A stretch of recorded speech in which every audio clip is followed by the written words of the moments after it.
Israel, Omer Shema Israel. And the Lord spake unto Moses, saying, Command the children of Israel, that they bring unto thee pure oil olive beaten for the light, to cause the lamps to burn continually in the tabernacle of the congregation. And it shall be a statute forever in your generation.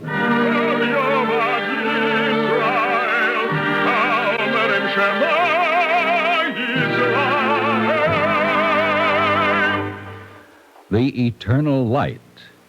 The National Broadcasting Company and its affiliated independent stations present The Eternal Light, a program which comes to you under the auspices of the Jewish Theological Seminary of America. Today's program, 100 Children, is based on the book of the same name by Lena Kuchler-Silberman. It was adapted for radio by Virginia Mazer and is one program in this Eternal Light series dedicated to the ideals which govern the relationships between man and man. I have compromised with truth in telling my story only to the extent that the names of the children and most of the other individuals are fictional. Beyond that, this is what happened to one Jewish woman in Poland at the time of the Second World War.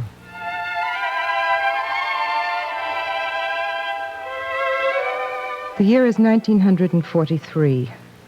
Fresh in my memory are 50,000 human beings killed in the Battle of the Warsaw Ghetto.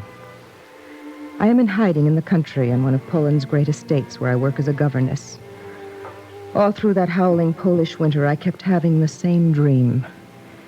In the dream, I'm looking through the window of my father's house in my old village.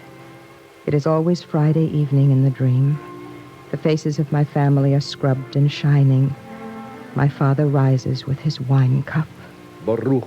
The words carry them away, far away from this cramped and meager village to some higher place. Then suddenly the dream changes. My parents' faces are old and haggard. When I try to take my place at the table, they stare at me with vacant, lifeless eyes. I put out my arms to touch my little sister. She draws away from me in fright and begins to suck her thumb. Look at me, I try to say. I'm Lena, your daughter. Look at me. Look at me. But no words come. And I open my mouth to speak, but only a wild and screaming gibberish comes out. Lena! Lena! What's wrong? Lena, answer me. Open the door. I'm coming, madame. Lena, what's the matter? Why were you screaming? It is nothing. I had dreamed, that's all. You gave me such a fright. Why do you keep having these dreams? What are you afraid of? I don't know. The war, I suppose. Oh, I've told you over and over they're not going to bother us here. They've already stripped the farm of everything they want. What more can they do, the blockheads? I'm sorry. It's enough to have the estate and my grandchildren on my shoulders. I don't need a governess with nightmares. I'm very sorry. Well, then go back to sleep. First, I'll look at the children. Gaga likes to kick her covers off. Oh, very well. I'll see you at breakfast. Madame? What is it now? In the dream, did I speak? What did I say? How should I know what you said? It was your dream.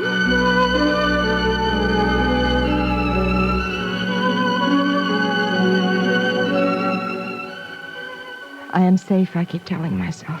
I am safe. Nothing can harm me here in the country. I am safe like an animal hidden in a burrow.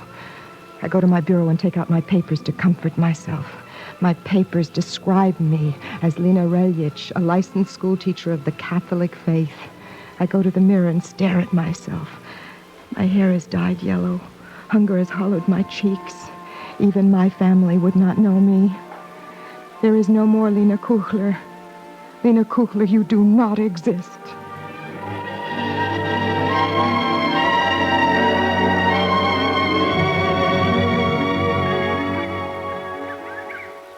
Spring comes. Mrs. of Buchenwald, Treblinka, burn steadily. But here in the country, the black ice breaks in the river. The geese honk overhead. There is life in every cow, every field mouse. Something stirs inside me, too. I walk outside in the twilight. Paul, Madame's oldest son, walks beside me. Listen, Lena. You can hear the earth throbbing. Do you hear it? Yes, I hear. But I must go inside. The little girls need me. Oh, it's always the same excuse. It's my life. I could give you a much nicer life. Please. Why do you fight your feelings? I have to go inside. No, wait. Look, you must listen to me. I love you, Lena. No, you mustn't. I mustn't either. Let me go. Lena, wait. Look, why, for God's sake, can't we love each other? Why? Tell me why.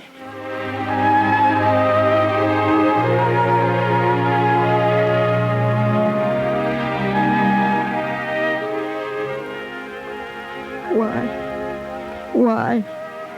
Why must I deny myself happiness here in the country with Paul? I could be happy. Safe forever. Nobody would ever know. The house is dark. I go outside again to breathe the soft spring air. In the shadow of the barn, I see someone crouching. A man. I stop dead in my tracks, afraid. An old man with a long beard and long side locks. Rabid! Rabid! Who are you? No, don't be afraid. I am a Jew, too. No, you are no Jew. I swear it. How did you get here? I escaped from a transport to Treblinka. Yes, it was the same with me. They shot my father before my eyes. My little sister got away. They put us in a freight car, and the women screamed and tore their clothing, and the men prayed. Say no I more. have to tell somebody. Somewhere along the way, the freight car stopped, and the doors opened. Some of us escaped, not many, but I was one. Why me, Rabid? Why me? Water. Bring me water. I'm dying. I won't let you die.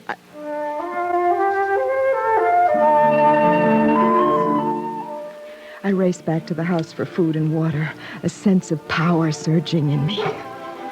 Let the dog bark. Let him wake the household. Let them find me with the old man. I am not afraid anymore. I am not afraid. Water. Give me water. First, a little wine. It will give you strength. Here, let me hold the jug for you to drink. Wait. Burkata Adushem Elokeinu Melech Haolam Bore Pri Hakofen. Now, drink. Drink, Rabid. Good. Good. A little more. No more. Here is chicken, bread, but you must eat it quickly. You must go before it's light. Go. Oh, where is there to go? There is a peasant family near here. They will hide you if you give them money, I think. Oh, who has money? I have. Look. Oh, so much. All so much. All my savings. No, daughter. Keep the money. I have no more strength. Let me die. No, Rabid, sit up. Take some more wine. Eat. I am not going to let you die.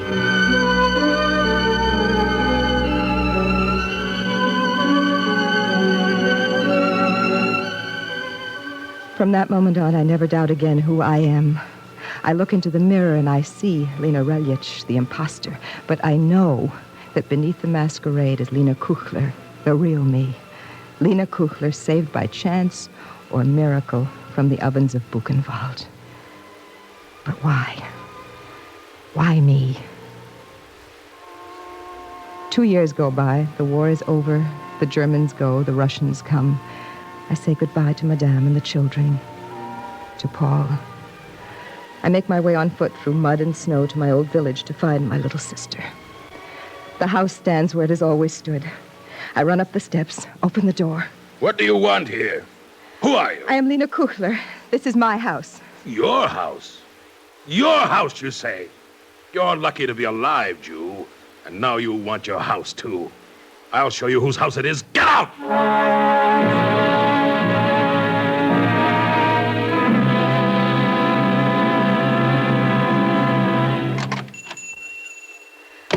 I am Lena Kuchler. I used to live here. My father had a butcher shop. Don't you remember me? Lena Kuchler's dead. I saw the Nazis take her away. All the Jews they took. Not one is left. Listen to me. I had a little sister. She used to buy candy from you. She sucked her thumb. I remember. When the Nazis came, I hid her with a couple named Piekarski. Where is she now? They were no good, those Piekarskis. He was a drunk. He'd sell his own mother for a bottle. Where is my little sister? Why do I have to be the one to tell you? Or where is she? They turned her into the Gestapo. 3 days before the Russians came, they turned her in. And then what? You have to tell me. Well, just before the Russians got here, the Gestapo killed all their prisoners. All? Are you sure all?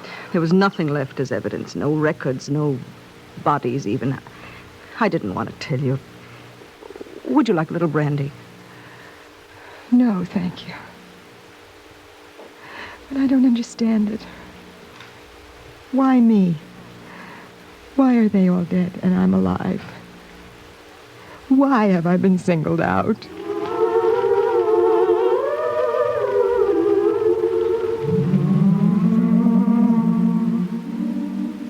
Blindly, I take the train to Krakow, where I'd been a student at the university, where I have a cousin, Frania.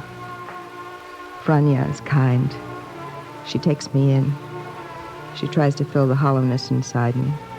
You have to forget the past, Lena. All of us must. We must build a new life for ourselves. The Soviets will show us how. Another thing, let us not speak Yiddish to one another, even here at home. The new government frowns on that kind of thing. They want us to be all one people.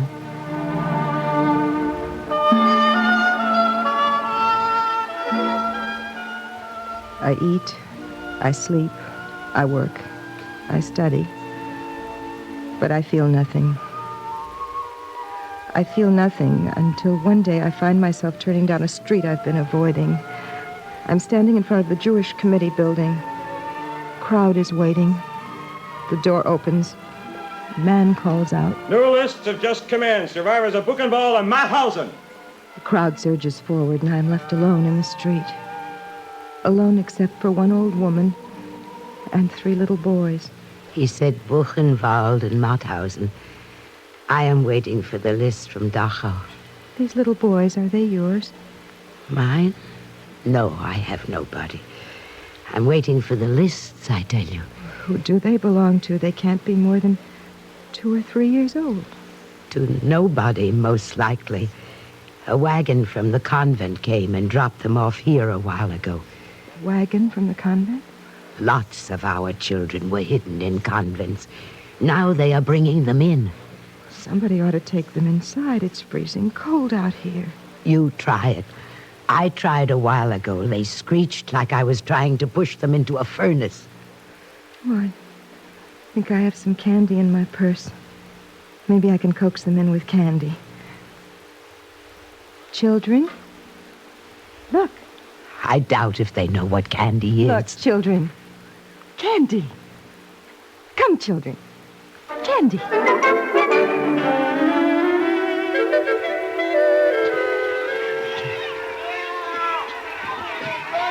Good morning. My name is Lena Kukler. I found these 3 children outside. At the desk, they told me to bring them in here to the children's room. Oh, they told you, did they? They. How do they expect me to take care of 3 more? I can't even feed the ones I've got. Listen to them. They're half starved. Food! More food! More! Quiet, all of you, quiet! There is no more food, do you hear me? There is no more food today. Now, quiet! Quiet! Oh, I know what you think. You think I'm a monster. All right, you try to run this place. No food, no clothes, no mattresses. They sleep on the floor, on the stairs. They soil themselves wherever they're sitting. And all night long, it's like a hell here. They lie awake and cry and scream. It was easier for me in the concentration camp. You try it. Yes, all right, I will. I will try to help you if you want me to. No, not me. I'm leaving. But you'll see. I want to speak to the children. Children, listen to me.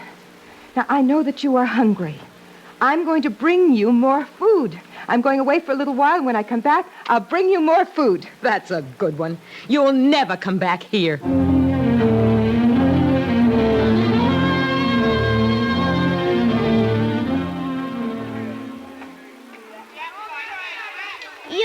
come back? Mm-hmm. I didn't believe you, but you did come. Bread, cookies, jelly, fat. I'm full for once. Where'd you get all the stuff? You must be rich. No, I'm not rich. You stole it then. I know how to steal, and I can shoot a gun. I was with the partisans, and I know how to kill. How old are you, Victor? I don't know. 11, I think.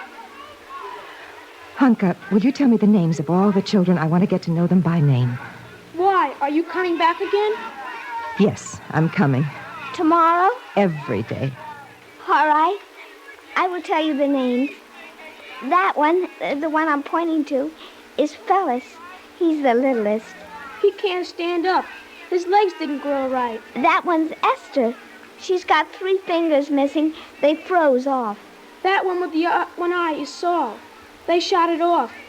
Over in the corner, that's Masha. She can't talk.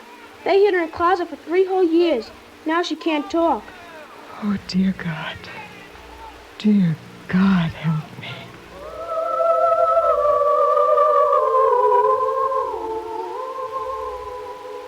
That's Maria. That's Stephanie. Help me to help these children. That's Let me make them whole That's again. Ruth. Let me love them. Let them love me. That's Mila. Let there be a reason why I am alive and all the others are dead. Oh, please, God, help me.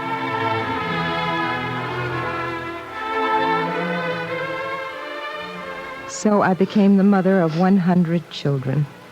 100 hungry, frightened, maimed, diseased, unwanted, unloved children. I fight my way through mountains of official red tape to get to the head of the Krakow Jewish Committee. Don't talk to me about the children, I know. But what can I do? The government doesn't allow any outside relief for Jews. They've shut down Jewish hospitals, Jewish orphanages. We are all Poles, they say. What can I do? This building's a morgue. People die like flies here. They die screaming and cursing me. What can I do? What would you do? What would I do? I would go to the Minister of Supply himself. I would force my way into his office and make such a fuss he would have to listen. Go then, go. And God bless you.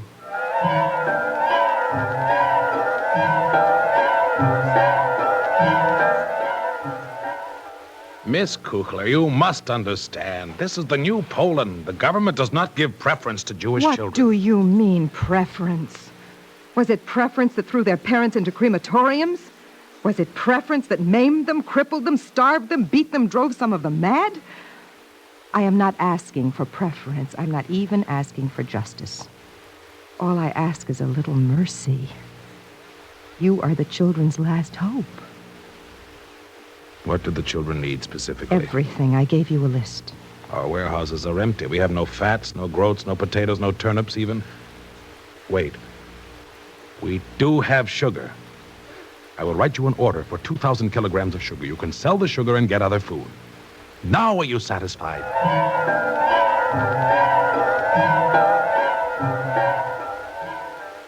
Now, are you satisfied, Miss Kuchler?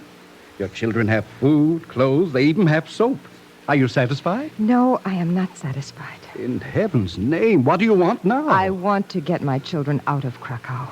I want to get them into the country. I want them to feel the sun on their faces. Most of all, I want them not to feel afraid. I'm afraid that's impossible. It's impossible here in Krakow. You know what happened last Sunday? There was a pogrom right outside our doors. The government says there are no more pogroms. Call it a riot, then. There were 300 people outside trying to break down our doors. If the police hadn't come, I don't dare think about it. My children are sick with fear. Where in the country would you take the children? Near Zakopane, in the mountains, there are rest homes. Since the war, they're unoccupied. The rent might be cheap. Any rent is too high. I will find the money. I'll go out begging for it. Please say yes. Miss Kuchler, I have known you for almost a year now. Saying no to you is like trying to put out a volcano with spit.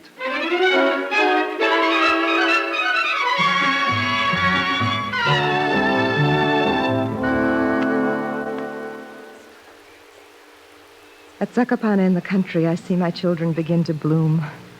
I see solid flesh cover their meager bodies. I see pain and fear erased from their faces. At Zakopane, for the first time, I hear my children laugh. We'd been at Zakopane almost a year. We had garden, goats. We'd started a school. Then letters began to arrive. They were signed NSV, a fascist gang sprung up since the war. Next, we hear that at Novi Targ, the chairman of the Jewish committee and 5 of his workers had been killed. Then in our own village, a Jewish botanist is murdered in his sleep. At my insistence, the local government sends soldiers to guard us. In fear and trembling, we wait. It is almost a relief when one dark and moonless night, the attack comes.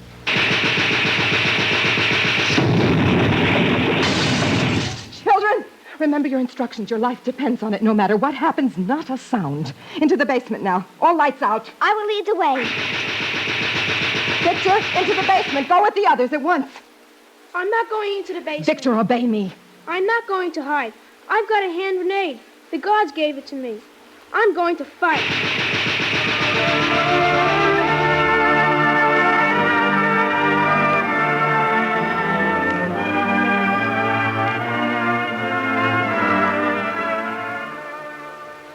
The night of the attack upon us at Zakopane, I made my decision.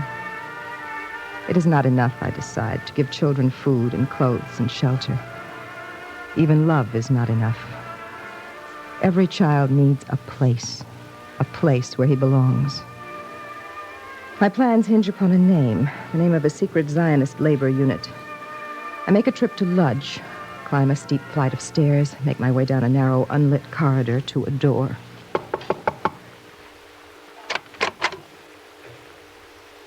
I am Lena Kuchler, director of the children's home in Zakopane. Call me Sarah. Sarah, I have to get my children out of Poland. How many? 100. Impossible. The borders are guarded. You would never get through. What do you suggest? Patience. No. My children have waited long enough.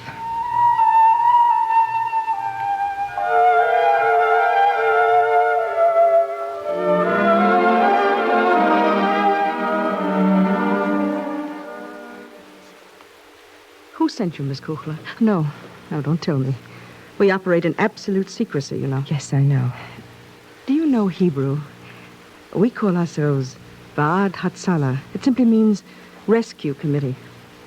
We were organized by religious groups in Palestine. We have only one purpose: to save the Jews that remain in Europe, to keep them from joining the 6 million. I have 100 children. Can you take care of 100? I want none left behind. I can obtain passports for the children. False, of course. Don't ask me how. I can provide trucks for them until we cross the border. Once on the other side, there'll be buses waiting. It sounds too easy. Suppose we're stopped at the border. Suppose... Miss Kuchler, I've saved thousands of Jews. Leave a little to me and to God.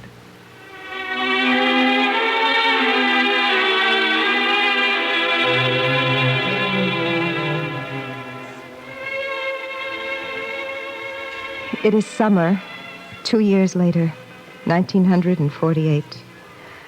I lead my 100 children down the gangplank of a ship. On the dock, a crowd is waiting. Mother, look! Look what they gave me. What is it? It's an orange hunka. Oh, Mother, what is this place? What is the name of it? The place is Haifa. We are home, hunka. Home. Ruchim למדינת ישראל!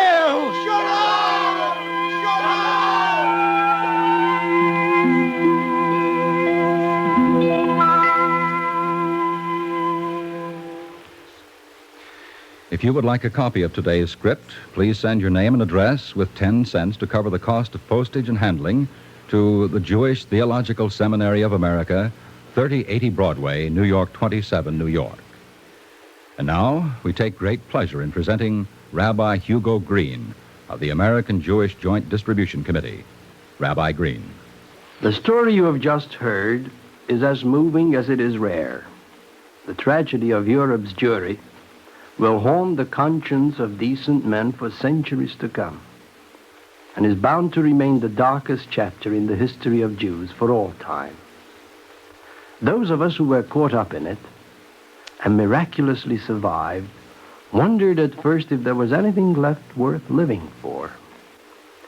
And as if to answer such doubts, at the end of the war in 1945, trickles of young survivors began to flow into the big cities of Europe.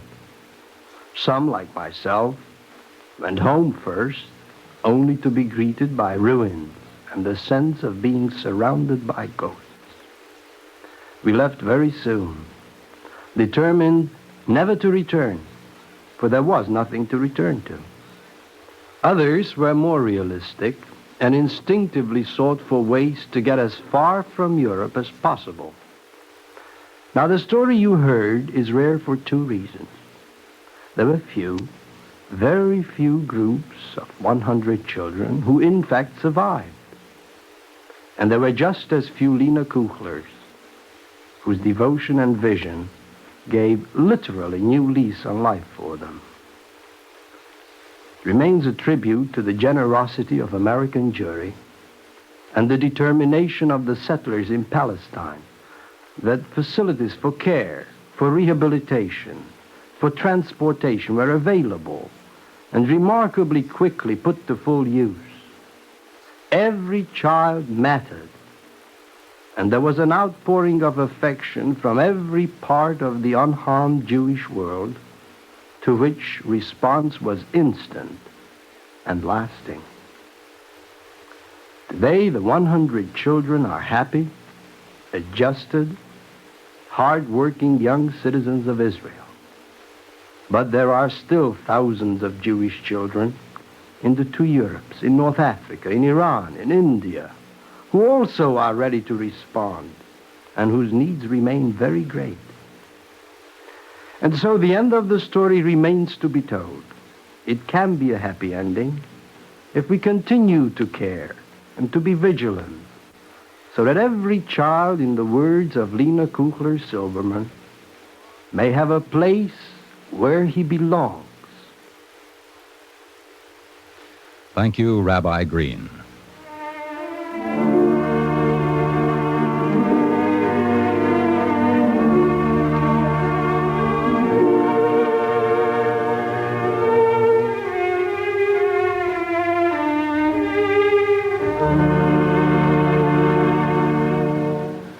Our Eternal Light drama today, 100 Children, was based on the book of the same name by Lena Kuchler-Silberman, adapted from the Hebrew by David Gross.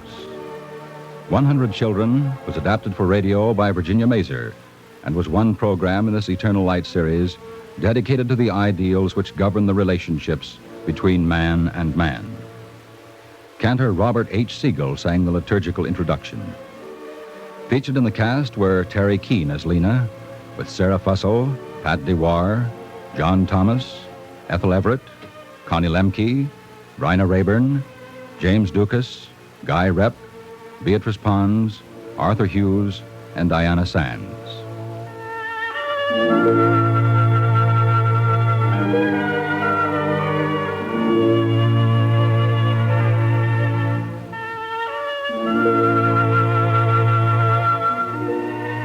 This is Bill McCord. Our program was directed by Daniel Sutter. Portions of this program were pre-recorded. This weekly program is presented under the auspices of the Jewish Theological Seminary of America.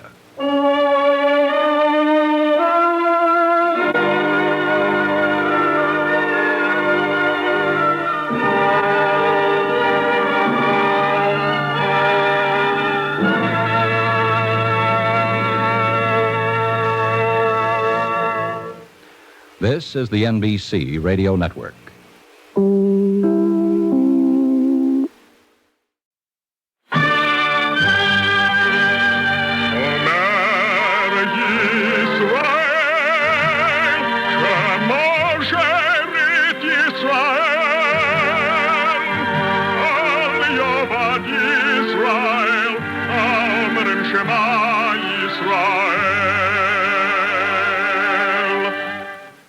And the Lord spake unto Moses, saying, Command the children of Israel that they bring unto thee pure oil olive, beaten for the light, to cause the lamps to burn continually in the tabernacle of the congregation. And it shall be a statute forever in your generations.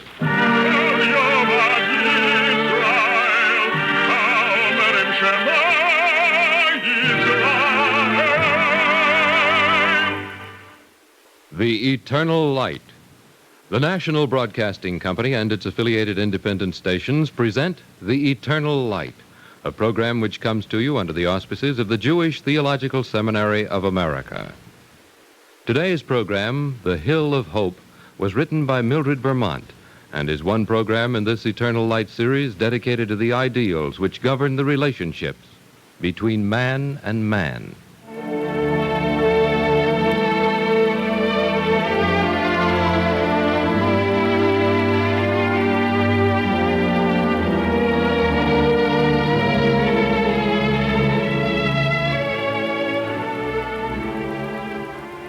The will to heal, to lighten pain, to serve the mortal frame in which the spirit of man is locked from birth, is a curious force.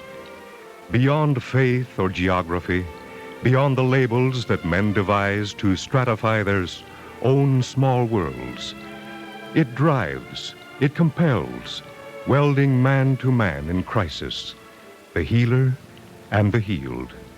It erases the color of a man's skin, the name and nature of his God. It sends certain men in every generation to far corners of the earth in quest of service, into wasteland and jungle on missions of human mercy, in the name of men and women and children, not their own. Chaim Sheba is one of these, in our own time.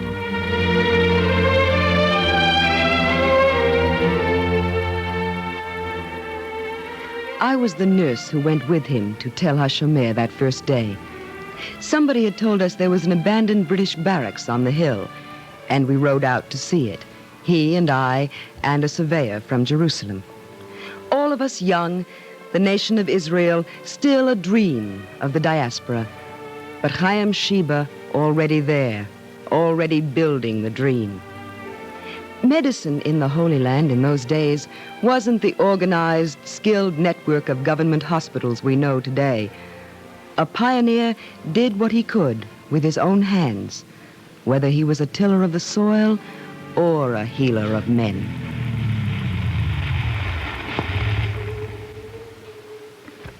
If you'll forgive me, Dr. Sheba, I'm only a layman, of course, but this is hardly the place to found a hospital. When the Royal Air Force cleared out of here, they left these buildings to rot in the rain and sun. Well, you see the condition they're in. I see 70 Quonset huts built on a hill. They form a horseshoe. Perhaps that is a good omen. You know what happens to the floor of a Quonset hut in the middle of a sandstorm? You know how it feels under a corrugated roof in the desert at high noon. The important thing, my friend, is that there is a roof and there is a floor. What do you say, nurse? Will we make a hospital? Dr. Sheba, I don't know what to say. I have as much faith as anybody else. But what is there here to take hold of? Windows out? Doors broken? Doctor, if you could wait a year or two at the most, the whole country is moving toward a great new beginning. You could have a modern building, the best equipment, anything you want. I can wait, but there are those who cannot. Look across the hill, beyond Tel HaShomer. The Arab settlement there. You know it? There are children in that village who are born with trachoma. There are mothers who will not live to see their sons come to manhood. It is those people you are asking to wait. They've been living like that for 1,000 years and longer. And they're the enemies of your people, Doctor, if I may be blunt. What is an enemy? A human being. If you cut him, he bleeds. If you heal him, he grows strong. Perhaps along the way he learned something, too. And who knows if he is still an enemy. Will you help us? Well, apparently I have no choice. You need a great deal of help, Dr. Sheba. Machines, human hands, the wherewithal to begin. But we have already begun, my friend. There are 3 of us.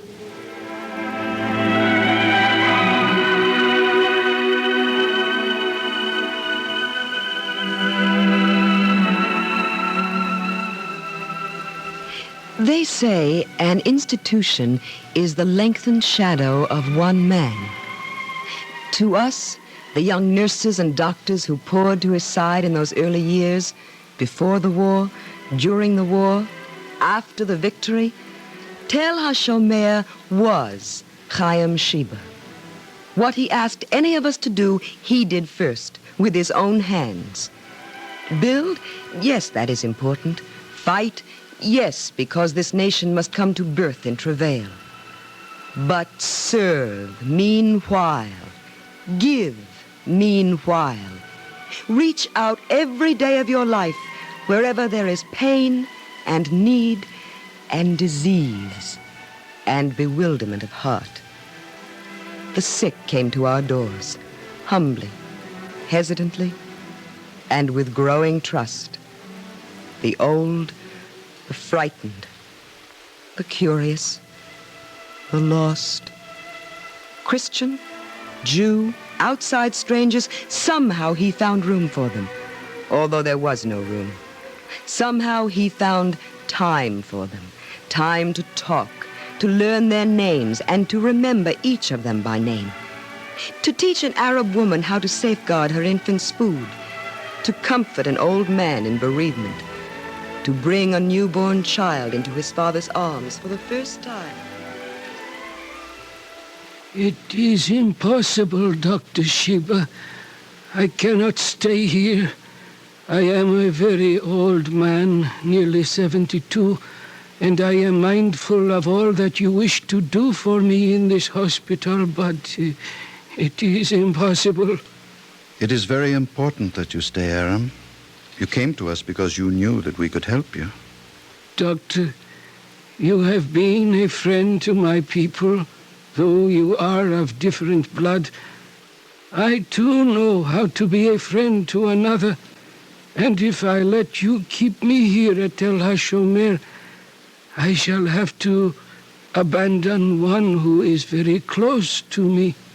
If he is a friend, Aram, he must surely know that here only good can befall you. If you go away now, you will not have many weeks to share with your friend. Where is he? Let me explain to him the meaning of your illness. It is very grave, Aram. He is outside, is waiting for me. Come, we will go to him together. There, you see, this is my friend.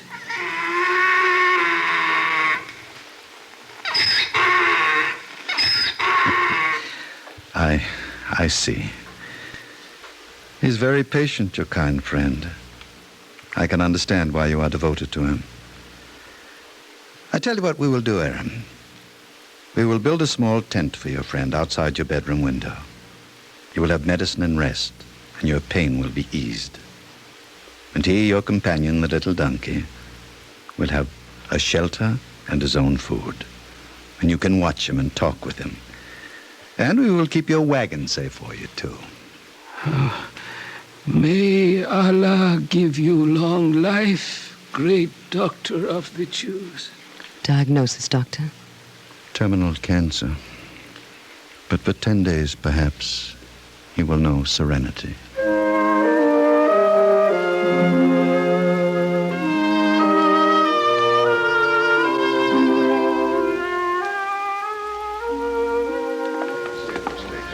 But it is against the rules, my friend. To bring a child to the bedside of one who loves him? Will it not help my father to get well, to see this small boy again? Good morning, my friends. Good morning, Doctor. Good morning, Doctor. Can I be of some help? Oh, this woman does not understand, Dr. Sheba, that children cannot be permitted inside a hospital. It is his grandfather who is waiting to see him, Dr. Sheba. It will bring great joy to the spirit of this ailing man. Let them go in. It is all right. Dr. Sheba, you must excuse me. The rules Rules say... are for breaking sometimes. Go in, my friends. The nurse will show you the way. I am grateful. Wait a moment. Little one, outside this window there are flowers growing. Go and pick some for your grandfather. It will give him pleasure. We had not the money to buy flowers. I know. Doctor, will you come with me for a few minutes? Yes, sir. Look at them in there. We are lucky our little huts face on these gardens. Wave to them. The old one seems pleased with the flowers. They are gentle people. The small boy is glad. Sometimes, Doctor, if we are too inflexible, we break morale. I understand, sir. No man is a body only, a sick organ alone. A man is a human being in an environment with emotions and desires, with pride and hope and love. Good hospital can never lose sight of the wholeness of a man. And if the child becomes infected? Infection is everywhere. No more here than in the streets of the village where this child spends every day of his life. From now on, at Tel HaShomer, 2 rules are to be broken. 2? Children are to be allowed to see our patients, and flowers may be picked by the visitors. We will need a much bigger garden, Doctor. You're right. And why should we not have the biggest garden anywhere in Israel? We have space and sun and willing hands and an eye for beauty. Who says a hospital must be a house of austerity? The rich who come here bring their own flowers.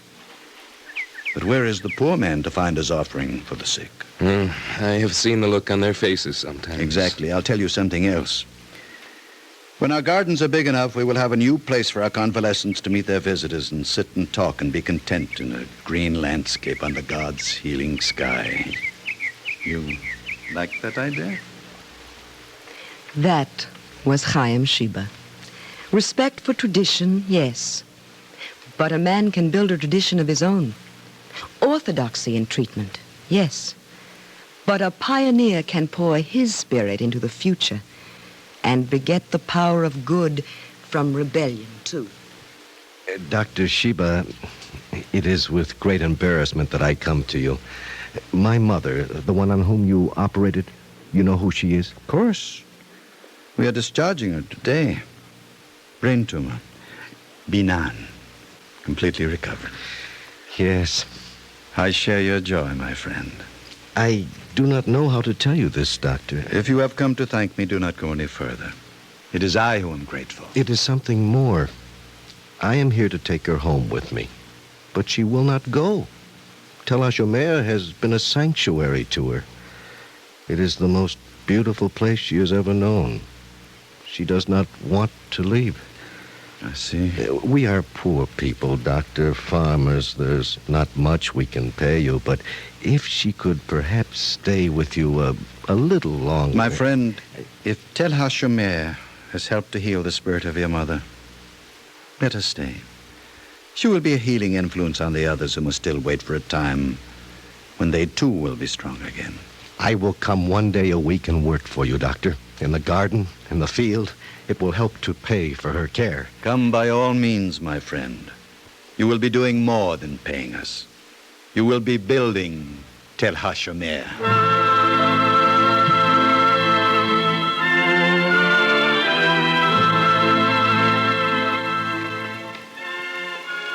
Building Tel HaShomer. Anyone who came within the gentle, tireless aura of his great dream was kindled for all time, like all of us who worked with him from the beginning. He took his recruits wherever he could find them. Build Tel HaShomer. Men and women of our graduating class, new doctors, all of you, I present Dr. Chaim Sheba, former Surgeon General of the Army, creator of Army Medical Services during our War for Independence, founder and head of Tel HaShomer Hospital, newly appointed Minister of Health for the State of Israel, Dr. Sheba.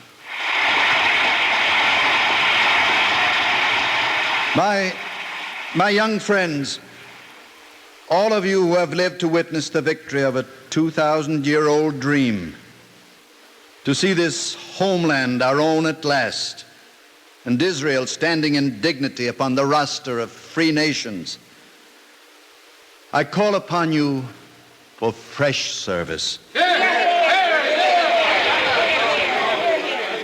We are going to create in this country a medical service unequaled anywhere in this part of the world. We are going to build for our own time and our own children's time to come a program of health in Israel that will embrace all men, Christian, Muslim, and Jew. We will need young men and women like you year after year to go as healers and teachers into the desolate corners of this land, and to build, wherever you go, clinics, hospitals, havens of hope. Are you those men and women? There are not enough. We need money.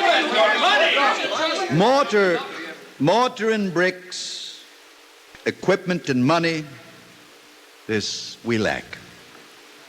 Dedication, this we have. And time, all our lives ahead. And friends, this we have. And strength and the will to sacrifice, this we have. And a nation, our own homeland, this we have. This we have. Will you help me?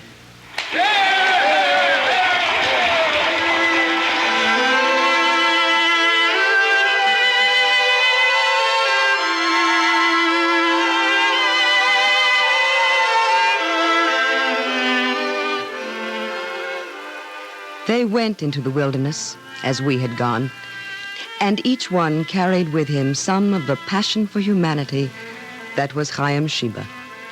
And the homeland blossomed, and the land of Israel was laced with living highways, and clinics and hospitals sprang up all over the land, and men and women from America and England and France stopped at Tel HaShomer to see the miracle in the desert.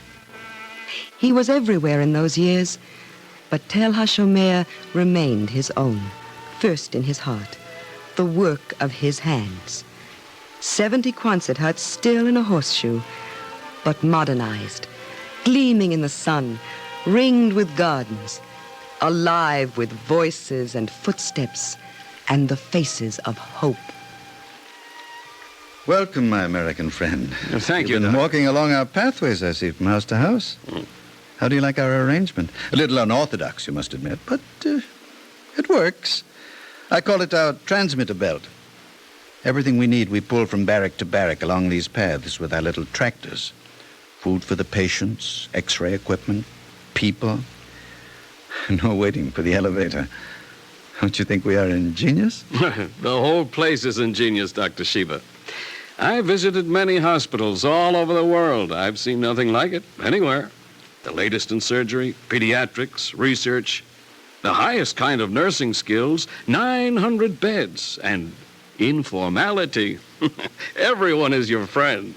Why, they tell me that you know every patient by name. But each of our patients is a unique person with a special identity. How could I forget their names? Your staff. I've been talking with some of them, with the student nurses in your school. They have a kind of zeal, Doctor, which I think they catch from you. I have a feeling each of them is more than just a doctor or a nurse. Each of them is a believer. Carry it a step further. Tel HaShomer is more than a hospital.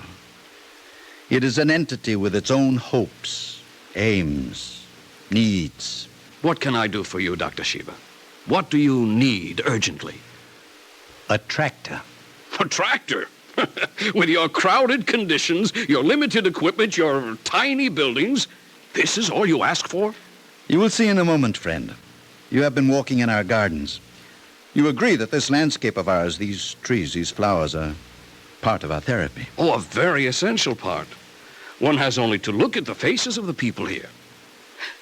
That woman, sitting in the shade. We want bigger gardens. We want to plow up that entire pasture behind the nurses' home. You know, by the way, that we have 200 student nurses in training this year? Amazing. It was a necessity. We could not find enough nurses when we started out at Tel HaShomer, so we had to build a school of our own. Now they want us to build them a swimming pool. You can see, my friend, how important a tractor would be to us at this point. We could do so much with it. Dr. Sheba, other people will give you equipment, money, beds, gifts of the obvious kind for your laboratories. And you will give me my tractor. Yes?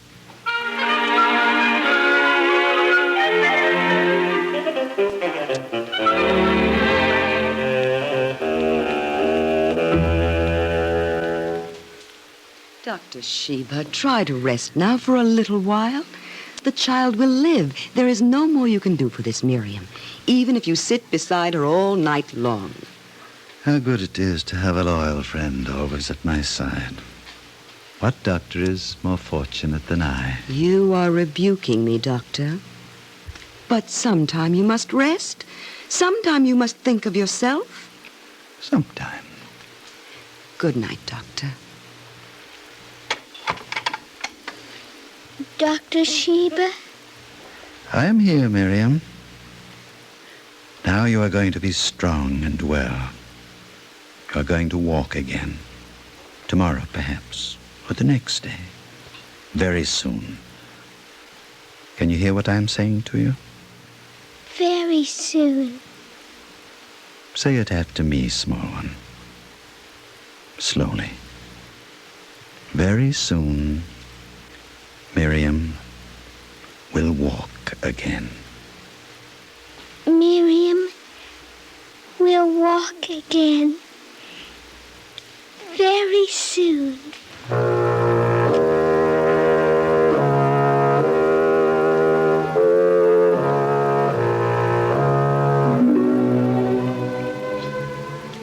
The man who makes inroads into the wilderness is not a man who rests when the wilderness has become a thriving city of hope, and he himself a legend.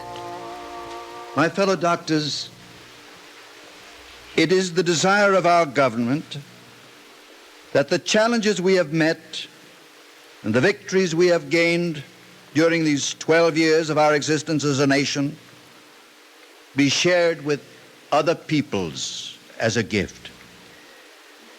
In thrusting back the frontiers of disease and want in this land of ours, we have learned much. We have created an economy which can hold its own miraculously with the economy of many nations much longer in business than we. I call for volunteers. Volunteers who will go into the new terrain of the young nations now emerging into freedom for the first time. Doctors, nurses, technicians, for Ghana, for Ethiopia, for Nigeria, to set up medical services, clinics, hospitals, training schools for technicians. All the instruments of healing we ourselves forged when Israel stood on the threshold of our own brave new world. I will go, Dr. Sheba. And I. You can come If you go as teachers and liberators of the mind, not to remain, but to train the young men and women of those new nations for their own service to their own people. I leave tomorrow to see what role we can play in helping the new African states come into their own. In a way, I feel that the mission of Israel in serving the underdeveloped parts of the world has been defined for us in the prophetic words of Isaiah. I, the Lord, have called thee in righteousness, and have taken hold of thy hand and kept thee, and have made thee a pledge to the people, a light for the nations.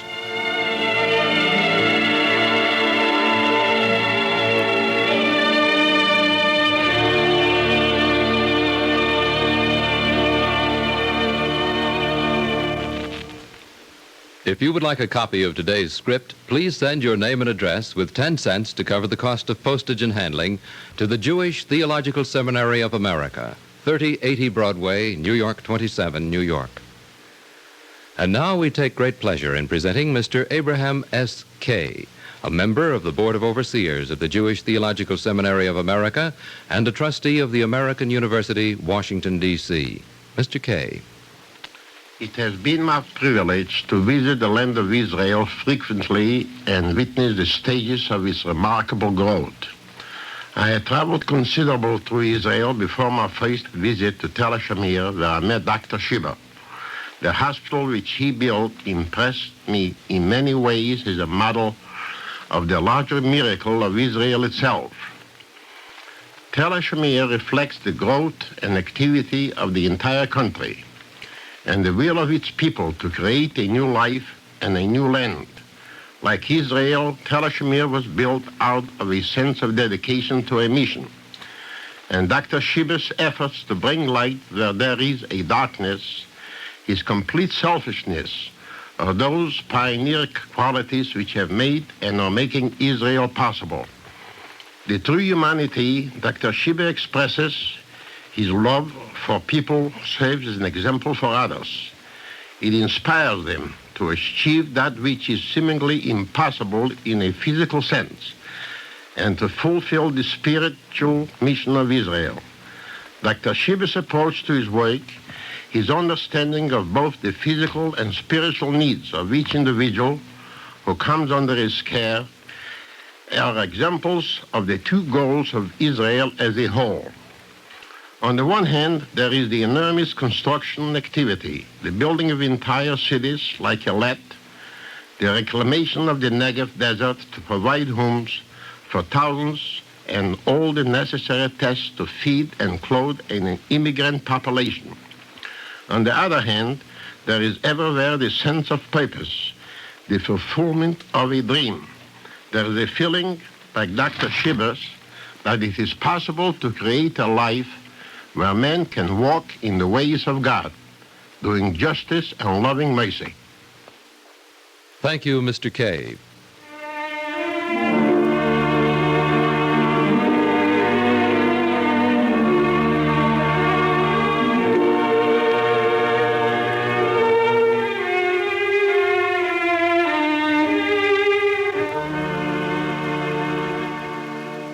Our Eternal Light drama today, The Hill of Hope, written by Mildred Vermont, was based on an article by Dr. Bernard Mandelbaum, which appeared in the Jewish Digest.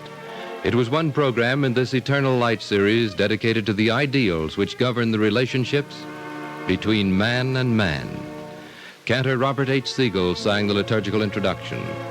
Featured in the cast were Santos Ortega as Dr. Shiba. Rita Lloyd played the nurse. Also heard were Walter Arnold, Ivor Francis, Gil Mack, Hal Studer, Sam Gray, Sarah Fussell, and Arlene Walker.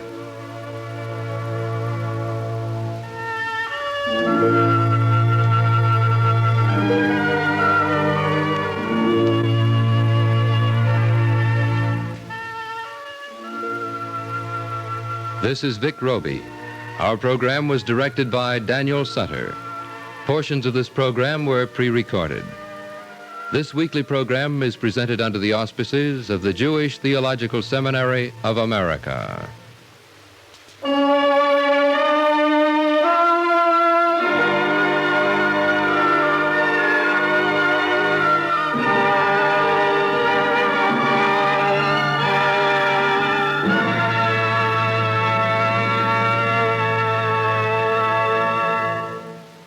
This is the NBC Radio Network.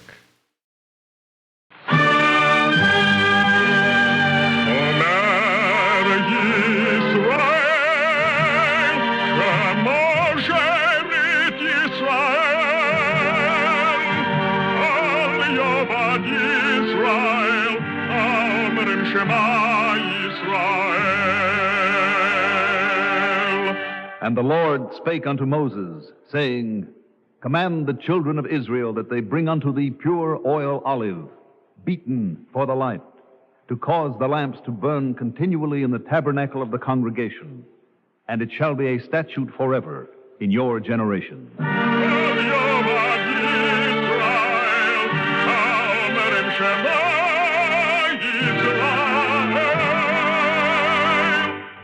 The Eternal Light. The National Broadcasting Company and its affiliated independent stations present The Eternal Light, a program which comes to you under the auspices of the Jewish Theological Seminary of America. Today's program, The Faces of Man, written by Harriet Kopp, is one program in this Eternal Light series dedicated to the ideals which govern the relationships between man and man.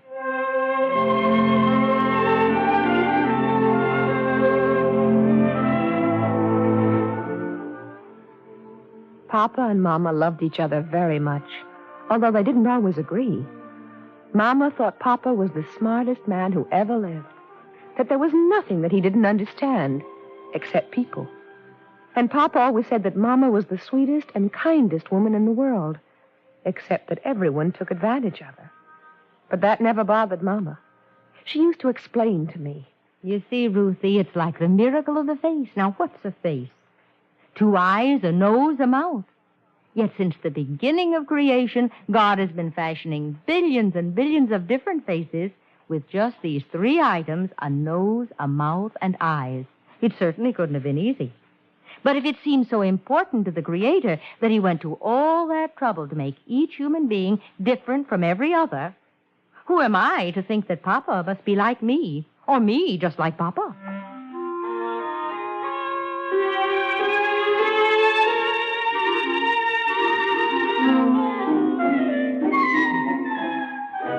So now we have a new problem, Selma, This time it's Jenny Blum, whoever she is. Oh, I told you, Sam. She's a member of the Cousin Club. She's married to Jacob, Mars Fisher's sister's boy from Romania. Mm-hmm. Jenny and Jacob have only been in this country a few weeks, and she's young. She's frightened. She's having a baby. She says she has a yearning to taste a piece of pickled herring. What she really wants, between you and me, is her mother. So now you would like me to sign the papers to bring her mother over from the other side. Sam, why do you always jump to conclusions? I don't want you to help me to bring her mother over to her. All I want for you to do is to help me to bring some pickled herring over to her in Brooklyn, because every time I take the trolley to Brooklyn, I get lost. Selma, on a snowy night like this, herring to Brooklyn? Especially on a night like this. Then she know we must care about her and her baby to go to such trouble in such weather. And for her to know this is the next best thing to bringing her her mother.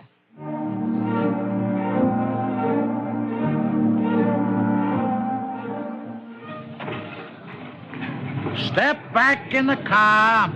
You people sitting, move closer together. You only paid a nickel apiece. Make sure you only take up a nickel's worth of room. Hold your parcels in your lap. Hey, lady, you with the brown hat, get that kid of yours off the seat. He ain't entitled. You got him in free for under 6. Looks more like 10 to me. That's Mr. Morse, the conductor on the Avenue B trolley. He's always irritable when the trolley's crowded. But on a snowy night like tonight, with soggy transfers and dripping umbrellas, he's even crankier than ever. Now, 2 transfers for the Brooklyn Bridge trolley. And may I inform you that the franchise granted your trolley company does not include the right to impugn the veracity of a passenger. If the lady said her child is 6, he is 6, regardless of whether he looks 10 years old to you. That's Papa. Crowds make him even crankier than they do the conductor. Papa's a lawyer, and he loves his fellow being in principle, not in person. He loves them at a distance, preferably arm's length. But Mama loves them all, every last wet soul in that car, even Mr. Morse, the conductor. Sam, the conductor's not doubting the lady. He's complimenting her, aren't you, mister? Oh, what nicer thing can you say to a mother than that her 6-year-old looks like 10? As a matter of fact, he is not so big after all. Look, Sam, there's more than enough room next to him for both of us. And the parcel, too. It's not in your way, Sonny? That's a good boy. Here's a peppermint. But first, ask your mama if you can have it. And Mama settled back comfortably in her seat, ready to engage in her favorite pastime of making friends with her neighbor, while Papa took out his book, ready to engage in his favorite, making friends with the author. Neither one noticed the package tipping over on its side, and with every jolt of the car, gradually expelling its globs of schmaltz herring onto the floor. Conductor! Hey, mister! Just a minute there. Can't you read the sign? Do not talk to the motorman while the car is in motion. All right. Now I will. What do you want to know? Is this the Avenue B line? Sure, it says so right there. So what's the reason for the detour? Rains flood the sewers or something?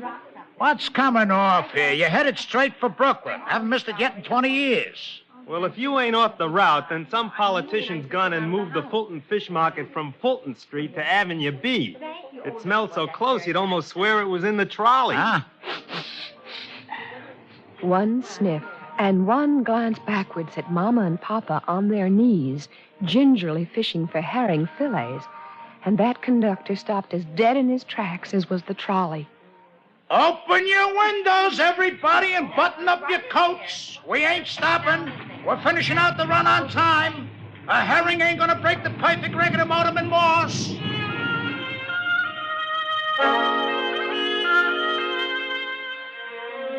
Everything did run on schedule. The trolley arrived on time. Jenny Blum had her baby on time. Did it, too, without either the herring or her mama. Only Papa was thrown off schedule. It was months before he'd get aboard a trolley, and so he was late walking to his office each morning. But Mama was pleased. You know, Sam, you never look so good. There's no exercise like walking. You look 10 years younger. God bless you. Selma, if that's the case, I first realized how much walking I must be doing, because every time I think of that trolley ride, I age 10 years. Oh, thank you, ma'am. Oh, sometimes, Sam, I think maybe you're right. By trying to help, I seem to do more harm than good. Look what I did that night, for instance. Thank you, lady. Pence will be nice, thanks. I upset you terribly, Sam. Now, don't deny it. I know. I upset the conductor, Mr. Morse, even more. And he, poor man, really can't stand it. He's so irritable to begin with. And I made extra work for the trolley's cleaning crew. Do you know what it is to get the smell of herring off the floor and seats? I've made up my mind, Sam. I'm finished trying to help people. Thanks, lady. Selma, if that's your decision, tell me, how do you account for that being the 10th nickel that you've dropped into a beggar's cup since we started our walk? Well, oh, that's different. This is a form of saving. Saving? Sure. All I give are the nickels I save now that we're not riding trolleys. Selma, don't you realize that most of these men are frauds? That blind beggar, for instance, probably has 20/20 vision behind his dark glasses. And that cripple on the corner, he can throw away his crutches and run the 440 in 45 seconds. In short, 9 out of 10 of these beggars are shamming. 9 out of 10 are fakers? Oh, is that so? Yes, that's so. That means only 1 out of 10 is the real thing, a beggar in want? Correct. And I gave away nickels to all of them, 10 nickels. That's right. You wasted 9. But 1 I didn't. I know I'm weak in arithmetic, but tell me, Sam. 1 out of 10, which is 10%. Well, what a return on my money. The bank only pays 2%. Selma. I was right. It's a wonderful form of savings.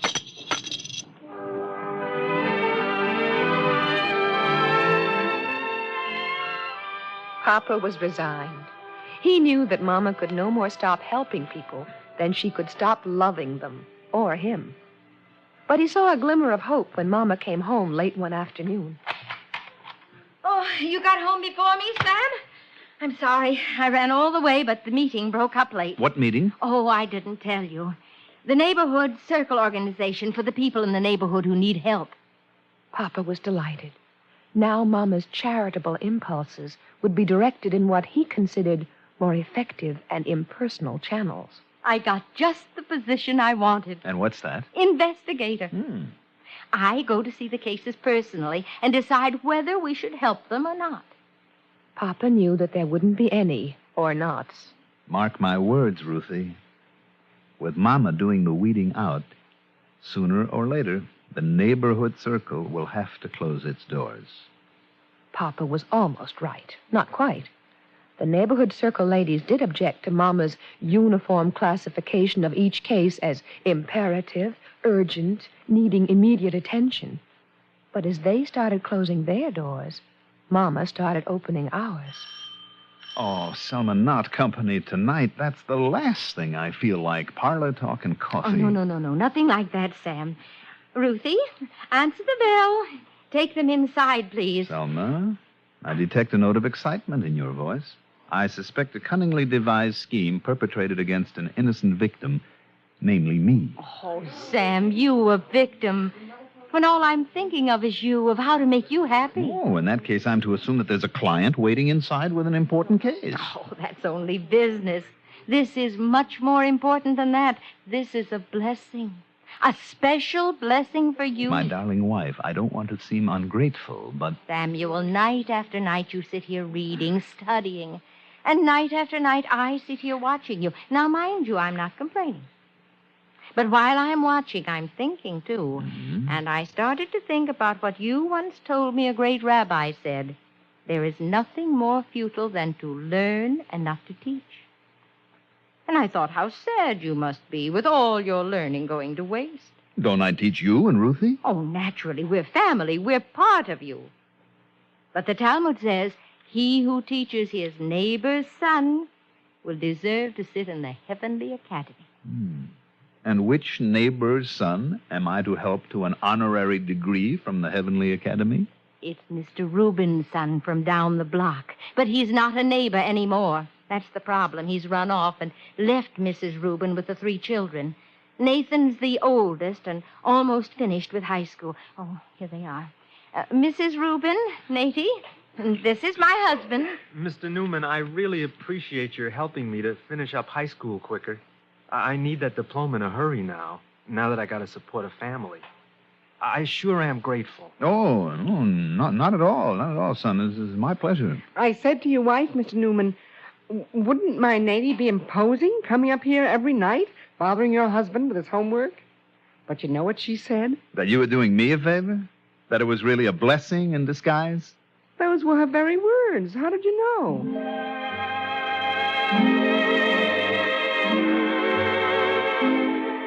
It wasn't hard. Papa knew everything about Mama. He knew that Mama could no more help loving than she could help breathing. That she was so filled with love that once in a while, like now, it even overbrimmed and spilled over on him. Papa's patience might stretch for a Mrs. Reuben, but even Mama knew enough not to test its elasticity on Mordecai Levy. Papa's patience was always shortest in the morning, and that was the time of day that invariably brought Mr. Levy to our door, his heavy case loaded with ladies' lingerie at his side. You see, Mrs. Newman, I always begin my day with my regular customers. I sit down for a cup of coffee, very hot. 2 spoons sugar and plenty of cream, please. Uh-huh. Maybe a piece of cookie. Oh, certainly, Mr. Lee. I sell a couple pairs of stockings, a petticoat. After such a call, I have the strength to hold my foot in the closing of doors. I face the rest of the day. Mama could certainly understand the trials of Mordecai Levy, but she also sympathized with Papa. Selma, I grant you that Mr. Levy, trying to earn a living carrying heavy cases from door to door, deserves my respect. And believe me, he has it. Sit with him. Buy from him. Feed him. But please don't ask me to sit through one of his interminable visits while you do it. So, Mama worked out a system. Oh, I'll go, Sam. Sit down for breakfast. It's your favorite, scrambled eggs and fresh rolls. Oh, it's you, Mr. Levy. Good morning. My husband was just saying, isn't it time for Mr. Levy to be coming around? Sam, guess who's here? It's Mr. Levy. That was Mama's signal to Papa. Oh, hello, Mr. Levy. Sorry I have to rush off, Selma. I'm due in court. Oh, what a shame. Mr. Newman didn't have a chance to touch his breakfast. After I went to such trouble. Could you perhaps help me out, Mr. Levy? Such fresh eggs. Ruthie, some hot coffee for Mr. Levy. I wasn't as fortunate as Papa. And now, let's see what treasures you have for Ruthie and me in your cases today, Mr. Levy. This was the moment I dreaded, serving as model for Mr. Levy's wares, which he would unpack out of layers of tissue paper, as if he were about to hold up a Schiaparelli original. Here, Mrs. Newman, a beautiful pair of silk bloomers for Ruthie, guaranteed to wear like iron. You can believe this manufacturer. He's one of the oldest and most respectable in the business. And so were the bloomers that Mr. Levy held up, as dated and out of style as long hair and women's suffragettes. But Mr. Levy would never guess that from Mama. Beautiful, Mr. Levy. Such a lovely color pink. Perfect to wear with your new pink dress, eh, Ruthie? Here, hold them to your waist. Mama, they're down below my knees. They'll stick out of my dress. I'll tighten the elastics. Well, a perfect fit, Mr. Levy. That's the way I like them cut. Roomy for our active young girls of today. So now, what do I owe you, Mr. Levy? $6 for stockings, $8 for petticoats, $3. And Mama would pay Mr. Levy twice what she would have paid in the stores for things for which she had no need. Please, Ruthie, nobody will see them.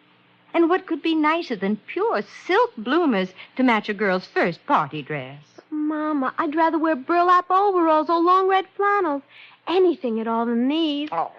Mama, burn them, bury them, lose them, but don't make me wear them. What did I ever do to Mr. Levy that he should punish me like this? Ruthie, it's not what you did to Mordecai Levy, but what you do for him that counts. Now, if we buy things from Mordecai Levy and make no use of them, what happens to Mr. Levy? He is no longer a businessman. He becomes a beggar, trading pity, not merchandise. Ruthie, these aren't bloomers you hold in your hands. They're an old man's self-respect and pride. What else could I do? I wore them, and just as I predicted, they started slipping. And I sat, Mama. The rest of the dance stuck to my chair like those bloomers were made of glue, not of silk. And what makes me angrier than anything else is that all the girls thought I was sitting there because no one wanted to dance with me. That I was a wallflower at my first party. Ruthie, darling, maybe a wallflower, but a very rare species of wallflower. Botanically classified a creeping bloomer. Papa passed it off lightly with a joke, but not Mama. It was there and then that she turned over a new leaf. I've made up my mind. I've been a very selfish woman, giving away to others what did not belong to me to give. First, I took from Papa his precious hours of study and gave them away to Naty Reuben. Then I took from Ruthie the joys and memories of a girl's first party and gave them away to old Mr. Levy. Well, no more. If I want to help others, it will be I, not you and Papa, who do the helping. I promise, Ruthie.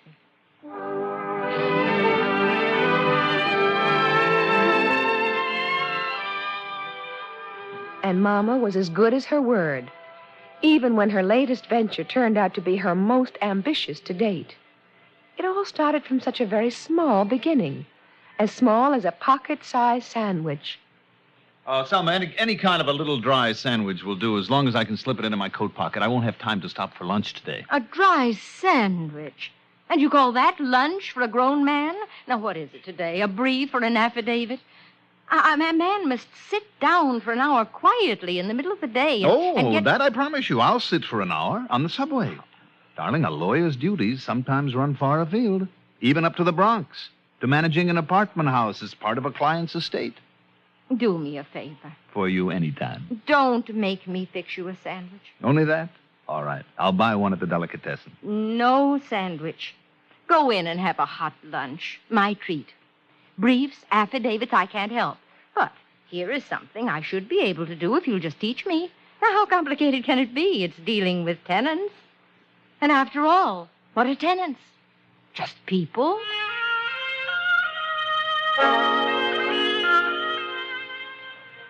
Right there, Mama and Papa should have seen the pitfall, but they didn't. They were both too eager. Papa to drop a labor he disliked, and Mama to pick up a labor of love. And it did go beautifully at first, until Mr. Johansson, the superintendent, was injured stoking the furnace. Oh, it was easy enough to find someone to take over some of his duties, but rent collecting was a different matter. As Mama said, you just can't have total strangers suddenly ringing the tenants' bells and demanding the rent. Besides, Mr. Johansson will be up and around in a few weeks, so for this 1 month, I'll be the rent collector. If Mr. Johansson can do it, why can't I? And Papa said, A perfectly logical question, with a psychological answer. Mama couldn't do it because it involved her making demands on people, not people making demands on her. So what could I say to Apartment 2E? Her husband just lost his job yesterday. They're laying off people right and left, she told me. Mm-hmm. She had the rent already, But I told her better to give me just half. Selma. Next month, things will look brighter, and she can give Mr. Johansson the rest. And I think tomorrow I'll bring her some strudel and lollipops for the children. Tomorrow? All the way back to the Bronx tomorrow just to bring a present to 2E? Well, I still have to do the collecting on the 3rd, 4th, and 5th floors. I spent a lot of time with 2E. And then you can't just collect rent, say thank you, turn around, and walk out. It's not like they're strangers. Common courtesy requires that you sit down for a moment when they invite you in to meet the children, have a little visit, cup of coffee. How many cups of coffee did you have? 5. Oh, and 1 tea. That was in 1B. Coffee gives her palpitation. 5 coffees and a cup of tea. That means you collected only 6 rents in 1 day. Selma, at that rate, you'll be collecting rents for a whole week. And she did. Day after day, along with the tenants' rents, Mama collected their problems and worries and distributed joy and comfort of her own special kind. Mama, can I help? No, thank you, Ruthie. Let's see now. A pot of mushroom and barley soup for 4F. She's sick in bed. Baby sweater and booties for 2E. She's expecting her 5th. And, oh, yes, magazines for the teacher in 3A. And Papa won't miss his electric pad. Maybe it will help 5D with his arthritis. But on the 4th day, it took its toll. Let's see now. I'm supposed to have 6 bundles. 3 bar soup. Selma, Gesundheit, and it's out of the question. You are not stepping out of the house today. Now, I haven't said anything, but I've been watching. Only you could start with a rent box collection and snowball it into a community chess campaign. Oh, Sab, please. Selma, please. Now, you get back into bed. But Now, by the time you take a nap, Ruthie and I will be back with the rent collection completed as it should have been a week ago. Papa was as good as his word. By the time we walked back into the house, Mama was just waking up. That you, Sam? Ah, you look better already. Well, how'd it go? Finished. It was easy. Knock on the door. Rent, please. Thank you. See you next month. Goodbye. Next apartment. No coffee, no visits. Strictly business. Papa, it's for you, Dr. Schwartz. Yeah. Hello, Dr. Schwartz. I called your office earlier. I left word that I'd call you back. No, it's all right. Well, I sound uncomfortable. No, Doctor, don't be foolish. Why should it be awkward for me to talk to you? No, look, Doctor, I want you to do me a favor. On your evening calls... Sam, I don't need a doctor. It's only a cold. Selma, please. On your evening calls, Doctor, would you go uptown to 1430 Walton Avenue? Yeah, it's an apartment house in the Bronx. There are a couple of people I'd like you to see. In apartment 5D, an old man crippled with arthritis. Yes. And 4F, no. F as in flu. There's a lady there with a bad case of it. Papa, don't forget the baby in 2E who fell out of his high chair. Oh, and Ruthie thinks we should make it worth your while, Doctor. So drop in and check the baby in 2E, too, Good. And, Doctor, send the bill to me. Papa looked at Mama, his face aflame with embarrassment. Mama looked at Papa, her face aglow with love. Ruthie, remember what I once told you about the miracle of the faces? How God was so careful to make each person different from every other one? Well, I just learned something new. He only made the differences skin deep.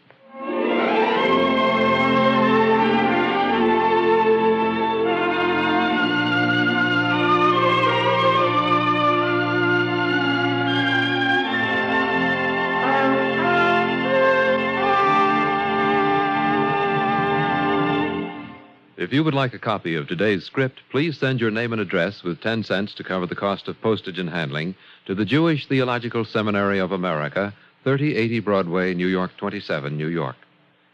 And now we take great pleasure in presenting Mrs. Charles Himes of Minneapolis, National President of the National Council of Jewish Women and a member of President Kennedy's Commission on the Status of Women. Mrs. Himes. In this busy, impersonal world, it is possible to forget that the greatest gift you can give is yourself. Our mothers knew it, and many other mothers know it today. They know intuitively that we cannot withdraw from other people's problems. We cannot remain uninvolved.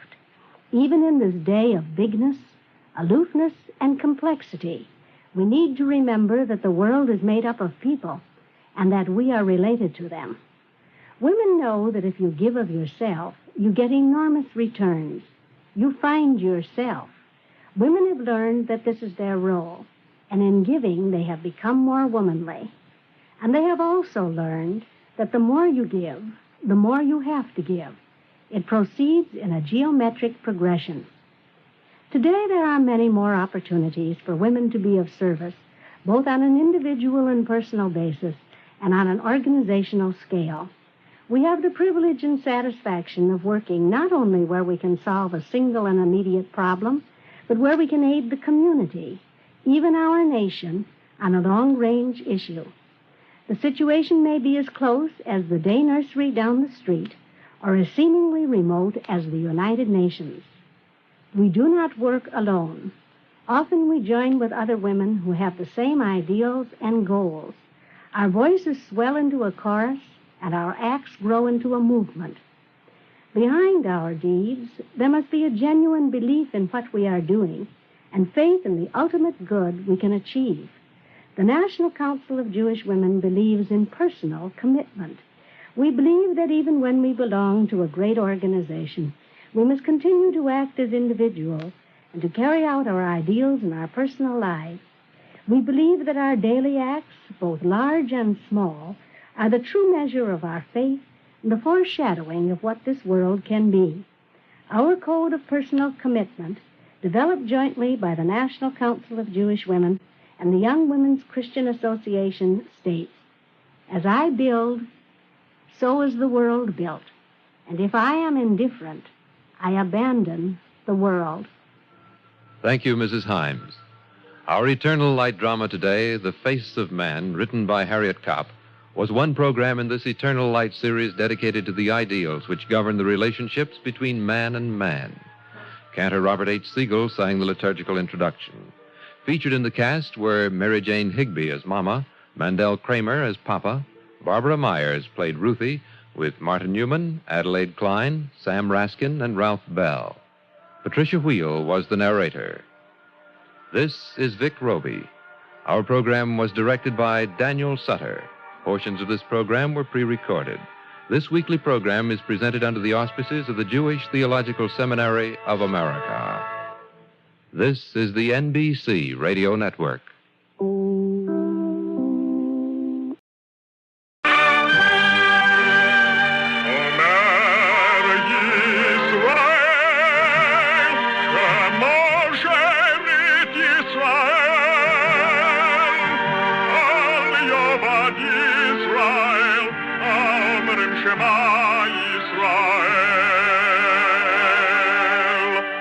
And the Lord spake unto Moses, saying, Command the children of Israel that they bring unto thee pure oil olive beaten for the light, to cause the lamps to burn continually in the tabernacle of the congregation.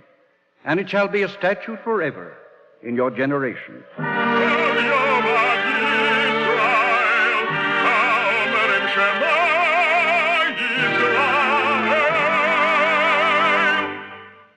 The Eternal Light.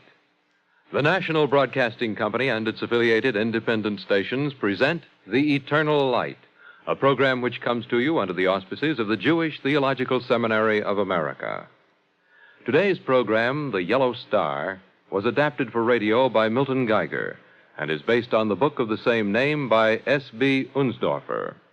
It is presented in observance of the festival of Passover. Achtung! Achtung! Achtung!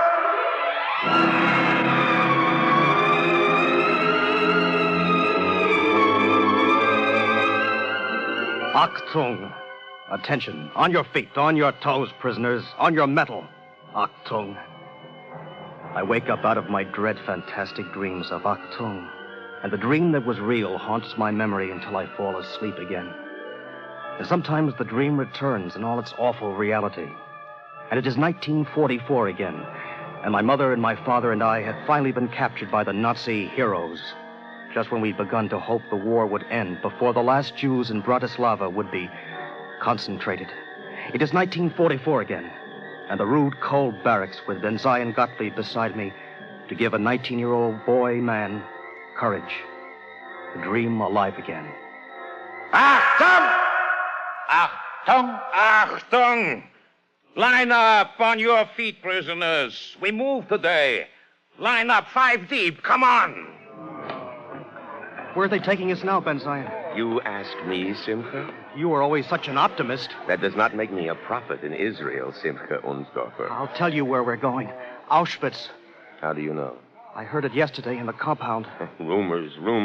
When they are bad, rumors are always true these days. Can you see my wife and children anywhere, Simcha? I'm looking for my mother and my father. Your father told the old folks we would not be moved to Auschwitz. My father's not in the confidence of the Nazis. Why did he tell them that? He lied to them. A rabbi lied? I begged him not to. He insisted. I'm going to speak to them, he said, when he heard of the rumor. Do not argue with your father, Simcha. I tell you, I'm going to speak to them. I'm their rabbi now. But why, Papa? You decided to take off your beard and your rabbi's clothes. Good. Now you want to give the whole thing away with one wrong move. If you let them know you're a rabbi, you'll be in terrible danger. Just what good can it do, anyhow? My son, there are 150 old people in this camp. They only ask to end their lives in dignity. But how can you help them in this? Now. Here, of all places, is where I can help them against squalor and wretchedness. I'm a rabbi. It's my duty. I'm going to speak to them.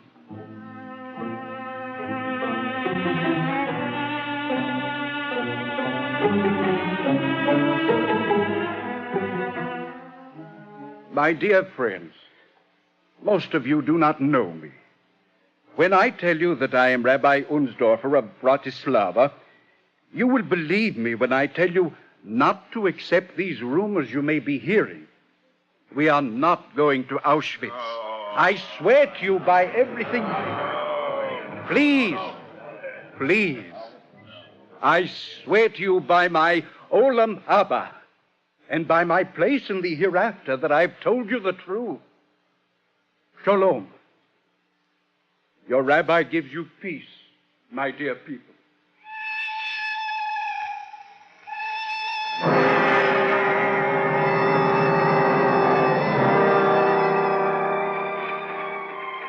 The whistle of the cattle train into which we've been packed is the answer to my father's assurances. My father, respected rabbi of Bratislava, swore to a lie. Jolting along in the stinking cattle cars, sick with fear, I hear his voice again. God will decide if it was a lie. Those poor old people longing for peace, and for little more than a decent Jewish burial, needed a few words of encouragement. You will learn, my son, that you must, in the last analysis, act according to your own conscience, though you may die for it. 50 human beings to a dirty cattle car. But I wasn't listening, Benzai.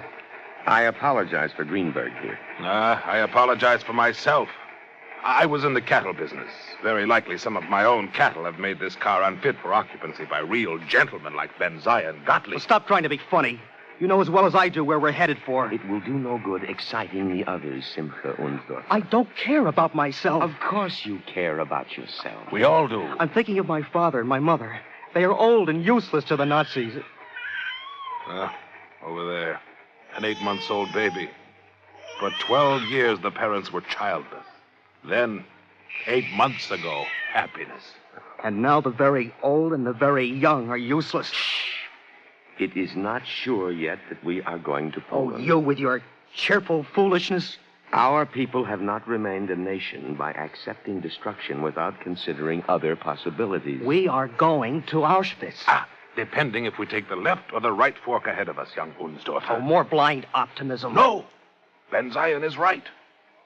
There is a new camp in Austria where the work is easier and no death chambers, and families are allowed to remain together. You're not just saying that. At least it's worth staking a prayer or two on it. Oh, yes. But which prayer? I don't seem to be able to think of one. I can't think of anything. Help me, Ben Zion. Our Father, our King, help me. Be gracious unto us. Be gracious unto... Yes, what? For though we are destitute... I know it now. Destitute of good works. For though we are destitute of good works... What's that? Which way do we go? Austria or Poland? Tell me. Just went over a crossing. In a moment now, we will know for sure. Our Father and our King. Now we will know. Left. Poland. You and your idiot hope and optimism. Be quiet, boy. Poor Mama. Poor Papa. Listen, I have a wife and 2 children with us. And what have we lost? We thought all the time we were going to Auschwitz anyway. So what have we lost? Everything.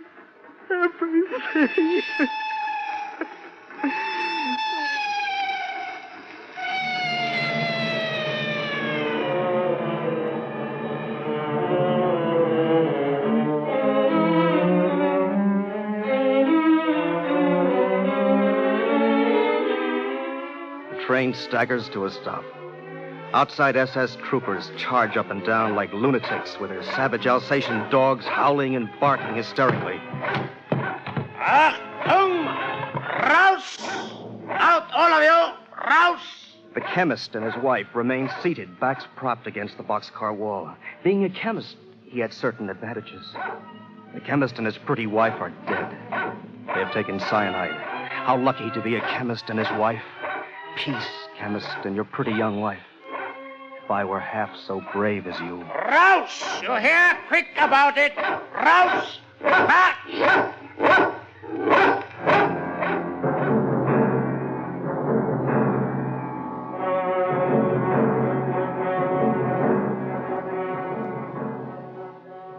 Miles of 20-foot-high barbed wire alive with high-tension electricity, alive with flashing death. Ben Zion's little son, Harry, wonders at the low red brick houses without windows in them and smoke coming from their tall chimneys. Mama is looking at them, too, but she doesn't say anything. And the little boy, Harry, asks... Oh, those are, well, Harry, now those are probably the laundries. That's what they are, Harry. Laundries. There are 46 such laundries at Auschwitz, making a soot that soils heaven day and night. We are poured into drab barracks, cold, bare, stinking. We wait. For what? For boots that kick open the door and the familiar command. Achtung! Achtung! On your feet. Line up, shoulder to shoulder. Dr. Mengele here will inspect you and make his selection. Selection? What does he mean, Ben Zion? I don't know. Don't ask me to speculate. I believe in life too much to speculate. You, step out. You, step out. Out. Out.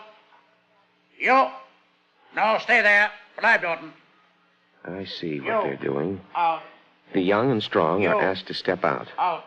The aged and weak remain in line. He's coming to my father and my mother. You. Not yet. Step out. Now, Father. You and the woman. Father and mother together at least. Oh, God, make them ask Mama and Papa to step out. They're healthy. They can still work. Please, please. Too old.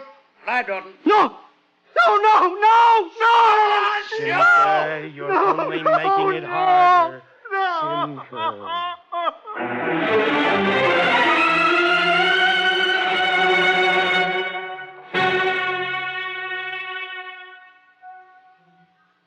Yiskadav, Yiskadash, Shemei Robo, Almo, Divro, Hiruse. Smoke. Pray, Simcha. Pray and think how dear they were in life. Pray. How? Hear, O Israel. Hear, O Israel, the Lord our God, the Lord. Say it, Simcha. Your father was a rabbi, a man among men. Say it. Simcha, I beg of you, for your sake. The Lord is one. Listen, Ben Zion lost his wife and his children. Everything but his life, which he holds lightly, and his faith. Simcha, your faith. I beg of you. Smoke.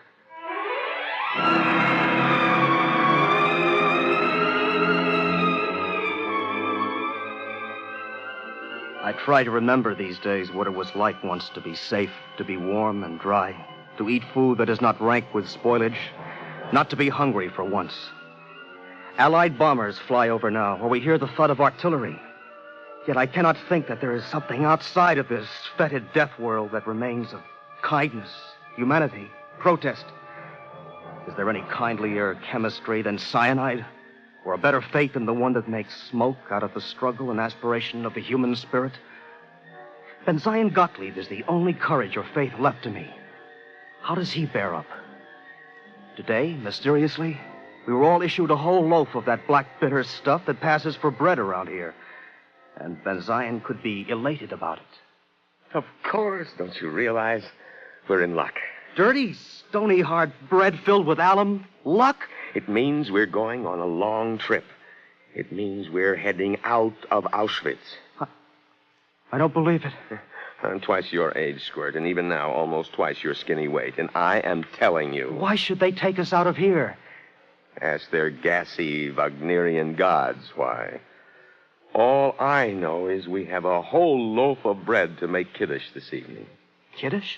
We don't often get a chance to bless the Sabbath with a whole loaf of bread. Now, do we, Stripling? Oh, and don't call me. Achtung! Do they always have to kick the door open? Prepare to move within 15 minutes. That is all. Ha! Now, what do you say to that, Sim? I say to my father and my mother who are buried here in the dirty sky, goodbye, beloved Smoke. Sorry for all the worries, trouble, and aggravations that I caused you. Goodbye, too, to my sister and her 5 children, my grandparents, uncles, aunts, cousins. Goodbye to all the countless of you.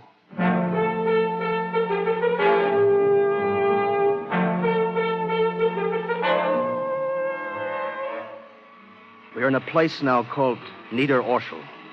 We are betrayed into betraying our own living, our own dead. For what are we doing? We are making wings for Nazi fighter planes.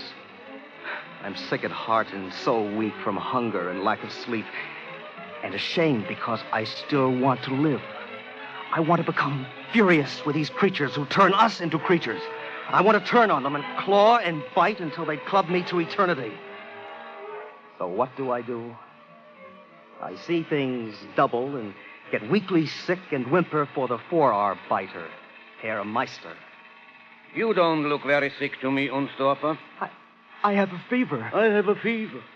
Things go round and round. Maybe you are a liar. I tell you I'm sick. And I tell you there's a war on and work to do. Yes, I know. Yes, I know. Officer! Let's see what this SS-trooper feels about it.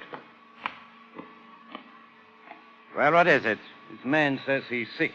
You're the 4-hour-biter, can't you tell? Well, we don't want an epidemic or something ruining production. So you're sick, are you? Yes. You'd better be. This way.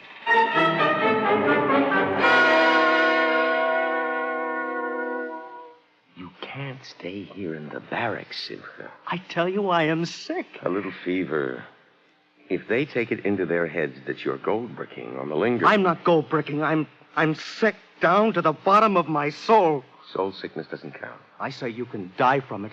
And I say the Nazis will see to it that you die from it. A 16th of a loaf of black bread that's nothing but a mouthful of pulp full of alum, rancid margarine, a spoonful of jam. And on this, I'm expected to betray Jews and the entire Allied cause.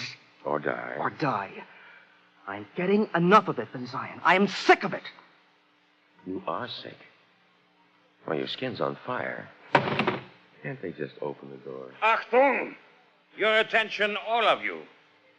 We are about to issue your prison numbers. You will not be tattooed. You're lucky. It takes too much time. Sentimental, aren't they? Instead, you will receive numbers to be sewn into your clothes. Now listen carefully.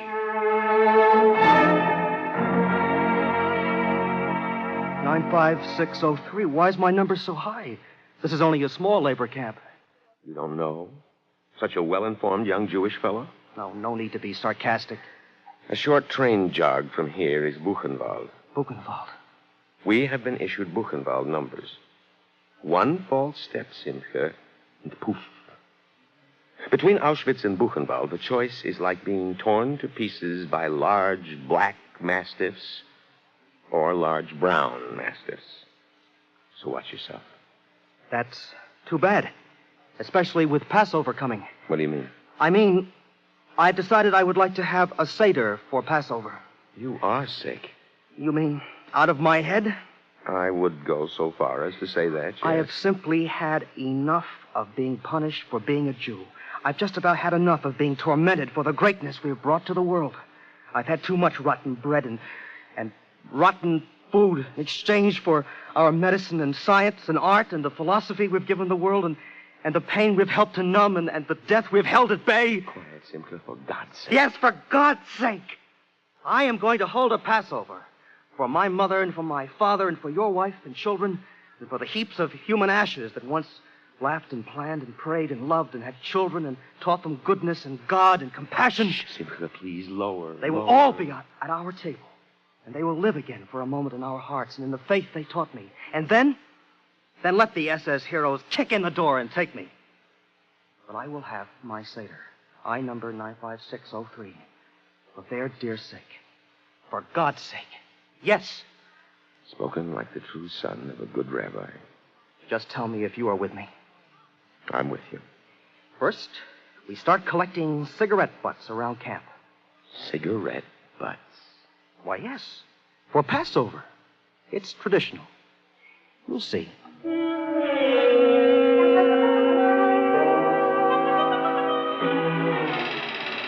Herr Meister. Yes, Unstoffer?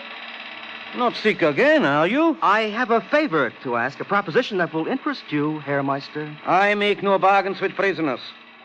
Keep looking at your work and don't talk too loudly. I have some cigarettes. Homemade, but passable. How many? 6. And all I want in exchange for them is a half-pound of flour. Flour? Oh, please, Herr Meister. Nobody will ever know about your help, except the Allied troops when they arrive. They will never arrive. Tell me, the tower guard that was machine-gunned out of his tower last night by that diving Allied plane, how is he getting on? Half a pound of flour, huh? 6 cigarettes payment in advance.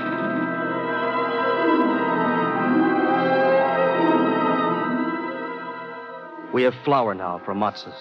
Now, if only I can remember the Haggadah and write it down. I wrench my memory for the memory of the act. The sound of the words and the images of my childhood swim before me. My father at the table, my mother, myself rejoicing in the good things of our life before the madmen marched. How does it go now? How does it go? There was the Kiddush over all of us. How does it go, Papa? Praise be thou, O Lord, our King of the universe, who createst the fruit of the vine. Createst the fruit of the vine. Good. Simchala, begin. Why is this night different from all other nights? I know, I remember. On all other nights, we eat either leavened or unleavened bread. This night of Pesach, we eat only matzah. Go on, son. On all other nights, we eat all kinds of vegetables. This night of Pesach, we eat bitter vegetables. Bitter vegetables. Right. Go on, my son. From the book, Papa? Why from the book when it is easy enough? I can't remember. You cannot remember? Papa, I'm only 8 years old. I was only 8 years old, Papa. You're old enough to start being a man in Israel. I know, Papa. I know. You must grow up, my son. Yes, Papa, I will. Starting tomorrow. I promise, Papa. I promise, Papa. Tomorrow? When is tomorrow, Simcha? Today, Papa. Tomorrow is today at Auschwitz and Dachau and Buchenwald and all the other affronts to God and man, Papa. I've been afraid too long and forgetful too much, Papa, but I am not afraid now. And I remember, Papa, and I will never forget or be afraid, Papa, for thou art with me. Let us go on, Simcha. Yes, Papa. Yes, Papa. Yes, Papa. Yes.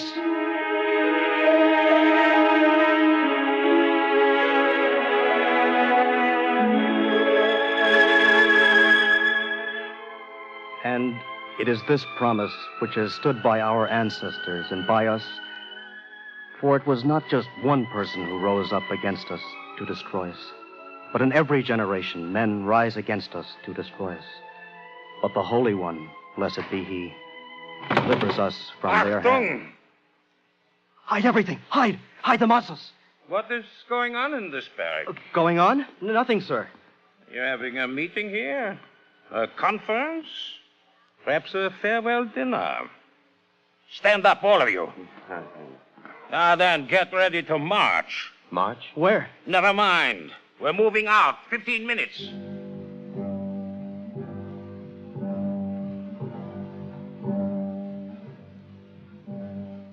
From Egypt didst thou redeem us, O Lord our God, and from the house of bondage thou didst deliver us. How wonderful and strange. The rabbi is a chaplain of the United States Army. He is speaking to the thousands of us in the cold wind of Buchenwald, where the Nazis moved us after the Passover. We were there awaiting our death, waiting to join our dear beloved in smoke, when the tanks with the white stars on them came. And it was over at last. Thou wilt not ever forsake us, O Lord our God. Amen. There are voices in the wind that rakes Camp Buchenwald and goes on to circle the earth. Voices that speak to Jew and to Gentile, to today and tomorrow, saying, forbear, mercy, love, peace. Dear dust, beloved smoke, poor ashes sanctified in suffering. Thank you for the final gift of faith that makes man strong again. Simcha, thou art become a man. Thou art a man in Israel. The sad wind circles the world, sad with the pain of yesterday. But in faith and understanding, I, Simcha Unsdorfer, Buchenwald Death Camp number 95603, not forgetful of yesterday, know that the world, by God's plan, inclines forever toward tomorrow.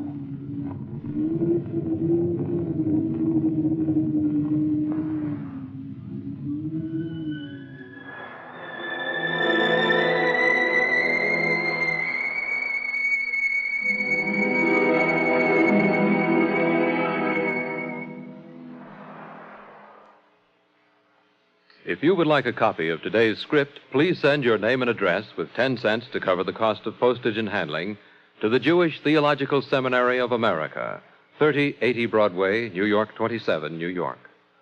And now we take great pleasure in presenting Dr. Louis M. Levitsky, Rabbi of Congregation Oheb Shalom, South Orange, New Jersey, and Director of the School of Jewish Studies and the Women's Institute of the Jewish Theological Seminary of America. Dr. Levitsky. Yes, the world, by God's plan, inclines forever toward tomorrow.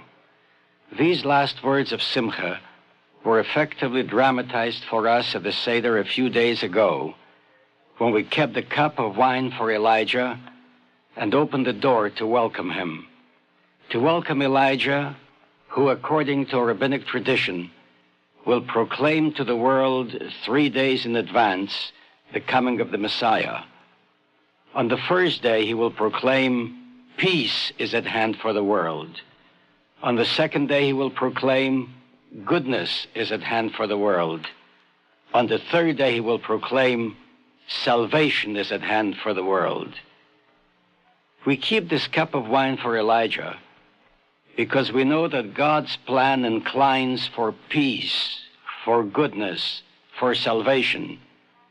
And in the words of the great Maimonides, no matter how long the coming may be delayed, we will wait until the promise is fulfilled. Each year we repeat this faith at our Seder, we and our children together. And as in the case of Simcha, it matters not what the climate is outside. In our homes and in our hearts, we wait for that tomorrow which will establish peace with justice. But to pray is only the beginning. It is the reaffirmation in words of what we believe to be God's plan for tomorrow. We must make every effort to do those things which will help bring it about. We must join with the forces about us that offer the possibility of such an achievement more speedily. And among the many forces, big and little, none offers greater possibilities of achieving peace and goodness than does the United Nations. This Passover will have advanced God's plan considerably if today, when the United Nations is under severe attack from impatient people or people with little faith, we redouble our efforts on its behalf, thereby creating for the world a family of nations bound by common hope for a better day, even as we were such a family last Seder night. Thank you, Dr. Levitsky.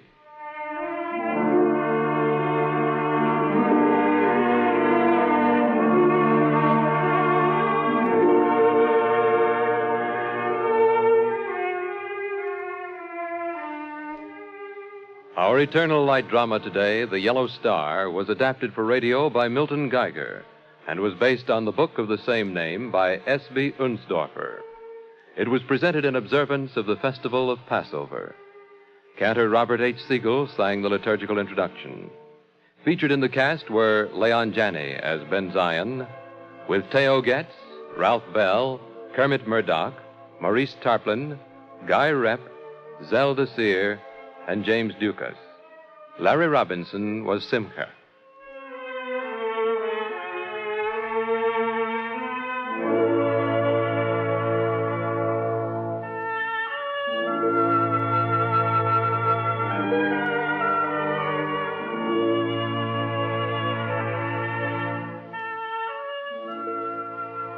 This is Vic Roby.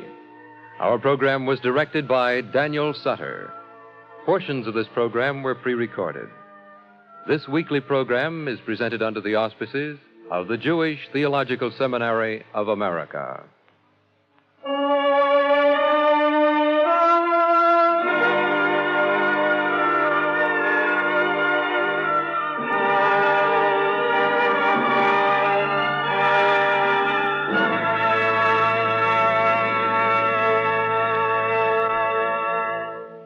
This is the NBC Radio Network.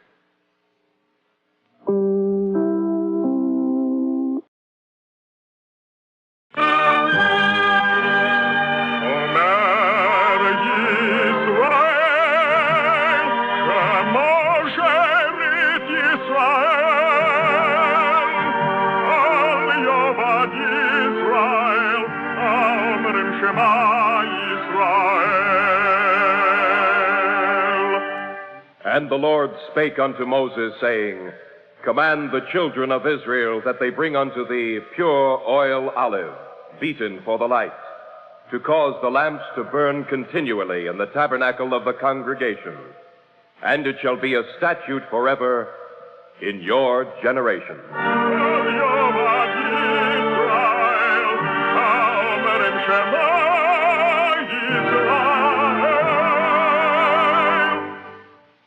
The Eternal Light. The National Broadcasting Company and its affiliated independent stations present The Eternal Light, a program which comes to you under the auspices of the Jewish Theological Seminary of America. Today's program, 100 Hours, was written by Mildred Vermont and is presented on the occasion of Israel's 14th anniversary. It is based on an actual episode of the Sinai Campaign of November 1956.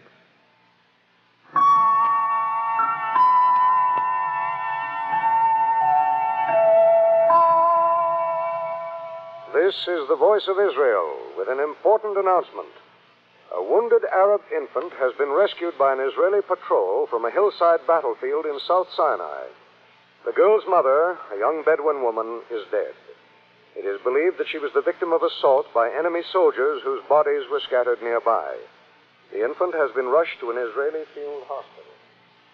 I was the one who saw her first, with a tiny figure lying in the arms of the dead Arab woman in the twilight of that October day in 1956.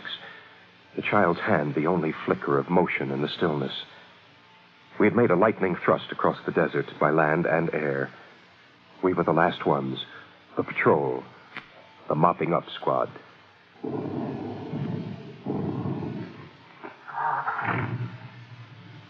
All quiet, sir. I think we can move now. Wait. Soldier, do you hear anything? It's the wind, Captain. There's nobody left alive out there. I'm going back. I'd better go with you, sir. The road is mine. There, on the hill. Something moved. Let me go ahead, sir. Captain, it's a child. An Arab girl, a baby. Pick her up carefully. She's bleeding. She's wounded. Let me wrap her up in my coat, Captain. The mother is dead. All right, soldier. Let's go. Hey, quiet, little Bedouin. We're not going to leave you out here to die. I will hold her. You drive. If we can keep her alive for 2 hours, we can get her to Dr. Becher behind the lines. Yes, sir. Hey, what? Oh, you should have left her there. there. It's an Arab. Fighting a war. Would any of them lift a finger for one of our children? Who knows? We kill because we are threatened. We are not threatened by anything this small brown girl can do to us, or anything she can become. Get going. Yes, sir. Yes, sir. And so, across the desert of Sinai in the gathering night, across the terrain littered with the bodies of Egyptian and Arab and Jew, a strange company speeds. And inside that circle of human compassion, our men are no longer instruments of war, and this jeep no longer an instrument of battle. The voice of a child has cried in the wilderness, the child of the enemy, but a living being in crisis.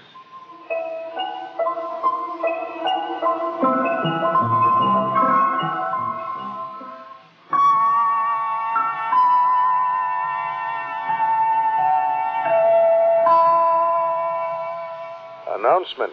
The Bedouin child found late yesterday by Israeli patrols on their way through the Sinai Desert has undergone surgery for a bullet wound in the chest.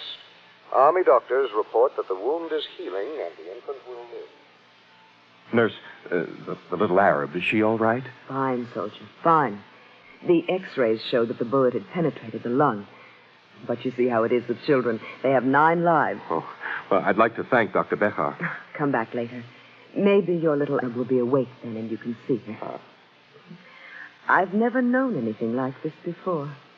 You would think she was your own. Good night, soldier. Night. Dr. Becher. They've been coming in all night, the men who brought in the little Arab. How is she? Asleep.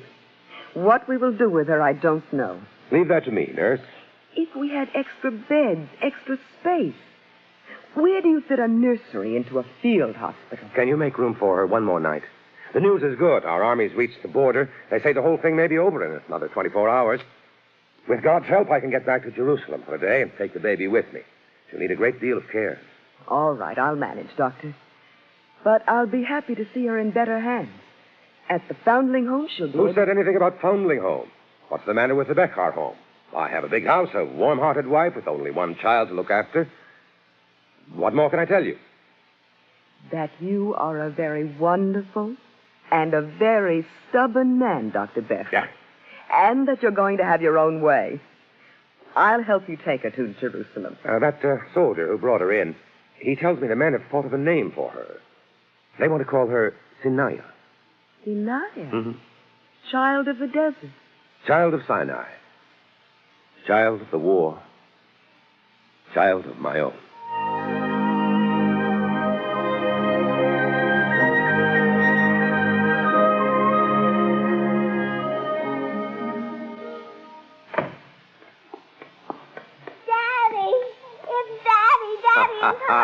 Shalom, my little sweetheart. Shalom, my Reva. Your mother, is she here? She is here, my love. Oh, it is good to have you back. Oh, someone is with you. The nurse from the camp. She came along to help me carry something I brought home for you. Daddy brought me something from the war. It's a surprise. Where is it? Daddy, what did you bring me? A very wonderful present, my little Reva. Come here, I'll show you. It's a doll. A brown doll. She moves and talks. She's a nice. She's a little girl like you, Reva. Not exactly like you, Reva, but she'll grow more like you as time goes on. She's your new sister. Her name is Sinaya. I don't understand. She's beautiful. Her skin is brown. She's been out in the sun. Yes, my Reva. Out in the sun of the desert for many thousands of years. I'll go now, Dr. Becher. Thank you, nurse. My wife and I can manage from here on.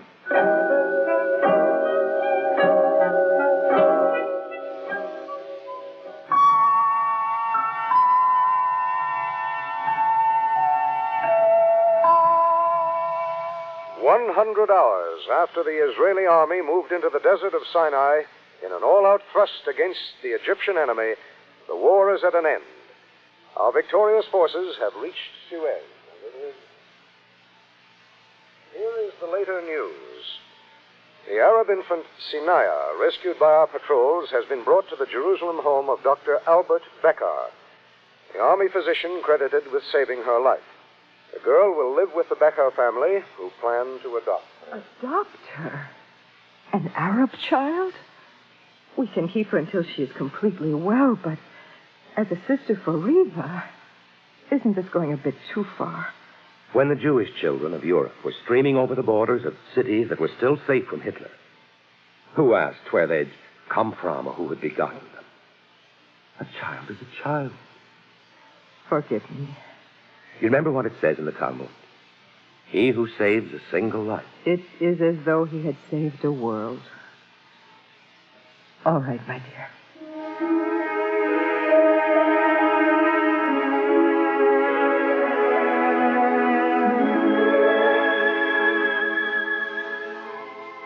Even a war of 100 hours takes longer than that to become part of the past. I used to come to Jerusalem from time to time when I could get leave. And from time to time, that year and the next, I dropped in on the Bechars. Or the kindergarten where Sinaya, now past 3, dark-skinned, dark-eyed little beauty, played with her Hebrew sister. Arab and Jew, hand in small hand, under the gleaming sky of their homeland. 2 children born into alien faiths, each rooted in the earth of Palestine.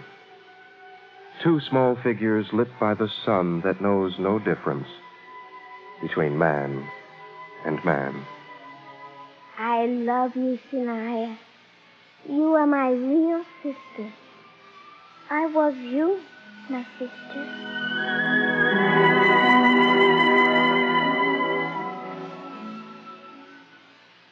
Mrs. Becker, I can only tell you we've all fallen in love with Sinaya. The older children adore her. She prattles away in Hebrew as though it were the language of her own people. Well, I doubt she remembers any other. After all, how long could she have been aware of language? She was only a year old when they found her. Well, anyway, she is a delight. I'm afraid the big girls spoil her. She's something special to them. A child named for a battle. It intrigues them. Oh, Sinaya's good for all of us. And for us. I only hope we'll be allowed to keep her. The adoption papers have been filed, but who knows? The time to begin worrying, Mrs. Becker, is not now. You have her. You know, sometimes I think what a pity it is that so many of our Israeli children have had to grow up fearing the strangers of the desert, almost from the time they're born, expecting from them hate and attack, thinking of them not as human beings, but as the enemy. It's something all of us think about who must bring up children in this new world of ours. I'm glad that we have Sinaya. Of course, she is a child. All of them are children. And sometimes they fight.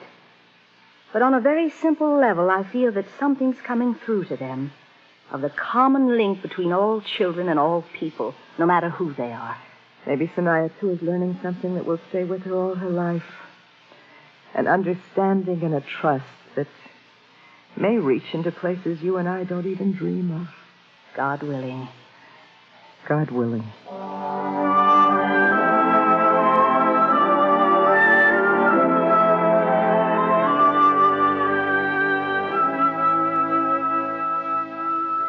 Give it back. She took my toy. She took my ball. Give it back. back. It belongs to me. It's my ball. I had it first.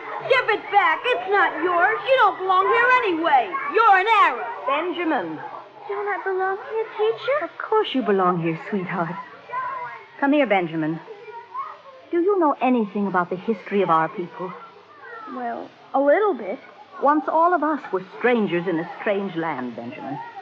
If we've come back to our own homeland, and God has helped us to win our freedom, we must never forget how it felt to be lost and without love.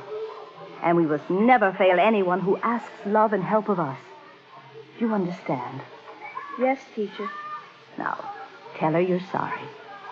I am sorry, Sanaya. Will you play with me, Benjamin? We can play with the same ball. You know, you have a pretty name, Sanaya.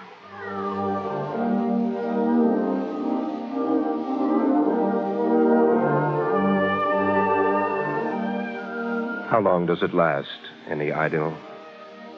How long do the small dreams of individuals stand up against the forces of convention, the barriers that society creates between man and man? I remember the first intimations of trouble the day I ran into Dr. Becher on the street near the government hospital. There was something unfamiliar about him. The vitality, the lift of the head, a little different, a little less confident. Good morning, soldier. Oh, good morning, Dr. Becher. My little friend, how is she these days? Oh, growing up. She'll have a birthday soon. She's almost 5. You must be with us on that day, soldier. Oh, gladly, sir. Any news? I'm afraid so. We heard officially this morning. We can't appeal, of course. The adoption? We've been unwilling to face the truth, soldier. There are laws in this country, just as there are anywhere else in the world. They won't give an Arab child to a Jewish family. The application has been denied.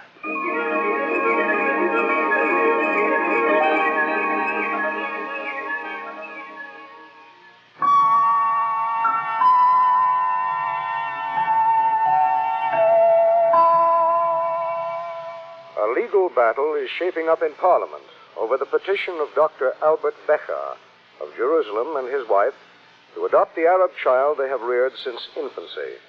2 prominent Arab members of the Knesset have filed separate applications for custody of Sinaya. One is Mohammed al-Nashef, the other Faris Hamdan of Nazareth. It's impossible. They can't take her away from the one place she's ever known, from people she loves. I'm the only mother she remembers. This is cruelty. We've been through all this. It's necessary for us to be realistic. That's all but we it can. will break her heart and Reva. Look, my dear, we're going to fight this, but our chances are not good. If we lose Sanaya, she will adjust. So will Reva. They're young. They're more resilient than we. Think for a minute of all the dislocation and suffering the children of Europe had to endure before we gathered them in here. And see how they've managed to grow up. Strong, balanced, secure again. It is not the same thing. If Sanaya is adopted by either of the 2 men who want her, she'll go from here into surroundings of beauty and ease. They're both honorable men. Faris Hamdan is childless and would be completely devoted to Sanaya. She'll not lack for love, and she'll not be going far away. We can see her. That will be very hard for me. The life isn't a private arrangement between 2 people, my dear. You love her. But a child is an individual. And an individual is sacred and belongs to the people who begot her. Any child is a bridge between all that is past and all that is yet to come. Can we rob her people of what Sanaya may one day be as a human being? It sounds almost as if you're arguing for the other side. How are we going to tell her? How are we to tell Reva? We have time for that. Nothing is final. No, we will lose. You know it. This is no more a personal crisis. The newspapers, the radio, the Knesset are all mixed up in our humble lives. Our small Sanaya is a cause célèbre, a political tool. Beyond belief. I know how to argue on both sides, my dear, but who will listen? After all, when the remnants of our people were drawing together after the Holocaust, did we not want our own children back again? They'd been sheltered and loved and reared and taught security in scattered places all over Europe, in monasteries, churches, and Christian homes. You think the men and women who took care of those Jewish children didn't grow to love them? You think it wasn't painful for them to have to let go? But it was right. Try, in spite of that. You promised me. It is in the hands of God, my dear. But I will try.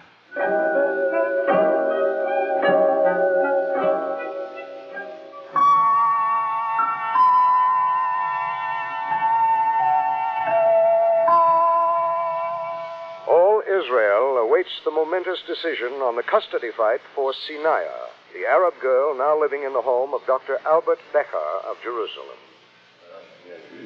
Gentlemen, a child is the future. What she may become, no man can foretell. Within this small frame, within the spirit of this girl who has been given the name Sinaiah, may lie the seed of a great poet, an artist, a leader of her people. This child will bear children of her own one day. To whom shall they belong? The question of who is most fit to raise this girl is not a question of love only, or a question of race or belief. Dr. Becher and his wife are Jews, but they have attested by their devotion to this child that love is beyond the divisions which men set up between themselves and other men. Indeed, through the dedication of this family, there is erased, symbolically, the historic differences between Muslim and Jew. There is demonstrated the truth set forth long ago under the sky of this land. All men are brothers. My friends, one thing we cannot do in all integrity.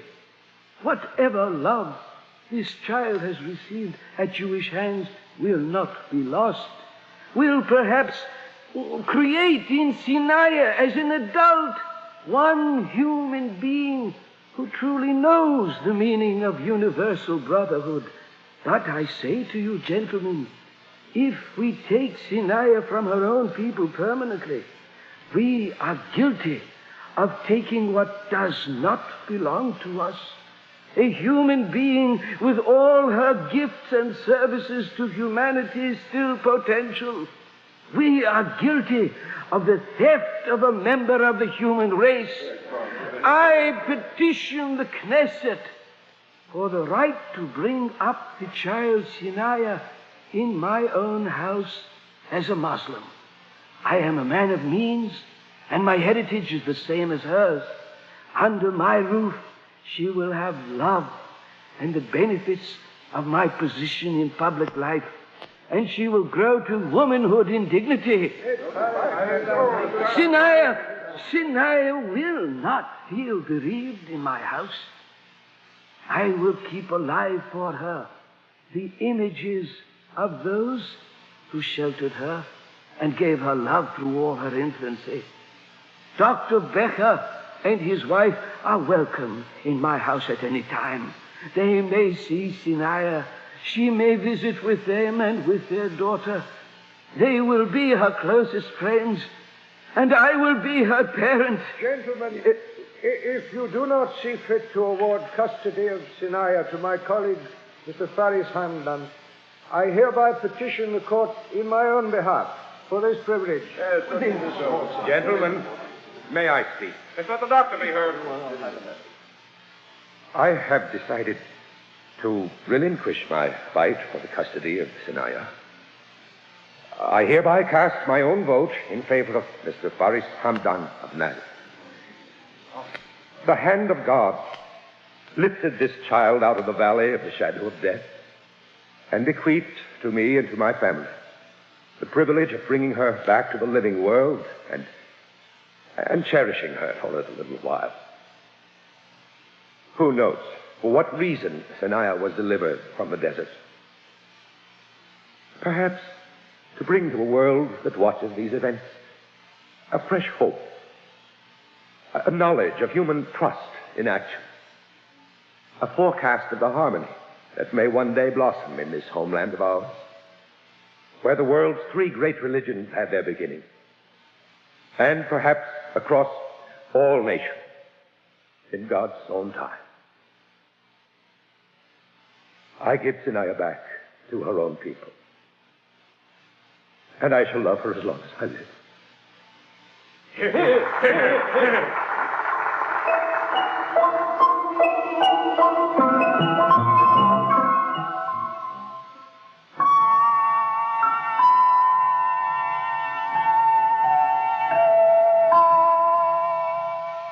The case of Sinaya was settled today. The court has awarded the girl to Mr. Faris Hamdan of Baca el Garbia in Nazareth. Where is she now? Sinaya, the lyrical name. Child of the desert. Unwitting symbol in the lives of two warring peoples. What will she be one day when she grows to womanhood, shaped by the love of two alien worlds? I see her from time to time in the kindergarten in Nazareth. I will perhaps follow her throughout her life as a friend. Dr. Bechar will be somewhere in her life, too. For a long time. Shalom, my little son. You see, I call you by your new name, your Arabic name. Shalom, Shalom.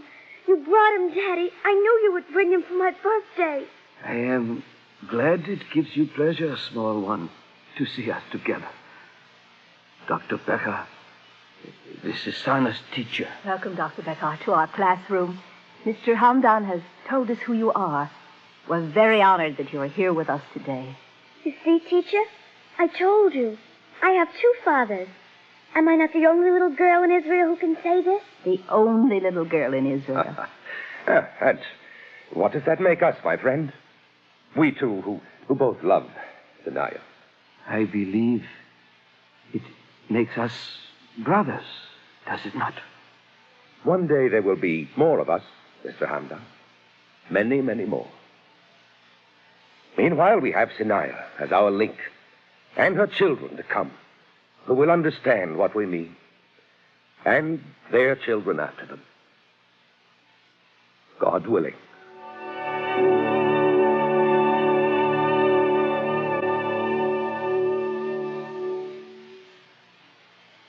If you would like a copy of today's script, please send your name and address with 10 cents to cover the cost of postage and handling to the Jewish Theological Seminary of America, 3080 Broadway, New York 27, New York. And now we take great pleasure in presenting the Honorable Abba Eban, former ambassador of Israel to the United States and the United Nations, and now Minister of Education and Culture of Israel, and President of the Weizmann Institute of Science. Mr. Eban. The story of Sinaya reveals both the pathos and the hope of Israeli life. There are two civilizations which have their roots in the Middle East: the Jewish civilization for 2,000 years, the Arab culture since medieval times. There is a destiny which has linked these peoples together. History proves the possibility of their cooperation.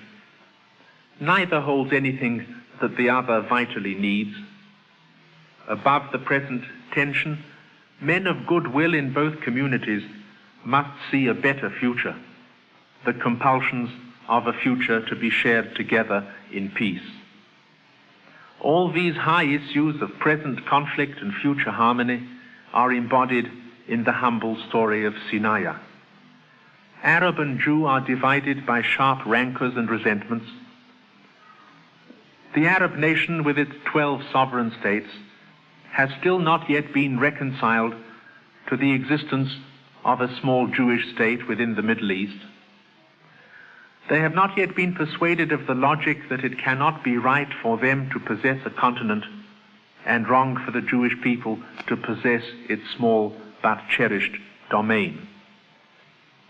All of these issues are embodied in the story of Sinaya, tended by Jewish love, but ultimately returned to her people.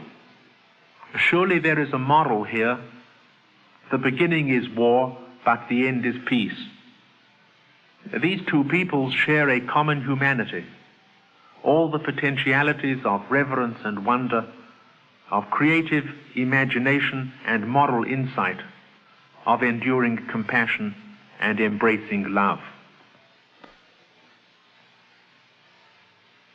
Our Eternal Light drama today, 100 Hours, written by Mildred Vermont, was presented on the occasion of Israel's 14th anniversary.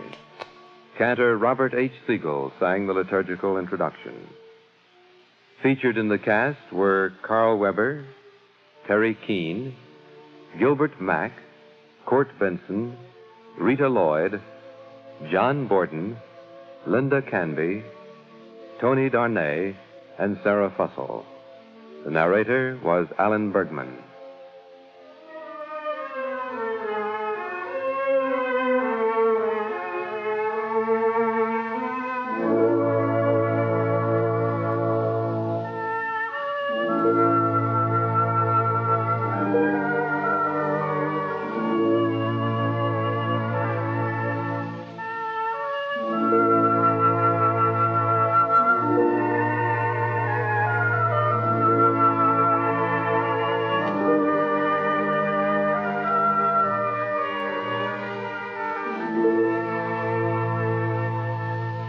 This is Vic Roby.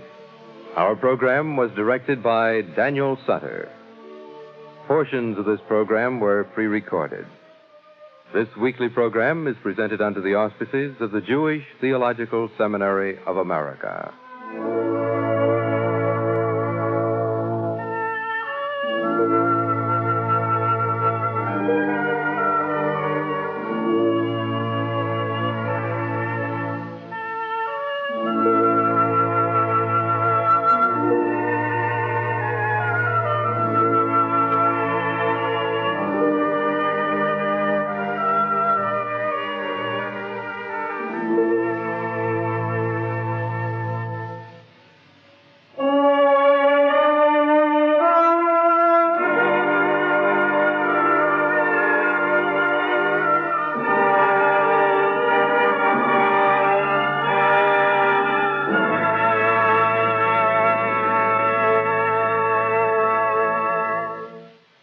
This is the NBC Radio Network.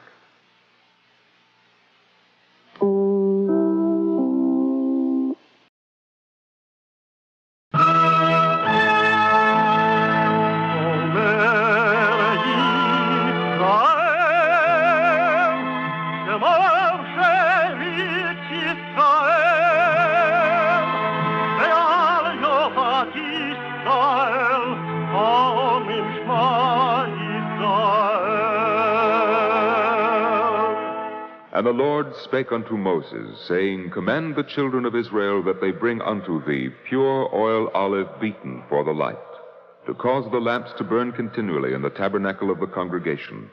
And it shall be a statute forever in your generations.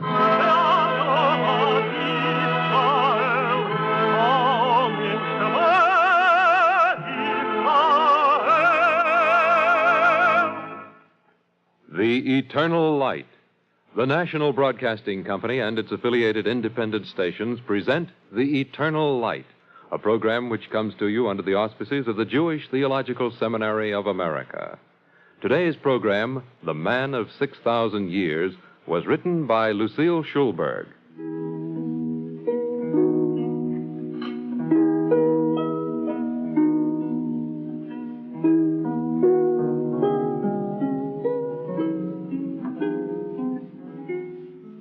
Almost 6,000 years ago, the creative spirit began to reveal itself in men. Jubal was the first, the Bible tells us, the father of all singers, all those who handled the harp and pipe. His half-brother, Tubal-Cain, sang too, but his music was form. His songs were shaped from brass and iron. In the ages since then, there have been, here and there, men who are true descendants of these first creative men. Their joy in creativity is strong and total. No tribulations can keep these men from singing. No evil can conquer their spirit. Their works gladden the generation they live in. The story today is about such a man, Bernard Rader, a man of 6,000 years in our time. Father, Mother, come look. Oh, he's hurt himself. No, Mother. I've just come from Cheder, haven't I? So? You can't hurt yourself in the Hebrew school? Hush, Schindler. What do you want to show, Benga? Look at the shin, the ayin. I've seen Hebrew letters, Benga. But look at the form of them, Father. Yes? Aren't they beautiful? You can set them on a table and walk around the table and look at them from the back or the front or upside down. And they're still beautiful. Isn't their form perfect? The letters are perfect, Benga, because they are in the spirit of the word and the prayer. The form, Father. I think that's the prayer. Prayers were exciting in Chernovitz, where Bernard Rader grew up. For most of the Jews there were Hasidim, who gathered joyfully at the nearby court of the famous Hasidic rabbi of Sadagora. Rader's father took him there.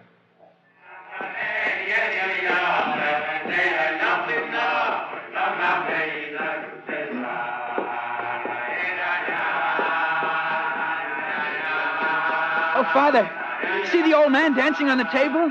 His prayer has form, eh, Benga? A cup of wine! I'm drunk with the love of the Torah!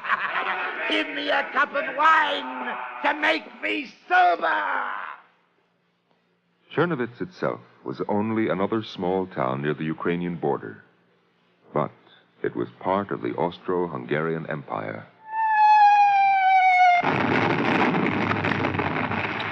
Bernard Rader? Yes? You are hereby drafted into the army of His Imperial Majesty Franz Joseph of Austria to report... But he's only 17. Only a boy!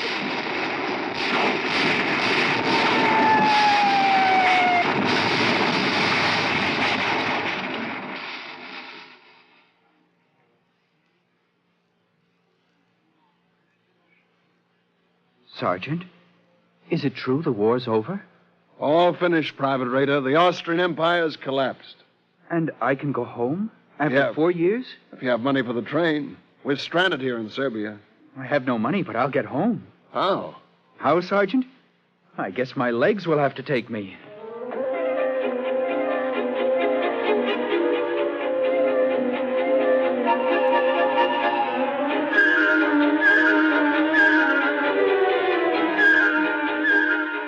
So Bernard Rader began to walk, the long walk back to Chernovitz.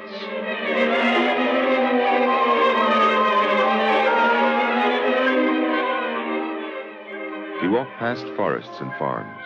He walked by rivers, through villages. Days became weeks, and weeks became months, and still he walked. He strode across the face of God's earth, and spoke to the people, and saw them, and saw the forms of them, and of life itself.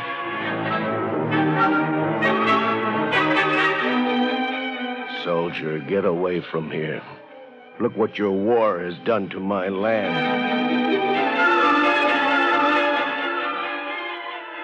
Soldier, you're hungry. Here's some cheese and bread. Take it with you.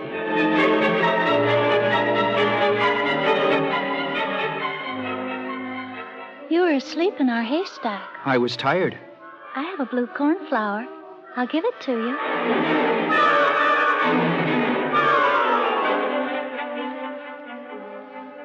The form, even of a tiny flower, took on new meaning. And as he neared the end of his long walk, Bernard Rader made a decision that would stay with him forever. Benga, you've been home now a month. Your health, God be praised. You're well and strong. Have you thought at all about the future, my son? It's time maybe... Father, I've been thinking about nothing else. I want to be an artist. An artist? All the time in the war, everything seemed like jagged pieces. But during my long walk, I saw the complete form of God's world. I want to show that form in art, to show God's unity openly, on all sides, with nothing hidden. Prayer to show God's unity, that I understand. But I don't know anything about being an artist. See these drawings? I made them. And you'll work at this? I'll work. Benga, to express to God what is within you, that is important to a man. For me, it's prayer I offer at the synagogue. For you, It's being an artist. Could be a fine thing. Yes, but I must study. And to get to an art school, I'll need a miracle. Bengala, the Baal Shem Tov, the master of the good name, he lived on the gentle slope of a mountain in Mezabish. The top of the mountain was very steep and sharp. One day the Baal Shem was walking, absorbed in his prayer so deeply, he almost walked right into the air. And you know what happened? No, Father. A nearby mountain saw what was going on and leaped across a valley and leaned up close to the first mountain. And the Baal Shem kept on walking. And so, Father? So? A miracle. Don't worry, Benga. You'll get into your art school.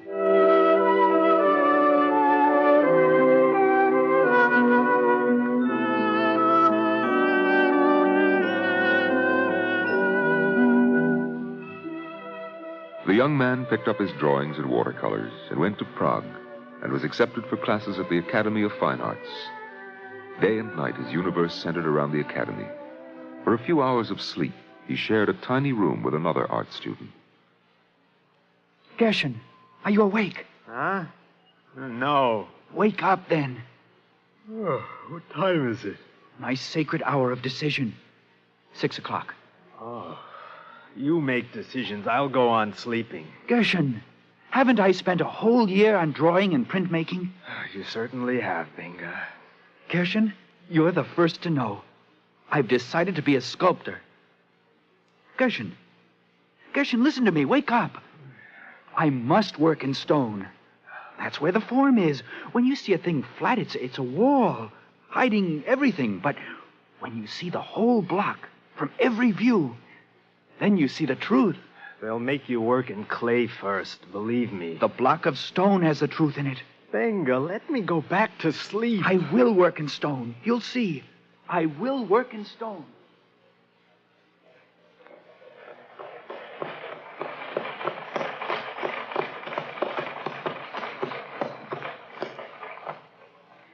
Benga, such a big cart and such big horses. What's the occasion? Climb up and ride with me, Gutsa. Oh, thank you. It's a beautiful day. Almost as beautiful as you are. I'm impressed by the invitation. But where are we going? There's a big block of sandstone in Zastovna. I want to get it and bring it back here to Chernovitz to carve. Are you going to carve it into a tombstone? No, Gutsa. You know I cut tombstones only to make a living. This will be a real sculpture.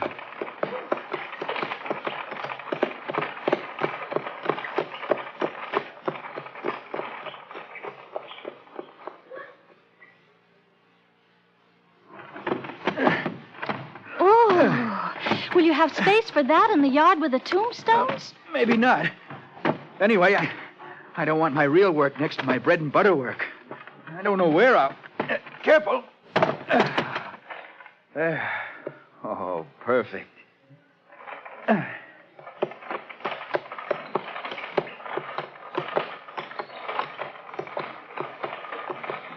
Benga, my father has that field on the outskirts of town near the railroad station. You could carve your stone there.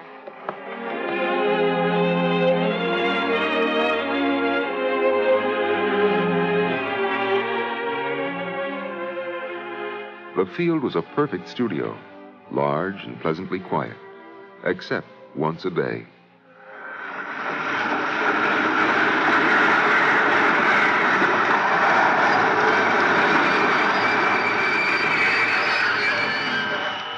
"20-minute stop. 20 minutes. Where are we? Oh, somewhere near the Polish border, I think. Hey, fella, what's the name of this town? It's Chernovitz in Romania. What's he doing, Alex? Making a sculpture, I guess. What's that supposed to be, young man? It's called birth. It's a woman? It looks more like a monster. A woman. Don't pay any attention to them, Benga. Oh, they're just God-fearing people, Gutsa. How can you say that? Doesn't God fulfill the desires of those who fear him? Well, those people desire to laugh. Oh, venga. Gutsa, do you think if we fear him, God fulfills all our desires? If they're good desires, I think so. What do you mean? I mean, if somebody has a desire for a beautiful, Yes, Venga? for a beautiful block of stone.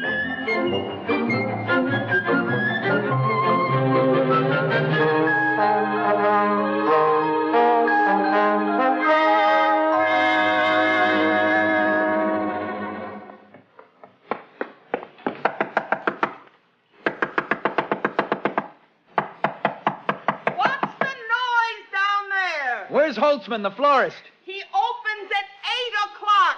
But that's 2 hours from now. So who should be up at 6? It's my sacred hour of decision. Benga, Benga. What an early bird. I need all the flowers in the world, Holtzman. Well, give me a minute to unlock, please. I don't have any money. Oh, Benga. For Gusti Korn? Mazel tov. You'll pay me when you can. Here, take these, and these, and these, and these.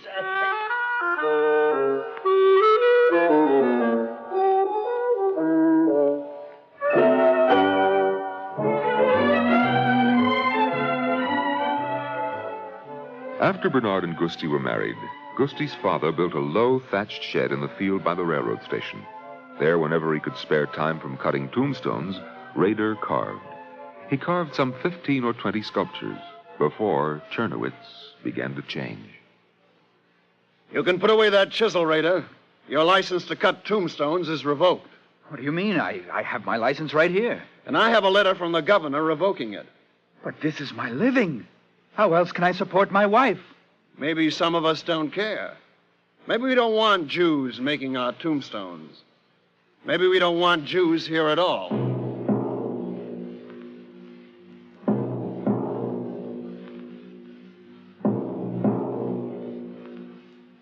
Once again, Rader left Chernowitz, this time forever. He and Gusti went to Prague to make their home. So this is the room where we'll live. It only looks like an empty storage room in a factory, Gutsa. Really, it's a palace. And our palace has a courtyard. They built a pavilion next to the factory for a fair. Isn't it wonderful? All the space I need. I can keep the stones right in our own backyard. And all my life I dream of a house with a garden in the backyard with roses and daffodils and nasturtiums. Now, don't fret, Gutsa. I'll buy you flowers. Look, we have plenty of money. 500 crowns, 524 crowns, 530 crowns, 550, 575 crowns, 579 crowns. All our savings. Received this day for 1 block sandstone, 579 crowns. Wait! I'll break the rock so you can hold it up easier if you want to. No, no, no! No, don't touch it! I'm going to carve it!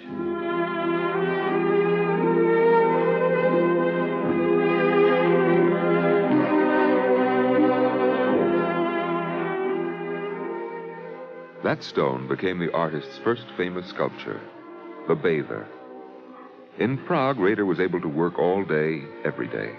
He steadily developed his feeling for the form, the volume that sang from every angle, like the Hebrew letters. Unlike Chernowitz, Prague was an international art center. Soon the studio and the factory courtyard became known. Some came simply to see his work, and others... My name, Emil Villa, Mr. Rader. Some of the artists here in Prague have an association called Manes. Perhaps you know our exhibition hall? You're much younger than most of the people we exhibit, but we would like to offer you a one-man showing. Monsieur Mayor, may I present Bernard Rader? That's Aristide Maillot, the greatest sculptor in France. He asked to meet Rader. Your figure, the better, is beautiful, Monsieur Raider. You have great talent. Thank you. You don't work from the clay. For you, it is the stone, eh? Yes. I need the block itself, the density it contains already before I come near it. Myself, I build from the inside out. I enter the block. Well, we must talk more. Tell me, Raider, have you ever thought of coming to Paris?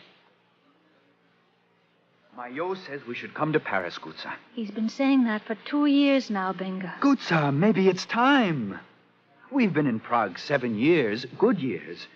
I've had success here, but Paris, isn't that where an artist should be? And Maillot, such a grand friend, such a great artist, he's there. We could find a house, not even in the city, and... I must go to talk to Mrs. Greiner down the hall. Now, why? To ask her to take care of the flowers. Can I carry rose bushes in my arms all the way to Paris?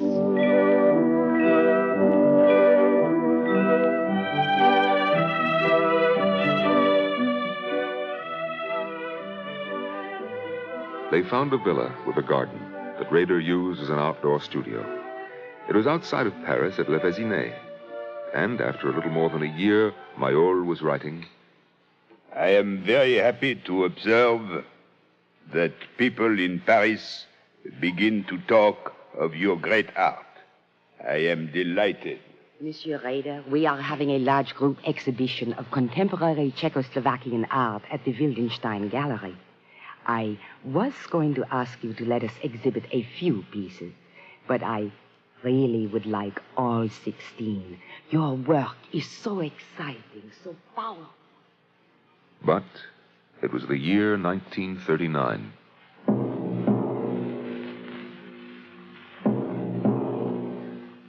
Gutza, did you hear the news? Oh, no, I've been busy with this lilac bush. It's getting a little tired. Gutza, listen to me. Hitler has invaded Poland. France has declared war against Germany.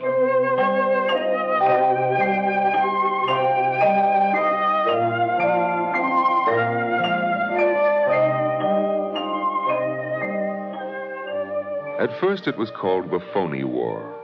Then the Phony War became real. Hitler's Nazis marched into Paris, and to the outskirts of Paris, Le Vésinet. Don't answer it, Gutza. Can you see who it is? No. Yes. It's the police, isn't it? Through the garden, quick. They mustn't find us. Wait, I'll bring some... No, nothing. This way. Hurry, hurry. Raider, open the door to the German police. No? All right, hide then. But listen to this. Zu Schmetteren. He's ordering them to Auf smash... schnell. To smash Zu your Schmetteren. sculptures. Oh, Benga! Do they think they can stop me from my work? Never. Never.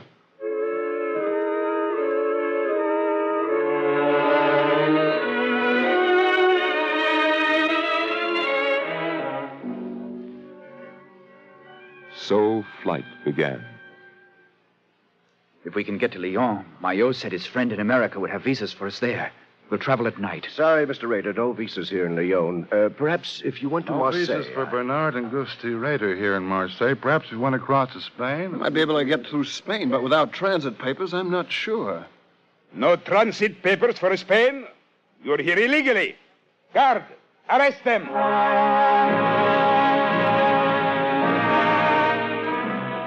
Now came many weeks in a Spanish jail for Bernard and Gusti Rader. And then, without explanation... You are free, Rader. You and your wife have exactly 24 hours to leave Spain.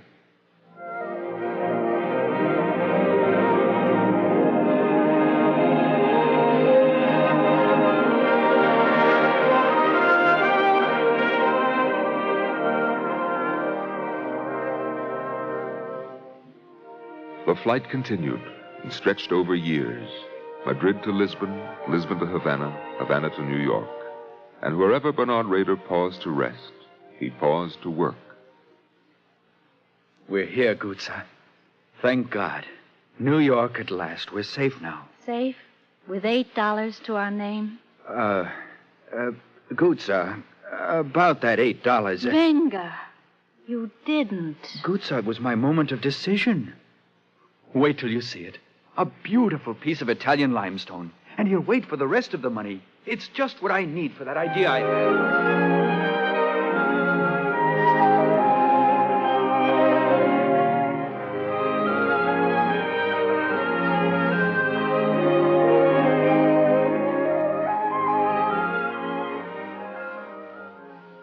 This piece of stone, Bernard Rader's first carving in America, became his most renowned work, The Wounded Woman. Life in New York did not go easily for Rader, but he went on working and seeking, and in this was his joy.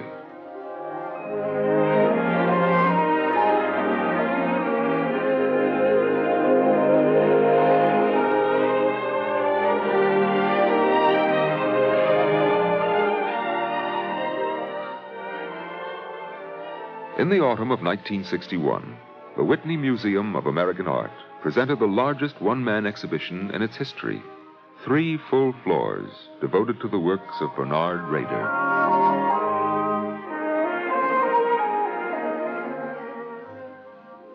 Benga, listen to what the art reviewers are saying. Nothing could be more welcome than Rader's triumphant vitality. And listen to this. The work speaks at every point of an exuberant joy in life. Oh, and there's more. Here Rader stands at the Whitney, swelling and leaping with joy.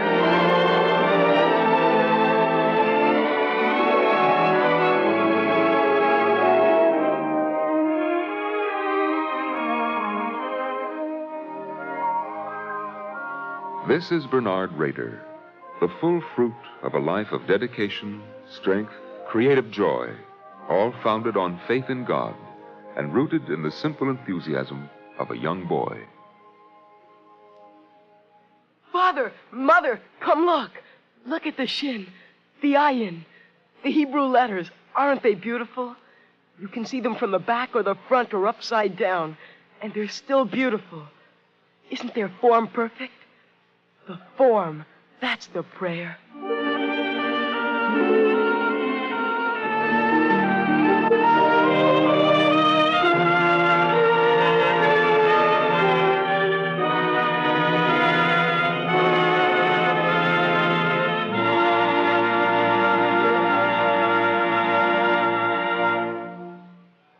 If you would like a copy of today's script, please send your name and address with 10 cents to cover the cost of postage and handling to the Jewish Theological Seminary of America, 3080 Broadway, New York 27, New York.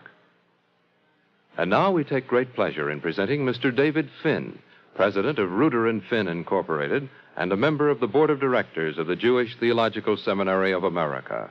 Mr. Finn. Rarely in the world of art does one find so striking a relationship between the artist's life story and his work as in the case of Bernard Rader.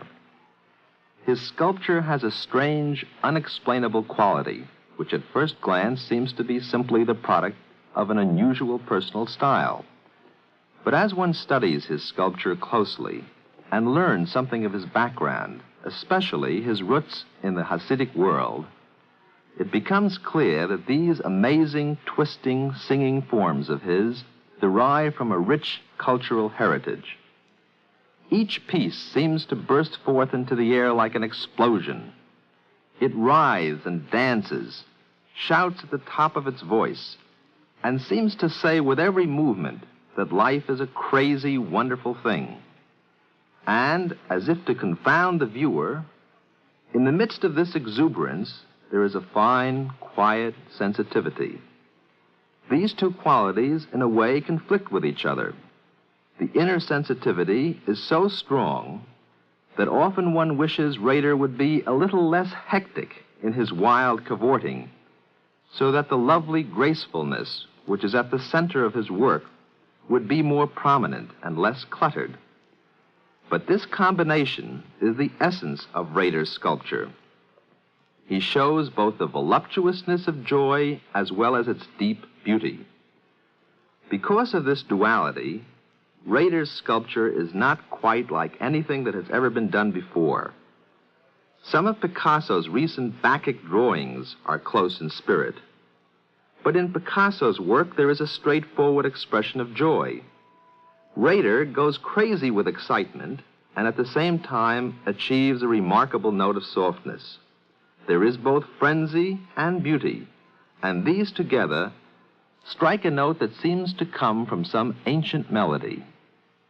Recognizing the relationship between a sculptor's art and the life of his people and their history makes us realize that we all have roots that go back deep into our past. With most of us, the connection is less obvious, but it is there nevertheless.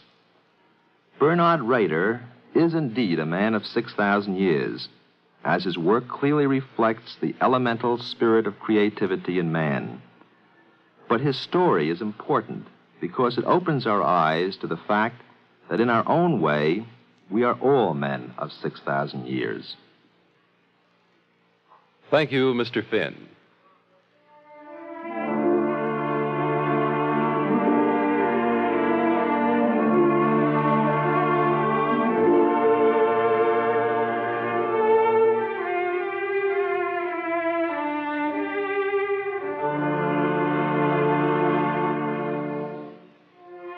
Our Eternal Light drama today, The Man of 6,000 Years, was written by Lucille Schulberg. Cantor David Putterman sang the liturgical introduction.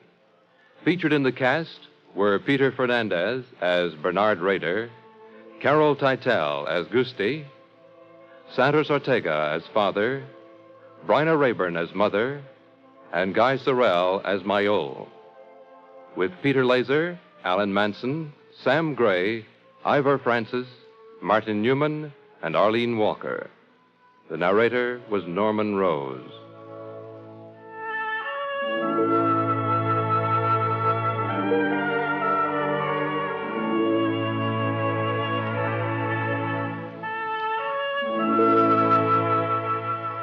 This is Vic Roby. Our program was directed by Daniel Sutter. Portions of this program were pre-recorded. This weekly program is presented under the auspices of the Jewish Theological Seminary of America.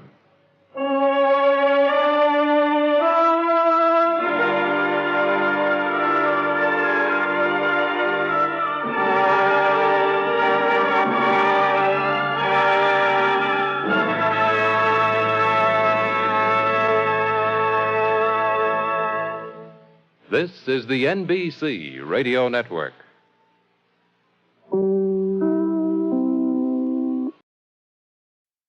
The words we live by. The National Broadcasting Company and its affiliated independent stations present The Words We Live By, the summer series of the Eternal Light program, which comes to you under the auspices of the Jewish Theological Seminary of America. Today we present the first in this series of 15 literary dialogues on democracy and the Bible, featuring two of America's foremost men of letters, Maurice Samuel and Mark Van Doren. Mark, we've chosen for this summer series of the Eternal Light, this is the 10th year, a subject which I believe is much more difficult than any we've tackled hitherto. I agree to that. We began with specific aspects of the Bible, the prophets, the minor characters, the books of wisdom, but now we're undertaking an overall examination of the significance of the Bible, placing it in a sort of dramatic juxtaposition with a great concept of the modern world, the fundamental concept of the modern world, and that is democracy. And at first glance, it looks as though we are trying to reconcile two incommensurate quantities. We think of democracy as being a great evolving idea. We think of the Bible as being a completed document. And we're going to have difficulty, I imagine, in getting our listeners to see that this contradistinction is not a real one. Well, I think and I hope that we shall make it clear, or we shall discover for ourselves, that the two, as you say, possibly incommensurable things are all to be seen under an aspect of evolution or change. I can't believe that the Bible, as it stands, ecstatic with reference to our theme of democracy, I think that we shall discover that throughout that great book, the idea which we label democracy is undergoing constant development and change. Maybe there's a movement toward perfection there, just as in the history of man over the last few thousand years, there has been an evolution, a development. Democracy is not complete now, and doubtless it never will be, but certainly it has become more like complete through many, many changes. Well, the part of the distinction lies in the following. We generally think of democracy, that is to say, that social force or that social impulse as being secular. We generally partition it off from religious ideas, and we go back to primitive concepts of democracy or the earliest use of the word, and we discover there changes that have taken place in the meaning of the word, indicating changes in the meaning of the content, and it would be easy to assume that this is merely a social force at work, a blind social force at work. I go back to what I remember of Aristotle's definition of government. I think he spoke of three forms of government, the oligarchy and the tyranny and the democracy. And he decried democracy because it was based, according to him, on a false evaluation of human beings. That evaluation was to the effect that if men are equal in any respect, they are equal in all respect, and therefore all have equal rights. And from this he went on to decry democracy as inevitably leading to the worst form of tyranny, to the one-man rule. Yes. From that day to ours, our concept of democracy, our use of the word democracy has changed so enormously. We think today of democracy not simply as a form of government. We think of it as a way of life interpenetrating all of our relationships, don't we? Yes. Of course, Aristotle was interested in a great many forms of government, actually more than three. There was monarchy, aristocracy, democracy, but also, as you said, oligarchy and tyranny. And he was interested in transformations or conversions that can take place. He saw one of these forms slipping into another. And one thing that made him distrust what he called democracy, and by the way, we still keep his word. It's a Greek word. All these words are Greek, aren't they? Yes. One thing that made him distrust democracy was the possibility that it would be converted into a tyranny, as we have seen happen in our time. But what I'm pursuing for the moment is the thought that when we say of a certain action today that it's undemocratic, yes, we don't automatically think of a governmental relationship. No, it's a moral term. It's a moral term. Now, how did this come about that what was an instrument of government and a very specific organization of powers in a people came to include very strongly relationships between human beings outside the scope of governmental authority? Well, it's a wonderful question, and I agree with you when you say that the subject we've chosen for this summer is the most far-reaching and deep of all the subjects we've ever dealt with, and we'll doubtless be highly incompetent in our discussion of it. But I agree also that there are many mysteries involved. The chief one being the one that you've just mentioned, namely that the word democracy or the word democratic has somehow or other altered from being a purely technical or political term into a moral one, so that we can use the word undemocratic as a word of opprobrium. We shout undemocratic, don't we? Yes. When someone disregards our desires, when someone in authority or with power decides things without consulting us, without asking for our consent. Yes, not only that, but if a man is a snob, yes, you say he's undemocratic. If a man is very ostentatious, if his conspicuous consumption becomes too conspicuous, or if it's conspicuous at all, we talk about it as being undemocratic. When do you think that this shift came about in the use of the word democracy, at least in the English language? I've always associated it very strongly, a big forward leap, perhaps arbitrarily, with Jacksonian democracy in America. Well, This was when it began to make itself it may have been there before, but about that time, this concept of democracy as referring to moral relationships between human beings took an immense forward leap. Is that your feeling? Well, there was certainly something like a revolution in the manners and feelings of this country under Jackson. He liberated, it would seem, a tremendous force there through his own personality and through his own acts as president and his own behavior in the White House and everything else. He liberated something that presumably was there in the people to be liberated. Although, before him, there had been Jefferson, of course, whom we are in the habit, I'm in the habit at any rate, of tracing this back to. Remember, he said this: men by their constitutions are divided naturally into two parties. One, those who fear and distrust the people and wish to draw all powers from them into the hands of the higher classes. And two, those who identify themselves with the people, have confidence in them, and consider them as the most honest and safe, though not the most wise, depository of the public interest. In other words, it wouldn't be the wisdom, it would be the fact that they are human beings that makes them the repository of government, if not of wisdom. But there we still are talking, as you said, about government. Well, would you have said that Jefferson, or let me go to a more important figure, I think he is a more important figure, Washington, had this view of moral relationships in democracy, or was there something of what we would call the aristocrat about him? Well, Maurice, there was no question, something of the aristocrat in Washington.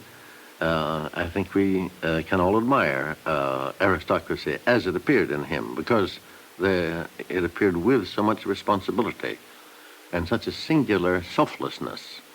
Because the thing that always impresses me as I look at George Washington and read about him is that the services he did to the people then emerging as a people, or the nation then emerging as a nation, the things he did for them, he did for them and not for himself.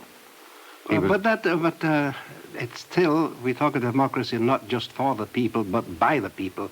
And one of the constituents by itself is not the democracy. Well, now you have by inference alluded to a third or fourth figure, Lincoln, haven't you? Yes. Because his very famous phrase. It wasn't his first, you know. No, I know that. He made it immortal, but it had been used before him. Yes. The question that I want to, that we shall want to discuss is, what was the spiritual force or the civilizational force which brought about this change in the flood tide of democracy in our direction? My impression is that only a biblical tradition could have done so, and that without it, democracy could have and probably would have remained what we've known it to be in the past. A democracy was considered compatible with slavery. It was considered compatible with foreign conquest, compatible with the disfranchisement of certain citizens who didn't come up to an economic level. And the force which was continuously at work in order to change this technical use of democracy was, in my opinion, and like you to speak about that, a biblical, all-pervasive influence, even though the Bible is not mentioned and God is only referred to in the Declaration of Independence. Oh, I'm sure you're right, Maurice. Always in the background of any true feeling and discourse about this great thing that we call democracy. Sometimes perhaps we might wish there were another word for it, but we stick to this word, and perhaps we should. The source of it and the light that sheds itself upon it, I quite agree, comes eventually from religion, and from the religion that we find in the Bible. I believe that is the only thing that gives meaning to the terms involved. It gives meaning to the terms of the sort that ennoble them and make them large and luminous. Well, let me make the suggestion that the Declaration of Independence, unless you understand a biblical background for it, actually cannot be sustained. When we say we hold these truths to be self-evidence that all men are created equal, it's meaningless. as a scientific or as a political fact. We are unable to prove scientifically that men are equal or even that races are equal. All that science has been able to prove is that there is no inequality where they have looked for it. But it would need an examination of a kind that hasn't yet been and probably never could be undertaken of all the races of the world to say that all men are equal. It's not scientifically provable, and politically it is meaningless to say that we hold it to be self-evident. Now, that self-evident statement is really a reference back to something which they keep in the background, and that is the biblical assertion that God created all men equal, and fundamentally, I suppose, it leads back to thou shalt love thy neighbor as thyself. And then you don't ask whether he is your equal intellectually or physically or in any other respect. And this is what is behind the evolutionary force or the evolutionary elan of democracy as we are talking about it. Yes, in other words, we are brothers of one another because we are all the sons of the same father. Doesn't it really come to that? Yes. The brotherhood of man makes sense, makes the most sense when you think of the fatherhood of the Maker. And as a matter of fact, Jefferson and Lincoln always said that men are created equal. The word created is a term that they don't define. Yeah, well, they speak their creator. Yes. They don't define it, and they simply let religion become a diffusive but potent influence without committing themselves to an actual official belief. You know, Maurice, in the middle of the 19th century in this country, there was a poet whom everybody knows, Walt Whitman, to whom democracy itself was a kind of religion. You're aware, aren't you, that the word democracy had almost a religious force for him? Oh, yes. For him, it was an exaltation. It wasn't just a definition of human relationships. It was a great vision of the perfectibility of mankind and of his place in the process of that perfection. It's awfully interesting. But to read him in his book, Democratic Vistas, and discover in the first place how disappointed he was by 1871 when that book was published, how disappointed he was in the manifestations of democracy that he found when he actually looked at the people about him. But it's also interesting to realize how strong his faith remained, that in spite of those manifestations, which were miserable to him, in spite of those manifestations, there was the great possibility lying ahead. He said in the course of that book, we had best look our times and lands searchingly in the face, like a physician diagnosing some deep disease. Never was there perhaps more hollowness of heart than at present, and here in the United States. Genuine belief seems to have left us. Humanity is not believed in. What penetrating eye does not everywhere see through the mask? The spectacle is appalling. We live in an atmosphere of hypocrisy throughout. The men believe not in the women, nor the women in the men. And he goes on to talk about depravity in business, corruption everywhere, bribery, falsehood, maladministration. He says, in fashionable life, flippancy, tepid amours, weak infidelism, small aims or no aims at all, only to kill time. This is very much like the first and second chapters of Isaiah in the denunciatory force that he has there. He is a prophet, and as a matter of fact, he was agreeing insofar with Thomas Carlyle, who, in his book Shooting Niagara, had said that the worst example possibly of the horrors of democracy was the American people. But Whitman is saying, are there indeed men here worthy the name? Are there athletes? Are there perfect women? Is there a pervading atmosphere of beautiful manners? Are there crops of fine youths and majestic old persons? Are there arts worthy freedom and a rich people? No. Confess that to severe eyes, using the moral microscope upon humanity, a sort of dry and flat Sahara appears. These cities crowded with petty grotesques, malformations, phantoms, playing meaningless antics. Confess that everywhere in shop, street, church, theater, barroom, official chair, are pervading flippancy and vulgarity, low cunning, infidelity. It's amazing, and it is appalling, really. He gives the key to his own attitude in just 3 or 4 lines, I think, when he says, I speak the password primeval. I give the sign of democracy. By God, I will have nothing which all cannot have the counterpart of on the same terms. Yes. This is his credo. At the same time, Mark, I want to, not an objection. Well, by the way, but all I'm saying... a modification of that, in the passage, the magnificent passage you've just read, we find his criticism of, but not the thrust. We don't find the moving, the motivating Well, power. yes, we do. In that same book, later on, after he has finished this diagnosis of a deep disease, says, I submit that the fruition of democracy on aught like a grand scale resides altogether in the future. In other words, there wasn't much now, and he meant by that there wasn't much evidence that democracy had ennobled us, had made us into those great, almost mythically free and beautiful creatures that Leaves of Grass had described. That hadn't happened yet, but it was going to happen sometime. Now, and he had utter faith in that. It was a matter of faith with him, just as it takes faith, as you were indicating a few minutes ago, to believe or even to understand what it means to say that all men are created equal. That's a statement of faith, isn't it? It isn't a statement of science. It is a statement of faith, and it contains more than just that implication of the equality of men. There's an implication of the whole body of literature and ideas in which that is embedded. That is, that men are forward-moving in the sense of creating more and more of an equality on higher levels. That is to say, not an equality by diminution, but an equality by growth. Well, now, Maurice, let me ask you this question. I ask it only as a kind of devil's disciple. I'm not suggesting any answer.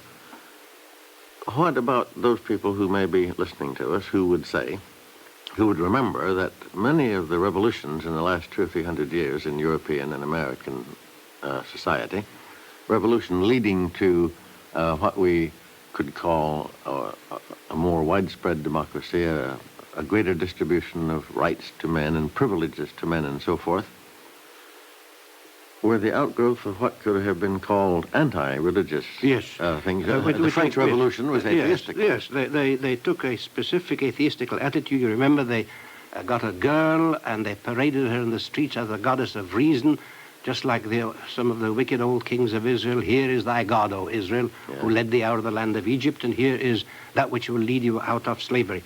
It is perfectly true that there are these phenomena, and they are affirmative phenomena, but what my mind goes back to is the folklore in which these people have been brought up, and the eddies of social conflict. I can very well imagine that in a world where church, priests, rabbis, priests, religious figures generally have become delinquent, there is a reaction which takes on the form of an atheistical assertion, although its affirmations actually derive from what those priests, rabbis, and teachers should have been teaching, and their literature actually teaches. Yes, I agree with you. I think that's what it all goes back to. But as I say, it often has been done in the name of anti-religion.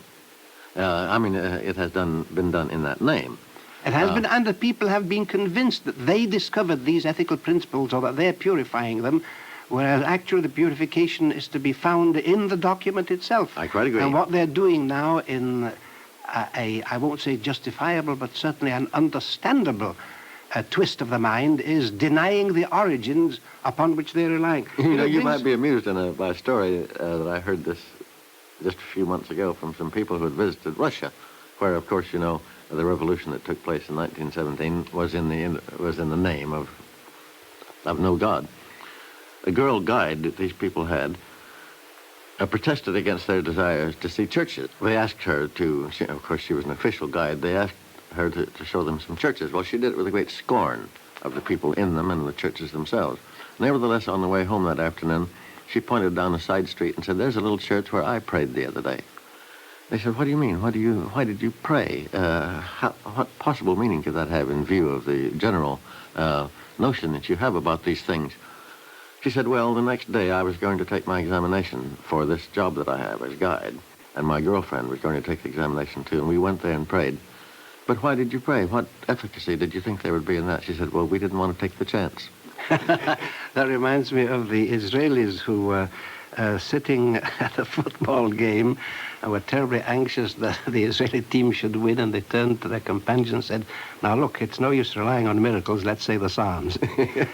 Yes. But let me go back to a very important point that you raised, Mark. I don't know if we'll be able to finish discussing it this week, but it's of the essence of our discussion.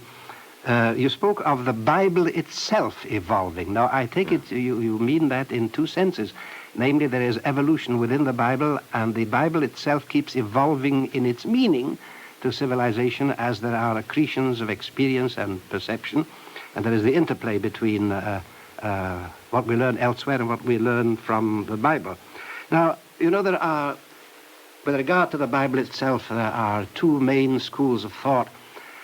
What I would call roughly the Julius Wellhausen school of the 19th century, and the school which today is represented by a man called, a great scholar, a man called Ezekiel Kaufman in Israel. Wellhausen and their school take the point of view that the Bible evolved in a regular way out of animism, or say the fertility cults, and then animism, and then what they call henotheism, the recognition of the validity of other gods, but the preference for one's own, Yes. and then finally to monotheism, which we have today, and that's how the Bible grew up. Kaufman takes the view that there was at one point a great explosion of insight, and that the monotheistic view was suddenly given to the world by a genius, and we needn't go into the discussion whether it was the patriarchs, whether it was Moses, but it was set down. There was the great monotheistic view. Then there was the decline among the people, and the evolution began to take place from that decline in an attempt to recapture the rapture, the insight of that great monotheism. Now, what point of view do you take?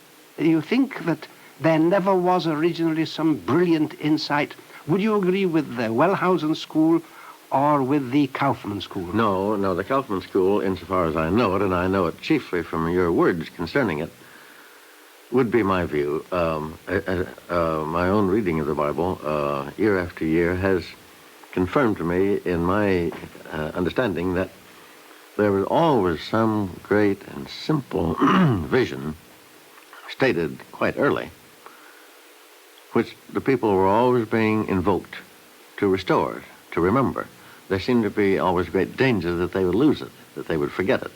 Isn't that your understanding? Again and again and again. Very strongly. When people talk of evolution, they generally have a rather schematic outline in their minds.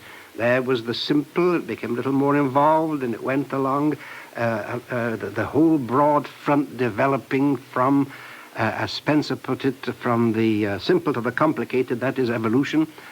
There are great jumps, there are great anticipations. I was reading a very beautiful book by Lauren Isley, The Immense Journey. Oh, yes, I know that book. Beautiful thing. Yes. In which it tells of a fantastic occurrence in South Africa, something like 1 million years ago. A whole series of skulls, of human skulls, have been found in which we see a brain development equal to and surpassing ours. And it disappeared. It came before its time. And humanity has had to catch up ever since. And we haven't yet reached the state of mental development which will be implied by that brain capacity. Well, now, it gave me a secular illustration of what the view is of the Bible as a great insight, and then the attempt to recapture it. Well, I take it, Maurice, that it would be proper to read even history itself, as written by historians, as the story of the appearance, or as it were, by miracle, or magic, but I would say miracle, in what we now call the Near East, in the Mesopotamian world, the appearance at one time of monotheism, the idea that I think is basic to all the Bible and gives it all of its meaning. By some miracle, that idea appeared there. I think it never appeared anywhere else. And we still have it. It appeared there now. It appeared there first. I'd like to talk with you next week about its appearing anywhere else, because there's some illuminating distinctions between these, but certainly that was the great miracle. That was the great miracle. The great assertion there is one God and no other. Yes.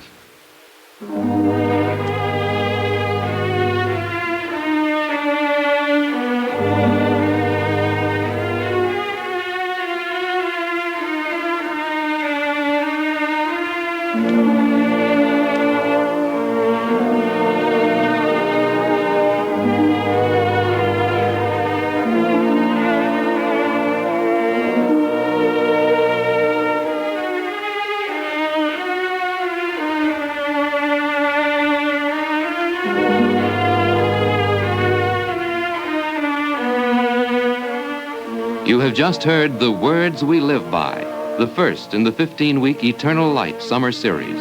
Be with us again next week when Maurice Samuel and Mark Van Doren will resume their discussion of democracy and the Bible. The Words We Live By is produced under the auspices of the Jewish Theological Seminary of America.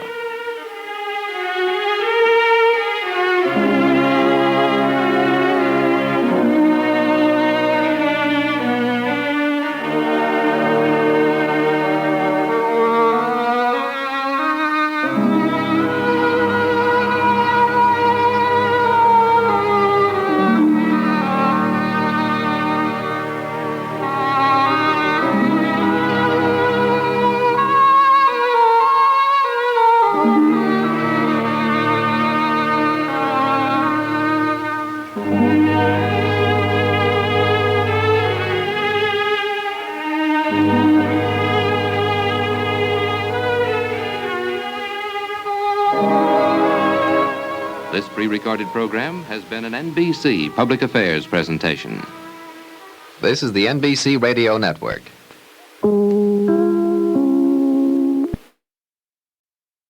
The Words We Live By. The National Broadcasting Company and its affiliated independent stations present The Words We Live By, the summer series of the Eternal Light program, which comes to you under the auspices of the Jewish Theological Seminary of America. Today, we present the second in this series of 15 literary dialogues on democracy and the Bible, featuring two of America's foremost men of letters, Maurice Samuel and Mark Van Doren. Last week, Mark, you made what might be called a pregnant statement to the effect that monotheism has appeared only in the Near East. That's where it was born. Just recently, I read, as many others have done, Theodore White's book on the 1960 election campaign. And in the course of it, he makes a very interesting statement that nowhere in history has democracy appeared except where there has been the Bible influence. Which would mean, if we were to yoke these two statements together, that democracy owes its birth to that monotheism of the Near East as it is now incorporated in the Bible. But the question, just let me ask this.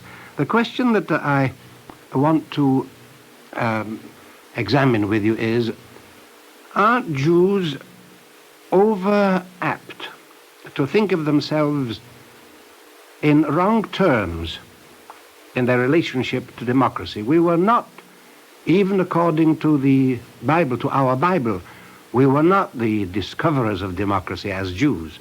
We read at the end of the 4th chapter of Genesis that after Enosh, on the times of Enosh, was the son of Seth, in those days men began to call upon the name of the Lord. God was recognized long before Abraham and even long before Noah, who had converse with God.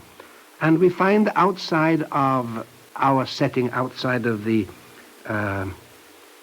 biblical setting too, statements on monotheism which might very well be taken from the Bible itself. Here's something from Sophocles, who certainly didn't know the Bible. A brief statement.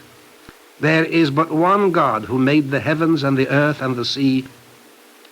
But we mortals ever err and set up images of the gods, figures in gold and ivory, and sacrifice to them in noble ceremonies. There is monotheism that the Bible itself would accept. What distinguishes, I think, the Jews in relation to monotheism is not their discovery of it, but the fact that a people as such was committed to it. And this is the democratic process. Not that philosophers and subtle thinkers and great poets have the monopoly of the monotheistic philosophy, but that it is something for the people. Yes, of course. Now, let me ask you about monotheism. I'm certainly agreeing with you about its terrible significance in connection with our theme. But why is the existence of a single God necessary, somehow or other, to that theme? someone might say monotheism, monarchy, and invoke a certain suspicion that some people, I dare say, have, that the God of the Bible is himself a king, even a tyrant. He's called a king, of course. He's always called a king. Yes, the king of kings. Our Father, our King is a very, Avinu Malkeinu is a very common form of address to him in Jewish prayer. Well, I'm merely exploring this question. I think I know your answer to it. I think it will be the same as mine. I'm exploring the question of what the meaning is, the very special, moral, and finally democratic meaning of monotheism. Why does the existence of one God and no other guarantee to us the values that we are going to find so beautiful and great as we talk about our theme this summer?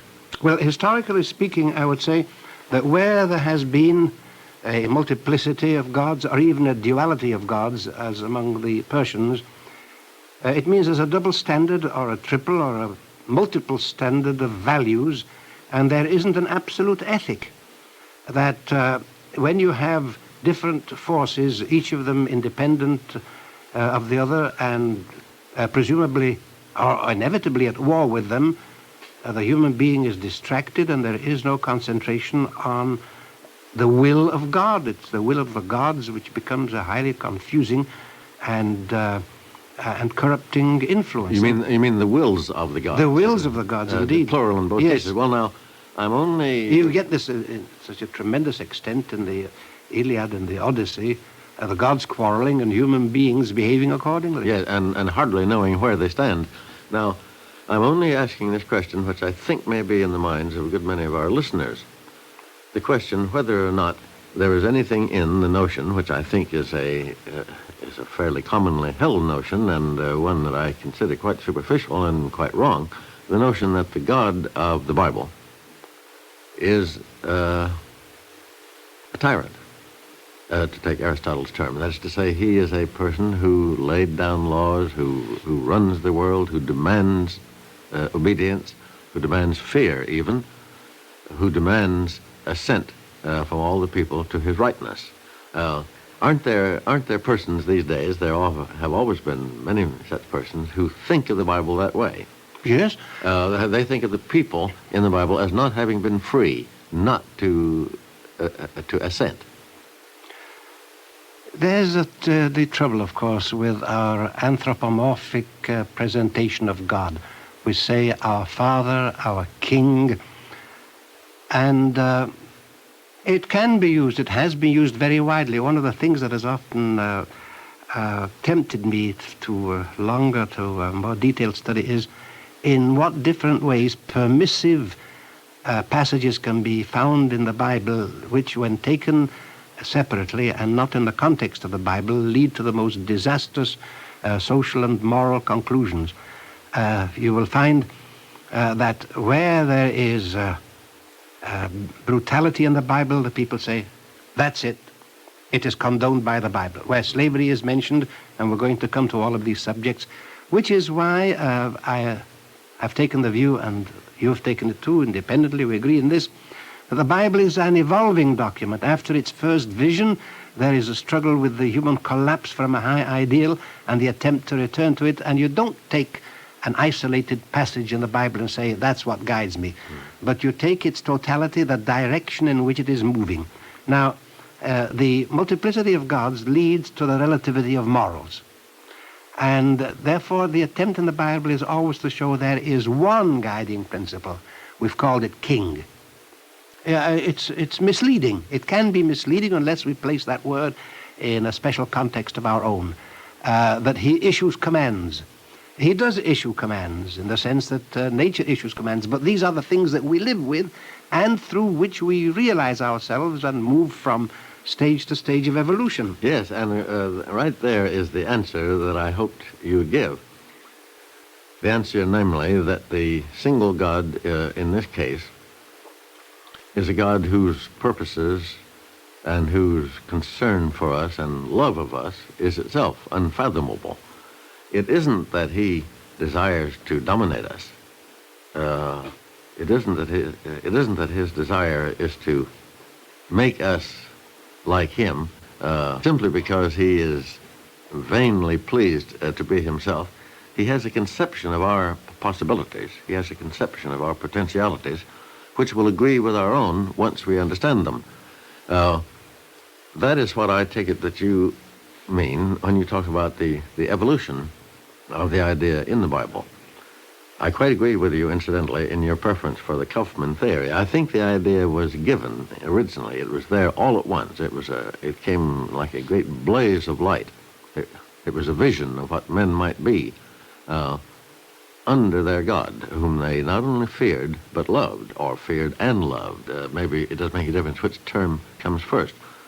But that God was a God, among other things, of loving kindness, as we're always being told. He was a God of mercy. He was a God who understood our troubles better than we did ourselves.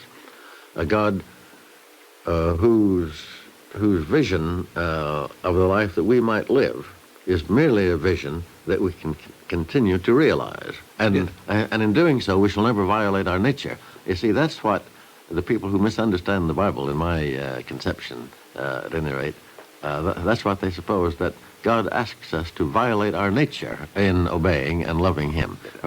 Whereas quite the contrary, I should say, was the case. I want to go back to something you said last week, sticks in my mind, that advances have been made in democracy in a rebellion, or an apparent rebellion against the Bible and biblical values. And I came across a curious statement. No, I didn't say in apparent denial of the... Yes, but I didn't say biblical values, but against churches, systems, and so forth, which claim to represent them. Well, then I'll go further and say they've also been made in a complete denial of the existence of God. Yes, that's and true. The existence of any value whatsoever in the Bible. Now, you've noticed this looks like a very trivial sort of observation, how on occasion a man like Stalin or Khrushchev will say, well, God help him. You remember in the famous interview between Stalin and Roosevelt, Stalin praised Roosevelt's work and said, may God help him. And we're apt to say, well, that's just folk talk. It's stuck in the language and doesn't mean anything in particular. But I come down to something much more significant.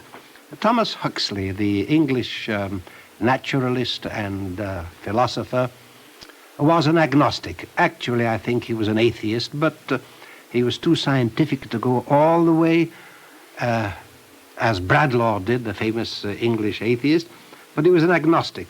But he also... a very good man, incidentally. A very good man, one of the noble figures of the Victorian era. Yes. And he was terribly perplexed. He became one of the examiners and reorganizers of the British school system, and in reading his life, I came across this statement. He was seriously perplexed to know by what practical measures the religious feeling, which is the essential basis of conduct, was to be kept up in the present day utterly chaotic state of opinion in such matters without its use. And you know what it reminded me of? Here is this very good man, doesn't believe in the God of the Bible, doesn't know how to get along in teaching children their manners and their morals without the Bible. It reminds me of Plato saying that the governors of a country are permitted to tell all kinds of lies for the good of the state to those whom they govern. And this fellow, this unhappy man, is making a dishonest use of religion. You've got to teach them the religion, though I don't believe in it. It's the only way you can possibly give them a moral outlook. Well, maybe, Maurice, however, he was agreeing with you, if chronology makes any sense out of that statement. He was agreeing with you that monotheism is preferable to polytheism. And what I mean by that is this. His 19th century, as I look back upon it, was a time when there were many popular religions. Maybe the one religion had somehow or other fallen into the shadow for the time being, but there were political religions, there were aesthetic religions, there were ethical religions, there were religions which had no deep source and had no really, had no top to them either. And as a matter of fact, the world that we live in now seems to me to continue to be that world in a sense. There are people who believe that art is everything, that art will save us. There are people who think that something else will save us. Well, above all, that science will save us. Science, by all means. We have scientific religion we now. can have 15, 20 talks on that alone. Now, doesn't that suggest a kind of polytheism, so that the ordinary citizen, if there is such a person, hardly knows where to turn, because one day he's told that science is everything, another day he is told that art is everything, another day he's told that socialism is everything, he's told this, that, and the other thing. Oh, conservatism is everything, yes. Not just socialism. Yes. Leftism, rightism, centralism, those are the things. We have political, and we have even moral religions. We have people who claim somehow or other, without reference to any root, such as we. Well, the are ethical culture movement was really right. a moral movement without any basis in a theology or a belief in God fundamentally. That's right. Well, now that is a kind of polytheism, is it not? Do you agree that you could almost call it that? It's certainly a multiplicity of religions. It would be a polytheism if a man believed in all of these things. He would be a polytheist. But what you get here is a man believing in this one, another man believes in the other, and it is, and each one perhaps denying that the other has the key. The artist will say, no, science won't save us. Art will. The musician will say, oh, if all people were musical and really understood music, then humanity would go on improving.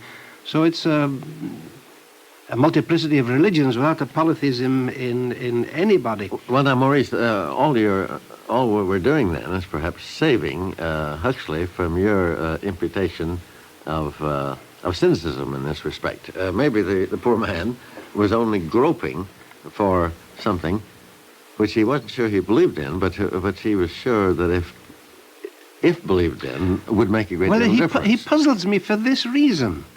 He must have realized, thinking in, that if he had any morals, he got them from the Bible. That's where they came from, yeah. Since he couldn't teach them to the children, otherwise, then it must mean that he himself couldn't justify them to himself. He puzzles me, and other people puzzle me in a contrary sense. You come across statements in the 19th century. 19th because they're close to us when democracy was already evolving. Or in the 18th century, Macaulay, who was a very decent man. You remember his life was a fine one. There was no, he wasn't one of these ambitious people. He wasn't one of these bossy people. He has this statement: I have long been convinced that the purely democratic system, sooner or later, will destroy liberty or civilization or both. Now, what does it mean? The case of a man like Macaulay, who was a Whig, that is to say, on the liberal side of British politics, that would destroy liberty or civilization. Was it because in his time, our concept of democracy, namely that it is suffused with the moral outlook and has the biblical tide carrying it, that our concept of democracy hadn't spread out then? Or before him, in the late 18th century, Edmund Burke saying, a perfect democracy is the most shameful thing in the world. Mm-hmm. Now, what did he mean by it? What did these men mean? Well, I suspect that both men meant something like this, something that we can understand ourselves. If democracy means nothing more than the desires of the people as of any given moment, crying for satisfaction, even at the expense of the common good, of the ultimate good of all men, as best understood, why then perhaps there is danger ahead. We ourselves in this country are always aware that it isn't merely popular clamor for something which should be paid attention to. I dare say, if asked, most Americans as of this moment, if asked whether they wanted to have the income tax law repealed, would say yes. Although it would destroy, in my opinion, it would destroy the country, destroy government, destroy everything. I have no doubt that it would destroy us. Well, then you lead into this very important area of thought. Democracy does not mean giving the people what it wants at a given moment. That's right. without thought, or without that wisdom which Jefferson referred to. Or without going back to values which have been established and those which we recognize as being biblical. Yes, that's right. Democracy is not just registering what the people want at a given moment. It isn't. Democracy is not a perpetual Gallup poll. Yes. In which you get the consensus and then act accordingly. It is something which is rooted in values that, well, take care of the individual. Here's one sentence that I shall want to discuss over and over again with you that comes from the book of Exodus. A sentence which has, to me, been strangely neglected.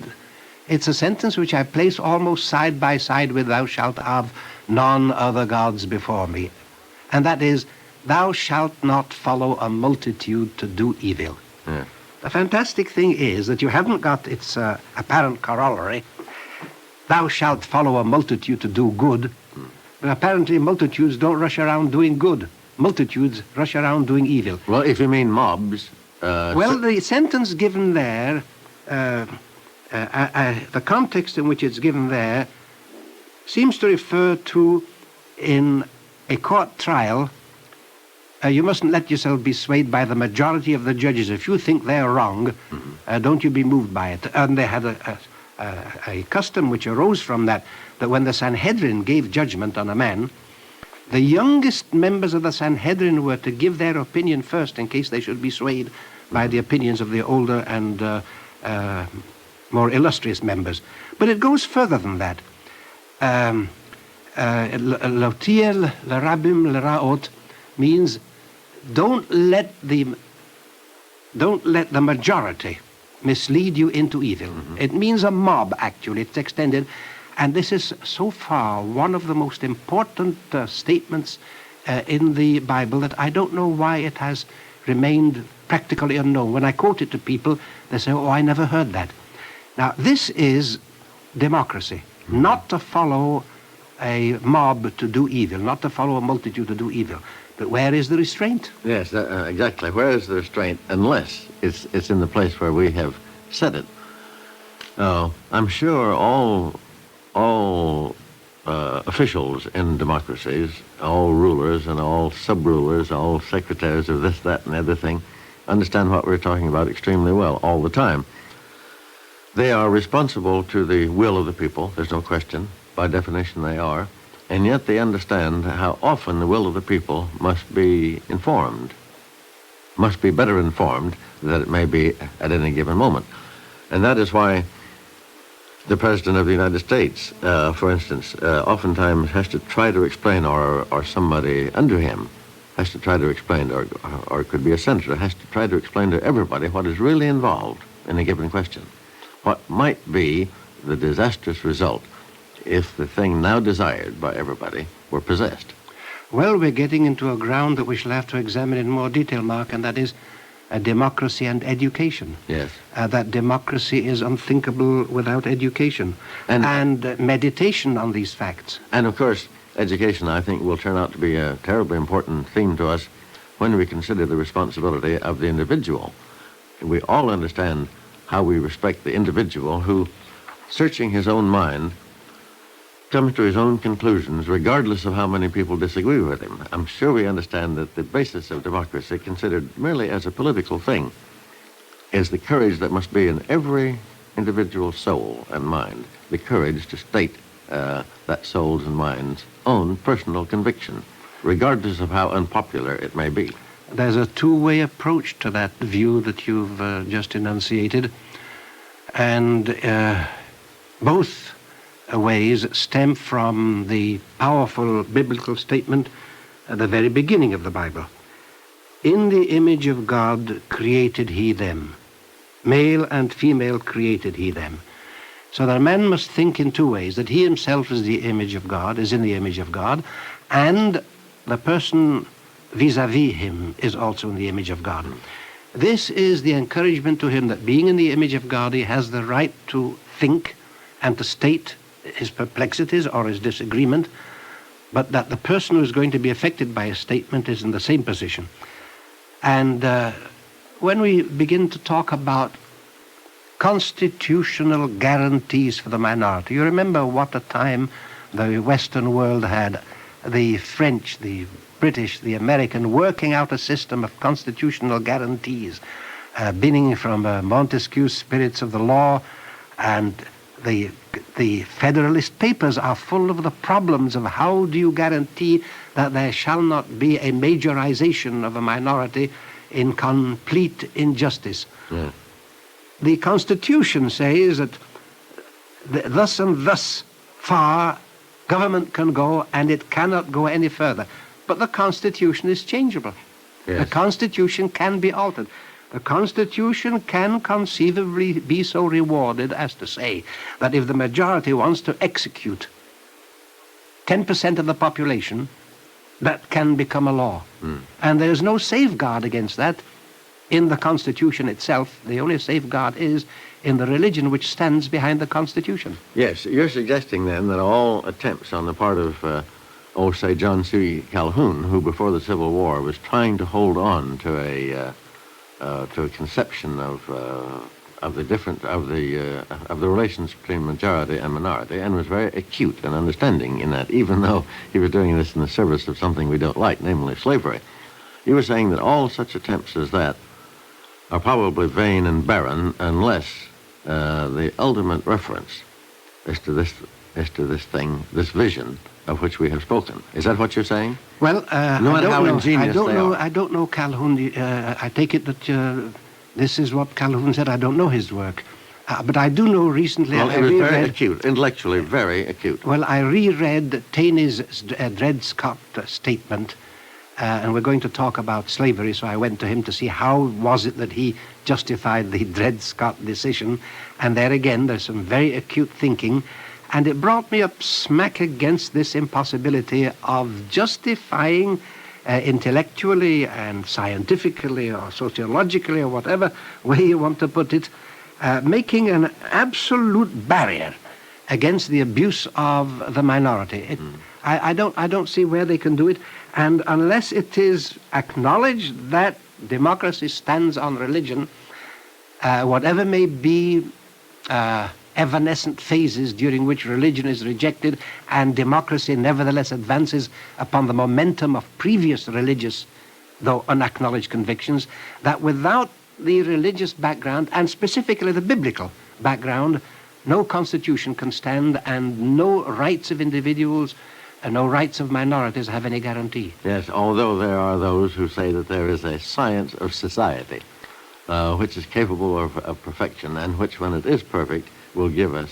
They say there's a science of justice. everything. There's a science of poetry. Yeah. And aren't they turning out machines now, these great big computers or whatever you call them, which can make music for you? Yeah. And there'll be no need for Beethoven's. There'll be no need for moral problems. All you'll have to do is go to a computer, feed in your perplexity. You won't participate in the decision. The computer will tell you this and this is what you have to do. Yes, well, all I was referring to was the habit that we fell into more than 100 years ago of assuming that somehow or other there was a substitute solution for Yes. problems. Yes. A substitute solution in the science of society, in the science of whatever. Why don't they have one computer instead of the 9 old men? Yes. That seems to be the essential problem. Yes, but we'll come back to that when we speak of the individual and the biblical attitude toward him. Well, maybe many of us, really secretly want to have that single computer, and he would probably be a tyrant.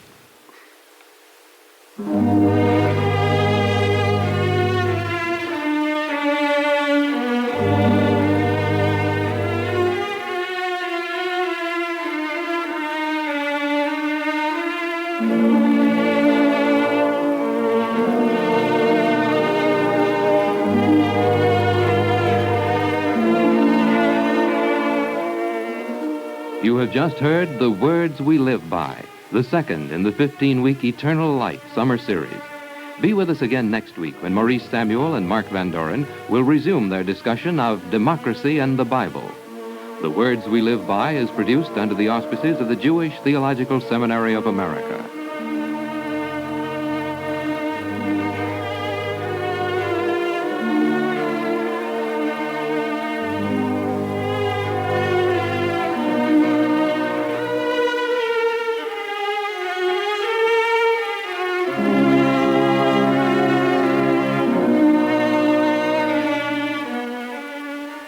This pre-recorded program has been an NBC Public Affairs presentation.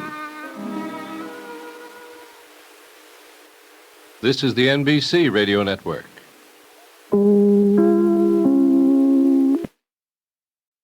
The Words We Live By, the summer series of the Eternal Light program, which comes to you under the auspices of the Jewish Theological Seminary of America. Today we present the third in this series of 15 literary dialogues on democracy and the Bible, featuring two of America's foremost men of letters, Maurice Samuel and Mark Van Doren. Maurice, we've been talking about the difference between subjects when seen from a purely political point of view and from the point of view that we assume to be more basic than that, namely the religious point of view, or the point of view that was developed and evolved, as it were, in the Bible. And we've talked about various matters in that light. We've talked about democracy and certain aspects of democracy. Let me ask you this. Have you often been impressed in recent years when men have been searching for some kind of answer to totalitarianism? Have you been impressed by the frequency with which they invoke a phrase that to them seems to have a great deal of meaning, the dignity of the individual? They claim that in the totalitarian states, the dignity of the individual is not recognized, and they desire that it should be recognized, and of course one agrees with that. But isn't it often doubtful to you that they know what the ultimate reference is? I must say that the word dignity, although I recognize its good purpose, is insufficient. Dignity itself is a civic term, often has to do with civic relations. And my feeling is that behind it there should stand at least the recognition of the sanctity of the individual. Excellent. I prefer that word myself, but you never hear it used. And I think that is a shortcoming in modern discussion, unless they choose, which can be done, unless they choose to invest the word dignity with the idea of sanctity rather than with status. Dignity smacks to me a little of status. Yes, although it originally, I believe, included or somehow or other contained the idea of honor, which might be very good indeed. Well, then again, the word honor, too, is dubious. We are, I think, in this small matter, apparently verbal, really touching on the basis of our discussion.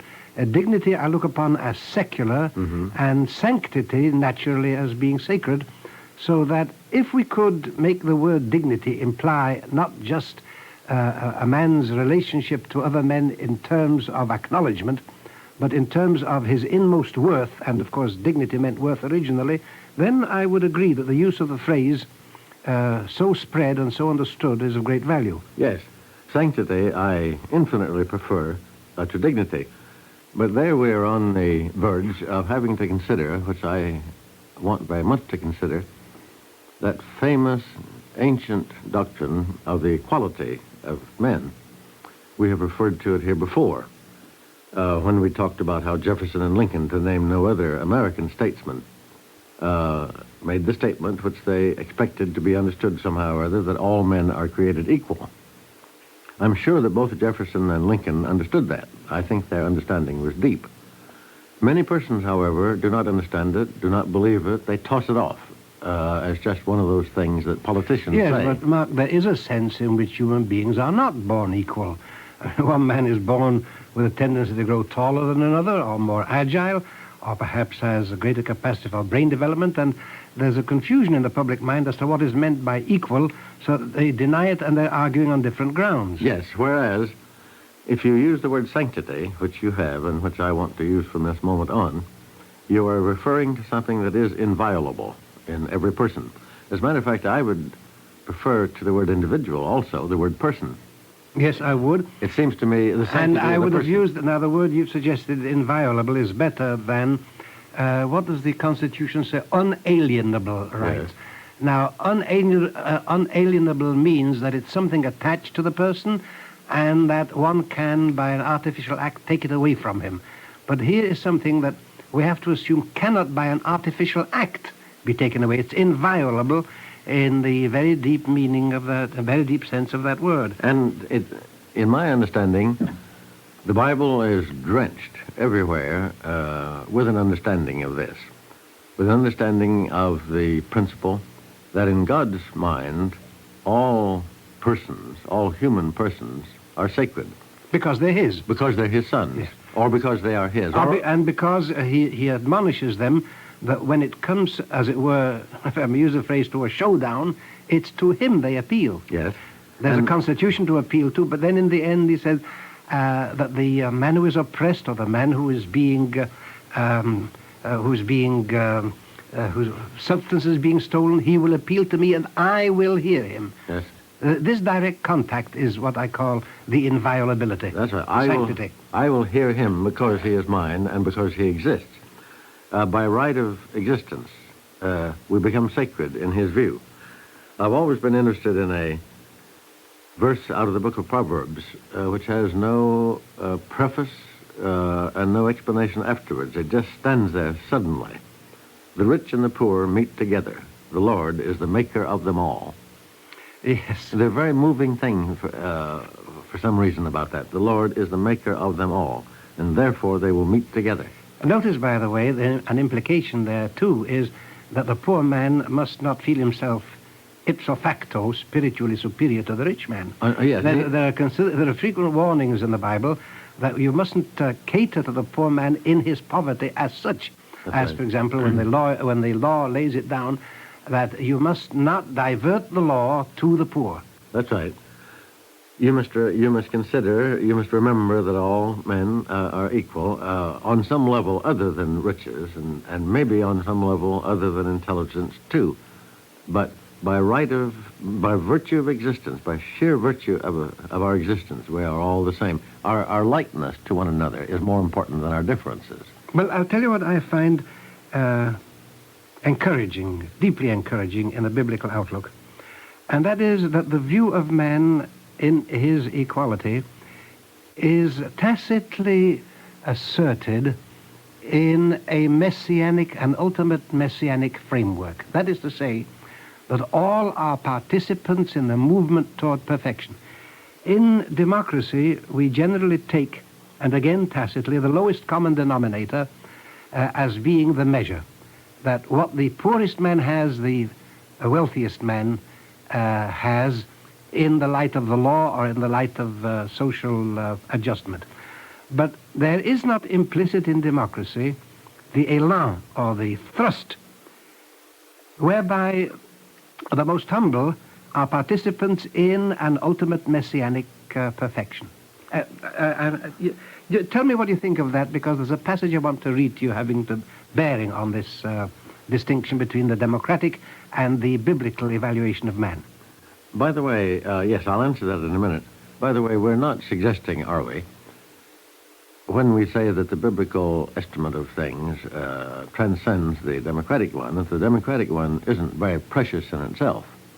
We are grateful, aren't we? Well, we have assumed, we've made it explicit, in fact, that if the two are not interlinked, then the democratic is worthless. That's right, and that the language in which democratic thoughts and feelings are expressed, if that language seems neutral and pale, it can only be because we can suspect that in the mind of the speaker of the language, the maker of the language, the ultimate source, which is glory and sanctity, is somehow absent.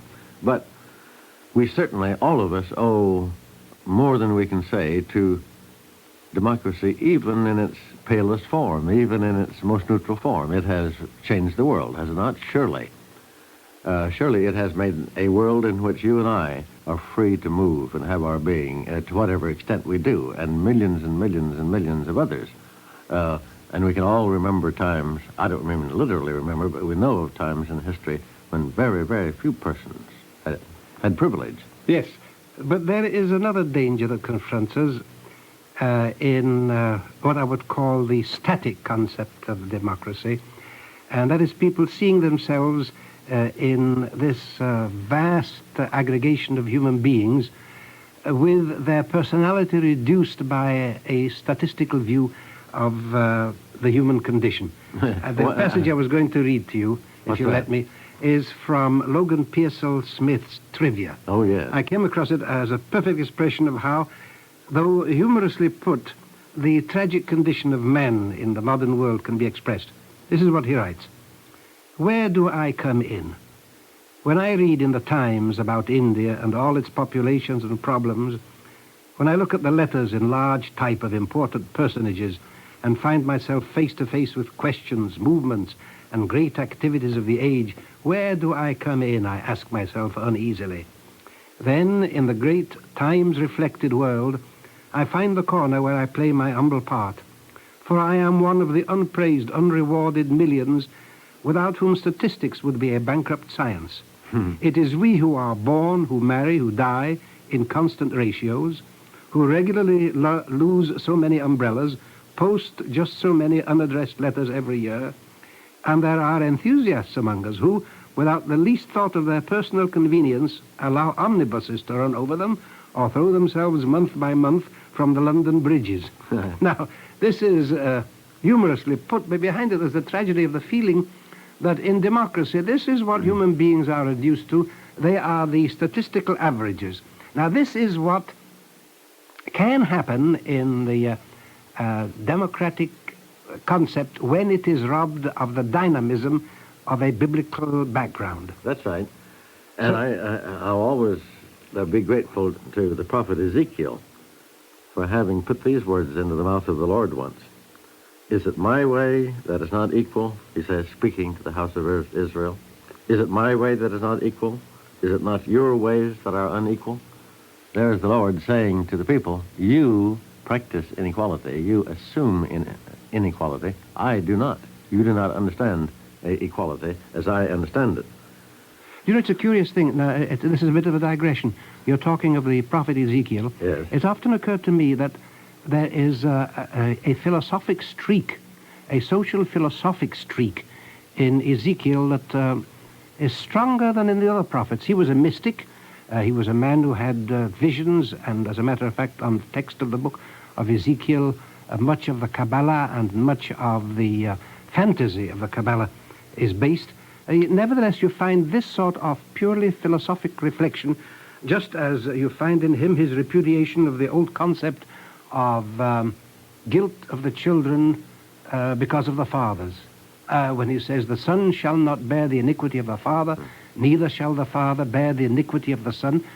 There is, in the middle of his fantasy, a sudden sobriety of statement that is almost as if he were a dual personality. But I think your quotation is very apt there. Well, now, you spoke of that quality in Ezekiel. It's also by the evidence of just one verse, for me, at any rate, present in Jeremiah, who was protesting once against the notion that one cannot know God unless one has been taught how to do it. There are those who tell you how to know God. He says, he's putting words into God's mouth. He has God say this, they shall all know me, from the least of them unto the greatest. In other words, God is saying, it is not supremely difficult to know me. Any of my sons can know me, if he only will. There is no discipline required. There is no preparation for it. All men can. To me, this is thrillingly relevant to what I have referred to as the doctrine of equality. Seems to me if the word equality means anything, and I'm now putting it on, if you like, entirely secular grounds, it means this, as a philosopher friend of mine once pointed out. It needs to mean only this. All men are equal, that is to say, all men are alike, in that they possess the human mind, which is not possessed by any other creature. It is only human beings who have the human mind, and all human beings have it. It is what makes them human. Now, some of them may use it more than others, some of them may use it less than others. But any distinguished person, any distinguished poet, statesman, or whatnot, I believe takes it for granted that it's possible for him to be understood by anyone who listens, anyone using that thing in him which I have called the human mind. That is the one thing that is not absent in any of us. Well, this idea that you're now expounding is mirrored again in Ezekiel, Ezekiel? Again in Ezekiel, when he talks of the human being as being, every human being having the redeemability of his proper self. In the verse in chapter 19, he says, "Have I any pleasure at all that the wicked should die?" Meaning the wicked man should die, and not that he should return from his ways and live. A man cannot have gone so far that he cannot be pulled back, is the implication.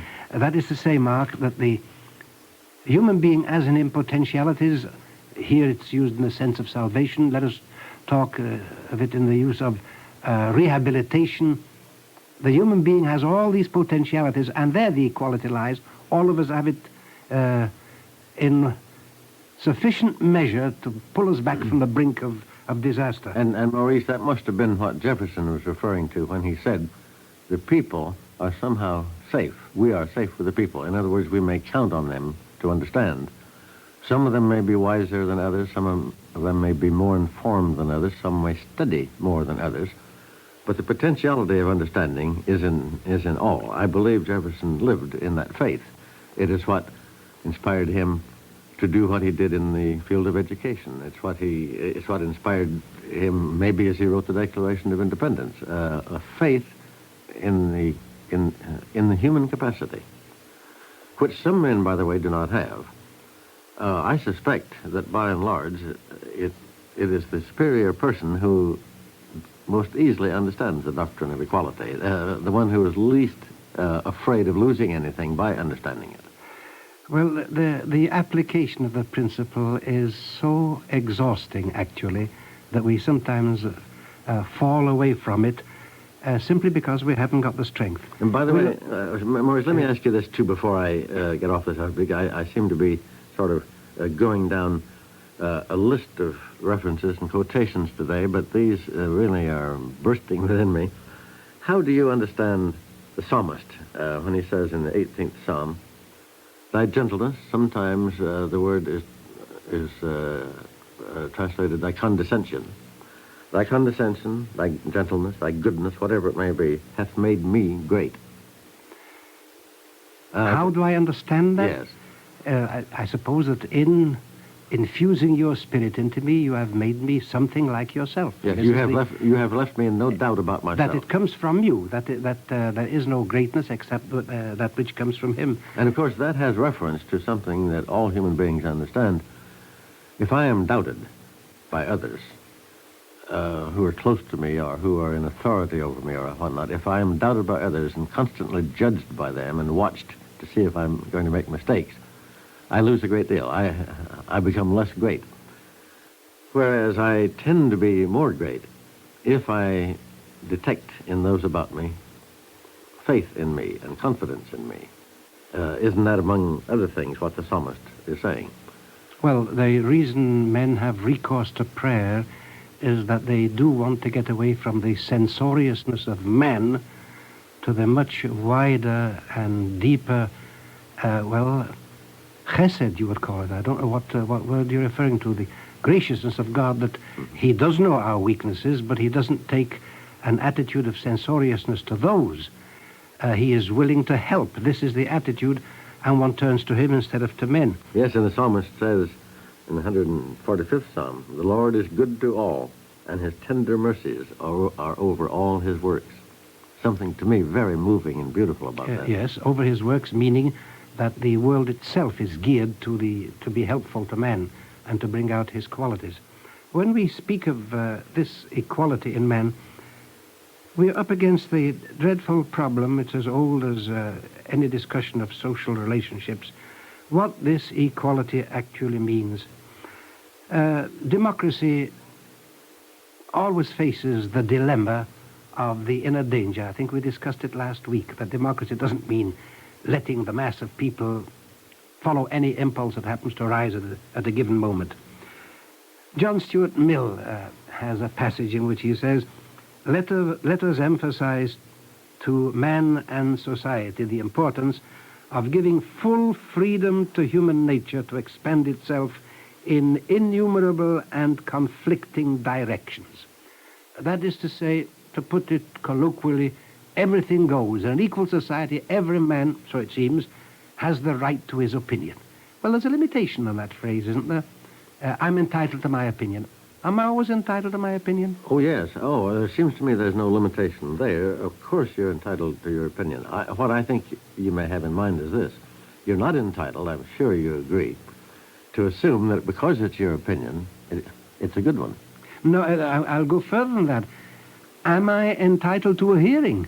Supposing I'm asked about, now, what is your opinion of this particular law, the agricultural bill that's now pending? And my knowledge of it is, well, to say that it's nil is in itself an overstatement. Well, of now, course. am I entitled to an opinion in that sense? Well, you spoke either last week or the week before about polls. I think you even used the sacred word gallop. I've never forgotten being stopped on the street once in New York and asked by some man who whipped out a notebook whether I wanted to answer 14 questions on public utilities. And I said, why are you asking this? And he said, well, this is a Gallup poll, and I'm canvassing opinion on a certain matter now at issue with respect to utilities, whether they should be privately or publicly owned and that sort of thing. And I said, well, my dear man, I haven't any opinion at all. Not only could I not answer 14 questions, I couldn't answer one with any sense that I had a right to. But you know, you were depriving this man of his livelihood. Of course I was. He was going to go around with this modesty of yours, your proper modesty. What's going to happen to the whole of our system? Well, he closed his notebook very sadly, but I imagine he did find enough people to come back with some kind of answers, and those were tabulated, and someday, a week later, or a month later, or a year later, it was declared that the people of the United States, according to a sampling that was taken of them, believe so-and-so about utilities. Well, now... Well, it's a very reliable sampling of a worthless quantity. Well, I think we are sort of degrading the word opinion when it comes to that, because that is not a thing that an opinion about would be, it seems to me, very important. Not, I mean, that public utilities do not have their importance, but surely opinion on them would have to be informed, wouldn't it? It would have to be disciplined in some sense. Otherwise, it would just make no sense at all. There are lots of very, very great and deep public subjects which I think we should consult everybody about. My objection is to the man who, when he has given his opinion, and you say with the best will in the world that you think it's worthless, says, well, nevertheless, I had a right to say that. Well, of course he had a right to say it, but so have you a right to judge the opinion. Let's go down a little bit deeper and collate this question with situations that have arisen in the Bible. Every man is entitled to his opinion. We talk of free speech. We have placed politically or according to social law limitations on free speech. You can't shout fire in a theater. You can't, I understand, use free speech where it can lead immediately to riot. You cannot incite to violence. A man may have the opinion that the best way to solve the present social problem is to arm 100,000 men in America to go around bashing everybody on the head. He has that opinion. Is he permitted to go about and say so? Or is he permitted to say, let you and I, addressing a little mob, let you and I go out and bash people around? He is not. Now, in the Bible, there is a similar prohibition, and that is to deny God. Because there the last law is, it is on God's will and on the existence of God that the whole structure of society, as well as of the universe, that the whole structure of society rests. Well, we put a limit on free speech in the sense I indicated before. The Bible put a limit on free speech in that sense. We don't do it nowadays. We allow a man to go around and say there is no God. Mm-hmm. Probably because the effect of believing in God has so substantially founded society that there is no danger now, such as there might have been then, of action following on this disbelief. Mm. But some such principle remains, doesn't it? Well, or a limitation of expression of opinion. Well, Maurice, I am always uncomfortable when I'm asked whether there shouldn't be some limitation to free speech. I think there should be none at all. There isn't anything that couldn't be considered inciting to something, to somebody, when one of the presidents of the United States, I've forgotten which one, toward the end of the 19th century, was assassinated, the assassin was found to have a certain magazine in his pocket. And it was assumed that that magazine was responsible for the death of the president. It doesn't seem to me that that follows. An editorial in the New York Times in a day could move some maniac to assassinate somebody, you know. I understand. A public official would be criticized, and somebody might be fool enough or insane enough to go and shoot that official in the belief that he needed to die. I think it's terribly dangerous to... yes, I'm not... to limit free speech. I don't suppose any thinking person has ever come to a cast-iron opinion on this question, and I quite understand that the abuse of a good principle is no reason for the abrogation of the principle. I believe that you lose more. I believe that society loses more by the suppression of free speech at any moment than it ever does by the thing, through the thing that is said. No matter how evil it is. I suspect so. However... Let's take a simple case of what I would call an abuse of free speech, which I wouldn't repress.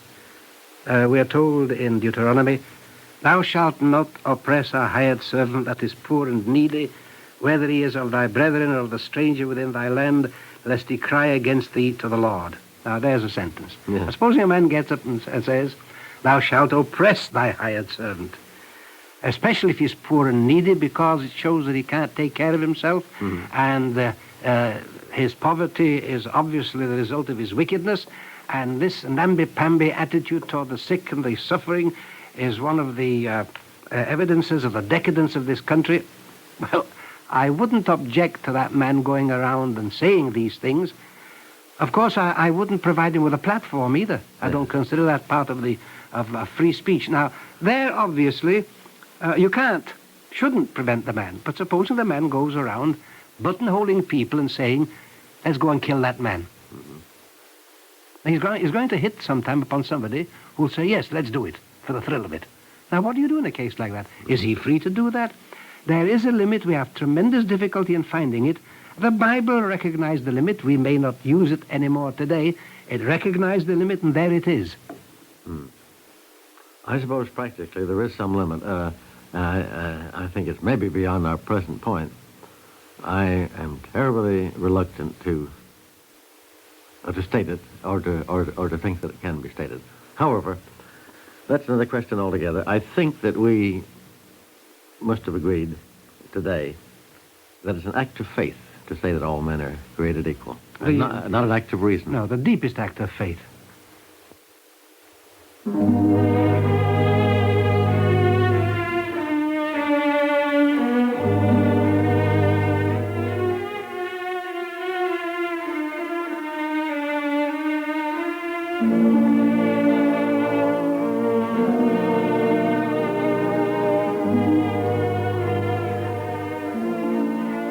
You have just heard The Words We Live By, the third in the 15-week Eternal Light summer series. Be with us again next week when Maurice Samuel and Mark Van Doren will resume their discussion of democracy and the Bible. The Words We Live By is produced under the auspices of the Jewish Theological Seminary of America. This pre-recorded program has been an NBC Public Affairs presentation. This is the NBC Radio Network.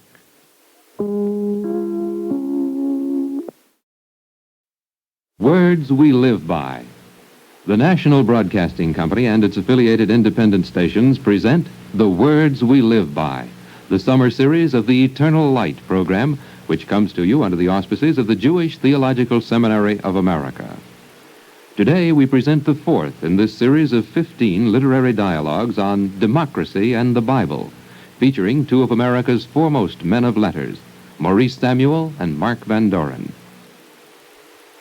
Mark, I'd like to speak to you today as an opening on the Sabbath, the Jewish Sabbath, as the first great democratic religious phenomenon that we know of in human experience. That's a very interesting use of the word democratic. Quite possibly, Maurice, never before in the history of the world have the Sabbath and democracy been somehow or other yoked Well, I think of it as the most astonishingly egalitarian expression of human relations.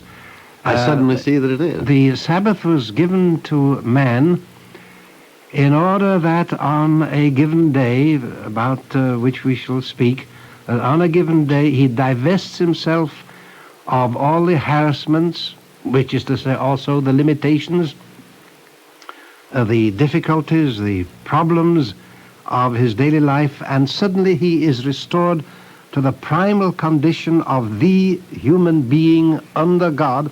And notice it is under God, because this has to do with what we were discussing, the equality and the dignity and the sanctity of the individual, restored to the primal condition of man, as though all the evil of the world didn't exist, and all the inequalities of the world. All gone. This is the Sabbath, which, it's curious, the ancient world didn't understand.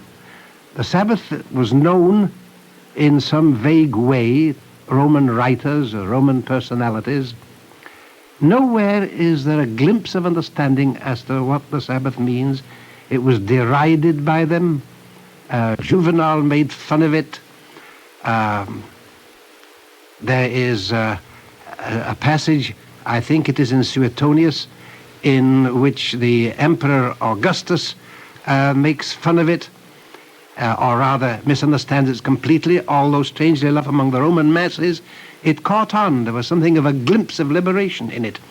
And this Sabbath has, in my opinion, not been understood very widely in its meaning, and I am afraid in its meaning is fading even from the Jewish consciousness. Well, I suppose in many people's mind, the Sabbath has now become merely a day when they don't work.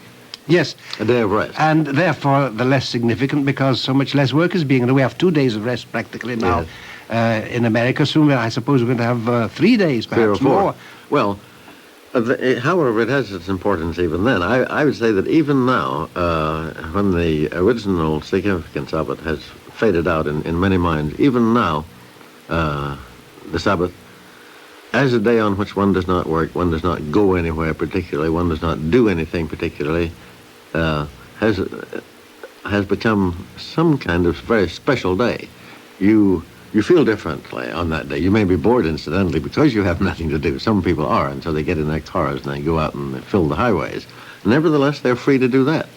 Instead of going to an office, instead of teaching or whatever they do, they are moving freely about. Now, of course, the Sabbath that you have in mind, the ancient Sabbath, the ancient Hebrew Sabbath, was not a day upon which you went and diverted yourself. There was no place where you went to do that. You remained at home, didn't you? Well, there was something more than that, than simply remaining at home, as you say. Yes, I know more than something that. More than merely resting. It was a day on which you were re-sanctified, into which you recovered your image of God, if you like.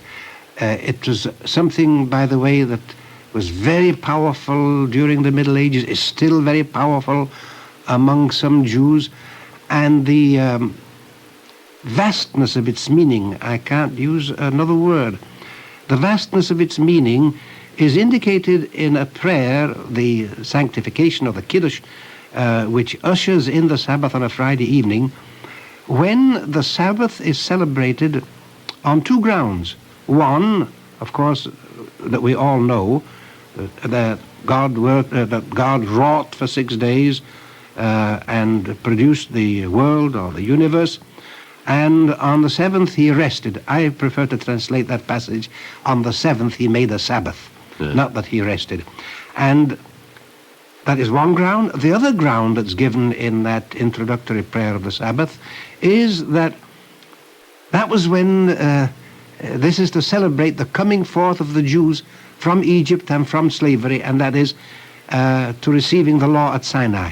In other words, the Sabbath is seen as celebrating the ordering of the universe out of chaos, the physical universe, and then the bringing of order into human relations out of human chaos. Yes, well, I was merely trying to say that even at the faintest and even at the palest, Maurice, the Sabbath retains, if nothing else, a kind of charm for people. It is a day on which by very virtue of the fact that you're not working and that you're not subject to a routine which has put your mind somehow or other to sleep, you are free at any rate on this day to relax, as we say, to be more yourself than usual, to just let things happen.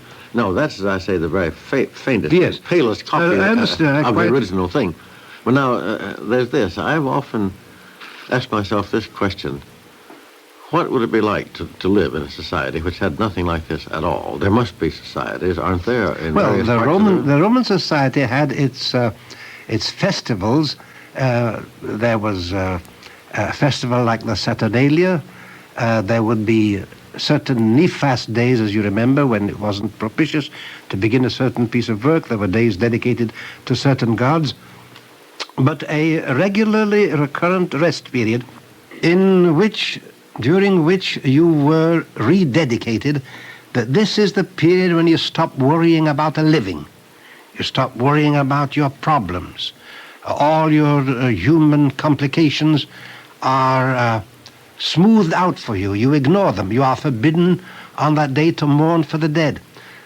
The recurrence of such a day is not to be found, as far as I know, anywhere else. And you must remember, you've just said that this wasn't merely the day on which you didn't work and which you became, as it were, carefree and careless.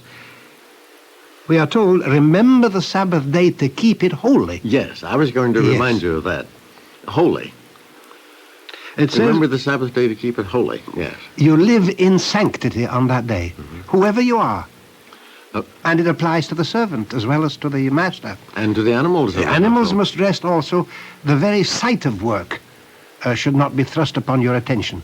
The whole of this laborious existence of humankind, to which we are condemned by the nature of things, must give way to a vision of what the perfect world would be like, where we would do nothing except delight in, they call holiness, we would call it in spiritual values.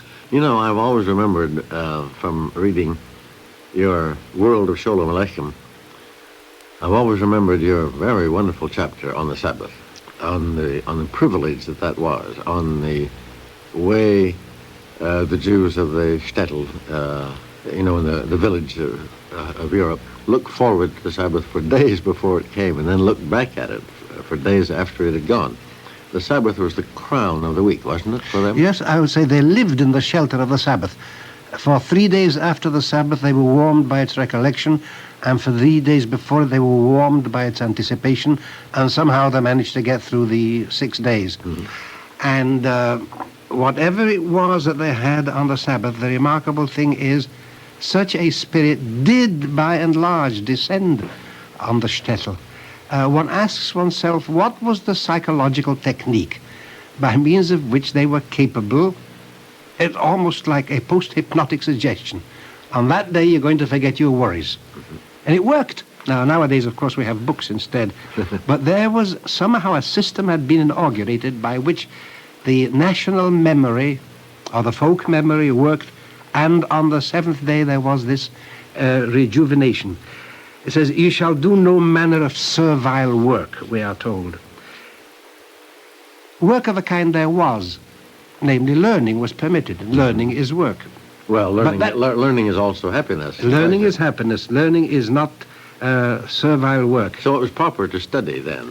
Proper, commendable, and advised, and indeed, if you didn't do any studying of the Sabbath, you were not having the good time in the highest sense that you were supposed to have. Now, to what extent was the Sabbath in those days a day of ritual? To what extent did the time pass in prayer? Well, if you're referring to the shtetl, that I don't know at first hand, I know it through yes, my family's, through my family's memories of it. It was a very wonderful day. There was a lot of ritual, but it was taken with joy. You went in your best clothes to synagogue in the morning. You came home at noon, and well, let me begin with the evening before. Yes. You were supposed on Friday afternoon to be in the anticipatory thrill of the Sabbath. And the Friday afternoon prayer, you were supposed to, not you were supposed to, it was obligatory to recite the Song of Songs with all of its delightful memories.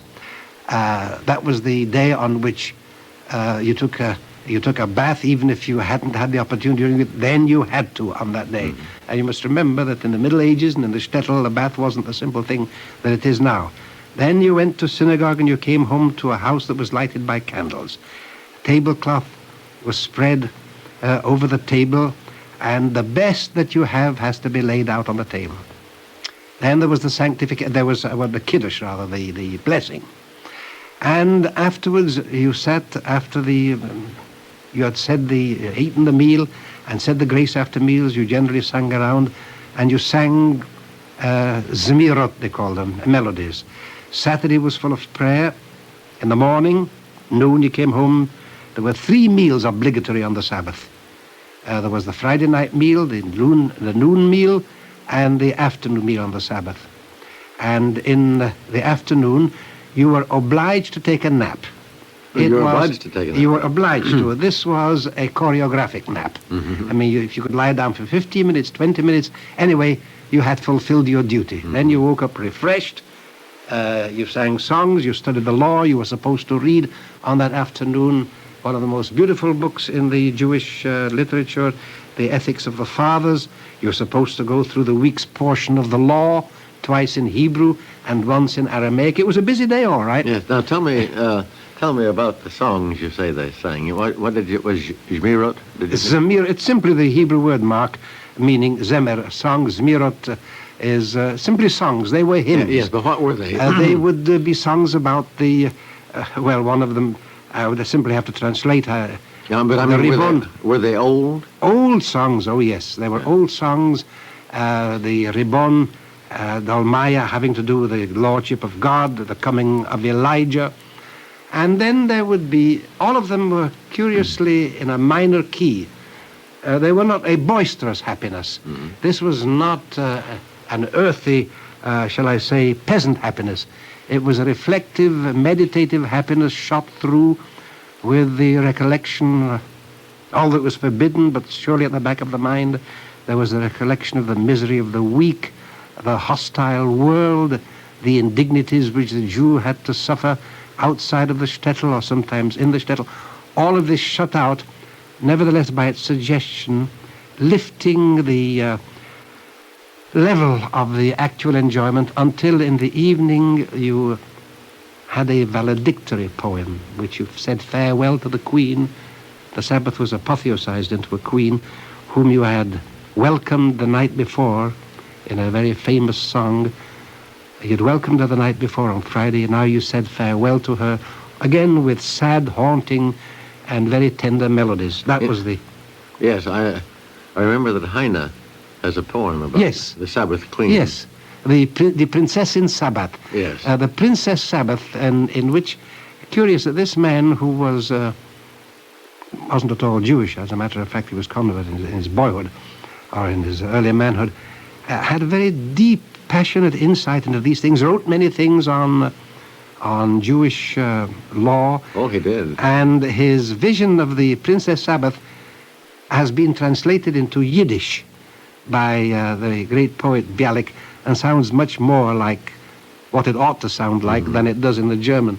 Somehow the German doesn't fit. Oh, it's the best the language can do with a subject like the Sabbath. Heine, I happen to like very much, and he fascinates me always because in him there's the well-known mockery. He's a very mocking man, and yet there can be the tenderest, most penetrating seriousness. You remember that, to digress a moment, you remember that characterization of him by Matthew Arnold, where he said, "The spirit of the universe let a smile of mockery pass across its lips." That's right. That smile was Heine. That's right. Well, he had that mockery, and at the same time, he was sentimental, deeply sentimental, and in Jewish things he had the some of the longings of the exiled person, exiled himself from Jewishness and always longed for it, and his understanding of the Sabbath was very deep and very tender. Well, if I may say so, I would say this, that in many Jews there's the spirit of, maybe mockery is not the word, there's the spirit of play. Their minds play. They love to let their minds play. Maybe not to the ultimate effect of mockery, but something like that. Do you agree? Yes, I do. I think I would agree with that remark, and I would put it this way. I cannot dissociate this from...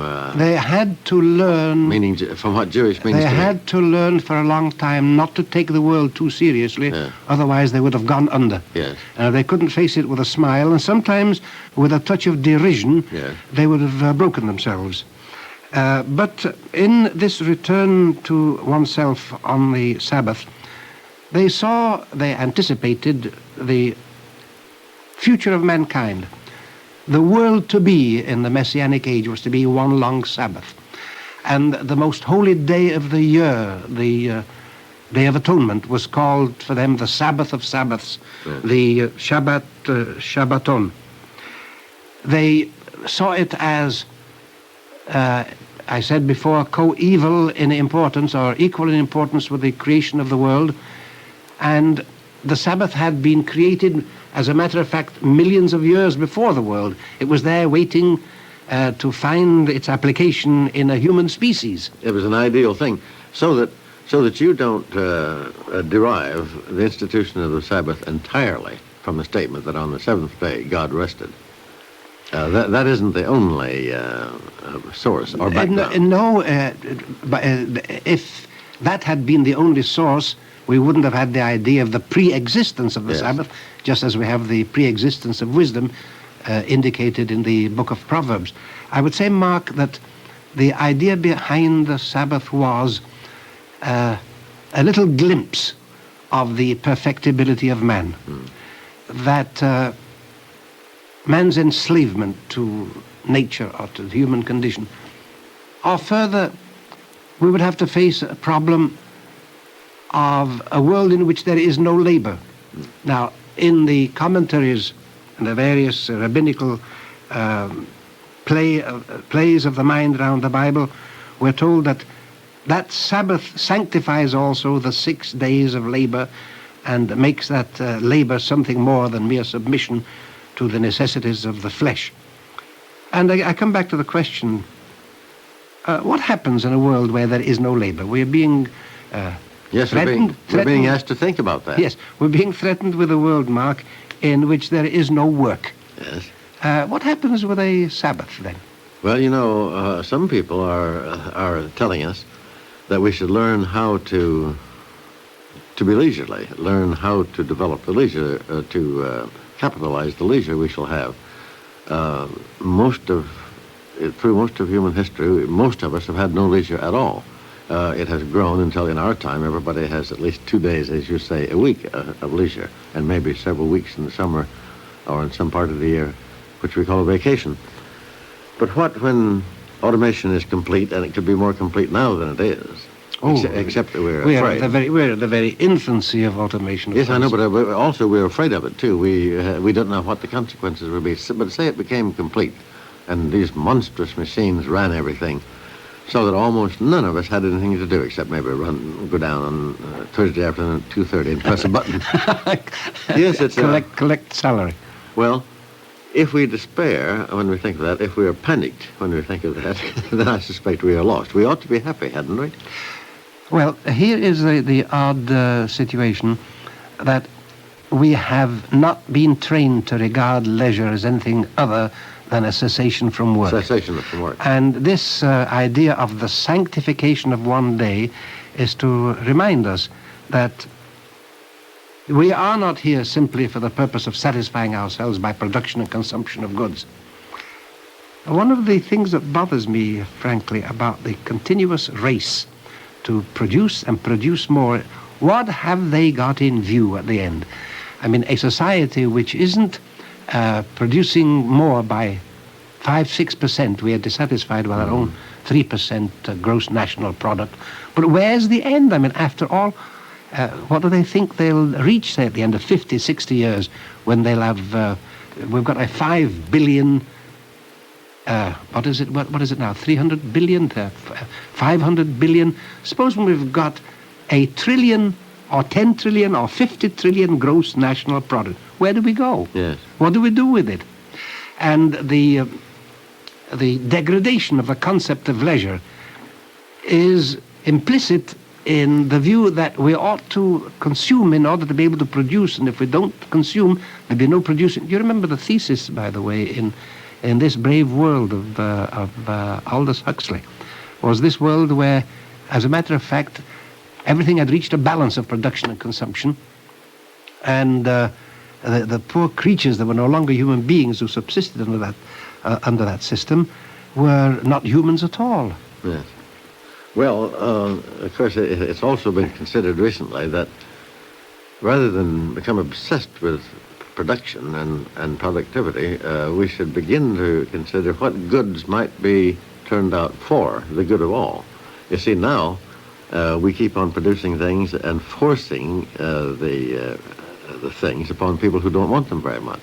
Maybe I shouldn't say this over the particular medium we're now using. Well, such mediums have been used to convince people that they want something they don't really want. Well, this medium have to change its mind, or this medium will also disappear. Because if it doesn't teach people to appreciate simply the exchange of words and the development of ideas, it too will have no future. You know, I'm interested. You were saying the other day that someone had once said that more than the Jews have kept the Sabbath has kept the Jews. Yes, that was the Achad Ha'am. Yes. It's a very deep saying that, at any rate, there is a reciprocal action. It is easily arguable that if the Jews had not had on every seventh day this respite, this reassertion of their value in God, this reminder that the world was not their master ultimately, that they had to accommodate themselves to it, but not to prostrate themselves before it, they would have gone under. Yes. And if they hadn't, it's curious of me to call it a trick, a device, some kind, almost a kind of a dodge. How on that day they retreated from the world. And it wasn't just the question of denying the existence of the world. There was a time, you've certainly read about it, when, for instance, Jewish zealots, or not, they weren't the zealots, historically speaking, the Hasidians or Hasidim, wouldn't fight on the Sabbath. They allowed themselves to be killed on the Sabbath. And they overcame that naturally because the law says, Mark, that the Jewish law says that the Sabbath has been delivered into our hands. There is a distinct midrash that says, the Sabbath hath been delivered into your hands, and not you into the hands of the Sabbath. And although work is forbidden, you are told that when life is in danger or some serious calamity threatens, you must break the Sabbath. For instance, although you may not do any work, you'll find specifically stated by Maimonides that you may smash down doors with axes on the Sabbath if a child behind that door is frightened. Release that child, rather than let the child be frightened, you may smash down the door, let alone then if somebody is sick, yes, but or to minister to the sick. But wasn't it preferred that the person who did that, who broke down that door, was a person who was somehow properly qualified to do so? That, you mean a particularly pious Jew? Yes. Yes, Mark. Now, that is the amusing, the charming thing about it, namely that they would have preferred a rabbi to do that in order to show that the Sabbath was made to prolong the life of man and to that he might live thereby. They might live by the law, rather than it was a day of restriction and of privation. Yes. All of the details which grew up around the law had been intended, even if they were not understood later, had been intended as adding color and beauty to the day. Well, it is to me a very beautiful and colorful conception altogether. This conception of the Sabbath, on which everybody, I dare say, among other things, remembered, as it might have been difficult for him to remember during the week, his importance in the world. I mean, that importance which attached to him because he had been created and because he had the sanctity of his individuality. Williams, remember, many of the injustices practiced upon him during the week were no longer possible now, and he shouldn't even remember them, I dare say, so that on this day he could say, as the psalmist said, thy condescension hath made me great. Yes, the escape from a double bondage. Remember, he was in bondage, as all human beings are, to the necessity of a livelihood, in his case, a particularly difficult livelihood, and he was in bondage to a surrounding people which was hostile to him. And all of a sudden, he dismissed both of these and said to them, "You don't exist. Yes. I am here by virtue of being a Jew and by virtue of observing the law which God promulgated through Moses. I am beyond your reach." And he was. Yes. And that not merely by virtue of remaining in his house or remaining in his village. It didn't have to be a physical wall about him or protective casing, did it? No. The idea itself surrounded him. Yes, his imagination could range through all the world and through all the worlds that had ever been created before him. He was, on that day, a king, and his wife was... Again, we are using these anthropomorphic terms. You remember last week I commented on calling God king. He was anthropomorphic. We are confined to these terms. He was a king and his wife was a queen, and the children were princes and princesses, no matter what the condition of the house, no matter how poorly they had been compelled to celebrate the Sabbath.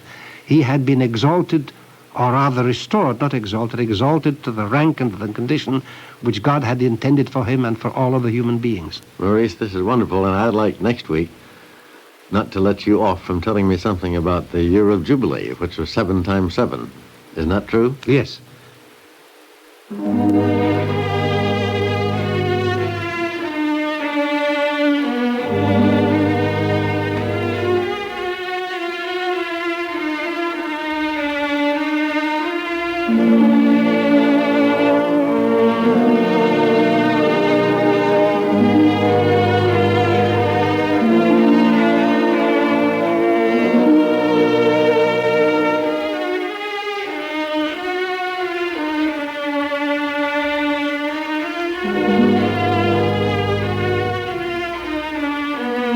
You have just heard The Words We Live By, the fourth in the 15-week Eternal Light summer series. Be with us again next week when Maurice Samuel and Mark Van Doren will resume their discussion of democracy and the Bible. The Words We Live By is produced under the auspices of the Jewish Theological Seminary of America.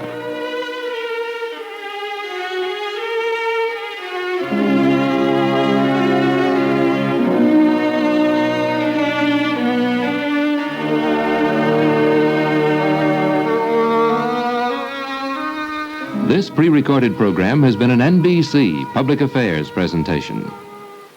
This is the NBC Radio Network.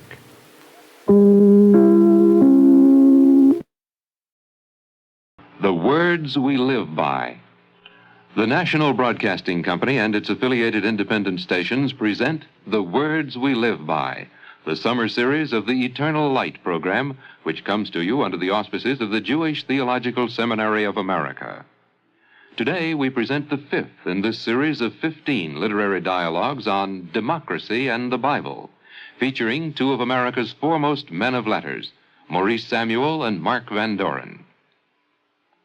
Mark, we finished our last talk with a promise to our listeners that we were going to take up next the fascinating subject of the Jubilee.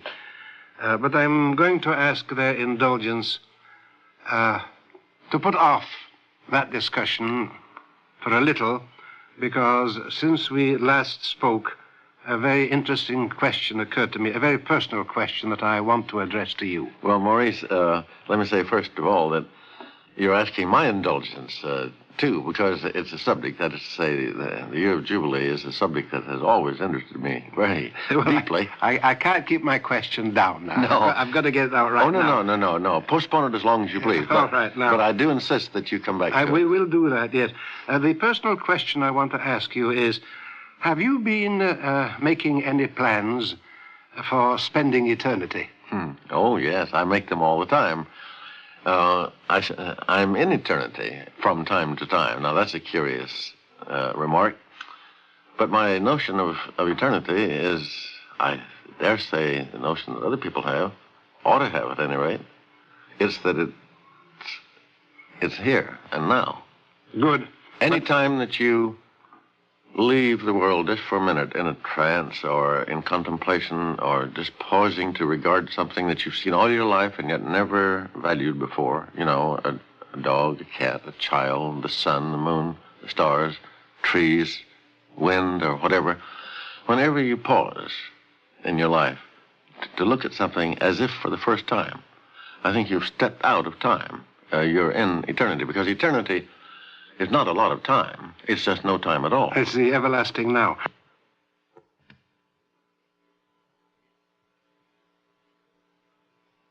Yeah. But I'm going to put the question in a simpler form. I must confess I'd forgotten for the moment that you're the philosopher-poet that you are, and I was going to put it to you on a much grosser level.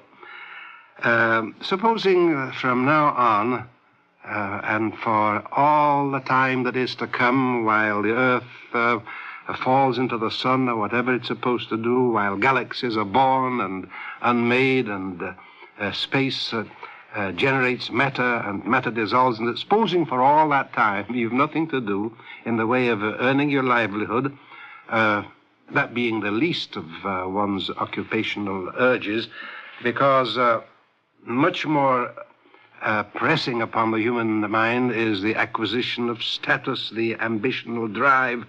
Supposing all these things had disappeared and there was nothing before you but the occupation of your mind. Do you conceive of some sort of plan for it, or do you just think that you're going to improvise your fascination with your existence? Mm-hmm.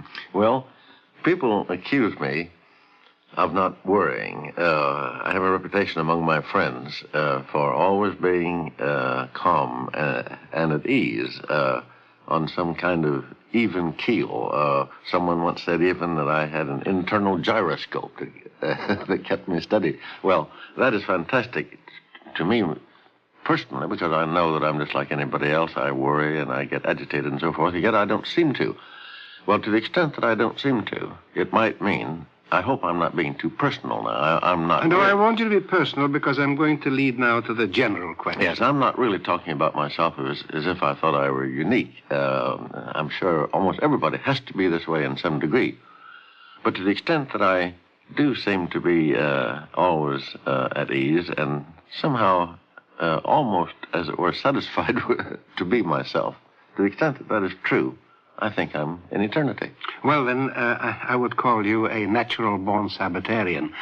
But you know that yes, that's why the Sabbath interests me so much. Yeah, but you know that the Sabbath, which we are still discussing, the biblical concept of the Sabbath, is actually a preparation of the human being for the spending of eternity. Yes, but not later. Would you say even later? Because the Sabbath is supposed to be a foretaste of Gan Eden, the Garden of Eden, and the Garden of Eden, or Paradise, or whatever you want to call it, is conceived, I suppose, symbolically for us, is conceived of as an infinite time during which minds are developed. The sages of old, the patriarchs, Moses, and even God himself, participate in the everlasting study of secrets which unfold endlessly.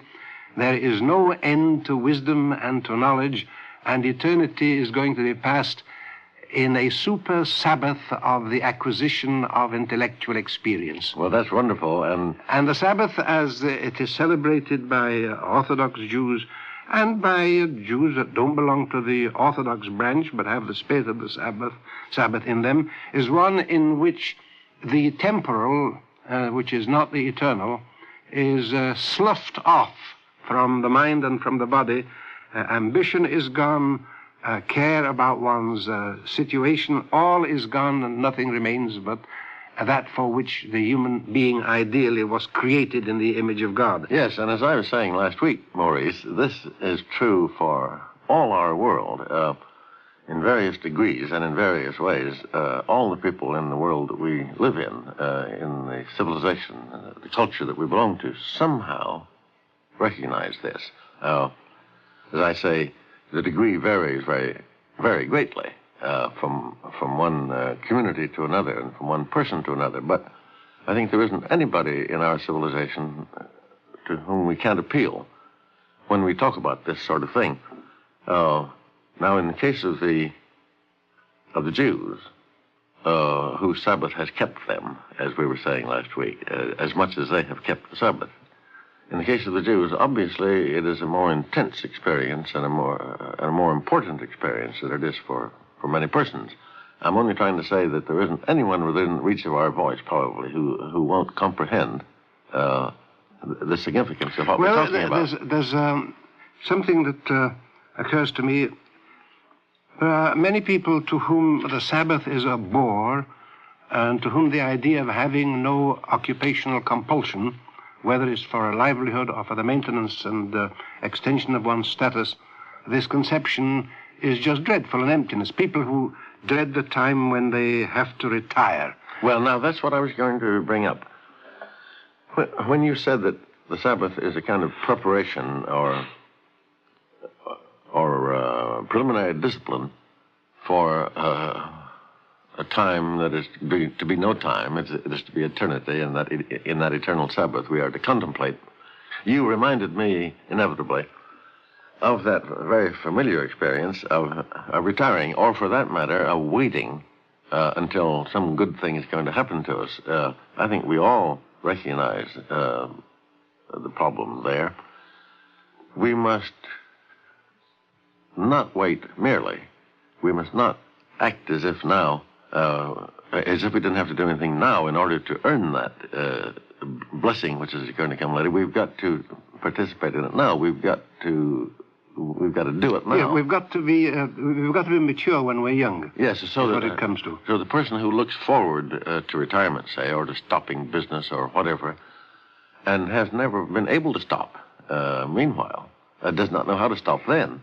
He is lost, and as a matter of fact, it's a very familiar fact that he's likely to die very soon. Well, the very opposite of what we're talking about is contained in the hideous phrase, killing time. Killing time, yeah. That's a dreadful thing. Killing time is killing the universe, isn't it? I'm going to kill time. I'm going to suspend the universe for just so long because I can't take it. I've got nothing to give. I've got nothing to feel. And I will kill time and then resuscitate the universe at my will. Yes. When I've got some piddling occupation to take up with. Well, I think it's better to talk about wasting time. I believe in wasting time, if that means appropriating time to my own use rather than to the to some use. Well, then you're elevating the phrase, really. I'm elevating it. Yes, when people talk. But you know, Maurice, there's a phrase you used the other day when we were talking about this, perhaps just privately to each other. You said that the Sabbath was a day on which we contemplated the sanctity of the universe. I like the word sanctity there, and I like the word universe. Both are tremendous words, just as we wanted to substitute for the phrase, all too familiar these days, dignity of the individual, sanctity of the individual, or sanctity of the person. So I would like to put very high up for our consideration here contemplation of the sanctity of the universe. That probably is what is happening on the Sabbath, isn't it? We are free then, as we have not been free on the other 6 days, to consider the universe in all its breadth and all its depth and in all of its power to please us by being itself. One reason that I honor the Jewish Sabbath so much, as I encounter its the many references to it in the Bible, is the assumption that all persons are to do this. Rich and poor. The rich stop being rich. The poor stop being poor. Those who dominate stop dominating, and those who are dominated stop being dominated. That's a very interesting observation. The rich stop being rich. I came across in one of the excerpts from Maimonides the difficulty of the rich man on the Sabbath. Since he has every day everything that he wants, what is he going to do on the Sabbath? He's up against it. And so Maimonides recommends that at least on that day he should vary the order of the dishes, do something in order to indicate that he is not in the ordinary workaday week. Yes, but think, Maurice, what he can contemplate He probably has forgotten during those other 6 days how little difference there is between a rich man and a poor man in the mind of God. The difference is very, very slight. The differences between persons for God are very slight because they all have an equality. Yes, in his famous phrase that... So the rich man becomes equal on that day, just as the poor man becomes equal. And also, let me say again how touched I am by the insistence, verse after verse, that servants and people who wait upon others, the people who have menial positions, if you please, they are to participate in this experience just as much, and so are the animals, so are the beasts of burden. They're released from worldly status permanently for that Sabbath. You know, I say, as I have said unto you on a number of occasions, I'm always touched and deeply moved by the respect that the makers of the Bible had for animals.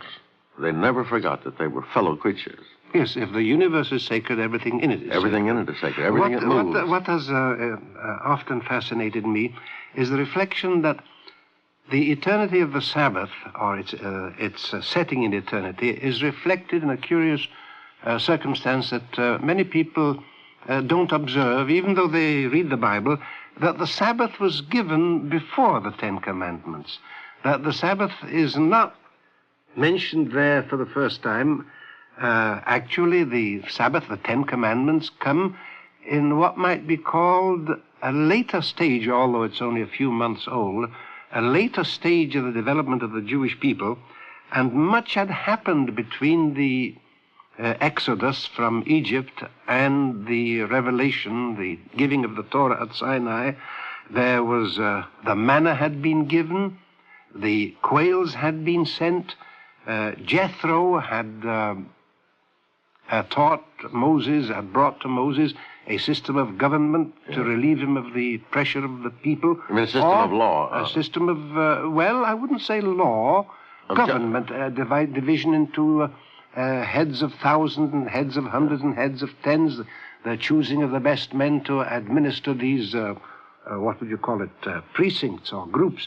All that had happened before the Ten Commandments were given. It is as though,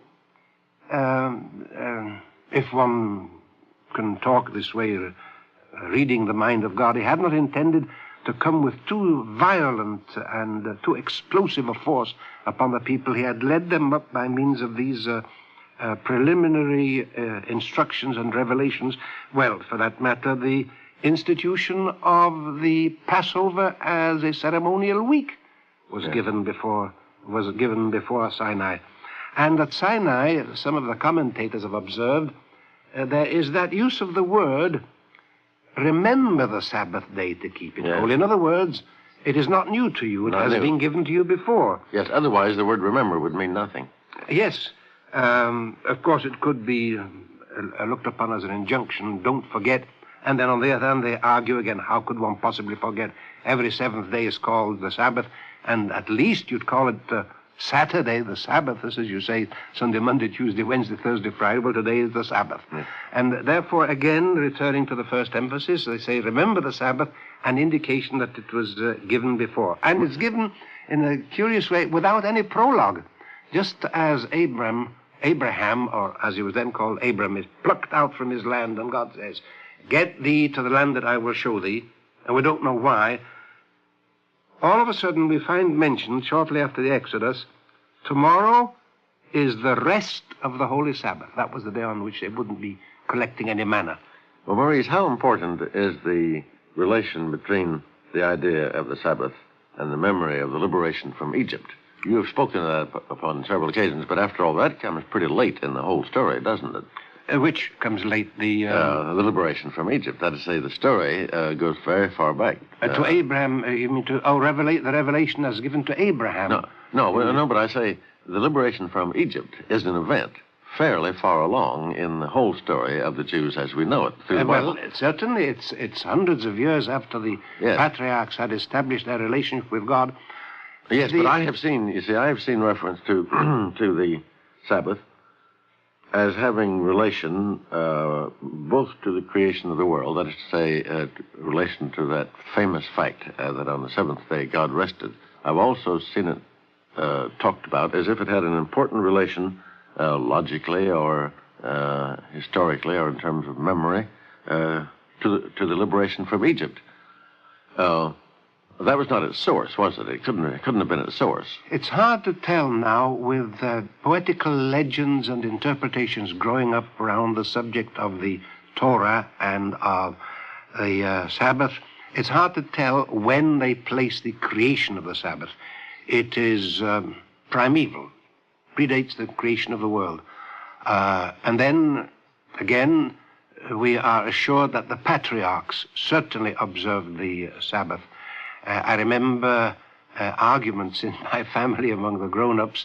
They weren't learned men, but they had been steeped in the tradition, and they kept on wondering how it was that Abraham was reputed or reported to have kept my statutes, my laws, and my commandments when they hadn't yet been given. Yeah. And how, according to the legend, or according to the Midrash, Jacob and Esau, when they were still unborn, and they were still within the body of their mother, would struggle to emerge.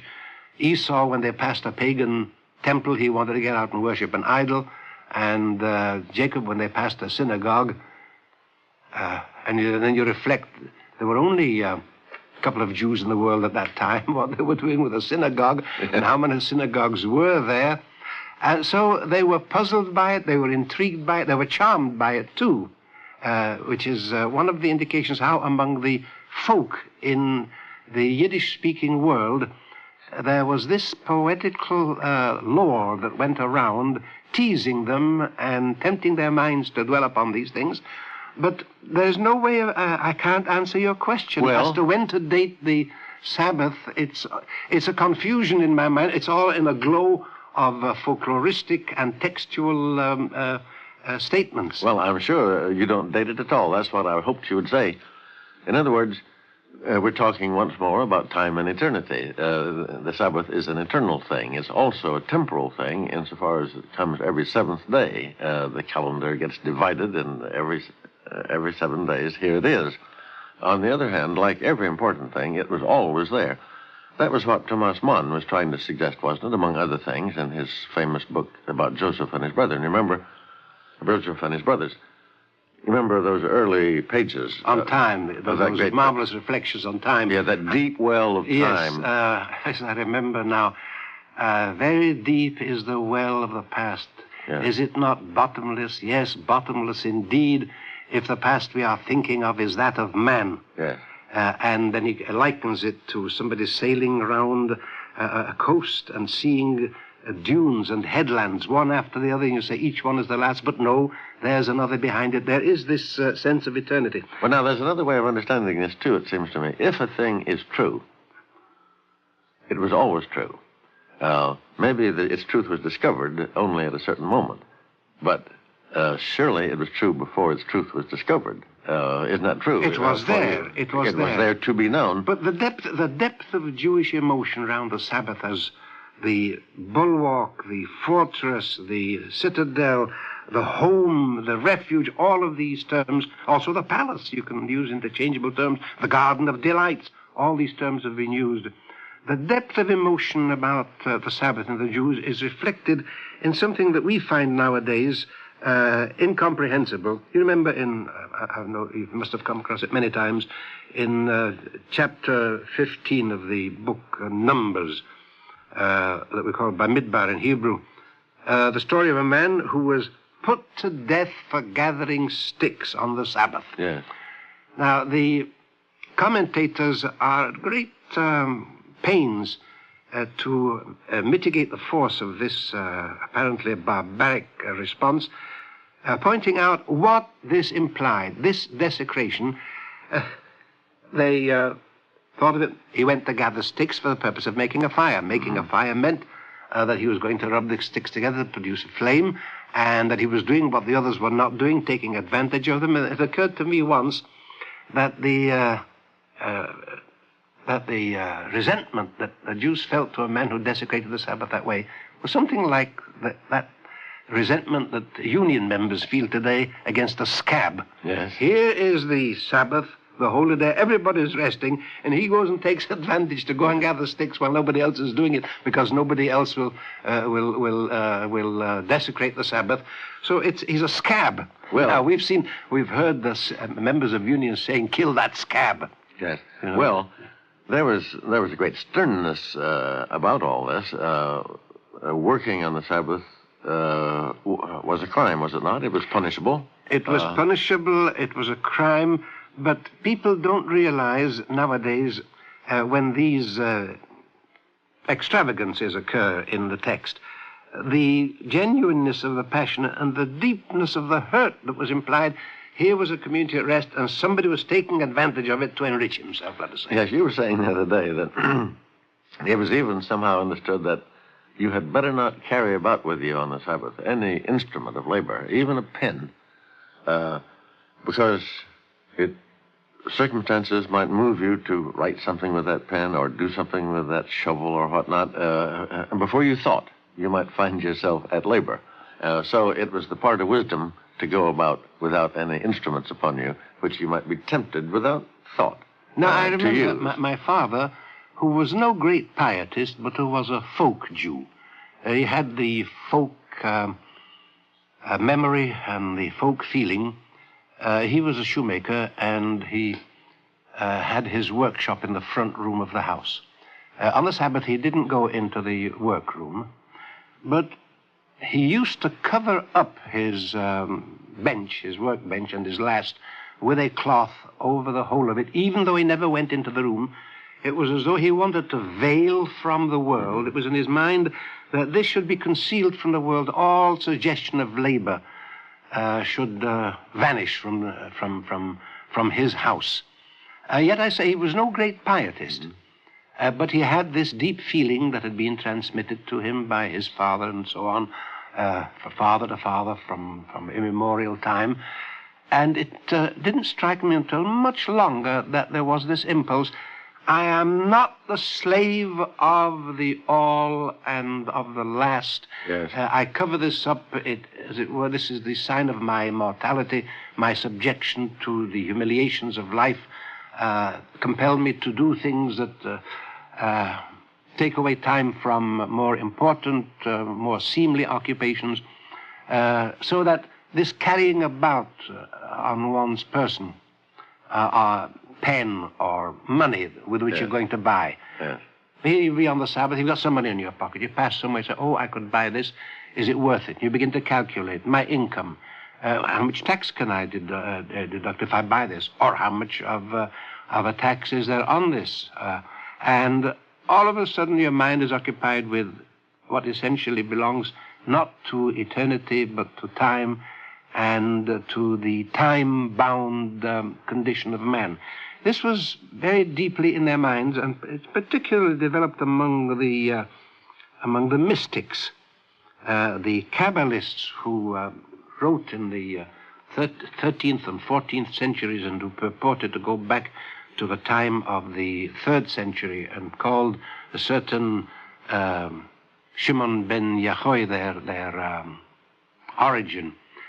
They were very deeply involved in the spiritualization of the Sabbath, giving it forms and poetical names and extensions into all areas of existence that we don't appreciate. We've lost this richness and fullness of the Sabbath idea. You used the word a moment ago, folkloristic. I'm sure there was an infinite folklore about the Sabbath, too. Ways of doing things, all the business of cooking. Food was eaten, of course, on the Sabbath, but it was not cooked. No, it wasn't cooked. It was prepared the day before and put in a place to be kept warm. To be kept warm? Yes, I remember. I mentioned to you the other day how the Romans... Excuse me, it was all right for it to be kept warm, but yes, it shouldn't be heated. There is a specific law about this. It's mentioned by Maimonides. You can set in process a certain work, set it in motion. If you yourself don't have to do it, let it go on. That's nature taking its course. So that if you put a dish in the oven, and it is almost obligatory to eat a warm meal on the Sabbath. If you put a dish in the oven, and the oven keeps it warm for the Sabbath, that work that is being performed is not counted as part of the of your relationship to work on the Sabbath. Was there a name for that? The dish that was so prepared was called cholent. Well, that sounds like the Latin name for heat. That's right, calor. Yes, calor, coming through the French chaleur, cholent, and Heine makes great play of the beautiful taste of the cholent. Now, the cholent was a meal which was prepared the day before, and all the deliciousness of the meal resided in the psychological suggestion. Yes. I remember how in my home they didn't observe it. My home was only semi-orthodox. We didn't have the cholent. You mean your home in Romania? In my home in Romania and in England, where we kept up a half Romanian, half Yiddish ghetto in a part of Manchester.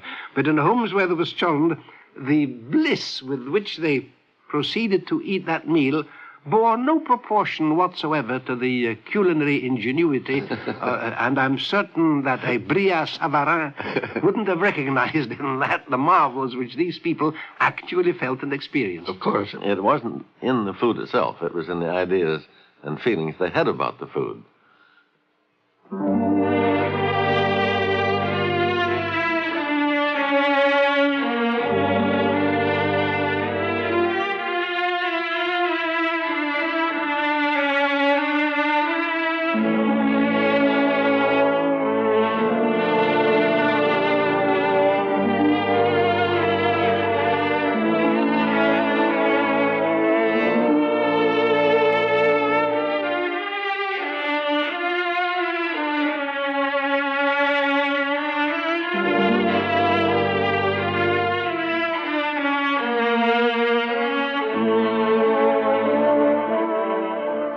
You have just heard The Words We Live By, the fifth in the 15-week Eternal Light Summer Series. Be with us again next week when Maurice Samuel and Mark Van Doren will resume their discussion of democracy and the Bible. The Words We Live By is produced under the auspices of the Jewish Theological Seminary of America.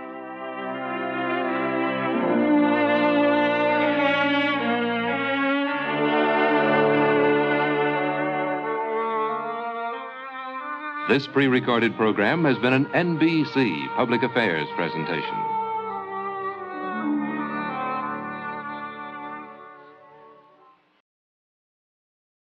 The Words We Live By. The National Broadcasting Company and its affiliated independent stations present The Words We Live By, the summer series of the Eternal Light program, which comes to you under the auspices of the Jewish Theological Seminary of America.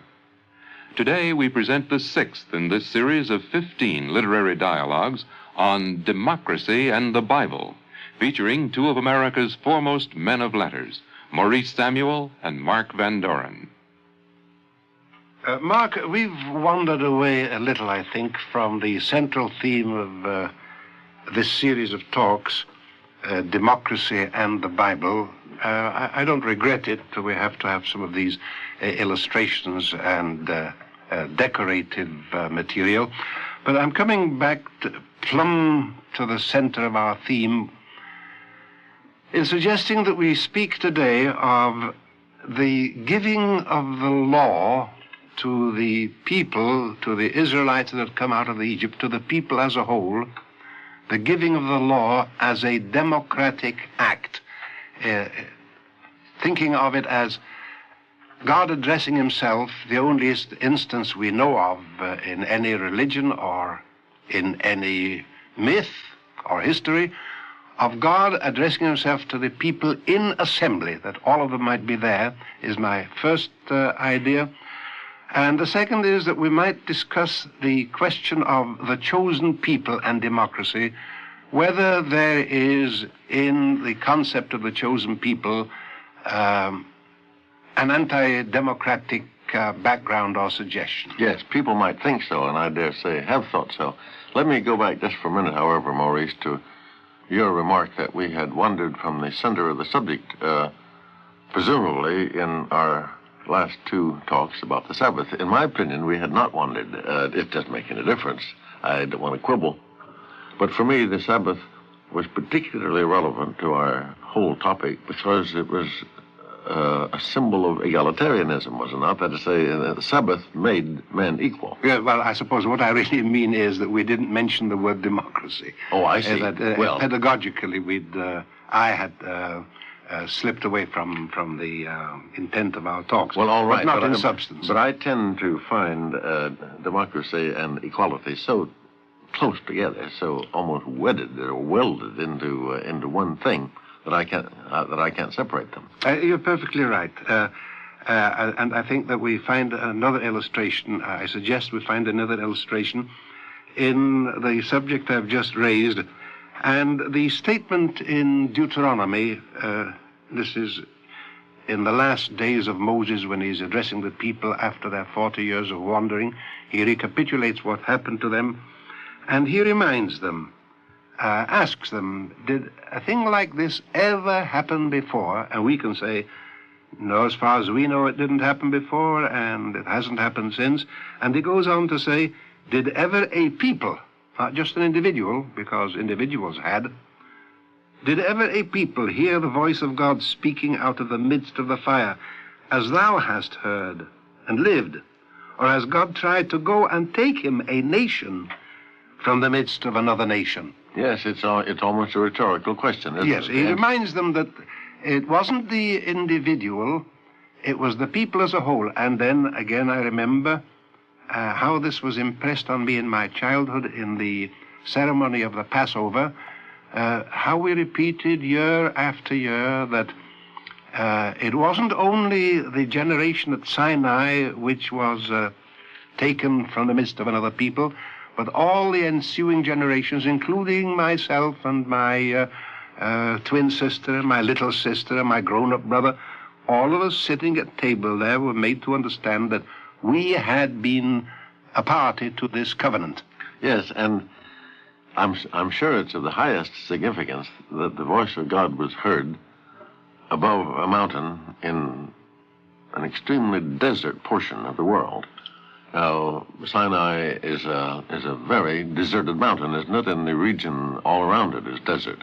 The voice of God was not heard by the people back in Egypt, where they were, to be sure, subject to the Egyptians, but which was a land of milk and honey. Neither was it to be heard when they got to the land where they were going. Yes. And where they were going to form themselves into a nation, This into was a people properly. This was the symbol that the law was in the public domain. That's right. And I've often reflected that the Bible is in the public domain. If the Jews could only collect the royalties on the Bible in the various languages, there would be no problem connected with all of our philanthropies or with the funds that are being raised for Israel. Yes, but there it was. There. The Bible is a public domain, and that's the symbol of it. Yes, but there it happened, out in no man's land, as it were, out. And therefore every man's land. Therefore every man's land. It happened on this mountain, which I've never seen. Have you seen it? No, I've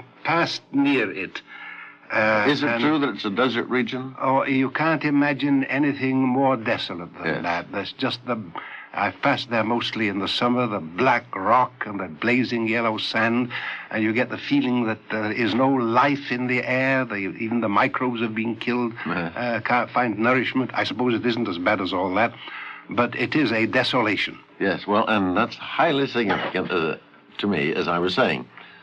It happened, therefore, almost in an abstract place, a place abstracted from society, from law, from previous laws, from organizations of all sorts.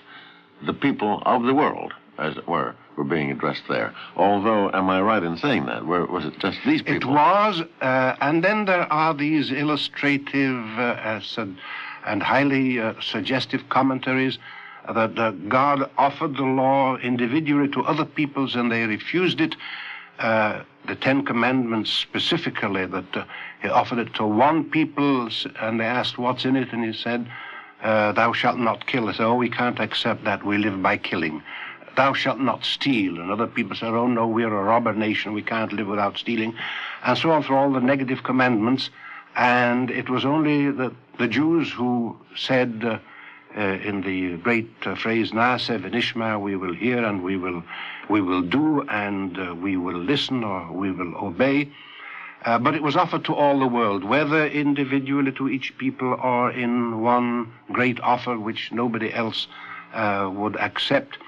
The implication is this is mankind's heritage and not the heritage of a particular people, which leads me on to this question of the discomfort that many Jews feel in the phrase, the chosen people. Yes.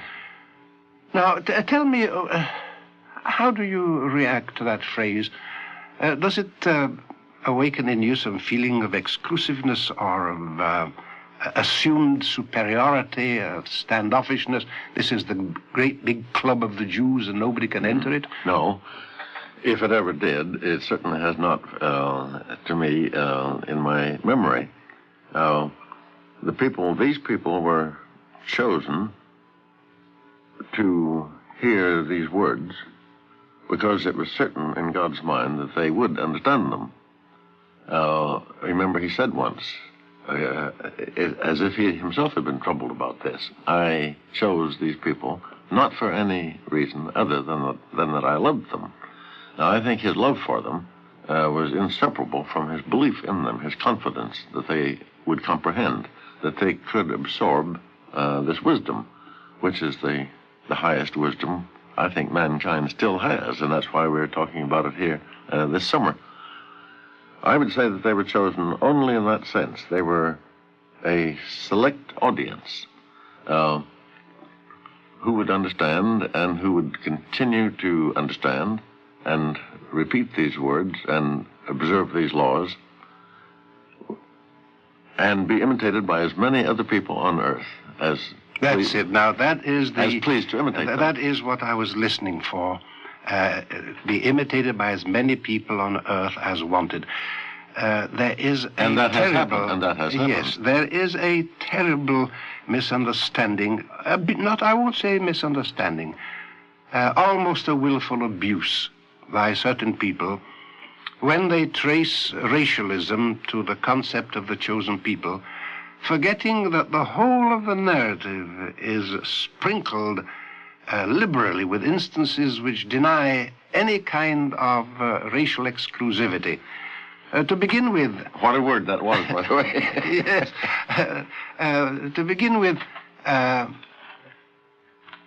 Moses himself married a non-Jewess. Presumably she became Jewish. We know this, that it's not specifically stated that she became Jewish, not in the Bible text itself, but the Bible text itself does say that when Jethro, the father of Zipporah, the wife of Moses, that Jethro, when he encountered Moses before the giving of the law at Sinai, was deeply moved by what had happened, by the liberation from Egypt, and he became, in effect, a Jew. Again, we're not told that he entered the Abrahamic covenant, but he declared himself a follower of the God of Moses. We presume that the daughter did too. There you have a Jew marrying out into a non-Jewish tribe, the greatest Jew of all. And then, actually, people are apt to forget that the matriarchs, the four matriarchs, who are so tenderly remembered by the Jews, the wives of the three patriarchs, were non-Jewish. They came from that old heathen family which Abraham had detached himself from. They were taken out from that family, from heathen idol-worshipping surroundings, and assimilated into the Jewish people. Yes, I was thinking of them and of the great love that their husbands had for them and the utter absence of doubt that they belonged, finally, to where they were. They are the dearest figures in the women folk of the Jewish lore. the four matriarchs, Sarah, Rebecca, Leah, and Rachel. Of course, particularly Rachel, whose tender love for all her offspring is a thematic recurrence in all of religious and even in secular folklore. And they forget that they were born among non-Jews. Their childhood was in a heathen environment. And still people talk about racialism as having been promulgated by the concept of the chosen people. Yes, and then, of course, there is the, to me, very famous and touching case of, in the book of Ruth, of Naomi, yes, a Moabitess who was received, you know, remember when she came back with her daughter-in-law, received in utter simplicity, it seems to me, by Boaz, and by the people there during that barley harvest.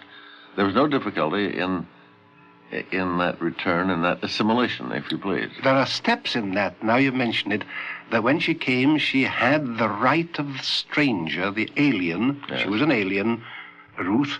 She had the right of the stranger to participate in the social security of the time, which was that she could gather from the corners of the field and the sheaves, the ears of corn that had been dropped and the fruit that had come to the earth in a windfall, and step by step she was drawn to the people and became drawn into the people and became the ancestress of David and therefore of the Messiah. There again is an instance of complete negation of the concept of racialism or of the foreignhood of peoples to the privilege of the Torah. You know, I'm interested in the fact that the prophets, who of course come late in the whole story and who speak after the various captivities which had been so disastrous to the Jews and yet also spiritually maybe so creative for them, I'm interested in the fact that they are always talking this language that you say was talked. Remember Isaiah, I will gather all, speaking, putting these words into the mouth of God, I will gather all nations and tongues, and they shall come and see my glory. All nations and tongues. And Amos says once, are ye not as children of the Ethiopians unto me, O children of Israel, saith the Lord? Yes, there wasn't... that's about as far away as you could get. As far as it was the end of the world to them, yes. I suppose. Way off in southern Africa. Stretches of the Dead Sea. And the people are most alien, very alien in all sorts of ways. Are ye not as children of the Ethiopians unto me, O children of Israel? And interestingly enough, until this day, the Ethiopians claim their descent from Jewish sources. Yes. There are perhaps some descendants of Jews among them, Mark, but I don't suppose they are ethnically Jewish at all. Another instance that you evoked to my mind just now is the sending of Jonah, who went reluctantly, the sending of Jonah to Nineveh. Nowhere are we told that nowhere is it hinted in the slightest, nowhere is it adumbrated at all that when he went there, he told them, you've got to become Jews and then you'll be saved. No, they were to turn back from their evil ways and their lives would be spared, and so it was, much to Jonah's chagrin. Because he was a reluctant savior. Yes, it was almost as if he wished they had something terrible happen to them yes. to justify his warnings. Well, there's some... am I right, Maurice, in saying, as I did a moment or so ago, that this understanding increases in depth in the era of the prophets? Isaiah, Jeremiah. It was pretty deep before, if we are to take the Bible chronologically. There it comes to its grandest utterance. It was implicit before. Oh, of course, but now listen. This is why that question interests me so much. Of course, it was implicit before, and maybe fully stated. Nevertheless, the glorious fullness with which Isaiah, for instance, states it, and Jeremiah, suggests to me that there was something very remarkable in the fact that the Jews in their time of troubles, in their time of very great troubles, did not draw in, did not build a wall about themselves. They can, even more than before. Saying, in other words... They said, this is for everybody. Never saying, cursed be the world because of the way it has treated us. That's right. That has never happened. But what you say is correct, that it reached magnificence of expression in the prophets, but the substance of it is to be found, let us say, in Solomon's prayer in the temple. And there again, he doesn't speak of somebody becoming a Jew. He speaks of someone addressing God at large. You remember the prayer? No, what does he say? Now, when he is dedicating the temple, he has prayed for wisdom as the greatest gift that he can have in administering the people. And he has asked that this temple be used thus and thus, that God should listen to this and this. That has been his supplication. And he goes on to say, now concerning a stranger that is not of thy people, Israel, but cometh out of a far country for thy name's sake, when he shall come and pray toward this house, hear thou in heaven thy dwelling place, and do according to all that the stranger calleth to thee for. Mm-hmm. This is an astounding extension of human feeling. Doesn't ask that he be circumcised, doesn't ask that he accept the Sabbath and the law. He asks only that he accept God. Yes. And if he turns to God in the spirit which should animate a person so addressing himself, then he prays that his supplication shall be listened to. Now, this contains all that the prophets have so magnificently embroidered in their later utterances. However, Maurice, there is the assumption there, isn't there, that it is to God that he will pray. It is to God that he will pray. The one God whom Solomon assumes to be the only God to whom prayers can go. The thought there is, I presume, that if he comes to this God to praise to him, as he might pray to any other God, supposing he goes from God and prays to, let us say, I don't know, to the Magna Mater Civile of the Phrygians. Then he goes and prays to Sabasius somewhere. Mm-hmm. Then he is not praying to God at all. No. And the spirit in him isn't that of a worshipper who sees mankind in its unity, but he's saying to himself, well, let me try this one as well. Yes. He may be all right. Yes, whereas that would not be in Solomon's mind. The amazing difference is between a man who might have gone and bowed before some idol, some physical construction that he called God, and then, as you say, just tried this one. No, this God is the invisible one. You see, the great thing about this God is that he has never been seen. He was heard by all the people that day in the thunder and lightning over that great mountain. His voice was clearly heard. Now, and Moses himself saw him just a little bit.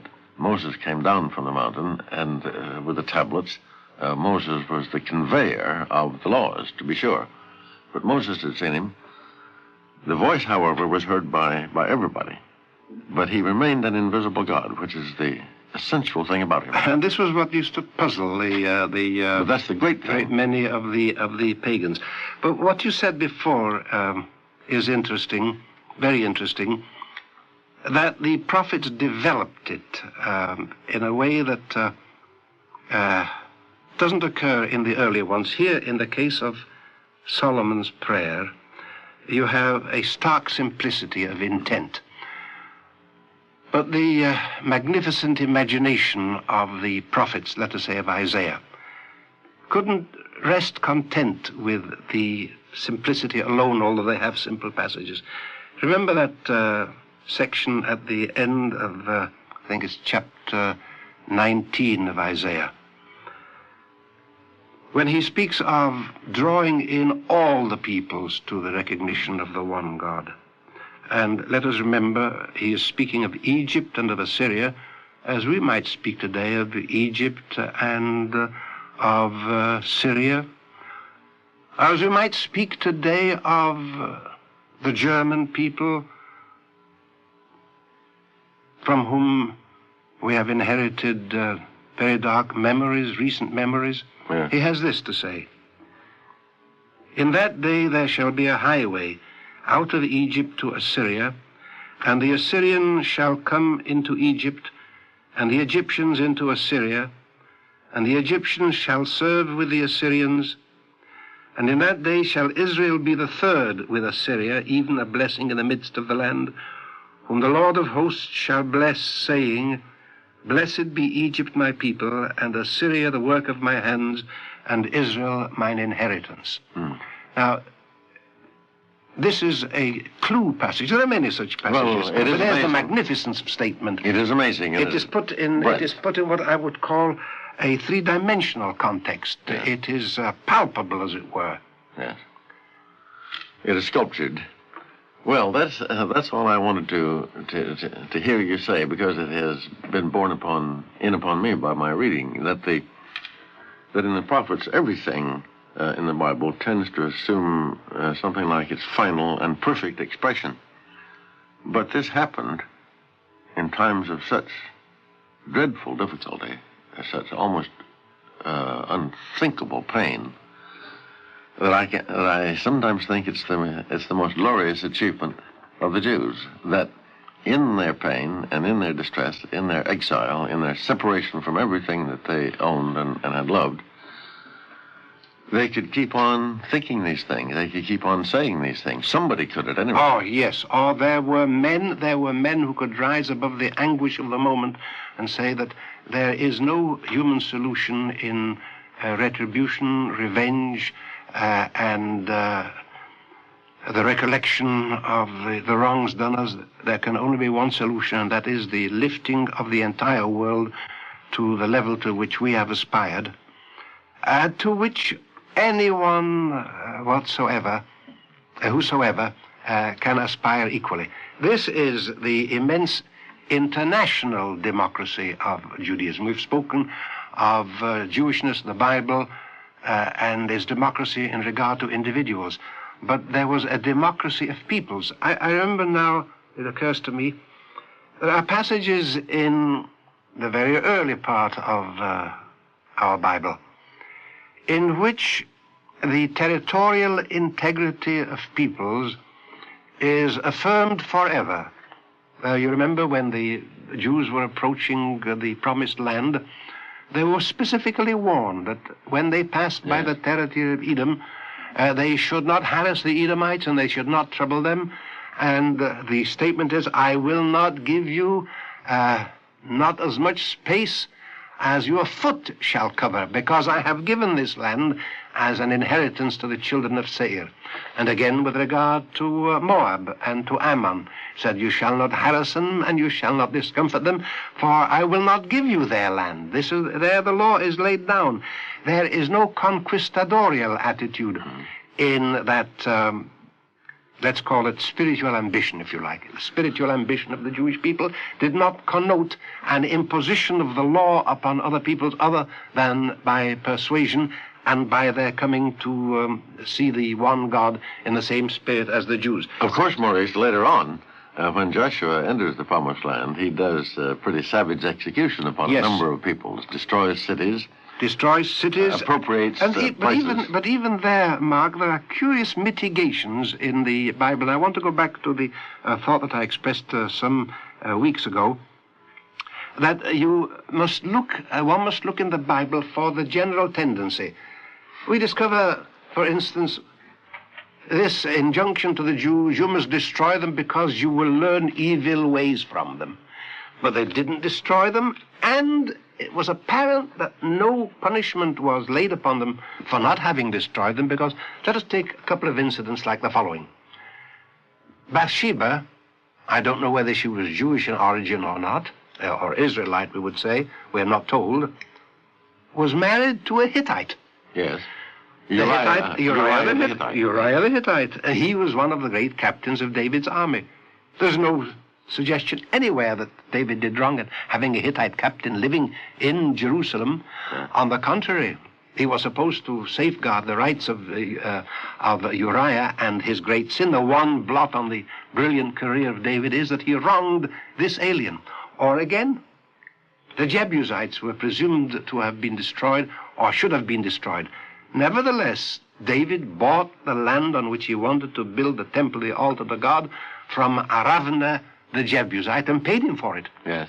Didn't grab it from him as a conqueror and as the king, went and conducted negotiations, so that these passages that we find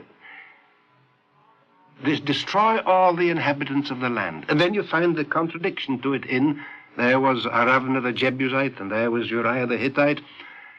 Then you must take the whole context and say, in what direction is this striving? And we come back to the thought that we examined toward the beginning of this series. We come back to the thought that it is an original inspiration from which the people defected.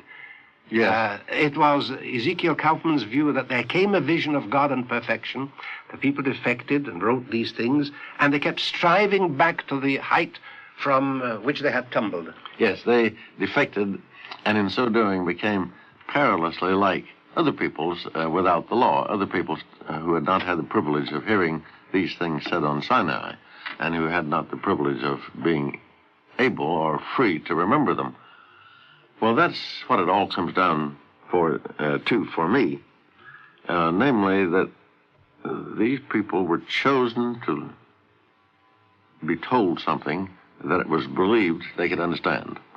And I do think that they were the only people in the whole universe who could have understood it at the moment. That is their distinction.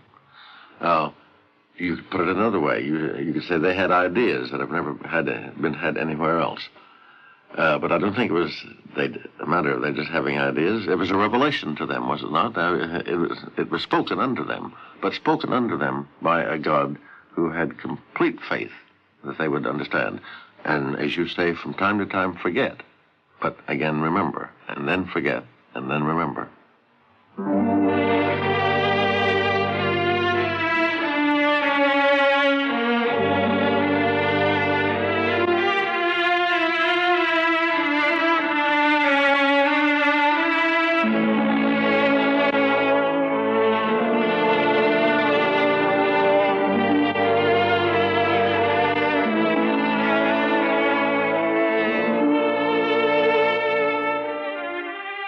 You have just heard The Words We Live By, the 6th in the 15-week Eternal Light summer series.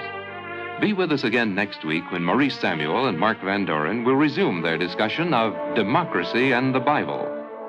The Words We Live By is produced under the auspices of the Jewish Theological Seminary of America.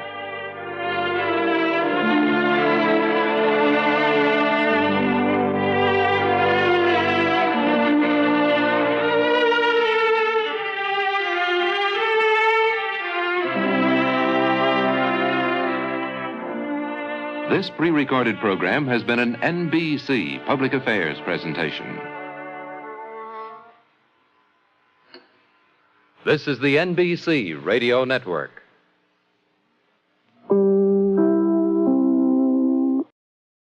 Words We Live By. The National Broadcasting Company and its affiliated independent stations present The Words We Live By, the summer series of the Eternal Light program, which comes to you under the auspices of the Jewish Theological Seminary of America.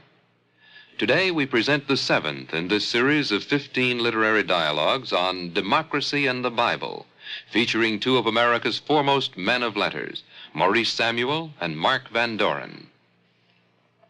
Maurice, so far in our discussion of democracy and the Bible, we have looked at our theme in certain grand perspectives, which I think were proper in the beginning.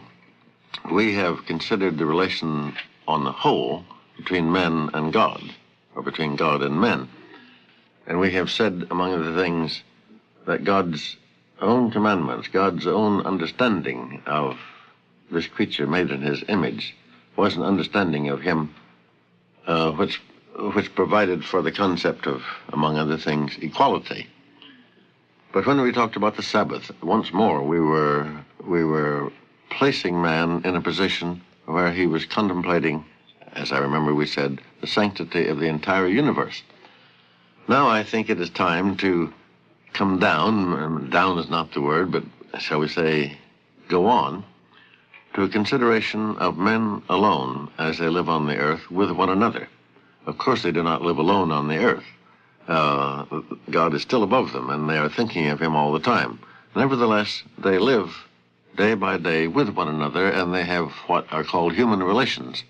And I dare say in many people's minds, democracy is the thing that most perfectly expresses itself in human relations. But don't you think it's a good thing to proceed to that subject? Yes, to give it practical application and to give it, so to speak, a plastic form, what Milton would have called the sensuous form, the thing that you can feel. I have thought always in reading the Bible, although I do have to remember your statement that the general tenor of the book is to be taken into account always, rather than single detailed passages. I've always thought, and this has to do with the general tenor, I've always thought that the assumption was, in the minds of the writers of the Bible, that the relations between men should be the relations of brothers, of persons who respected one another, whose respect was mutual. I find emphasis always upon the importance of the person.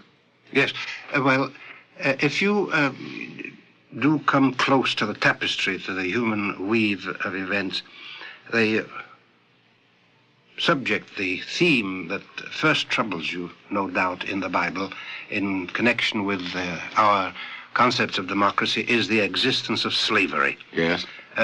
Democracy does not countenance slavery. I mean, democracy as we defined it in its social evolutionary aspect does not.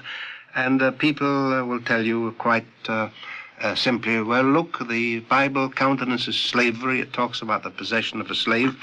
And that was why I was anxious that we should reiterate that aspect of the Bible which has to do with its evolutionary character. The Bible is a library and not a book. Yes. It is a library of some 39 volumes, and these volumes themselves often are condensations of other volumes. We are told about books which are referred to. Is it not written in the book of Jasher? Is it not written in the book of the Wars of the Lord, and so on? I mean, some book that doesn't exist anymore. It doesn't exist, or we've lost track of. Yeah. Now, it is a library, and therefore it was quite false to take this library piecemeal and fasten onto a statement. Well, let's begin then with slavery. Yes. Now, let us look at the attitude towards slavery in this overall sense. First of all, the biblical world found slavery. Yes, it was there. Well, the first thing I would remark in that connection is that as slavery first arose in the world, it was a mitigation of an evil. There's a curious thing. It was the earliest custom to slay, perhaps even to eat, one's prisoners. Mm-hmm. And therefore the institution of slavery was an advance upon the previous condition. By the way, that brings me to another thought. It's a little bit irrelevant, but I can't help bringing it in. When people look at the text of an eye for an eye, a tooth for a tooth, they don't reflect that this was a mitigation of what used to be before. Yeah. You shall not exact more than an eye for it. Don't take a man's life for having taken your eye, for having taken your tooth. And then I remember again, when I was a youngster and I was very fond of Tennyson, I used to think him a philosopher as well as a poet. And I remember lines of his that troubled me a great deal when he writes, I think it's in Ideals of the King, the old order changeth yielding to the new, and God fulfills himself in many ways, lest one good custom should corrupt the world. And I wondered what he meant. One good custom should corrupt the world. Yes, corrupt the world. Yes, now it occurs to me. It was a good custom to institute, to have slavery instead of killing the prisoners, and then it became a bad thing. Yes. The good thing could corrupt the world. And the Bible is in a continuous revolt against slavery. There is mitigation of slavery. You remember the 7-year law about a Jewish slave. Yes. You mean a Jewish slave must be liberated at the end of his 7 years. And you remember what happened to him if he refuses his freedom, then he is punished for that. Yes, he's punished for refusing because God is his master and not a human being. Yes.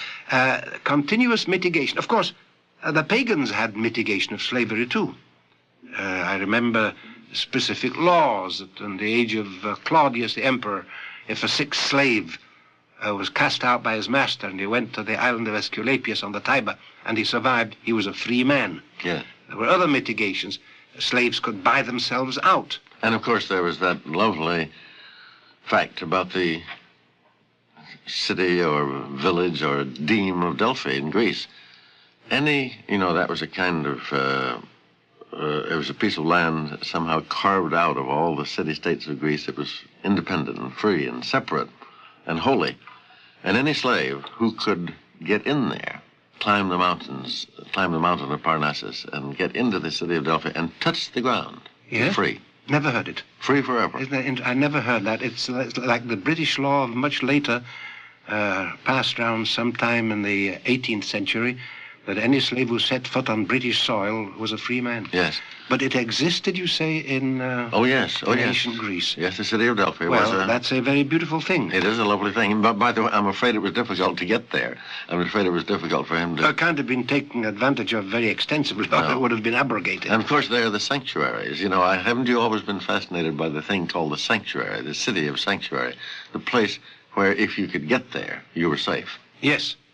You find that in the Bible, you find it everywhere. Yes, there are these moral tendencies everywhere, but there isn't the absolute morality that I find in the Bible. And thus it doesn't, in a sense, puzzle me that it is in the Bible that you get the first attempt at the abrogation of slavery. Yes, let me ask you about within that. a people. Let me ask you that. Whether you say that somehow or other there's the general tendency in the Bible as you read it to think and work against slavery. Is there abolition and abrogation finally? There was a command from God to abolish slavery as between Israelites long before there was any such move among, that we know of, among other peoples. Romans still could become slaves to Romans as a result of falling into debt. Greeks could become slaves among Greeks, although I say there were mitigations. Yes. But here, astoundingly, in the 8th century before the Common Era, you read this in Jeremiah. This is the word that came to Jeremiah from the Lord after King Zedekiah had made a covenant with all the people which were at Jerusalem to proclaim liberty unto them, that every man should let his manservant and every man his maidservant, being Hebrew, let them go, that none should make use of them. Now when all the princes and all the people which had entered into the covenant heard this, they obeyed and let them go, but afterwards they turned and caused the servants and the handmaids to return. Therefore the word of God came to Jerusalem. Ye turned and polluted my name and brought them into subjection. Ye have not hearkened in proclaiming liberty, every one to his brother and every man to his neighbor. Now there is no parallel that I've ever heard of a people abolishing, even within itself, the concept of slavery. It didn't apply, mind you, as yet to the stranger, but it did. Now, Mark, do you remember anywhere a similar general release of all slavery among ancient peoples? No. Of course, I wouldn't claim to be enough of a historian to speak competently on the subject, but I have no such memory. Let me ask you, however, Maurice, at this point, it still was not true, was it, that it was unthinkable that somebody else should be a slave, that somebody from alien sources. And then again you have these mitigations, these continuous inner protests, not yet formulated into that kind of general law, but a protest of the spirit. For example, as you know, the Hebrew slave, could not work on the Sabbath. Yes. That he was his own man on that day. He could not be bidden to do anything. Oh, you mean not merely the servant then, but slave? They couldn't be asked. They should. Because you distinguish between the servant and the slave, of course. Sometimes, by the way, the word is blurred. We don't know what they meant by a servant or what they meant by a manservant, maidservant, slave. Here the translation is maidservant, and yet they were, I suppose there was an intermediary stage, like someone under bond. But the slave could not be told to work on the Sabbath. He was his own man. Nevertheless, I'm very much interested in your bringing up this magnificent passage out of Jeremiah, which I had forgotten, to suggest that even at that very ancient date of the 8th century, you say? Yes. Even at that ancient date, abolition or abrogation of slavery was thought of. It seems to me that it would be necessary that such a passage exists in the Bible. I'm sure it belongs there. Because yes, what a nice way of putting it. It's unthinkable that the Bible shouldn't have it. It just has to be there, because the Bible, otherwise and overall, surely never abandons the notion of the sanctity of the individual, so that the ownership of one individual by another, or one person by another, is an act of the most hideous injustice, and surely pain was felt in connection with that. Injustice among men, and that's what we're talking about just as much as justice, injustice among men is a thing that can always trouble us, whether in our own time or in the past. There's this very interesting passage from George Gissing's Rycroft Papers, which you must know. Yes, a book I love greatly. Yes, you, and so do I. You mentioned the other day that volume of Logan Pearsall Smith, Trivia, a volume that you referred to from time to time. It's a sort of little Bible for you these days, a little secular Bible.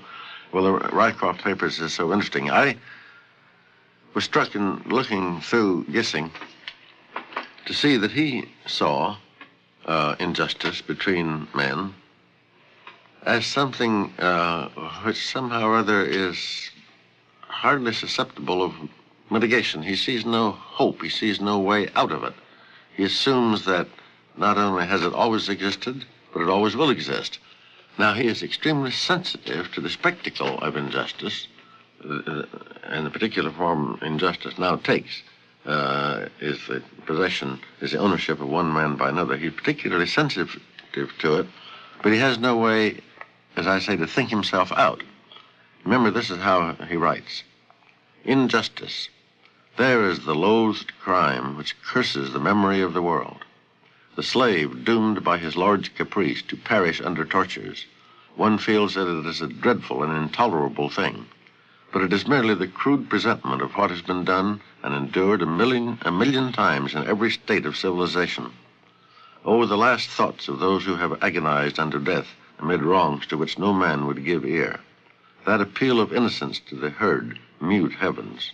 Were there only one such instance in all the chronicles of time, it would doom the past to abhorred oblivion. Yet injustice, the basest, the most ferocious, is inextricable from warp and woof in the tissue of things gone by. And if anyone soothes himself with the reflection that such outrages can happen no more, that mankind has passed beyond such hideous possibility, he is better acquainted with books than with human nature.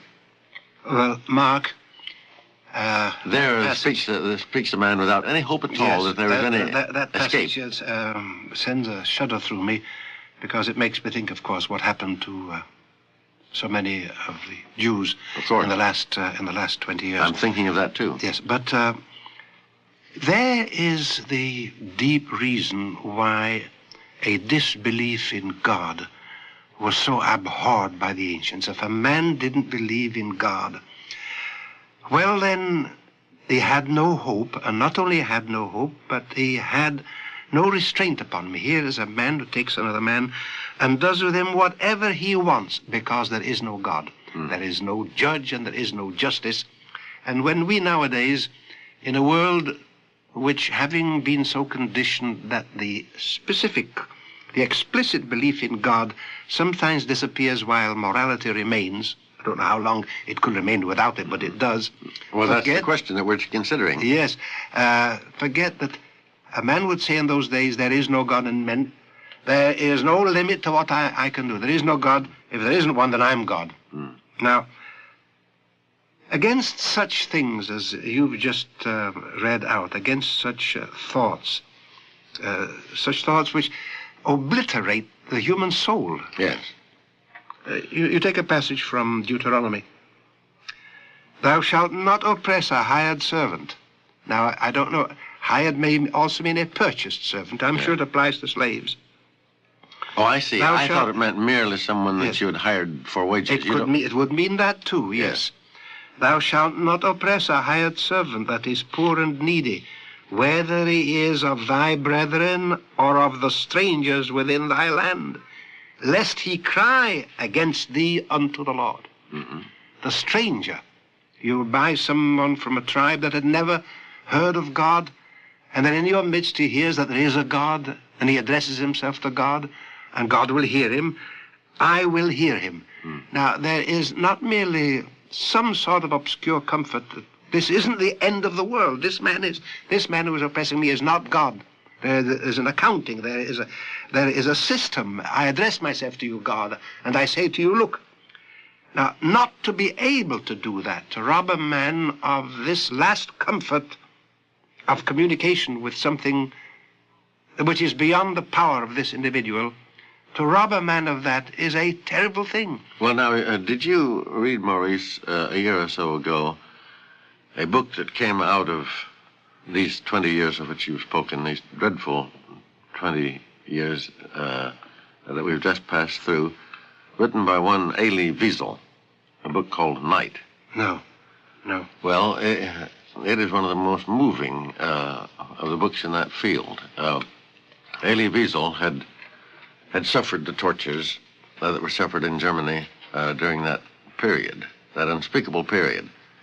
And his book, a very short book, and a terribly moving, and indeed in itself a terrible thing, brings him to the point where he then said to himself, there is no God. If this could be, if these things could happen and no one hear, because it's as if no one had heard. See, not only no man heard, but he began to think he was only a child. He began to think that God had not heard, whereas all of his life he had been told that God would hear. In this case, God did not seem to hear, and so he said, there is no God. Well, that statement, when it finally breaks forth toward the end of this little narrative, is awful beyond word. It's crushing. Crushing. Yes. Because the virtue, you see, it isn't for nothing that we've made a virtue out of hope, is it? There must be hope. Hope is the principle of life. Yes. One can almost extend it to say that when the amoeba begins to stir and has what Bergson calls the élan vital to develop itself, that is hope in its most primitive and inarticulate form. And hope is inseparable from faith. I mean, they really are the same thing. How lightly we've said, I've said it in my time. Many have said it. How lightly one says, no, there is no God. How lightly we dismiss this thing. I should think that a man, when he comes to that conclusion, would go half mad with the realization and would only make the statement if he is compelled to by what he conceives to be his inner honesty under the most dreadful pressure of some disaster. Well, the pressure was, in this case, just unspeakably great. Yes, only then it becomes understandable. It doesn't become understandable in normal circumstances. No, of course not. And yet, one will find people saying with frivolity that there is a God. People say, oh yes, there is a God and there is a judgment, and their remark can be just as frivolous as that of the man who proclaims out of hand or offhandedly, no, there is no God. Tell you what I was reflecting on in connection with this problem of slavery, the relation of human beings, this ghastly relationship in which a man is tied to another man in the capacity of Übermensch and Untermensch, of Superman and Subman. I was thinking of the struggle that we've had in this country to rid ourselves of the thought of slavery. And I read up just to refresh my memory about the intensity of the struggle and of the ingenuities with which we dodged the issue. I read of the Dred Scott case. Yes. And queer statements. Tawney, Judge Tawney, you remember, who, partly because he was very much a states' rights man, yes, and partly because he was pro-slavery, brings into the Constitution itself, into the essence of the Constitution, that the Constitution implies the slavery of the Negro. Yes. You know, of course, you know American history better than I, and that literature. But and so you remember that the founding fathers were anti-slavery. George Washington released his slaves on his death, all expressed anti-slavery sentiments. Jefferson did. Jefferson said, what was it he said? I tremble when in connection with slavery. I tremble when I remember that there is a just God. Yes. It weighed terribly on his mind. Well, here is Tawney writing in the middle of the 19th century. I don't remember the year of the Tawney case, about 1857, was it? Must have been in the 50s, yes. The 50s. He writes, can a Negro whose ancestors were imported into this country and sold as slaves become a member of the political community formed and brought into existence by the Constitution of the United States, and as such become entitled to all the rights and privileges and immunities guaranteed by that instrument to the citizen? The only matter in issue before the court, therefore, is whether the descendants of such slaves, when they shall be emancipated, or who are born of parents who had become free before their birth, are citizens of a state in the sense in which the word citizen is used in the Constitution of the United States. We think they are not, and that they are not included, and were not intended to be included under the word citizens in the Constitution. We must not confound the rights of citizenship, which a state may confer within its own limits, and the rights of citizenship as a member of the Union. It does not by any means follow, because he has all the rights and privileges of a state, that he must be a citizen of the United States. The ingenuity with which they struggle, and, you know, sometimes one talks about casuistry and one talks about Talmudical hair splittings. Well, if ever I came across a marvelous instance of hair splitting, here it is, all for the purpose of asserting that a human being, he acknowledges it's a human being. Yes. He acknowledges he can be a citizen of a given state.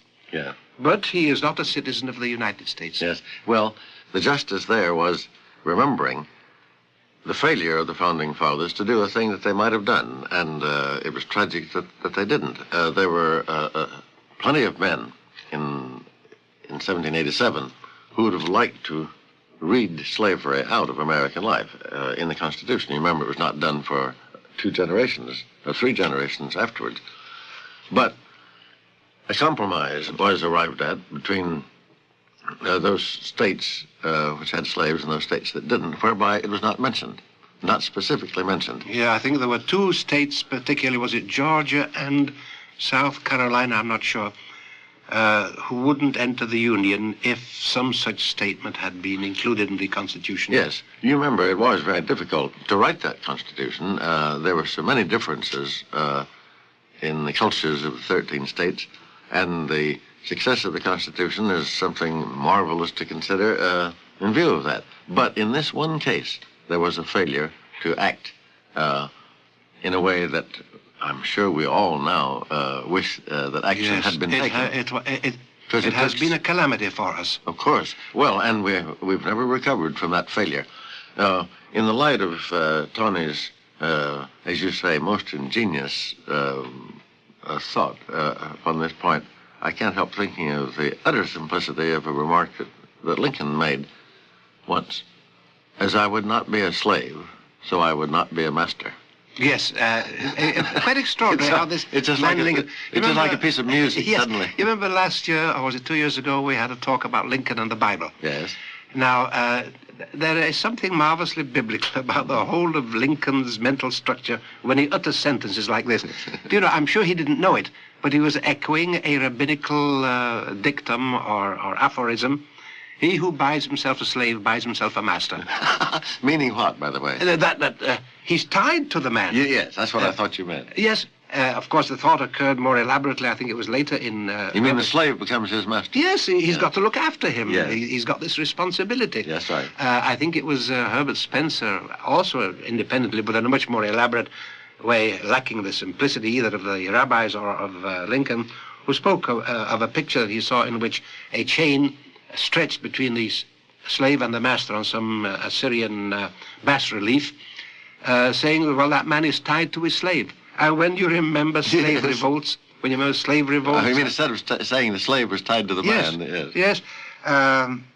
How people struggle against what looks to us later on like the most elementary, the most obvious thought. No, you can't. You can't have one man the master of the other. And then you go back and say, now, how could they possibly do it? And you find them in these convolutions of ideas, just killing themselves to enslave themselves. Yeah. Exerting themselves in the most exhausting fashion, using every device of the intellect in order not to see what to us is the obvious. Of course, you know, this whole thing of the relation between master and slave in our country in the 19th century is so fascinating. There was a general in the Union Army who came from Virginia, General Thomas, one of the greatest soldiers in the whole war. Well before the war began, he had freed his slaves in Virginia. And when the war came, he elected to serve the North, serve the United States, that is to say. Well, one slave that he had, a woman, refused to leave him. And General Thomas was embarrassed the rest of his life because this old Negro woman would not leave him. She insisted upon feeling that she was his slave and talking as if he were his master, and he didn't like it. But through the war, and later on living up in wherever he lived afterwards, there she was. Yes, poor creature, she had been made literally a slave. Yes, she had been made a slave within. She had been enslaved forever. Yes. Let us continue next week, Maurice, to consider human relations.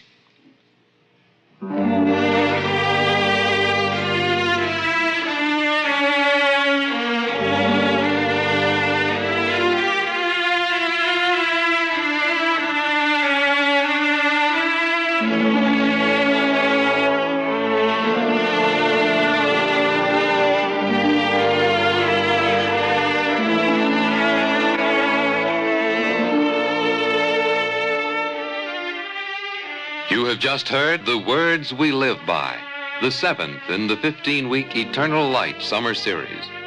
Be with us again next week when Maurice Samuel and Mark Van Doren will resume their discussion of democracy and the Bible. The Words We Live By is produced under the auspices of the Jewish Theological Seminary of America.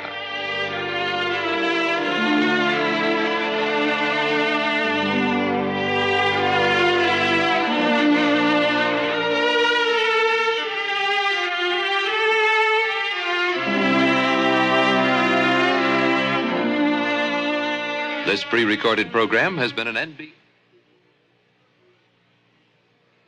Per Jacobson will meet the press 3 hours later than usual tonight on The Words We Live By. The National Broadcasting Company and its affiliated independent stations present The Words We Live By, the summer series of the Eternal Light program, which comes to you under the auspices of the Jewish Theological Seminary of America. Today we present the 8th in this series of 15 literary dialogues on democracy and the Bible, featuring two of America's foremost men of letters, Maurice Samuel and Mark Van Doren. Maurice, let me remind you that we promised ourselves long ago, it seems to me weeks ago, to say something about the year of Jubilee, that 50th year, that is to say, that came after the 7th year, which was a very special sabbatical year, shall we say. Of course, they had a sabbatical year, but this is the sabbatical year of sabbatical years. I don't want to leave that altogether untouched in our discussions, because it seems to me that gives us the egalitarian principle, the democratic principle, in its widest possible scope, its hugest outline. Would you agree? Yes, I would say that we had there a fusion of civic wisdom and of spiritual insight into human relations, also with a touch of the mystical. In any case, the number 7 is one of the early mystical numbers. It had to do with the 7 heavenly bodies that were then known, and then the 7th part of a lunar month. There were 7 days in the week. So 7 had a mystical number among all the nations of the Near East. And it was turned to advantage in the promulgation of laws or in the working out of a social system. And here in the Jubilee you had the 7 times 7, at the end of which a new deal, totally new deal, was proposed for the country, that debts should be cancelled, and arrangements were made that a man should not contract a debt immediately before the Jubilee, because then it would not actually be a debt. There would be arrangements to that extent in order to counteract the effect of it. And in particular,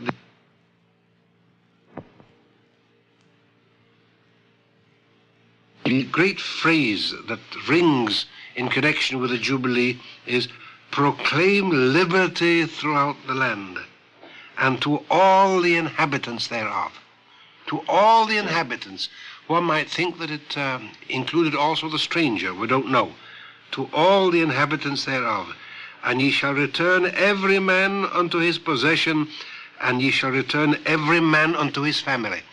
So that if it was obligatory to release a slave at the end of 7 years of ordinary service, then certainly in the time of the Jubilee there was a double and complete obligation. And I don't know of a parallel elsewhere that there was a refreshing of the spirit of liberty in a country, a reassertion of the essential rights of human beings.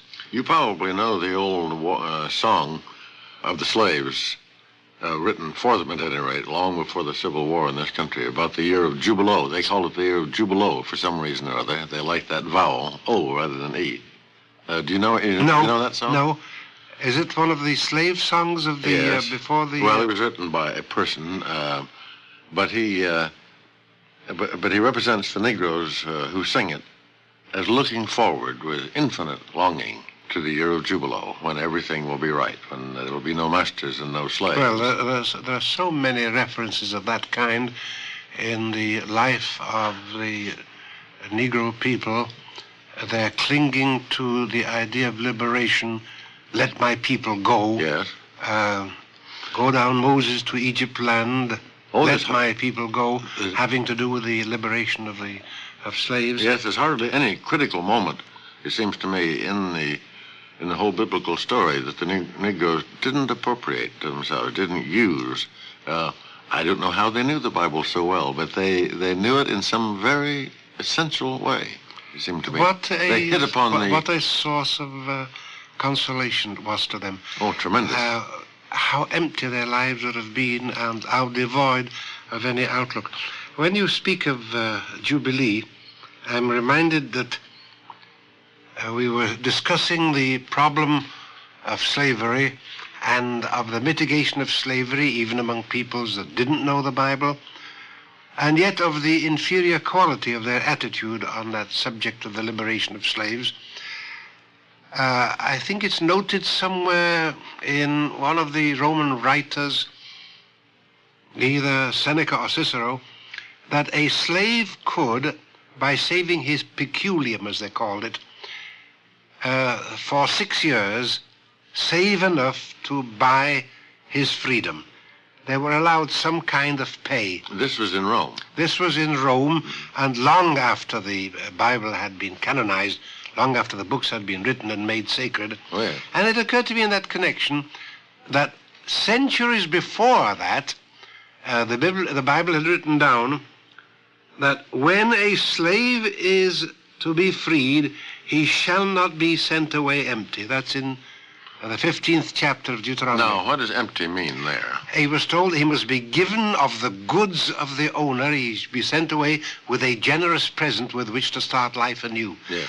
What a difference there is between that and the harsh, business-like Roman attitude. In 6 years, which is the same, by the way, as the Hebrew 6 years, serves for 6 years, in the 7th he's liberated. But on the 6th year, everything is saved up. He gives to his boss, to his owner. He goes out and he's free. And here he's told, he shall not be sent away empty, but of the best thou shalt give him. Yeah. Send him away with sheep, possessions, clothes, so that he can begin life as a man established in society. Yes. Well, to take one last look then at the year of Jubilee, it seems to me the significance for us in this summer's talks is that it sheds almost the highest and strongest light upon that deep instinct among the Jews to consider that the inequalities of circumstance, the inequalities that accrue to life somehow or other as it is lived, from time to time should be erased. Just as every seventh day, equality, as it were, came back, and every seventh year in the sabbatical year, so now in this grand scale. That's a very nice way of putting it, Mark. You know what it makes me think of? It's as though all of these inequalities are dirt. That's now, right. every seventh you're going to wash yourself and be That's yourself. right. Be cleansed. And every 50th year, take a complete bath and come out as you were originally intended to be. And then someday the world will be without dirt. You won't have to do any washing. Yes. But this is only part of the whole range of subjects we have to consider under the aspect of Bible as, I won't say opposed, but counterpoised to democracy, a variety of human relations. There are things that democracy as a concept doesn't seem to cover or has only a tangential relation to, that the Bible is very specific about and which I consider ultimately to be of the essence of democracy. For instance, we say it's undemocratic for a man to be a snob. Yeah. We use the word undemocratic. Or to be a show-off, or to be curt and superior with somebody. But do we say it's undemocratic for man to be a glutton? Or don't we say, if I am now to take the role of the advocatus diaboli that you took the other day, don't we say, well, it's a democratic country, he has the right to be a glutton if he wants to? Mm-hmm. That's true. We don't consider those as sins against democracy, do we? No, but they are. Of course they are. In the last sense. Of course they are, since they disable a person, since they make him less than he was, less good, less useful, less happy and healthy than he was.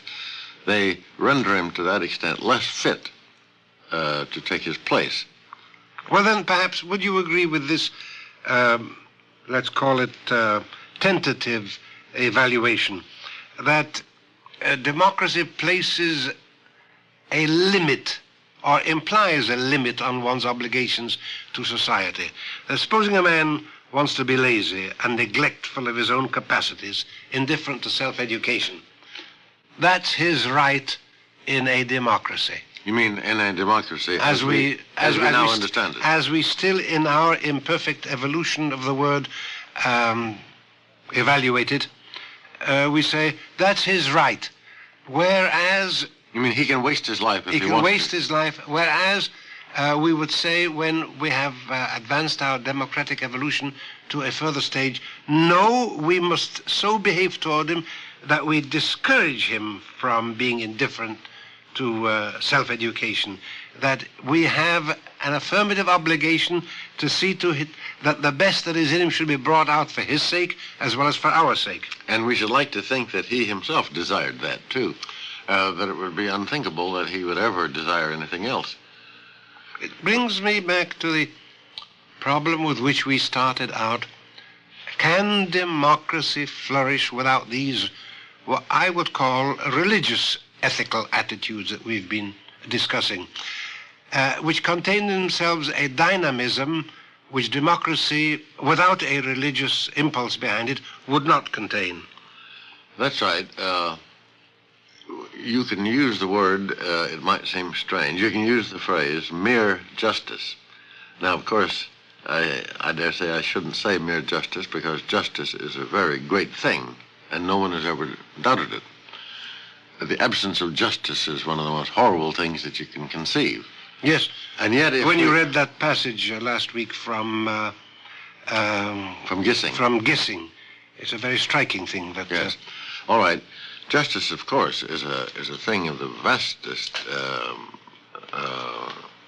dimension and depth.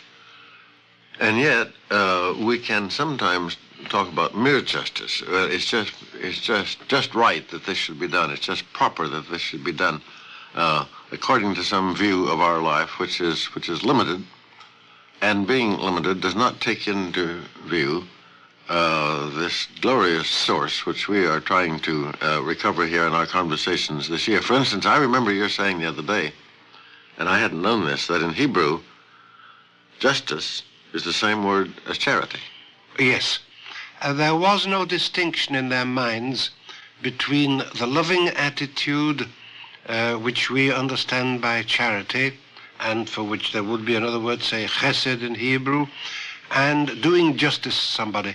You can't do justice to somebody in the Hebrew concept merely by weighing the pros and cons of the legal definitions of so-and-so's rights and so-and-so's rights.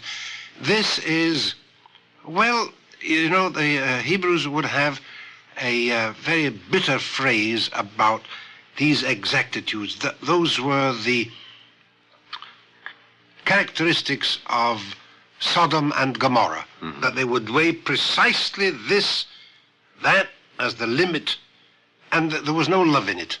Well, so yes. that love and justice are inextricably intertwined in the Jewish concept of, in the Hebraic, the biblical concept of the relationship between human beings. Well, Maurice, that seems to me of the utmost importance. If I were asked which were the more powerful thing, justice or love, I would probably say love was the more powerful and the greater thing. And yet, if I can imagine, as you now tell me to imagine, a people for whom love and justice were somehow inextricably mixed, then I think we have something like perfection. You know, I think we must understand how regularly the writers of the Bible, and presumably the readers of it, thought of love as always somehow present. The reason we should be just to this man is that we love him. You know, you're bound to be just to someone that you love. You don't know how to be anything else. Well, you know, the love of men for one another as brothers is a more powerful conception, it seems to me, than purely political or purely social Yes. justice. There's been a long and very deep-going debate, not only in the Jewish world, everywhere, I suppose, on the question of the relationship between justice and love. I'm going to tell you a story that occurs to me now and ask you, after giving you my reaction, what yours is. The story told of a rabbi who was sitting one day very early in the morning at his window studying the Talmud. This was before he had said his prayers, and it was before he had any public duties to perform. Reading the Talmud, and he suddenly glanced up through the window and saw a thief making off with his firewood. It belonged to the rabbi, whereupon he flung open the window and shouted a Hebrew word, hefker, which implies, the wood doesn't belong to anybody. So that he released the thief from the sin of stealing. Now, I am of two minds in this business. Whether it was right for him to be so thoughtful of the thief's condition that he shouldn't commit a sin, that he should release the wood and therefore make it anybody's property, or whether it was wrong of him because their love had outrun the necessities of love and justice. It's a complicated... What kind of a reaction does that bring up in you? Well, I think I'm moved by it. I think I like it very much indeed. He was an extraordinary man, even for a rabbi, wasn't he? Probably. Yes, yes. Otherwise, we wouldn't have the story. Yes. If it were a routine thing, we wouldn't have the story. Yes, it is a Hasidic story, but the question I ask myself is, it reminds me, I think we were having, was it last night we were discussing this, a man... I think it was a Japanese custom you told me of. A man wouldn't do another man a favor in order not to place him under an obligation, which would be a disfavor. That's right. But in not doing him a favor, he was doing him a favor because thereby he didn't place him under an obligation. Therefore, and so it goes on forever and ever, in what they call in mathematics one of these recessive solutions. Well, now, here in this problem of this rabbi and this thief, shouldn't the thief be told he mustn't do that sort of thing? I think he was told. I think that's the point. I think as the thief went away with the wood and heard these words, he knew everything that he needed to know. Well, I never thought of it. He probably probably. Well, I must say, I never thought of it. Probably 10 feet farther, he dropped the wood. Well, I never thought of that. Although I got the impression, perhaps Thief would say, "What a sucker." I'm not sure. No. No, you're right. I take that back. You must do the right thing, even if the man's going to say, "What a sucker." It was the thing to do. You must always be willing to be a sucker. Yes. I've always remembered G.K. Chesterton's remark. He said, whenever a man says to me, I have never been taken in, I say to myself, how lonely he must be. Yes. That's a pun. But then, yes. Of course, there are people who say, the first time a man swindles me, it's my fault. The second time, it's his fault. The second time he does it, it's my fault. It's a pretty harsh thing, as you're always on the alert. A man fooled you once, and then you were always on the alert against him. Well, these are actually the problems that arise out of the purely human, intimate, organic, penetrative relationship that the Bible teaches us with regard to human beings. Something completely remote from what I would be inclined to call the card index system of the modern world with regard to human beings. You'll take a man, you'll have his characteristics written down. He comes for employment. You flip the index, runs through maybe 10 or 15,000 electrical currents. There's the man. This is what the Bible opposes. Yes. The Bible holds on to the belief that every person is inviolable, is a person, different from every other person, and yet like every other person in that he's created in God's image. Oh, yes, to me, it's a very dreary world sometimes, it seems to me, that we live in. It's a world of personnel.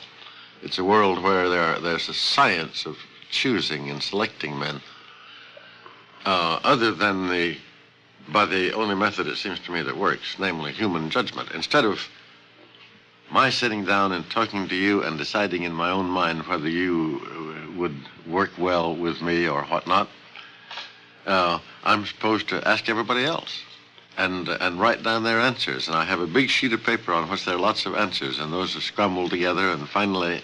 the word, they are processed. Processed. Yeah, like a sausage. If I may be highly personal, I'll never forget the time 10 years ago when this program was being conceived. And the Jewish Theological Seminary had found you to be one of 2 or 3 conversants. And by some happy chance, I was asked to come one day to meet with them, with the committee of the seminary and you, to talk about whether I was suitable and whether there might be a third person. I remember, I'll never forget, within 2 minutes of our beginning to talk, you thumped the table and you said, We clicked. Yes, this is the man I want to talk to. We don't need a third person. I can talk to him forever. Well, we've been talking almost forever, haven't we? Well, some of the listeners might think. But that was a judgment on your part. I mean, you didn't consult. You had no papers about me. You hadn't investigated me. Well, I must say, frankly, I knew your book on Shakespeare. I knew some of your poetry, but I didn't know what you were like as a person. And I know, but these things. But the meeting, yes, I suppose that if they had been scientific, they would have chosen my name or your name to begin with, and then they'd have run through a long series of corridors, like those lights they show you, the branching lines of a telephone exchange. Finally comes plop, there's the person for him. And we would have, in the course of 10 years, produced a number of plop, plop, plop conversations which have gone down into the plop, plop records. Instead of which we're here having a good time. Maurice, which may be more than our listeners are having. Let me tell you a story, too. Not many years ago, I was in Nashville, Tennessee, at Fisk University, and I was invited to go to the auditorium of the university to hear Martin Luther King address a congregation almost entirely of Negroes. There were a few white persons there, including myself, but nobody. He was talking to the Negro students and faculty of that university. Well, he was talking, as you can imagine, about the thing that he's been most concerned with, namely and we're talking about human relations. He was going to talk about the relations between the Negro people and the white people in this country. And he said, in a manner that I shall never forget, and with a dignity that I shall never forget, said, "My friends, I'm here to tell you that you must learn to love the white people. You may never like them, but you must love them." Now, he said, "I may never be able to like Senator Eastland of Mississippi, but I must learn to love him." Yes, well, that he is was placing an almost superhuman program before people. Yeah, but why not superhuman? Yes, Why not superhuman? But I say it is tremendously difficult. It is difficult to grasp intellectually, and I suppose even more difficult to fulfill in one's emotions. Well, by the way, you say difficult intellectually. He is a philosopher by training, an excellent philosopher, and he talked this out in terms of philosophy, so that it became a very serious statement by him. It wasn't just idly said. No, this is the only way to do it, he said. This is the only way that we can live with one another. We must love one another. I think love and justice, in his mind, by the way, were being equated. Well, don't you think so? Well, yes. Social justice. Yes. Now, it calls back to me the verse in Micah, which everybody knows, or anybody who's at all acquainted with the Bible, as to what is expected of the human being. "He hath shown thee, O man, what is good, and what doth the Lord require of thee, but to do justly and to love mercy." That's right. "And to walk humbly with thy God." But to do justly and to love mercy, these are taken together, that justice and mercy and the love of mercy are inextricably intertwined. You cannot apparently exercise the one in the absence of the other. That's right. Justice then would even mean in justice to myself, which is so frequently a cant phrase for the imposition of one's egotism on somebody else. In justice to myself, I must act thus and thus, and in love of you, I must act thus and thus. The two of them going together as naturally as the two sides of a shield must be there in order to complete the shield. Of course, isn't it true, Maurice, that to love someone is to give him something that he hasn't necessarily earned? We don't love people according to their desert, do we? We just love them, period. Well, that would not be love. That would be alter egotism, is right. What the philosophers call it. To love in somebody else that which you love in yourself is simply an extension of your own ego, as when parents show off a child and thereby show off themselves. Or another instance I once adverted to, I don't know whether it's in one of our talks, Nabal. You remember the coarse, brutish husband of Abigail. Yes, of Abigail. He loved to feed people. And the reason he loved it was because he himself, not being able to consume an ox at a sitting, but having the inclination to do so, unable to drink a hogshead of wine, he engaged people to eat it for him. It was an extension of his capacity to eat and drink. Yes. He loved those people as he loved himself because they were doing this for him. Now, this is not love of a person, love of somebody else. It is, I referred to it before as alter egoism or alter egotism. Is there such a thing, by the way, in this whole field for you as progress or change? We have talked, to be sure, about an evolution within the Bible of certain concepts, and we've talked about how an evolution continues to go on. In what sense, however, does the word progress have importance to you? The word troubles me sometimes. Yes, it's used so glibly. We imply by progress that if we have so many more cars and roads in operation, we have made progress. And also, a little more generously, that if there are fewer people starving, we have made progress. Yes, but it often takes this form. Are people better today than they used to be? Is the world getting better? And they don't have to mean by that getting more physically comfortable, but are people getting better? To me, that's a very barren question, because I know of so many very ancient times and places where people were extremely good, as well as extremely evil, and I know that's true now. What are we talking about here when we talk about the Bible, except a book in which the extremes of good and evil existed somehow or other, and how the very purest and finest ideas were had extremely early. Well, this is an extremely important thought you've suddenly thrown in, Mark. Sort of unbalances me and sends me off in new directions. The relationship between progress and democracy. What do we mean by progress and democracy? What do we mean by progress in the Bible? We agreed, I think, several weeks ago, that in the Bible there is an evolutionary forward movement, which we would therefore call progress.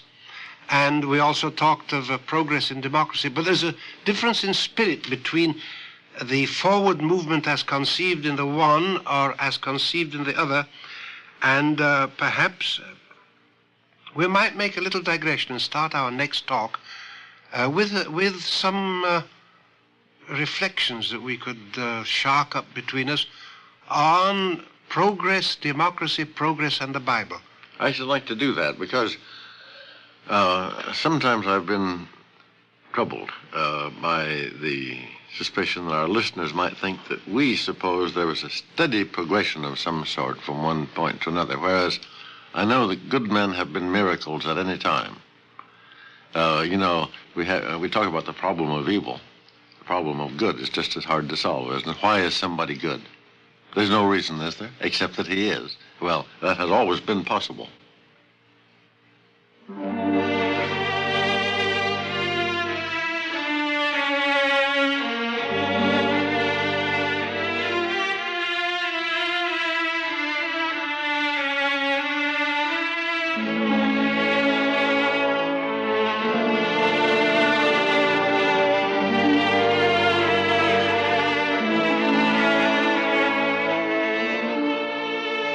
You have just heard The Words We Live By, the 8th in the 15-week Eternal Light summer series. Be with us again next week when Maurice Samuel and Mark Van Doren will resume their discussion of democracy and the Bible.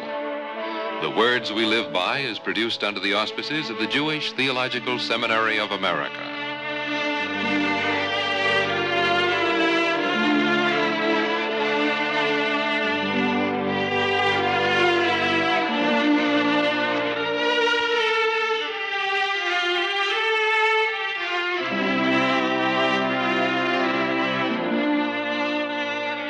This pre-recorded program has been an NBC Public Affairs presentation. This is the NBC Radio Network.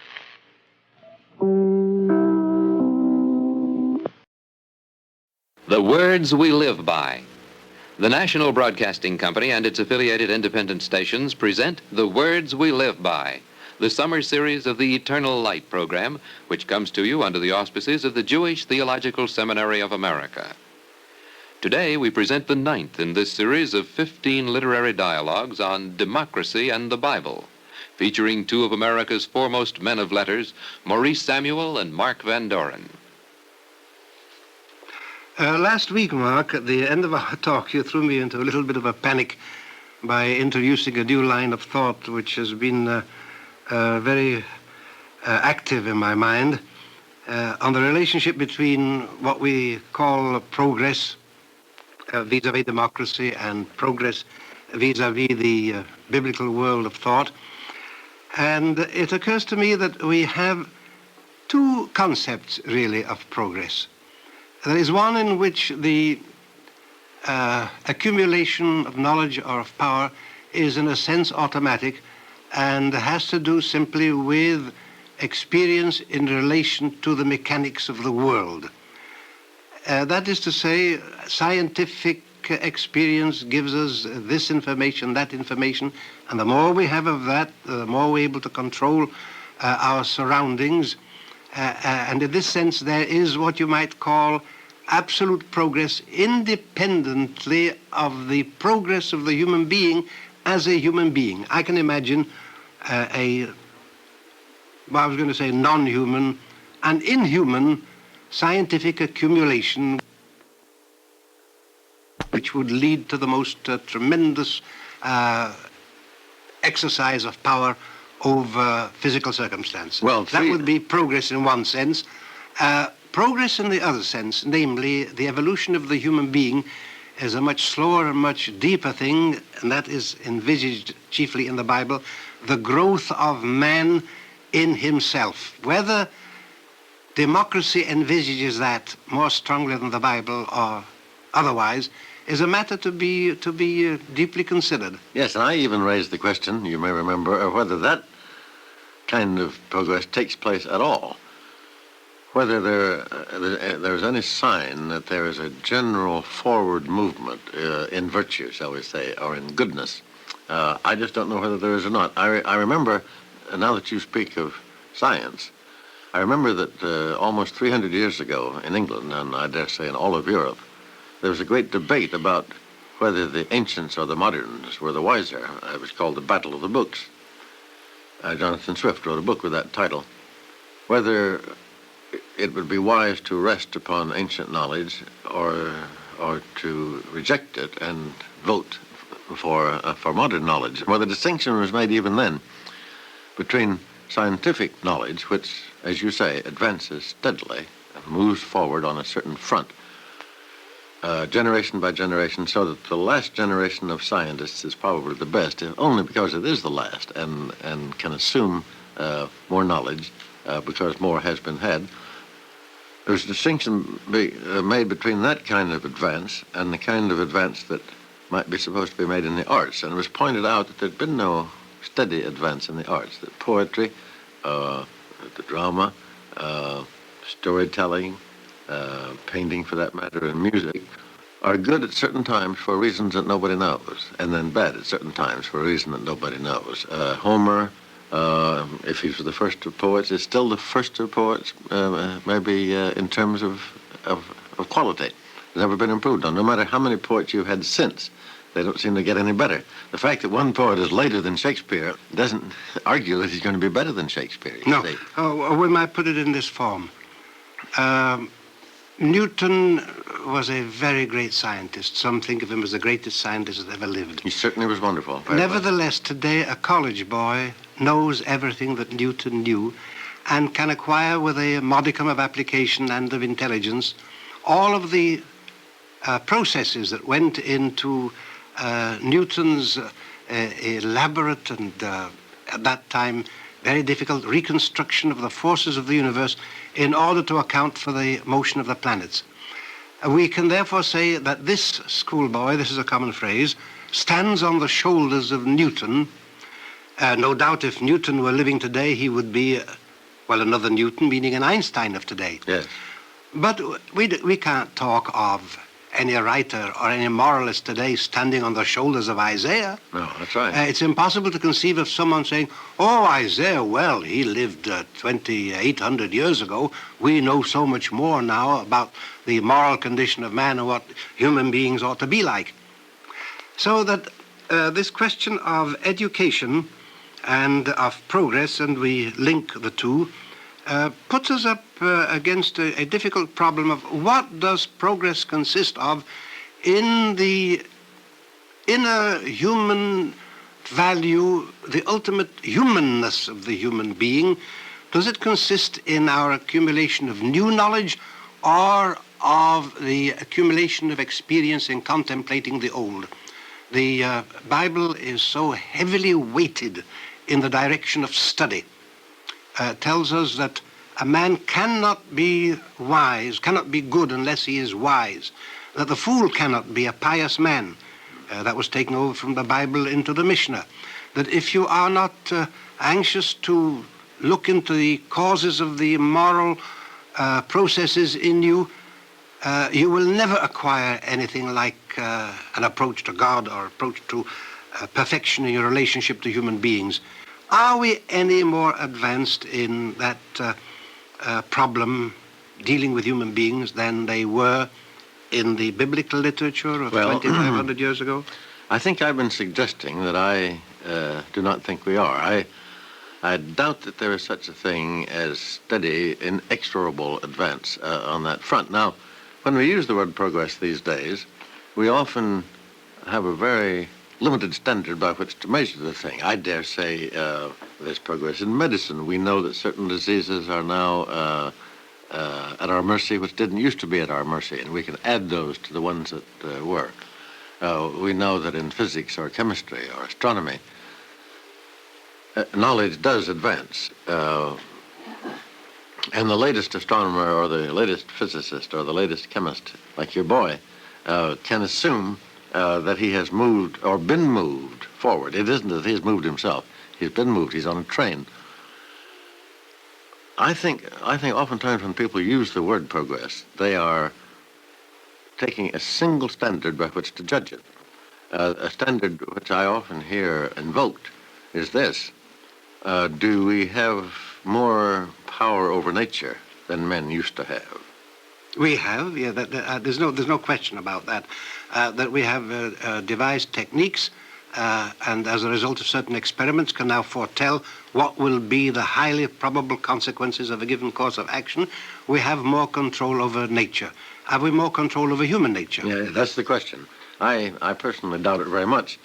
But you know, Bertrand Russell, whom we've mentioned here a number of times, and who, by the way, for me is an extremely interesting figure as of this moment in human history, because there the old man stands in Trafalgar Square in London with the wind blowing through his white hair, saying what he believes, regardless of what anyone else believes, and that is being willing to go to jail for it. Yes, and that his intention is good, and that it's filled with nobility, is not to be denied by anyone. I don't care what one says about the particular applicability at the moment. If there were dozens, scores of Bertrand Russells, we should be all the better for it. I think that's what we should look for. We should be ashamed that there are not more persons like him among us, with the kind of courage which permits him to say what he believes, even though it is dangerous, even though he will be scorned, even though he will be laughed at. He once said, however, would you like me to read, or would you like to read? You read it out. This is a passage that I'm tremendously fond of. Read it out, because I'm going to hog a lot of time afterwards to comment on it. All right, I wish you would. He said something of the utmost interest to me in connection with this suggestion that maybe progress is measured these days by people only in terms of the question of whether nature is being further and further conquered. He said the attitude of man toward the non-human environment has differed profoundly at different times. The Greeks, with their dread of hubris and their belief in a necessity or fate, carefully avoided what would have seemed to them insolence toward the universe. The Middle Ages carried submission still further. Initiative was cramped by this attitude, and great originality was scarcely possible. The Renaissance restored human pride, but carried it to the point where it led to anarchy and disaster. But modern techniques, while not altogether favorable to the lordly individual of the Renaissance, has revived the sense of the collective power of human communities. Man, formerly too humble, begins to think of himself almost as a god. In all this, I feel a grave danger, the danger of what might be called cosmic impiety. The concept of truth, as something dependent on facts largely outside human control, has been one of the ways in which philosophy hitherto has inculcated the necessary element of humility. When this check upon pride has been removed, a further step has been taken along the road to a certain kind of madness, to which modern men, whether philosophers or not, are prone. I am persuaded that this intoxication is the greatest danger of our time, and that any philosophy which, however unintentionally, contributes to it, is increasing the danger of vast social disaster. Well, that's a statement. Yes, it's a very great passage from a very great book, from Russell's History of Western Philosophy. And there's a great pathos in this passage, both by virtue of the intrinsic content and by virtue of the relationship to Bertrand Russell himself. Yeah. Bertrand Russell has on many occasions been accused of mysticism. There were times in his life when he was deeply inclined toward a mystical view of the universe, yet he is the most rigorously logical of modern thinkers, and his work with Whitehead, the Principia, the book on modern mathematics, is supposed to be the most intellectual and the most severe test of purely technical logic that there is. Mathematical logic. Mathematical logic in the 20th century. Yet here there is a cry in him which is akin to the cry of the prophet.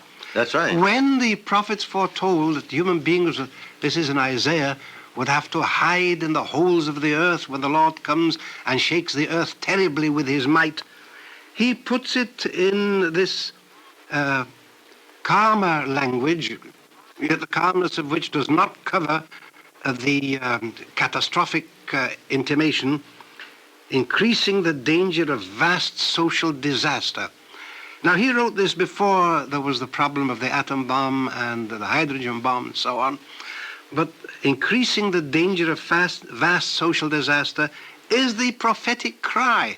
He doesn't permit himself to put it in prophetic language because he will not accept the literature, literally the literature of the Bible. Yet here is the problem. He speaks of cosmic impiety. Yes. Well, impiety toward whom? Toward what? Can a dead cosmos be considered as something which can inspire piety? Can you feel piety to empty spaces and to blindly, dumbly, colorlessly, soundlessly revolving galaxies? Well, Maurice, I don't think he meant a dead cosmos. He spoke, he unknown to us, and perhaps forever unknowable. There may be something very instructive in a memory I have of him, and I think I've mentioned it to you before. Some 20 years ago, when I used to participate in a series of radio conversations called Invitation to Learning, one day he was on the panel with myself and another man. The other man was a philosopher, too. I say, as well as Russell, the other man was a philosopher. Well, we all went to my house afterwards that day, and we got to talking about various things, and my friend defined religion. Something moved him to define religion as the art of dealing with our ignorance. It is the art of dealing with our ignorance. And Russell said, "What do you mean, our ignorance?" He was brushing it aside. Well, my friend said, "Aren't you interested in your ignorance?" Russell said, "No, I'm not. I'm interested only in what I know or think I can know." That is the attitude of the positivist. Yes, but I think he's changed. But I think he's changed in this. I don't know where he stands now. No, I don't either. With this remarkable man, there have been these back and forth movements between what I would essentially call a religious attitude and what I would call an irreligious attitude. He has a famous passage in another of his books in which he talks of this blind, dead universe, I was referring to that before, in which man stands alone and in which he must find, he doesn't give us where the man will find it or for what reasons he will find it, in which man must find the courage to assert himself against this utter blankness of the universe. Mm-hmm. Well, there is a painful, everlastingly tragic problem here. Obviously, or to me at any rate, the man was made for belief. His mind struggles with it. Yeah. And out of this duality, out of this tension which there is in him between the poet-prophet on the one hand and the purely logical construct man on the other, we get these illuminating passages. And that is why perhaps the spectacle of him in Trafalgar Square is so moving, isn't it? Yes. He had to overcome a great deal in his past and in his own mind to do that utterly simple thing of standing there and defying anyone to arrest him because he was making his protest. As a matter of fact, he was arrested, as you know. Well, he's in my mind, one of the most moving figures of our time and highly relevant to all that we're talking about this summer. There's your individual judgment operating. There's another man, an interesting man. I wouldn't put him, and this is not intended offensively, I wouldn't put him in the class with Bertrand Russell. I'm thinking of C.P. Snow, who placed before us, again in quite non-religious terms, the problem of modern man and the struggle between what he calls the humanities and the scientific education. Yeah. Mark, you must have come across his little book. The Two Cultures. The Two Cultures, yes. Oh, yes, I know it very well. I couldn't think of the name for the moment. I've heard him talk about it. Yes. Well, he puts the problem before us. It's funny how shy people are today of the word God. They're afraid of being dragged into some sort of ecclesiastical or rabbinical dispute. I don't know what it is, but it's essentially the same thing. Here, C.P. Snow is chiding the two worlds, the humanistic world and the scientific world, for their alienation from each other.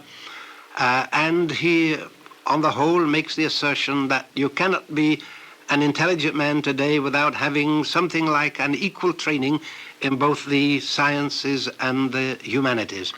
Now, I wonder, do you look upon a scientific training, let us say that, I'm using an arbitrary figure, let's say that 20, 30%, 50% of the education has to be in the sciences, otherwise you can't be a complete human being nowadays. Do you subscribe to that point of view? Yes, I think I do. I regret, for instance, that I know as little science as I do. I feel myself handicapped, very seriously handicapped. The world we live in is a world made, among other things, by scientists. I don't mean altogether made by them, and I don't think they believe so either. But put it this way, am I in a position to judge them or to ask them to call a halt in their experiments, or to ask them to cease to be what they are? Am I in any position to do that unless I know, in a way, how to talk to them in their own language? I find the present world rather impotent because this division is so sharp between the moral and the mathematical. Let me the moral and the math. I would put it that way. Instead of saying humanistic and scientific, I would say moral and mathematical. Well, Mark, let me put to you a very painful question that haunts me. Do you know how much work it would need on your part and how much of a training it would need on your part to enable you to talk to those scientists in their own language? I can't do it now, but I do not forgive the university I went to. I won't name it because it permitted me to remain ignorant of chemistry and physics. Well, I know that what I would have got of those sciences then was very, very little, but I might have got something that would have kept me going somehow or other. Well, let me put a simple, very relevant question to you. I've been trying to look recently into the fallout problem. Yes. And I have discovered, with some little training in science, that you've got to devote a whole lot of time and have an immense background when you have men of the stature of a Linus Pauling and of a Teller on opposite sides of the fence with regard to this question. Do you think there was anything less than a very thorough scientific training you could participate in that debate and tell one of them where he's wrong? Well, now, I should like to think that we lived in a world in which a man who was not a scientist, comparable to either of those, in which a man in authority, shall we say, might say, very well, gentlemen, if you disagree, one of you says that it's this dangerous, the other of you say it's that dangerous. One of you says the danger is very great, the other says it's relatively slight. I say that if there's any danger at all, let's not do this. Well then, very good. But that's not a scientific answer. No, but... Therefore, you're going back to a position which I would occupy, or not you're going back, you're asserting a position which I would share, namely, that it is the moral consensus which has to rule. Do you know that with scientists, and as it happens in the last 2 or 3 years, I've been making rather ludicrous efforts the last 4 or 5 years to take chemistry courses and physics courses. Yeah, I know you have. Yes. You've gone to Israel to do this. Yes, I've done that sort of thing. It's a bit silly, you know, barging in on people and putting these questions and taking lessons. But I feel very much like the man who calls in the plumber or the man to fix the TV. I cannot fix a TV, and I can't take time out to learn to fix the TV or to fix my watch or to fix my radio or to fix the plumbing or to fix the plaster. And here are people who are dealing with the plaster of the universe. The plaster is beginning to tumble. and I'm suddenly asked to become a plasterer. Well, we can't be plasterers. We can have some notion of we want the plaster to be thus and thus, but I can't go to the tailor either and say, look, make the suit this way, because if you don't, it'll be thus and thus. All I can tell him is it suits me or it doesn't suit me. Well, now, Maurice, let me answer the question that you put to me pretty directly this way.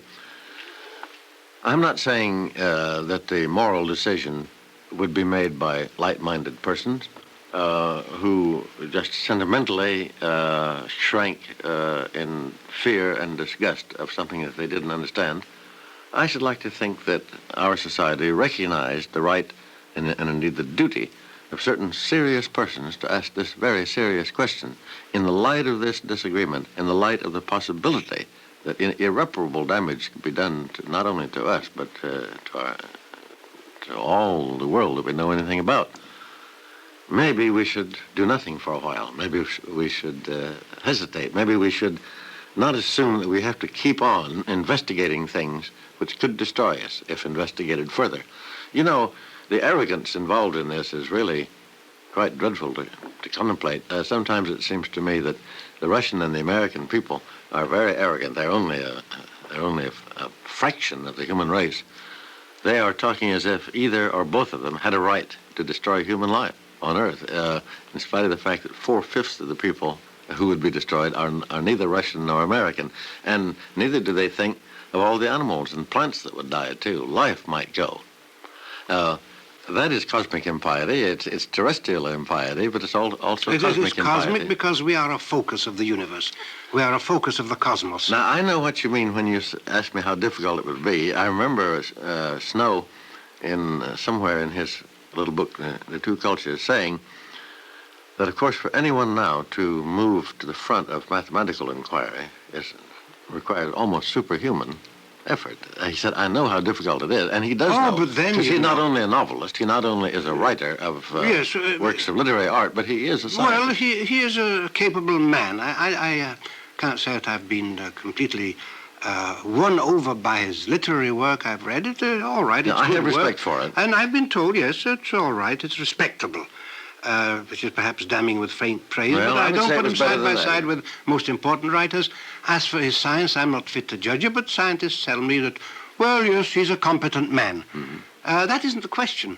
The question for me is whether these are the foundations on which we can build up, or whether these are necessary within the foundations of an attitude toward human relations.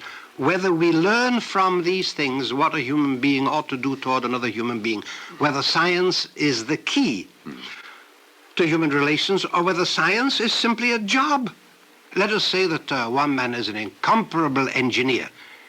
Find a man who, by the application of mathematics and knowledge of stresses and of the yield of material and of the elasticity of material or the rigidity or whatever it is, does the most extraordinary things in erecting gigantic buildings. Well, what does that make him in regard to human relations? He has gone very deeply into the atomic structure of metals and of stones and of artificial materials. What does that make of him? Supposing he's gone very deeply into the structure of the atom and he has discovered for us the secret of the 30-odd particles which are now puzzling the scientists. What does that make him as a human being? Mm. Now, if you were to say that it is in itself beauty and poetry, I would agree with you. But whether that makes him any the more fit to judge what human beings ought to do to each other is something that I would have to consider at great length and with much reservation. Well, of course, I'm agreeing with you. I should merely like to see signs of a return to a world which kept both these things in view, which kept all human activities in view, and asked them what they meant, asked them what they promised. The great book that we are dealing with this summer, and that we deal with every summer, I think manages to keep all of life constantly in mind. It does, yes.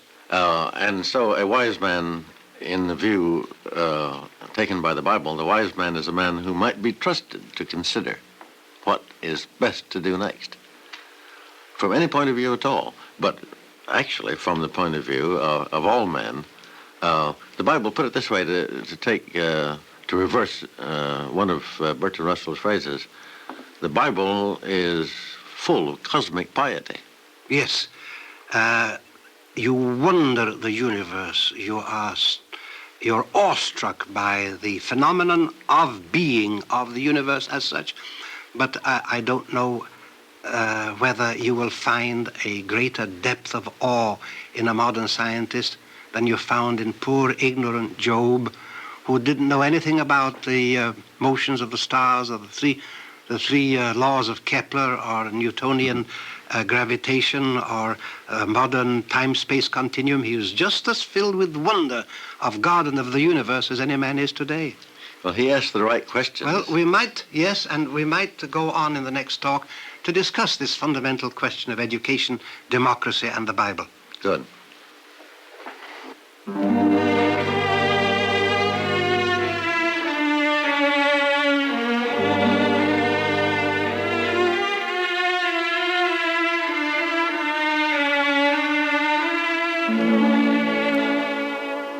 You have just heard The Words We Live By, the 9th in the 15-week Eternal Light Summer Series. Be with us again next week when Maurice Samuel and Mark Van Doren will resume their discussion of democracy and the Bible. The Words We Live By is produced under the auspices of the Jewish Theological Seminary of America.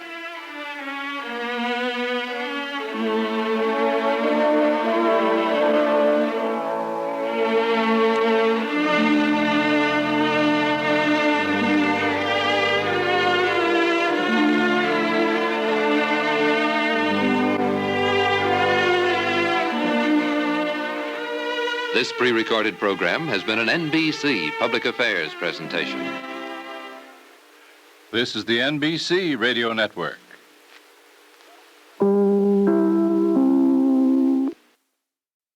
The Words We Live By. The National Broadcasting Company and its affiliated independent stations present The Words We Live By, the summer series of the Eternal Light program, which comes to you under the auspices of the Jewish Theological Seminary of America. Today, we present the 10th in this series of 15 literary dialogues on democracy and the Bible, featuring two of America's foremost men of letters, Maurice Samuel and Mark Van Doren. Maurice, you'll remember that we were talking at the end of our conversation last week of the split there is between the moral and the mathematical mind in our world, or the humanistic and the scientific mind. And maybe it doesn't make any difference what labels we apply. And we referred to C.P. Snow's book, The Two Cultures, and we referred to the fear that many persons have that scientists, in some blind sense, unregulated by us, are somehow running our world and maybe running it to destruction. That might not be a fair thing at all to say about them, but we were talking about that sort of thing, and it occurred to me that I'd like to add this one suggestion, that perhaps the whole trouble lies, somehow or other, with all of us, in that we have lost the faith that I think former generations have had, faith in the unity of knowledge, in the possible unity of knowledge. In almost any time before recent times, it seems to me that there was the assumption among men that anyone who tried hard enough to could somehow or other master knowledge. He could somehow or other be on top of the problem of what must be known, what should be known. We now have given up. We now say quite weakly, I think oftentimes quite weakly, oh, there's so much knowledge in so many fields. Even the mathematicians don't understand one another. Even the chemists don't understand one another. Even the physicists don't understand one another. Not to speak of all the other, of the subdivisions in the other fields. We're so full of that, and we've multiplied so many departments in the universities and that sort of thing, that it looks as if we had consented to a fragmentation of knowledge, which I quite agree with anybody who would say so would be disastrous. Perhaps it's that we have lost the will and the desire that is necessary there for the unity of which I speak, the unity which would permit someone, as I say now, to say certain things must be done, and others might understand him. Does that make sense to you? Yes, the condition of mind that you describe is one that's familiar to all of us. But suppose I suggest that the feeling of a command of knowledge was an illusion at the time. Even 150, 200 years ago, there was more knowledge, let us say, in the purely scientific sense. There was more knowledge than any man could master. They say, as a matter of fact, that 100 years ago, mathematics had passed beyond the stage where a man could know all mathematics, whereas today, if you know one little branch of mathematics, say an obscure thing called parcellation, if you're a master of that field, you're a tremendous figure, and you can't know the others. I met two scientists who said of each other, oh, he's a statistical geneticist. I'm a biological geneticist. We don't have much to do with each other. Yes. They were both in the field of genetics. Yes, but was that said cheerfully? To me, it's terrifying. Well, it was said ruefully. It was said with some touch of humor, and at the same time a suggestion of a very serious problem behind it. But there was another illusion, the illusion that, let's call it the illusion of Laplace, of nearly 200 years ago, the late 18th century, who had the belief that given the physical configuration of the atoms of the universe at a given moment and of the forces acting upon those atoms, he could extrapolate backwards the condition of the universe at any time before and what was going to happen to the universe afterwards. This was the mechanistic vision of the universe. This constituted also, we now know it to be illusory, this constituted also a feeling of the unity of knowledge. Now, if we're talking of knowledge in the sense of modern education, which includes very heavily a very heavy ingredient of scientific knowledge, we are way beyond that. The fact is, this is what scientists tell me, I've talked to many of them, tell me without any disagreement, that the knowledge, the awareness of undiscovered area yet to be investigated increases as the square of the area which you investigate. In other words, if you get 9 facts, 81 facts to be investigated will present themselves. In other words, ignorance is increasing. Ignorance is increasing, which is a very curious comment on what certain scientific minds have promulgated, namely that in principle there is nothing unknowable. Now, if you grant that principle, it becomes self-contradictory in the light of the actual experience of science that with every X facts, X squared areas expose themselves as waiting to be investigated.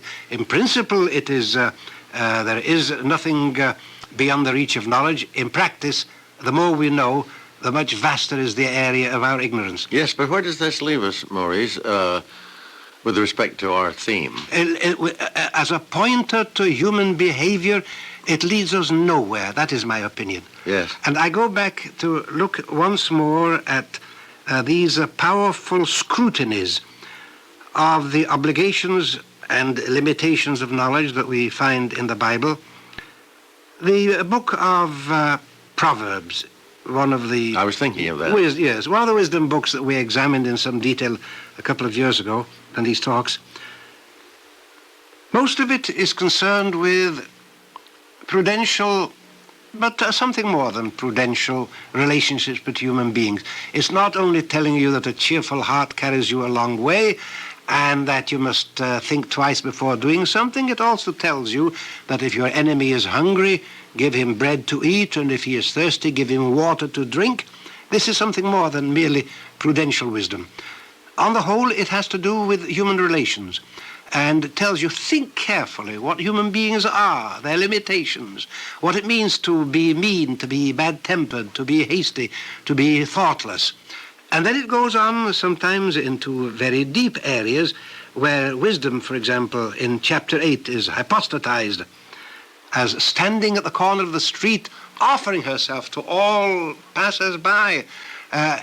Take me, I am wisdom, and from me you will learn all that a human being should know and being ignored by them. And then going still further, wisdom as being the darling of God, his plaything before ever the universe was discovered. Now that surely refers to something more than merely human relations. But then, in the Bible too, there goes a curiosity which we would call scientific. You remember those questions in Job? Yes. Dost thou know the balancing of the clouds? Hast thou commanded the morning since thy days? Hast thou perceived the breadth of the earth? Hast thou entered into the treasures of the snow? Well, a modern man would say, yes, I know something about the balancing of the clouds. We have done all those things. Oh, yes. I happen to have studied meteorology. I can tell you a lot about it. I can't command the morning, but I've perceived the breadth of the earth. It happens to be 24,000 and so many hundred miles, and that's all there's to it. I've gone into the treasure of the snow. I can show you how crystals of the snow are made. Now, there was scientific curiosity. We've answered these questions, and we think that Job is very primitive in that. As a matter of fact, we're confronted with 100 more questions as a result of answering these questions. Yes, one way I like to define the present age of science, because we are said to live in an age of science, is this. We live in an age in which we don't know what we're doing. Oh, well, by the way, that's been applied particularly in the mathematical field, where you are not supposed to know what you are dealing with abstractions. It applies to nothing whatsoever. Yeah. And if it happens that you find a correspondence between a mathematical formula and the external world, if a certain kind of space which was thought up merely as a play of the mind in the 18th century happens to correspond to something in relativity, well, you're in luck. Well, now, but you see, if the age of science is the age in which we don't know what we're doing, maybe the corollary to that is that we do too many things hastily. Or some scientist in some laboratory says that a certain thing now becomes possible. We think it must be done. Maybe we should wait before we do it. You spoke of one of the proverbial sayings of that great book of the Bible, the book of Proverbs. Wait. Do not think before you act. I think we do relatively little of that. We must think that someone somewhere is doing something. I spoke last week of the possibility that maybe, in view of the variety of opinions there are about fallout, we should just not send any more bombs up into the air until we know more, if we ever do. Maybe we can wait forever. I personally think we should wait forever on a lot of things. There was a recent town meeting in my town in Connecticut in which there was a special meeting called in which I went. We were supposed to decide whether or not we should spend so many $1,000s that the state of Connecticut was going to give us to spray from airplanes the forests of the town against the gypsy moth, which defoliates many trees. It's true. Well, there were those who protested against this, saying that it was not known how much damage those sprays, if it was DDT, might do to fish and birds and other things, other plants and so forth. You might get rid of the gypsy moth, but might you not do more damage? Yes, create an imbalance elsewhere. So we began to consult scientific opinions. Things were read out of books and letters were read from people who were supposed to know. The upshot of it was that we didn't know what to do, so we decided to do nothing. Oh, but that's doing something. I love that town because it decided to do nothing. Well, just the same, Mark, you did something. Yeah, of course we did. Namely, you did nothing. Nothing is something in that situation. To me, situation. that was a positive act. Yes, it was a positive act. We decided not to do anything in blindness, you see. We decided to wait until... Now, maybe we never will know enough, and I'll buy that. We can wait forever.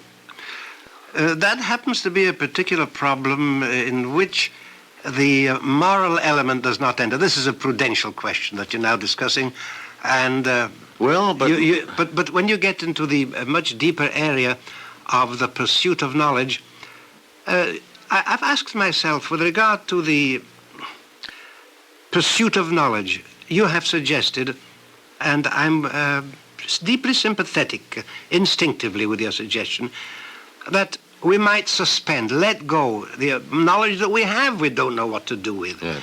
And it is perhaps an illusion to think that by adding to this type of knowledge, we will uncover the other type of knowledge which tells us what to do with it. You know, in the biblical world, there are intimations of areas into which a human being should not look. And this is, of course, anathema to a modern mind. Mm-hmm. What? There's knowledge which is forbidden to you? And thinking about it, I have come very deeply to agree with it. There are certain types of knowledge a man should never acquire. For example, a man should never learn what it feels like to commit murder. Mm-hmm. Supposing a psychologist tells you, well, in investigating the crime rate in this area, I discovered that my knowledge of what the murderer feels like was deficient. I therefore decided to go out and do a murder in order to be able to make good this deficiency. Well, that's forbidden. Yes. But the modern world perhaps would say no. And all sorts of atrocities were committed in the name of science demands. Science has the right to find out. I say there are areas which are forbidden to science. Well, sometimes, Maurice, I think, and maybe I should hesitate to say this, some areas in which I think we have lost by gaining knowledge. Take the science of psychology, which I respect for all sorts of reasons. But since we began to study the mind as if it were an end, as if it were a subject which was an end in itself, sometimes I think we've stopped thinking. We have studied the mind as an instrument for thought, but we've studied how we think, but we've not studied what we think. You're quite right. It's a parallel to what has been called progressive education, in which the technique of education advances proportionately as the content of education recedes. And of course, there's the whole world of art.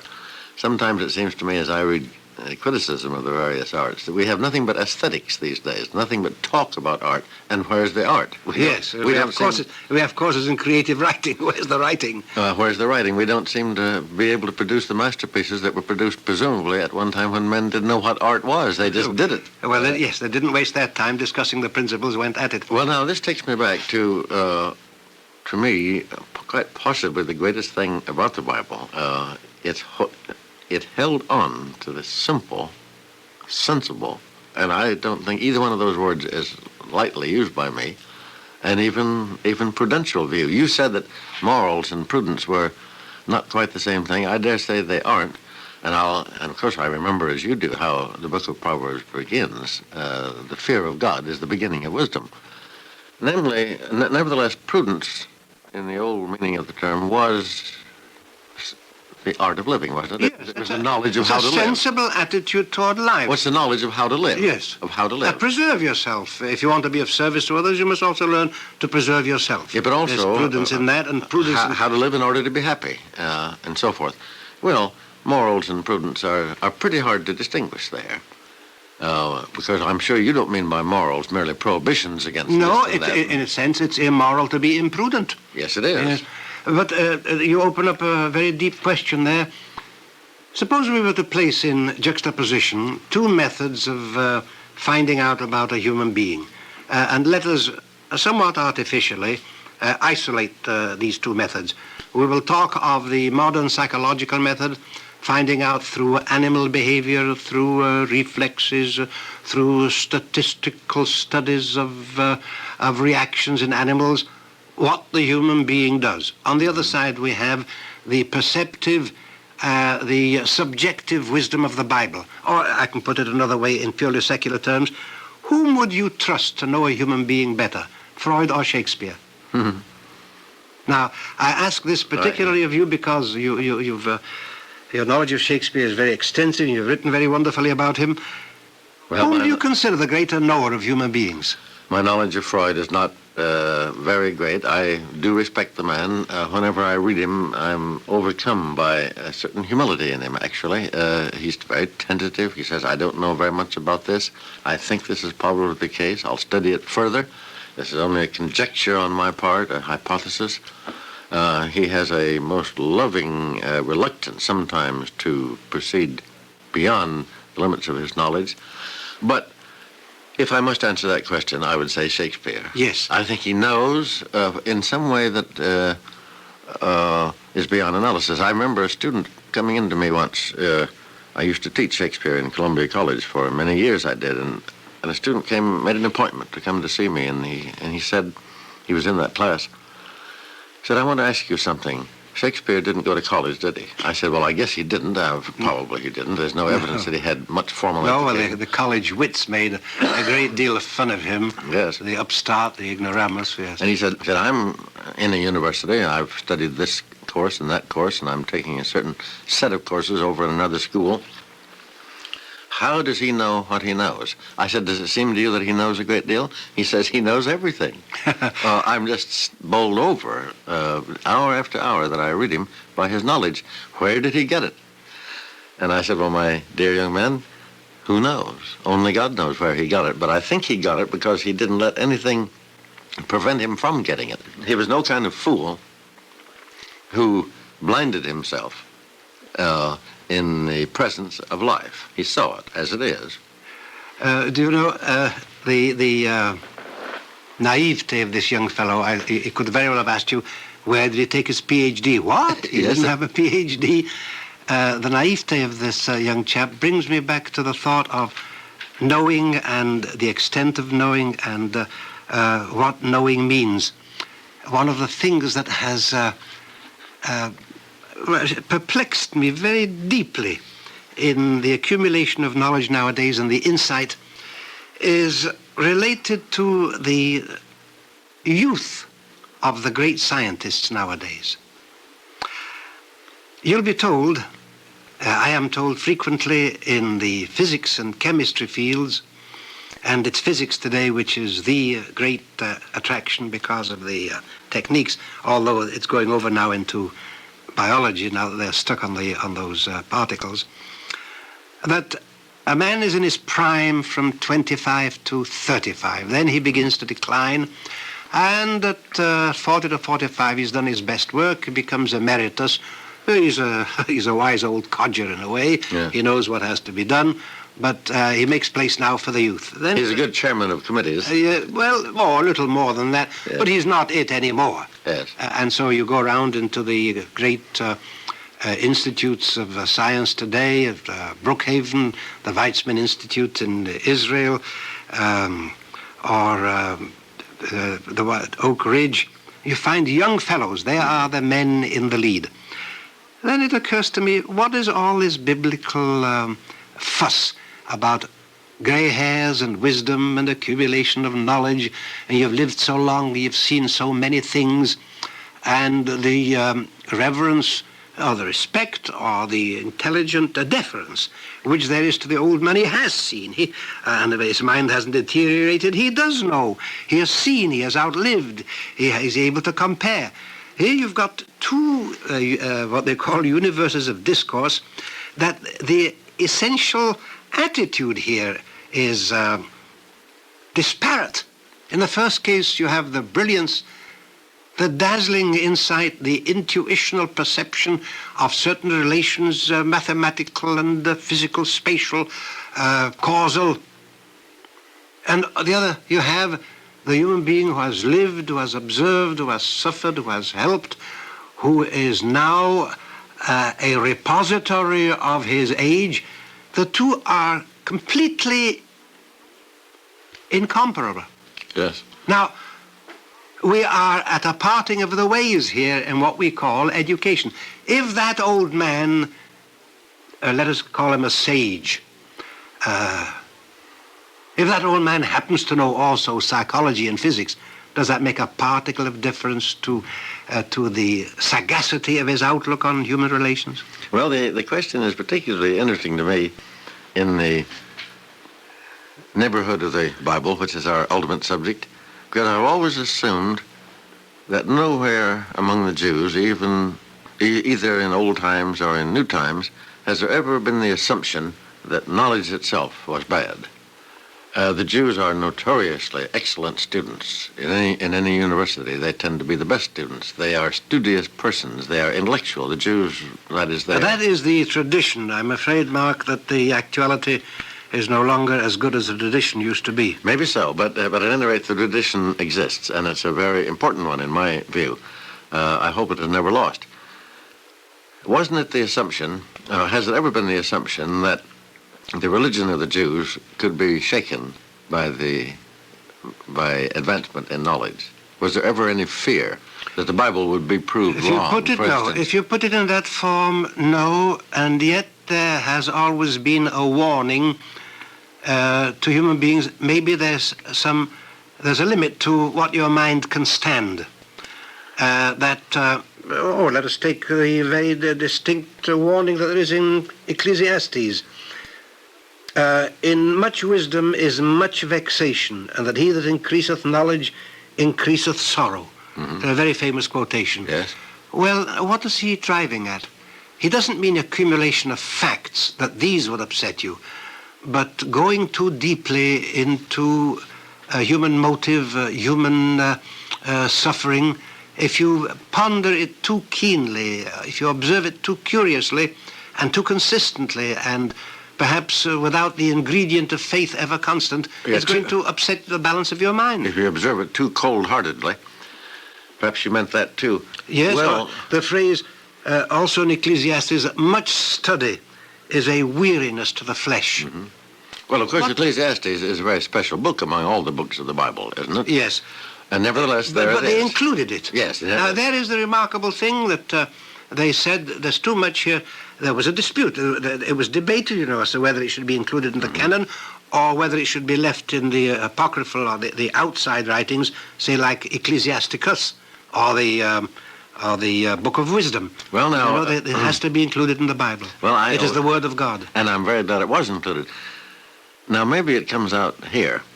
I was only raising a very general question. I was only asking what relation of consistency could be found between our statement that in the Bible there are plenty of warnings against knowledge which is vain, and knowledge which is useless, and knowledge which is possibly disastrous, and the position that I feel is always there somehow or other, that the more men know, the better. I mean, the fool cannot be good, as you yourself have said.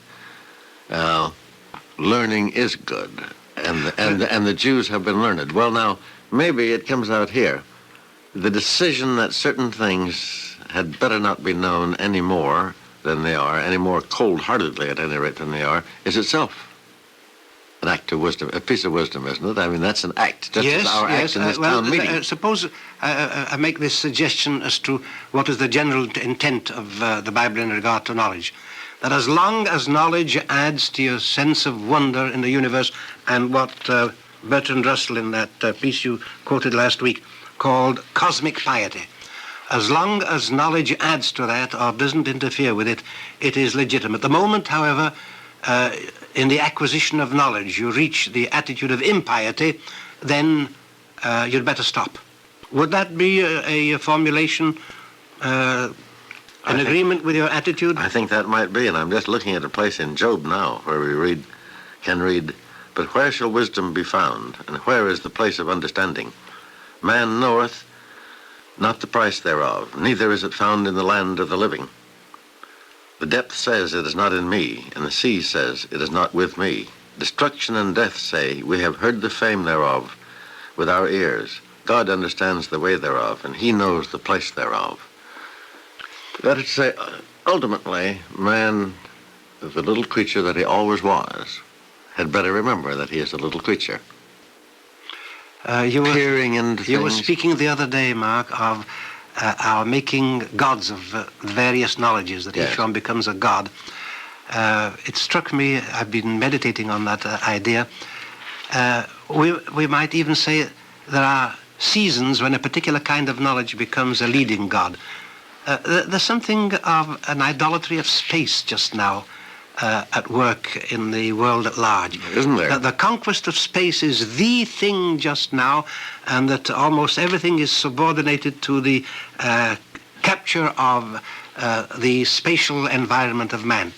To me, it's a piece of idolatry. Oh, yes. I want to know about space, but not in this attitude. No, at the very time that we seem to have given up even trying to understand the world that we've made for ourselves to live in, we think we must get in machines and go elsewhere. Well, this is literally a form of escapism, isn't it? Because I think there is a certain despair in the modern world. There is a despair among many men these days on this point of understanding.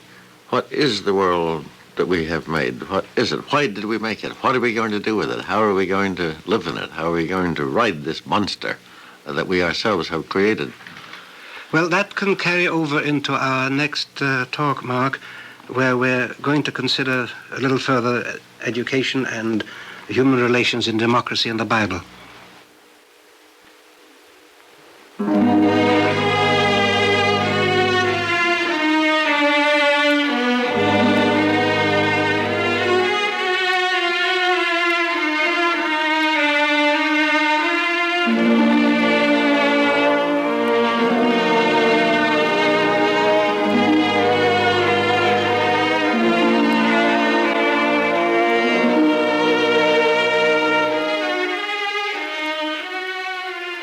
You have just heard The Words We Live By, the 10th in the 15-week Eternal Light summer series.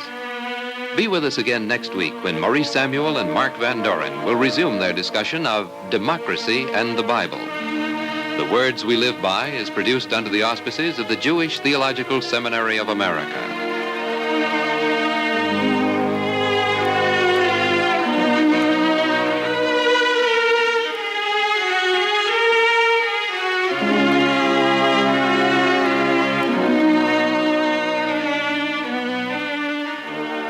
This pre-recorded program has been an NBC Public Affairs presentation. This is the NBC Radio Network. National Broadcasting Company and its affiliated independent stations present The Words We Live By, the summer series of the Eternal Light program, which comes to you under the auspices of the Jewish Theological Seminary of America. Today, we present the 11th in this series of 15 literary dialogues on democracy and the Bible, featuring two of America's foremost men of letters, Maurice Samuel and Mark Van Doren. Mark, in looking into these questions of social forms and forces as they're envisaged in the democratic tradition and in the Bible, it strikes me that we could make a distinction, a preliminary distinction for purpose of discussion, that the democratic attitude is one that has evolved as a result of experience. It is, to use a word that we've frequently resorted to, the secular experience of mankind expressing itself in laws, in attitudes, in psychological patterns, whereas in the Bible it is not as a result of human experience that these laws have been laid down. They are uttered by the supreme power, by God himself, and are independent of what the people have experienced before. Would you take that as a working definition of the distinction between the two? Yes, I would.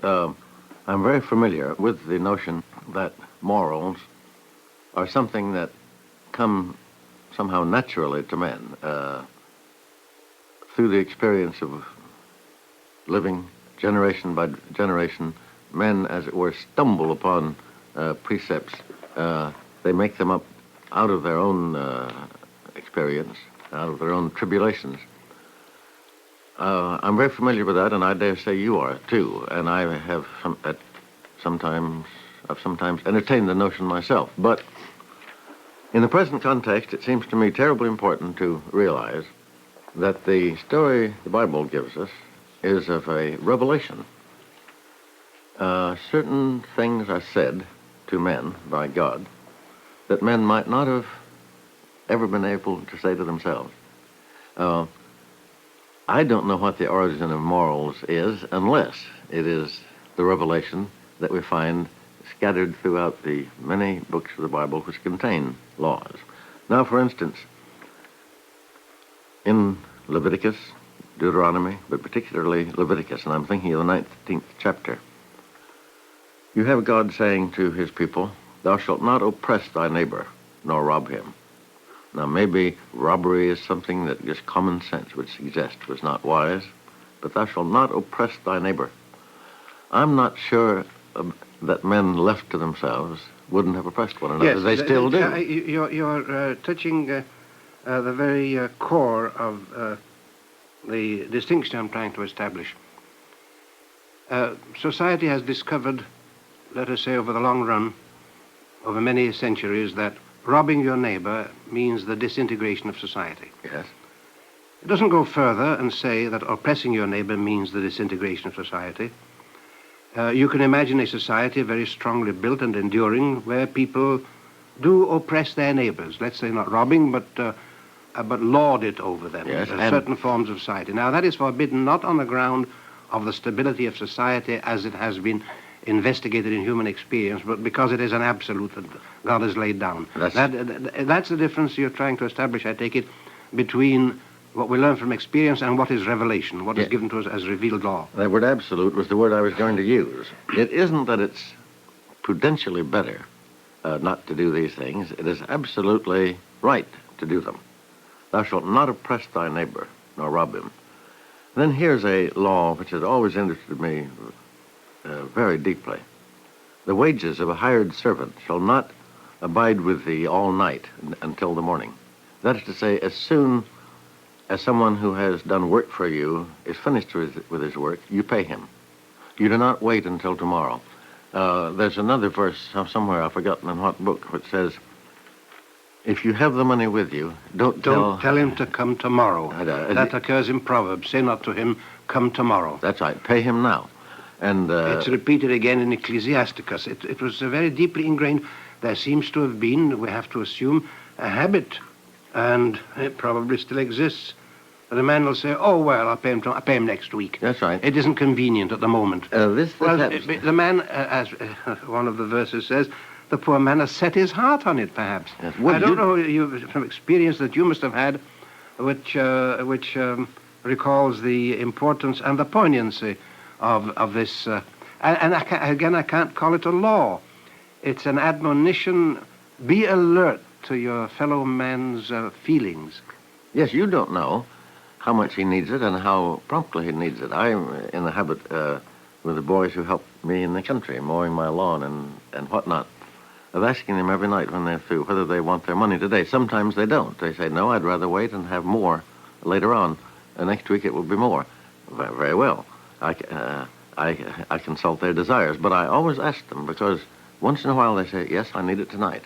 I have to go to town, I have to get something, and I was hoping you would say this. They might not have asked me themselves for the money. Isn't it painful that from their experience with others, they should be in a position of saying, I was hoping that you would do it instead of taking it for granted that you would? Yes. All right, there's that. And I think it's very touching and so highly specific, and again, something that I suppose it's wrong to assume would naturally and reasonably or rationally occur to every man. I think it's better to understand that it was revealed, that it was an inspired there's nothing in legal or social law as we've evolved it which places you with the categoric imperative, pay the man the same evening. That's right.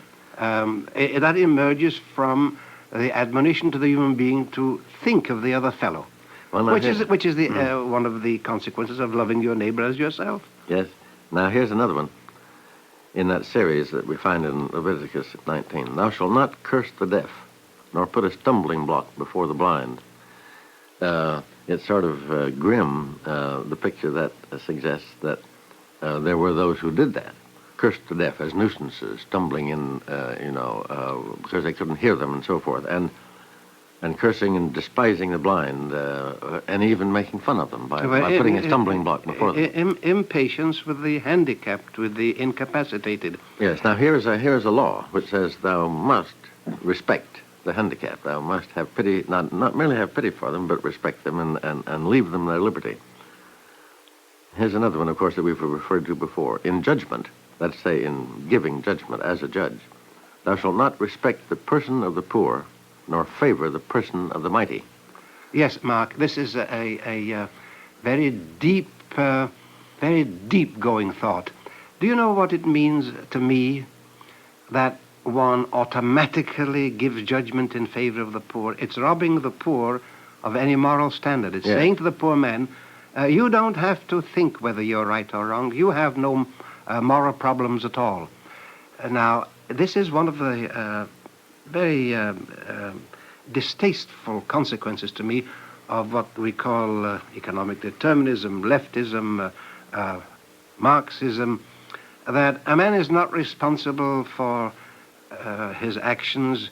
The economic law has reduced him to this position. He is a point where forces cross, and you don't blame him.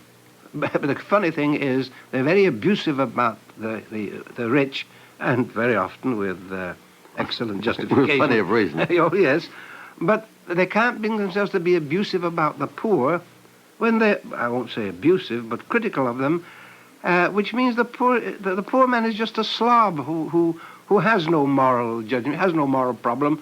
He's been ground down to the point where he is a thing. Mm-hmm. Now, this is an attitude that is not recognized in the Bible. No man is so oppressed or so poor that he hasn't got moral judgment. And he can be in the wrong, strange as it may sound, he can be in the wrong vis-a-vis a rich man. Of course. This is what and much more important than the legalistic aspect of this injunction is the fact the poor man has a soul. Exactly.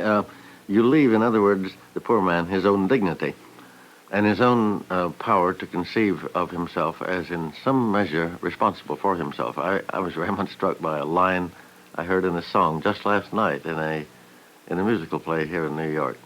Everything I'm not, I owe to me. Isn't that a wonderful line? Yeah, well, it's too good to be in a musical. Oh, it's a very fine musical, no strings. Everything I'm not, I owe to me. And this was said, incidentally, by a person who was in very poor circumstances at the time, but he wasn't blaming anybody else.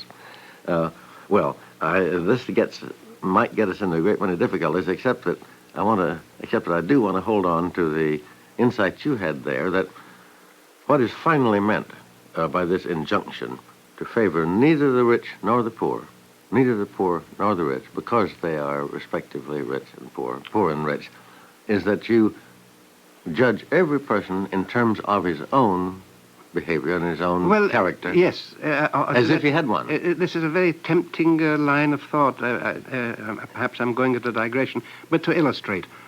When I come across a dispute between employers and employees, and I don't know the facts, instinctively I'm on the side of the employee. Yes, I tend to be too. Yes. Now, my general reason is he surely isn't as able as the other man to look after himself. But if the facts are presented, he may turn out to be in the wrong. He could be wrong. Yes. Now, it's almost a moral law nowadays, don't cross a picket line. Mm-hmm. Well, if you don't know the facts, I suppose it's a sound admonition. But the facts may say to you, it's a wrong strike, it's a wildcat strike.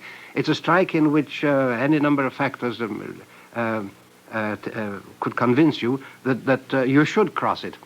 So that there is no automatic assurance of somebody being in the right because, or in the wrong for that matter, because of his civic status or his economic level. Yes, that's the point. The word automatic is operative there. There should be no automatic response to any such thing. There are those, and I have sympathy with them, who are always, as they say, for the underdog, not knowing whether the person is truly an underdog in that situation or not. But they jump to the conclusion that he is. And, of course, one has the greatest sympathy with that tendency to be for the underdog. But again, let it not be automatic. That's what this thing, that's what this law is endeavoring to state. All of these laws that you've just read out have in them implicit the dismissal of the automatic judgment of a situation. That's right.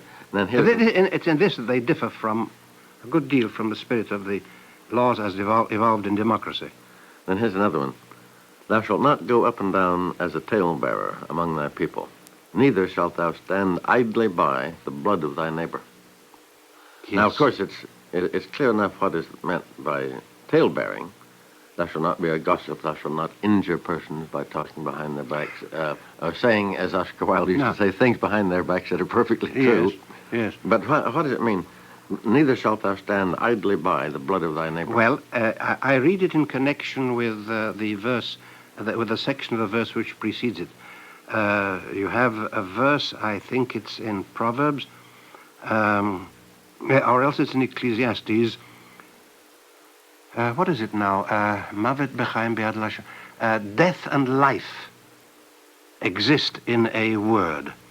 That you can deal out death and you can deal out life merely with a word. And you can shed the blood of your neighbor by uttering a word against him. And I judge that the context here has the same pattern of thought. Yes, well, I had assumed that it might mean something like this, which is familiar to us all. Neither shalt thou ignore the injuries of others. You can't.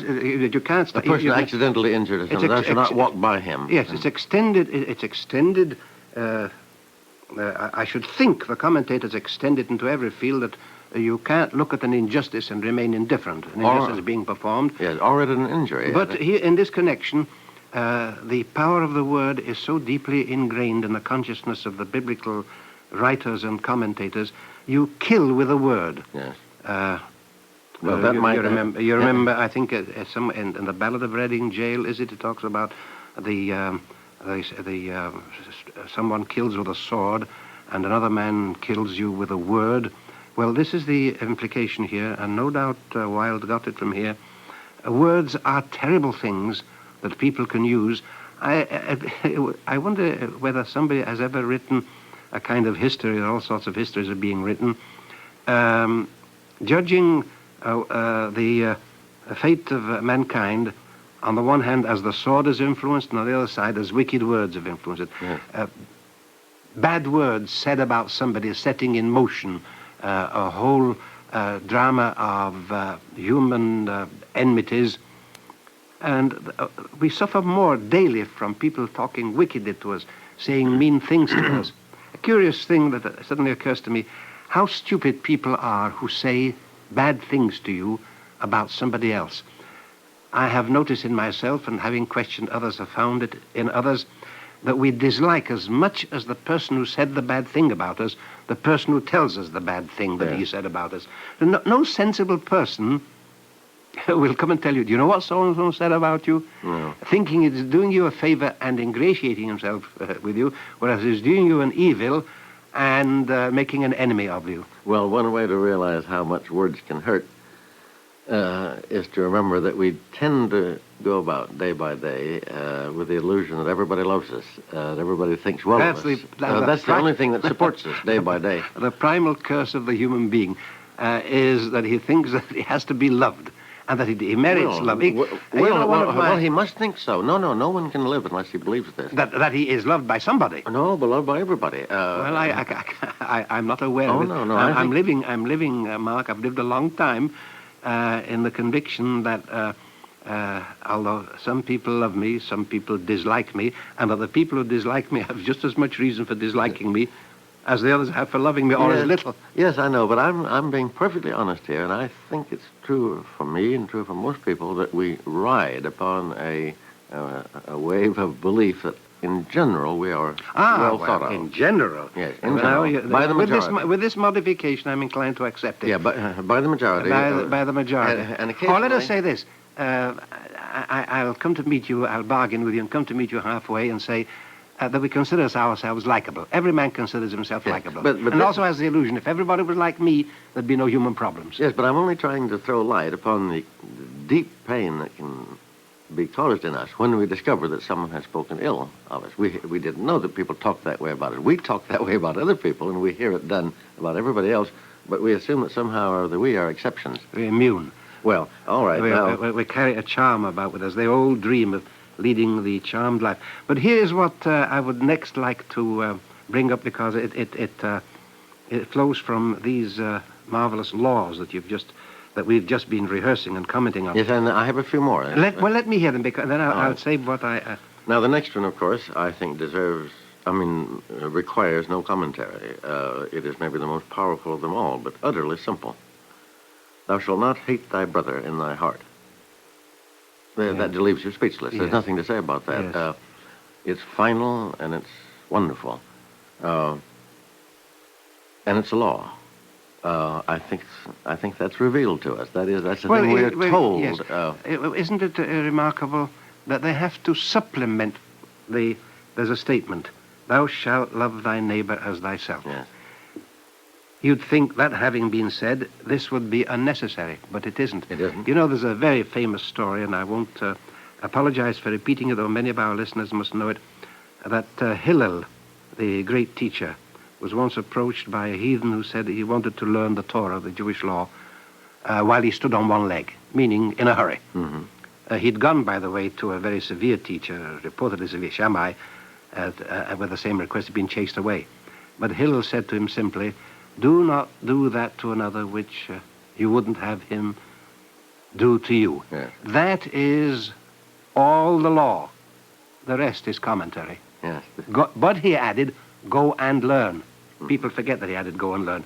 Now you can spend all of your life very profitably learning as to what the implications of that law are. This is it. Don't bear a grudge. You'll say of somebody, you said it's not necessary to comment, I can't help it. Don't bear a grudge. Very often, somebody that we're fond of, because we're fond, because we love that person, something that's angered us, we repress and we bear the grudge. Now, there's another passage following closely on that, which says, thou shalt speak to thy brother, and in no wise keep silent with regard to something. In other words, thou shalt not bear his sin upon thee. That's it, yes. In other words, speak out. Yes. Well, all right, it's all summed up perhaps in the next verse. Thou shalt not take vengeance, and now I'm echoing you, nor bear any grudge against the children of thy children. Thou shalt love thy neighbor as thyself. It's all there. And, of course, here's the final sign and seal and signature beneath it all. I am the Lord. You shall keep my statutes. You see, once more, it is made clear that these sentences are spoken not by men to one another as cautionary and prudential and sensible remarks. They are handed down among those 10,000 commandments which followed the 10 Commandments. They are explications of the 10 Commandments. They are searchings through all of those basic laws, searchings into the ultimate meaning of the thing. Well, look here, Mark. I'm going to run over. Well, Maurice, I hope I didn't read too many laws. No, there aren't. It's impossible to read too many. Always it brings me back to that deep reflection that I've read, picked up, learned, that you cannot learn the mystery, I might call it, of human behavior simply from observing the social effects and the producing statistics as to what is produced by this type or by that type. And I say the key phrase here is, for me, that you cannot adjust human beings by what is called a behavior pattern, setting up a behavior pattern. The phrase has become cant nowadays. That's his behavior pattern. Mm-hmm. I want to give him another behavior pattern. Yes. People should not have behavior patterns. A behavior pattern is an automatic thing. Supposing a man is taught, made into a behavior pattern, when you see an old lady crossing the road, run and help her.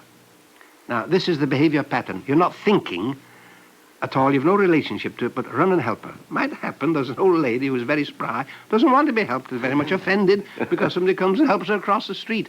Well, take a look. If she's hesitant, go and help her. Think of the person.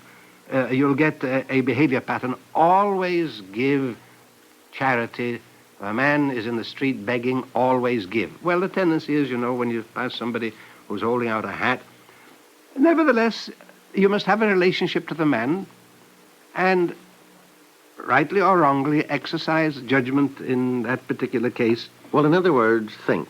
You have kept using that word, and it's a very proper word.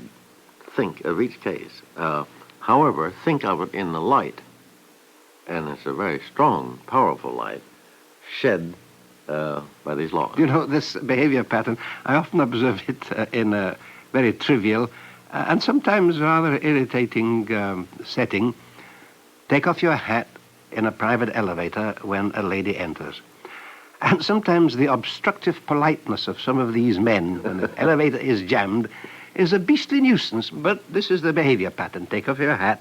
The ladies object to it. Everybody is disgruntled by it, but this is the behavior pattern. Everybody else has to stand aside so that you'll have room to do it. And then you'll have 3 or 4 men clutching their hats to their bosoms and having them crushed and everybody uncomfortable, but this is the behavior pattern. Now, they extend this from what I would call the merely, that isn't moral, it's morale, it's manners.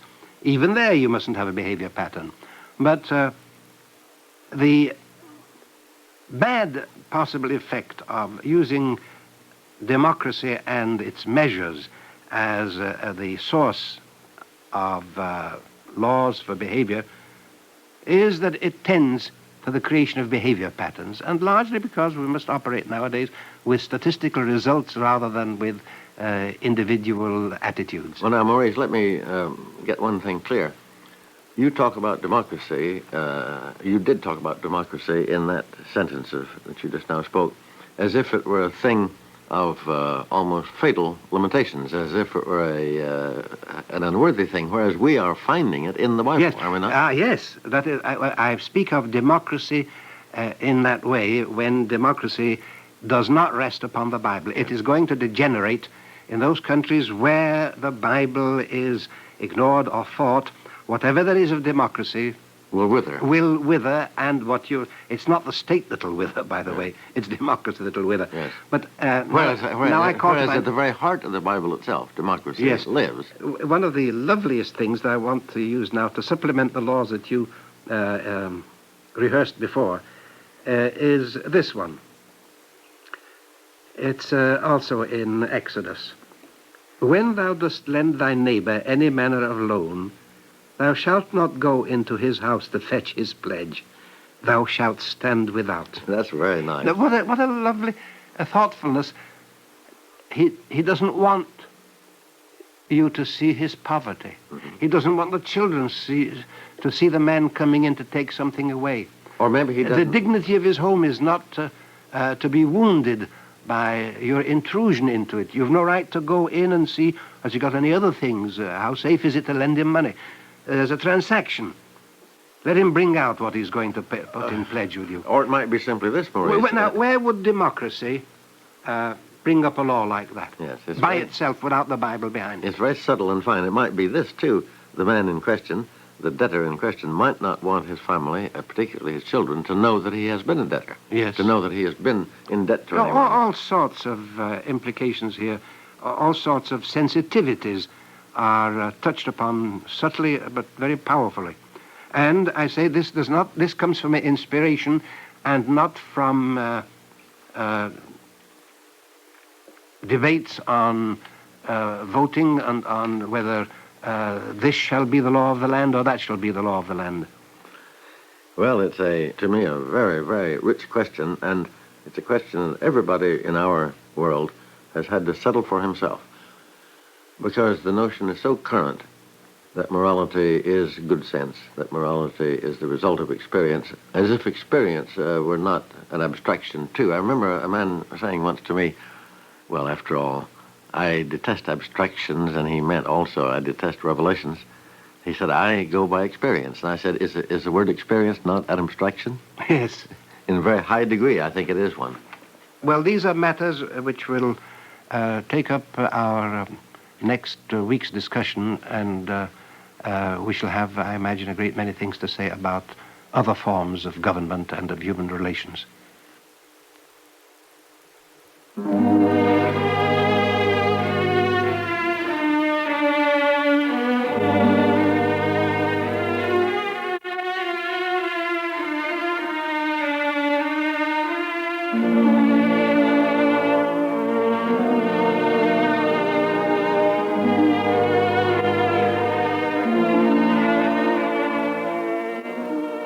You have just heard The Words We Live By, the 11th in the 15-week Eternal Light Summer Series. Be with us again next week when Maurice Samuel and Mark Van Doren will resume their discussion of democracy and the Bible. The Words We Live By is produced under the auspices of the Jewish Theological Seminary of America.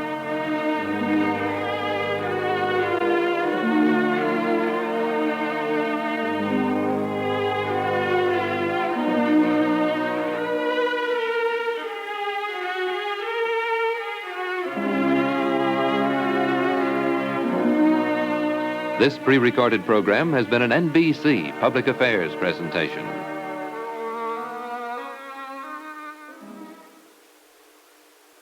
This is the NBC Radio Network.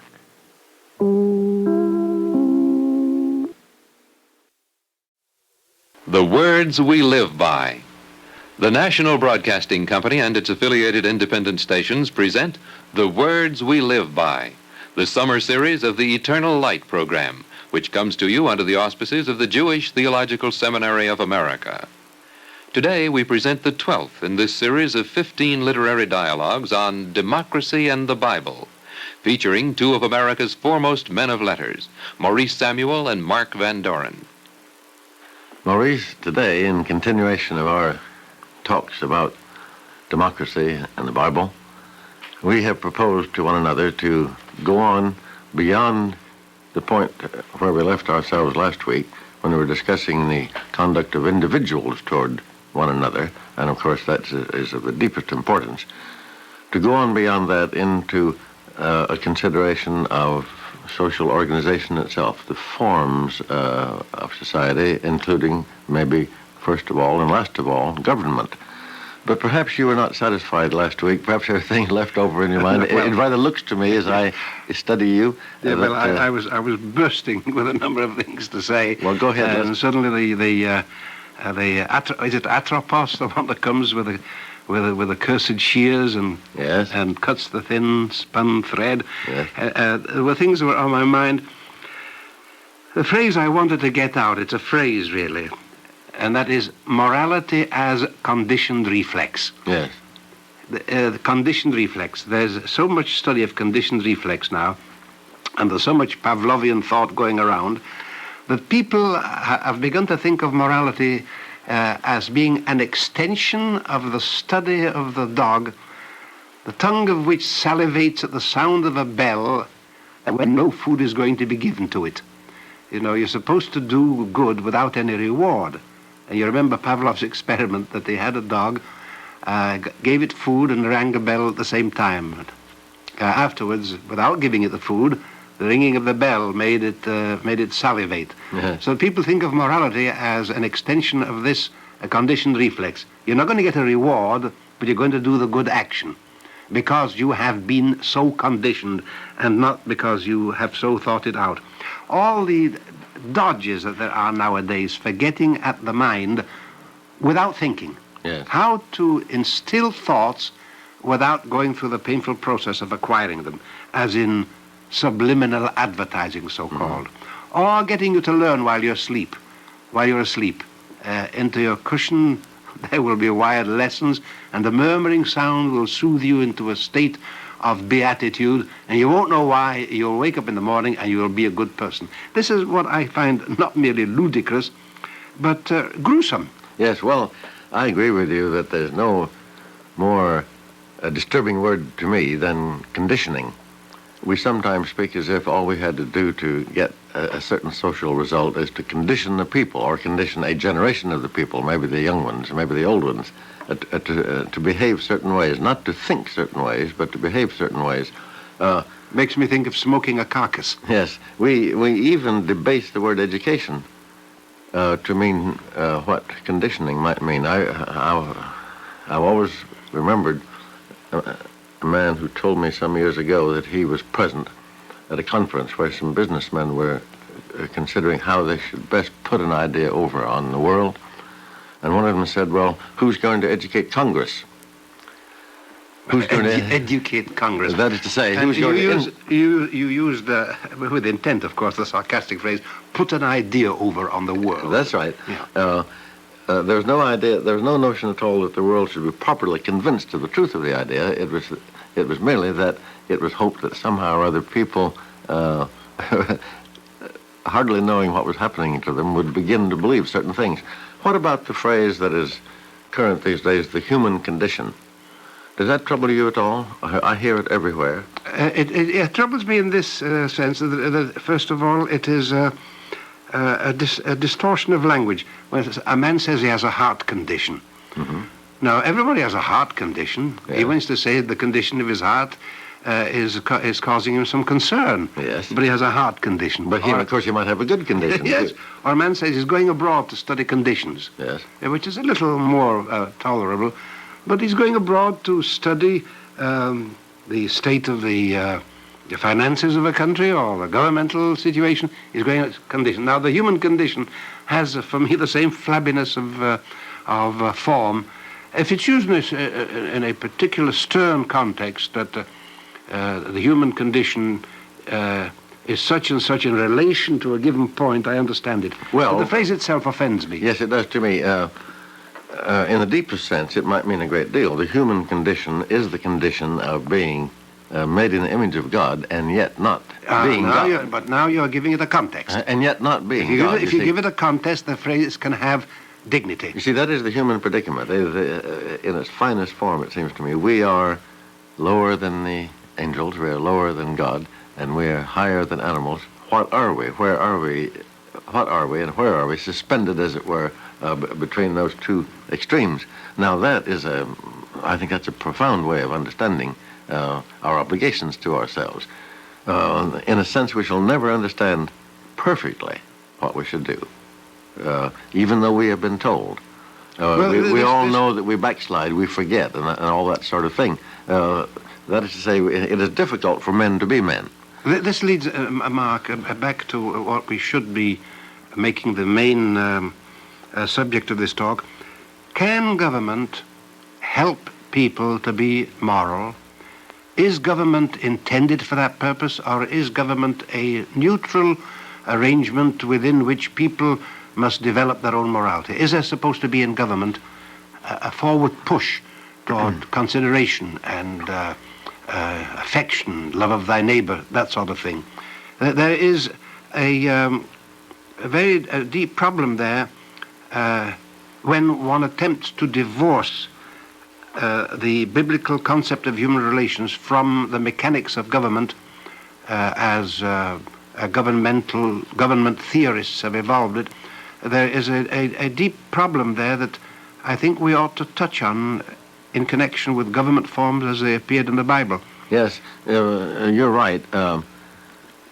We have tended to fall into a way of thinking which suggests that there is a political man just as there is an economic man. He is a counter. Men are counters which are shuffled about in certain new relationships which one hopes will be better relationships than previous ones. But there's almost never any suggestion, I think, that the government itself is a teacher.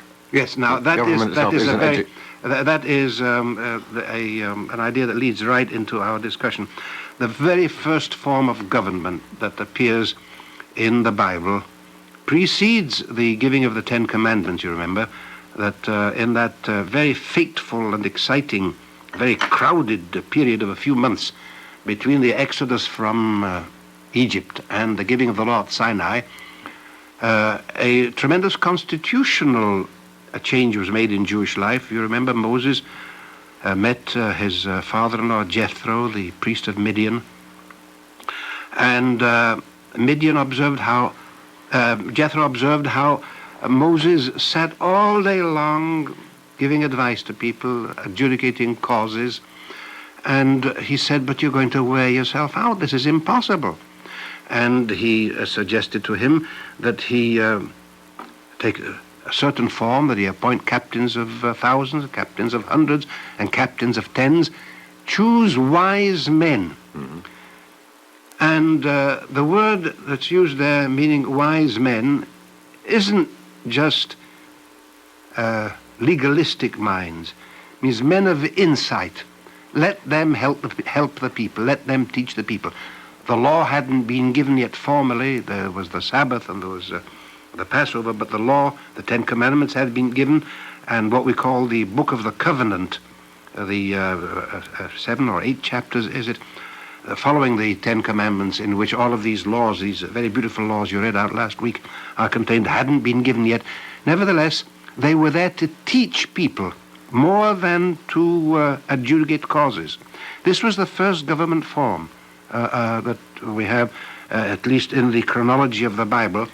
And then later on in the book of Numbers, there came the famous incident when the Jews began, not for the first time, rather, they began again to grumble and to quarrel and to why were we brought out of Egypt where we ate garlic and leeks and fish and we had all we wanted, and then a quail was sent.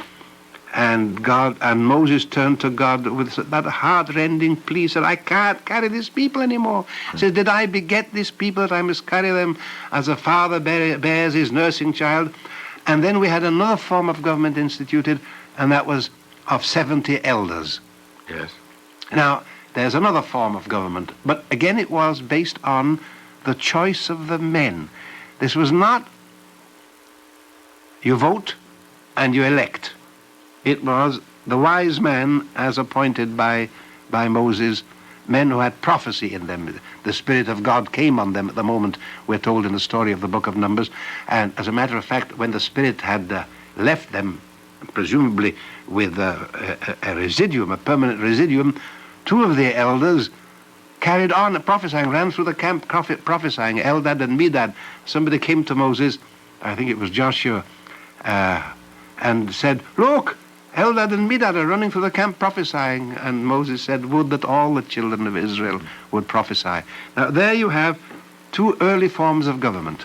Well, now, and there's no suggestion at any time, I'm sure, that the government as teacher had in view what certain governments of our time have had, namely the objective of conditioning the people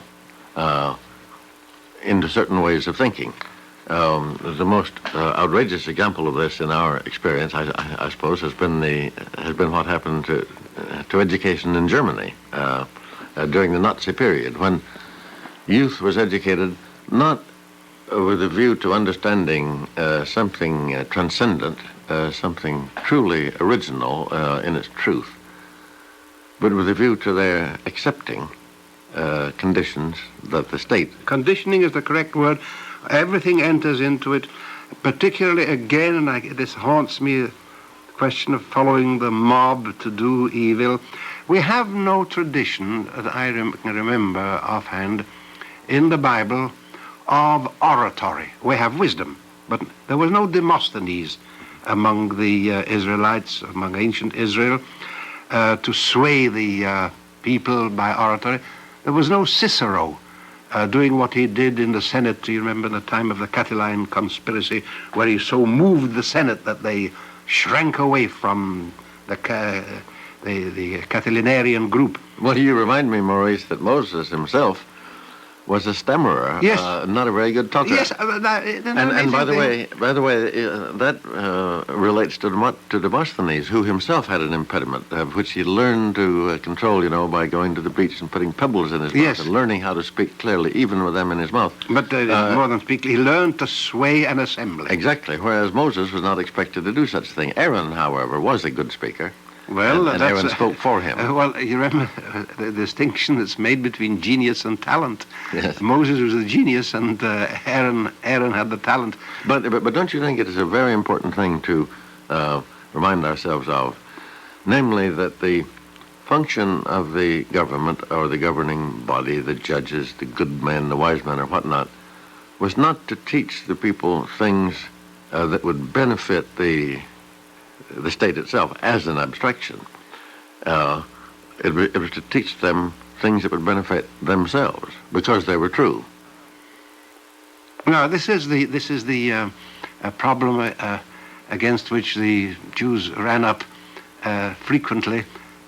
They were not satisfied with government. They never instituted a good government because they were hankering after forms that didn't belong to them. They went through a period of chaos in the time of the judges, when we are told that there was no king in Israel and every man did that which was good in his own eyes. And then Samuel... And that is anarchy, of course. Yeah, anarchy. And then Samuel, there were the judges who arose. There arose a judge in Israel, wasn't elected simply by the force of his personality, his ability. He became the leading figure, then he disappeared. Then Samuel came, and he was a fusion of judge and prophet and teacher. And then the people, you remember, demanded a king. Yes. And you remember the attitude which was taken by the prophet himself and by that marvelous passage. I wish you'd read it. That marvelous passage where Samuel. And before you do it, though, Mark. Oh yes, here it is. Let me make an observation. It's a fantastic thing how people will persist on reading into the Bible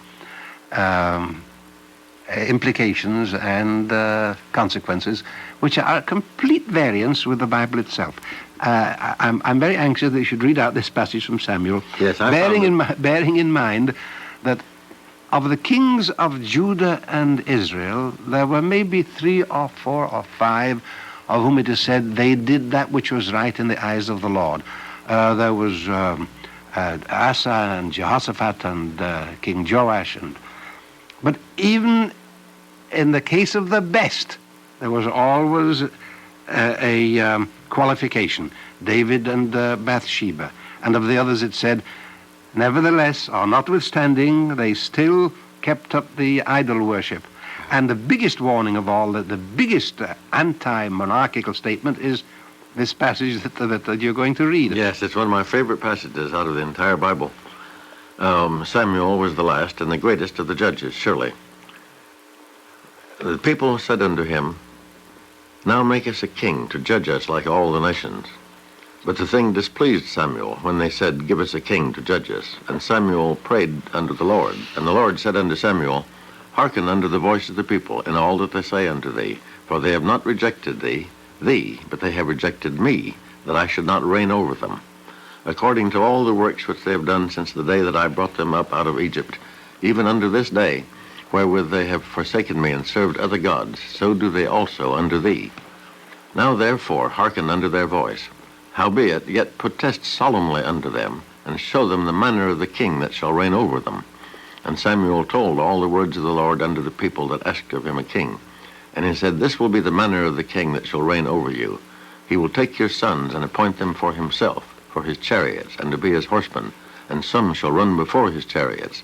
And he will appoint him captains over thousands and captains over 50s, and will set them to ear his ground and to reap his harvest, and to make his instruments of war and instruments of his chariots. And he will take your daughters to be confectionaries and to be cooks and to be bakers, and so forth and so on. In other words, he begins to describe the potentate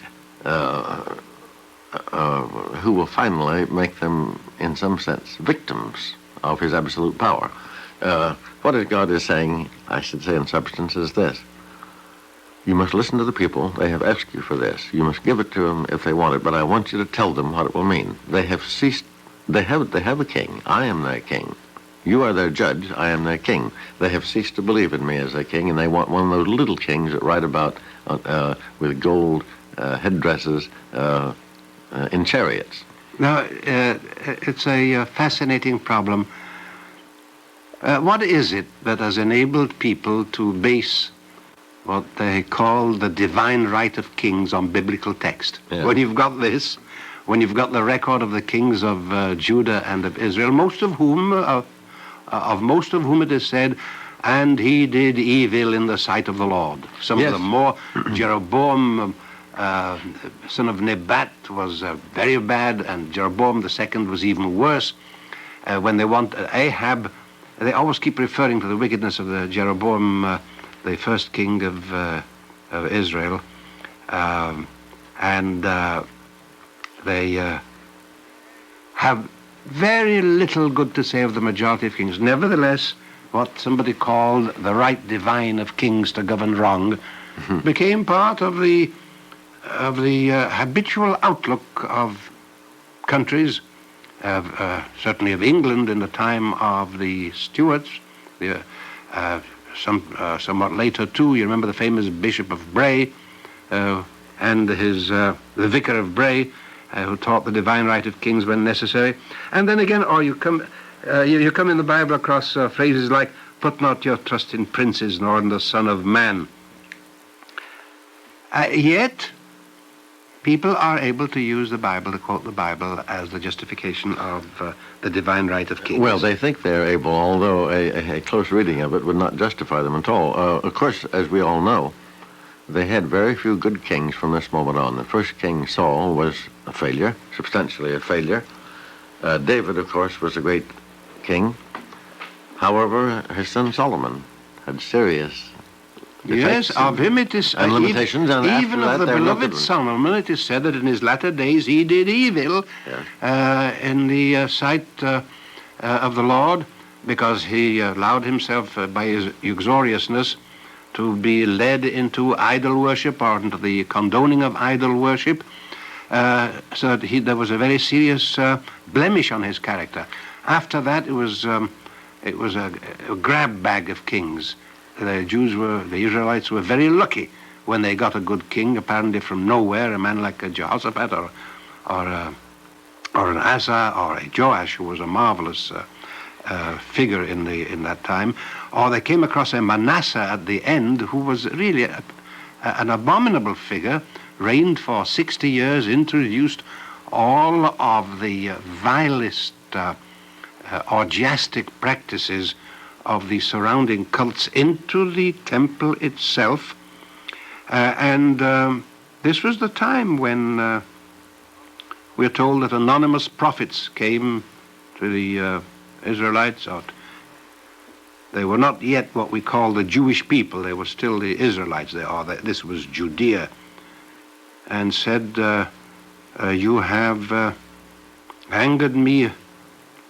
You have continued to anger me from the day that you came out of Egypt until this moment, and I will take Jerusalem and wipe it out as a man takes a dish and turns it upside down and wipes it out. Yes. Now, these were the kings, and yet the divine right of kings was for a long time. Yes.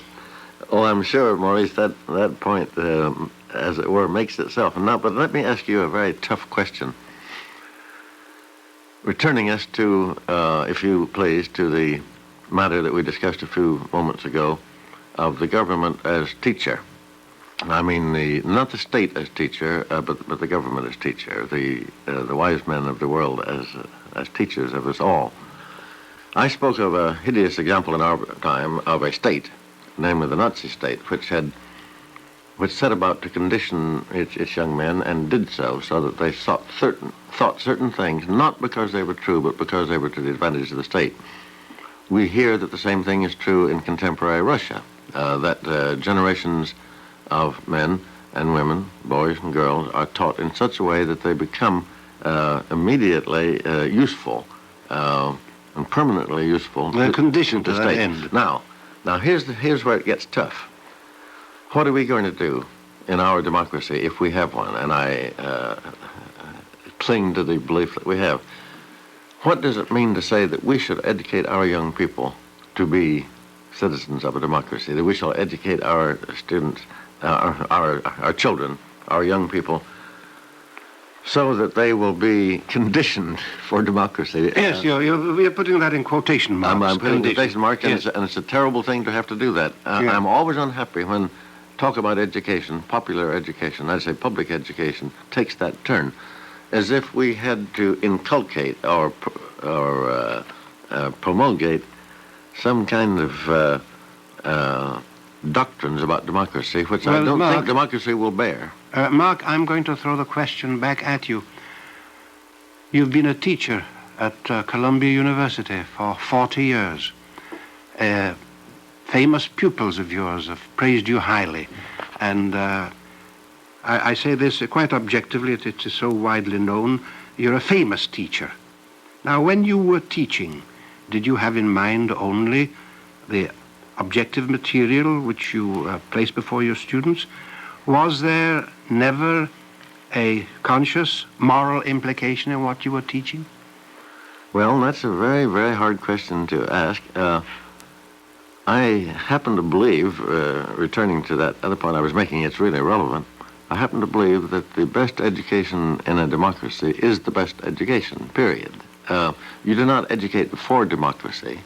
You educate in a very best and deepest sense of that word. That is to say, you free the minds of your young people to think the best that can be thought, or whatever can be thought, perhaps. Perhaps you must have confidence that if they really think, they will think well. I'm going to make a question more specific, Mark. And so, well, all right, I'll come back to the personal thing. I have always been so sure of that. I've always been so sure that democracy is not a thing to indoctrinate, but a thing to live, that for a good many years I discovered from time to time that my students were a little unhappy because I never told them what I thought about things. I never endeavored to impose beliefs of mine upon them. And every now and then that would come to me. That would be said about me. I would hear it. Well, I was in trouble for a while. I must confess, I must say that in the second half of my 40 years of teaching, that was said less, because apparently I was declaring myself. I was making it clear what I did think about things. I'm not going to tell you what they are, what they were. No.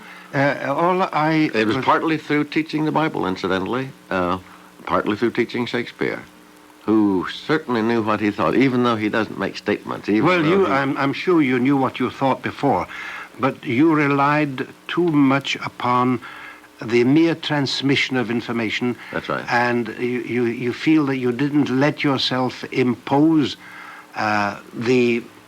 what shall I call it, the resultant of all your studies upon them. You wanted them to find it for themselves. Well, you were following, I should say, something like, although not to the same degree, something like what do they call it now, the project method or the child-directed school.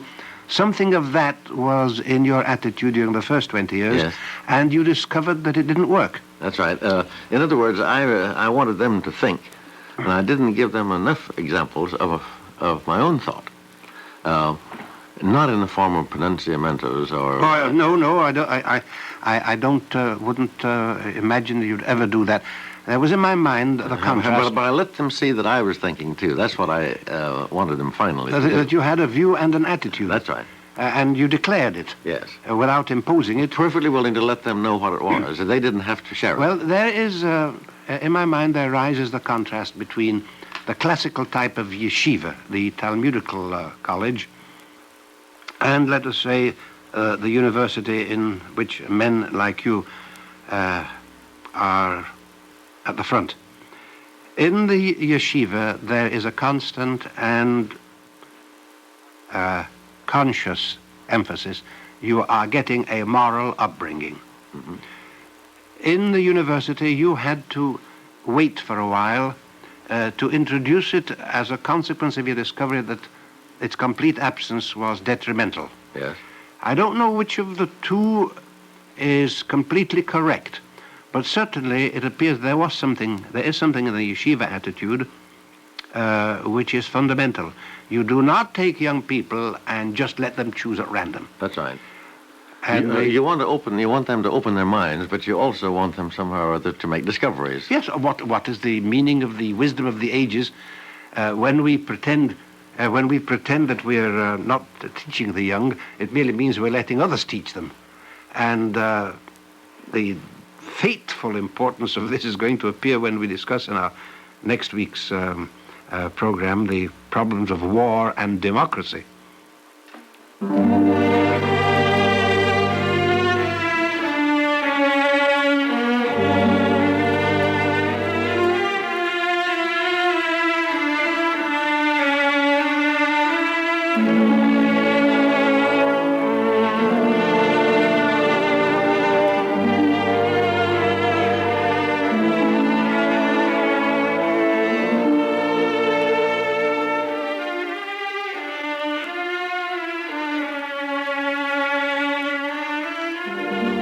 You have just heard The Words We Live By, the 12th in the 15-week Eternal Light Summer Series.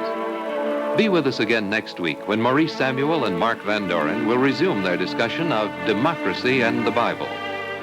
The Words We Live By is produced under the auspices of the Jewish Theological Seminary of America. This pre-recorded program has been an NBC Public Affairs presentation. This is the NBC Radio Network.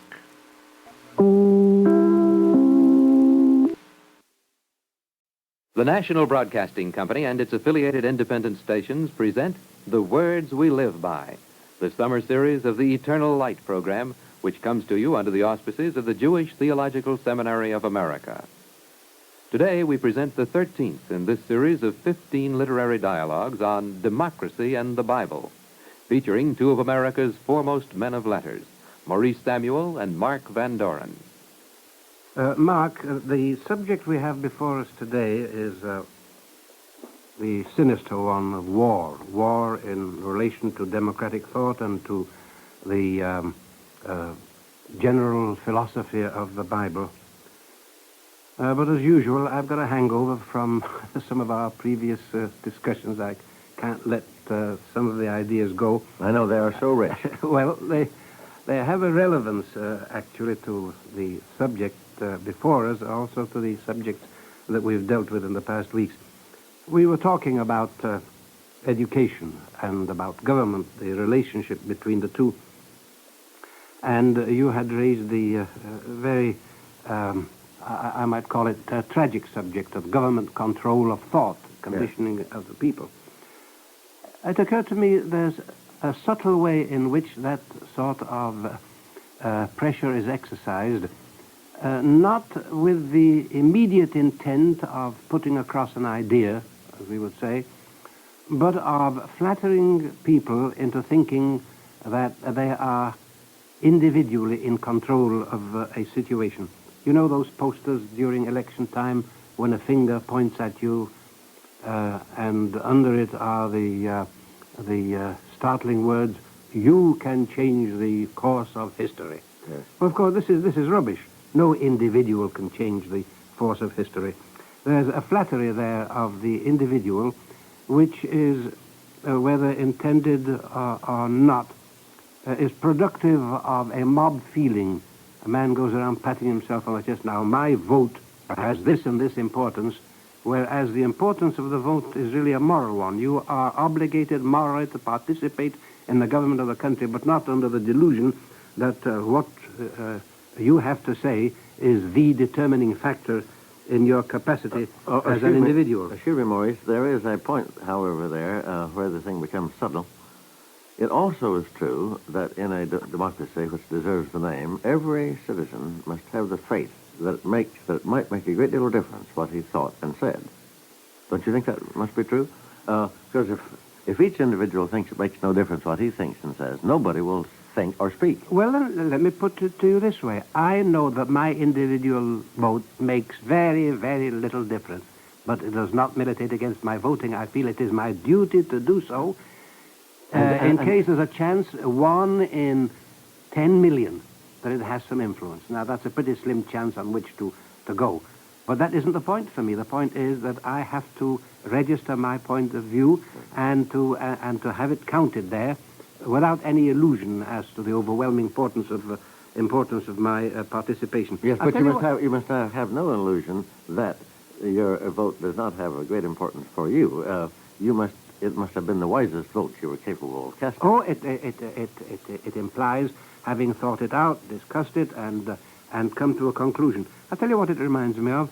Lytton Strachey wrote a book once on government and power. I don't remember the exact title, in which he uses a curious argument. He said, if you are on a boat and you begin to bore a hole at the bottom of the seat and you say, it's nobody's business, only where I am, I'm the only person who's going to get wet. And you forget that this is going to have its influence on the entire boat. It's one of these false arguments, I might say phony arguments. The amount of hole that I can bore in a boat which carries 10 million or 100 million people is not going to influence the outcome. It is immoral to bore that hole in the boat independently of what happens to the rest of the boat. Yes. This is what I'm trying to express in relation to education and responsibility in government, especially now, coming into the subject of today, the question of war. A man votes. He votes credits, or he votes for the war, or he expresses his approval. He must not do so under the impression that he is deciding history. He must do so under the impression that he is doing the moral thing. This is the relationship between morality and government. It is a parallel to the argument, again, Lytton Strachey implies this, be moral or society will collapse. Now, my being moral or immoral will have very little influence on society, but it is of fateful importance to me whether I am moral or immoral. And this is a subtle form of, I would almost call it demagoguery in appealing to people to vote. Yeah, I see your point. What you're doing is placing something higher than society, aren't you? Yes, we're coming back indeed to one of the basic themes that we've been discussing this summer. But to get into the subject itself, I would start the discussion with the blank statement that war is the fundamental enemy of democracy. Yes. As it is indeed the enemy of morality. Would you agree to that statement as a general blanket statement? I certainly would. And if it was never clearly true before, it is true now. I think it was always clearly true, but it is surely true now. I heard a statement the other day that with the weapons now at our command, there's no longer any sense in talking about a just war. War can never be just. Well, who was it? Was it Franklin that said there never was a good war or a bad peace? Who said this? I think it was Benjamin Franklin. Yes, I think so. I'm not sure. It was felt before, but let me say that we are almost taking it for granted that this is seen by most people, but I don't think that it is. Let me go back to a very early statement which has been very frequently quoted. Heraclitus has the statement, "War is both king of all and father of all, and it has revealed some as gods, others as men, some it has made slaves, others free." War is both king of all and father of all. It produces everything that human beings value or human beings fear, and it is the determinant of the status of human beings, whether they are slaves or whether they are free men. They cannot conceive types of this mind. I don't know whether it was a consistent view with Heraclitus. We have only fragments of his philosophy. Well, I would guess, Maurice, that he was not meaning war in the total sense in which we now mean it, or even in the military sense in which we now mean it. I think he meant, as some of his other fragments suggest, strife, conflict, even argument. And maybe there is something to be said for this argument against war. The argument against war as we now know it, maybe the chief argument, is that it stops all the little wars that are part of life.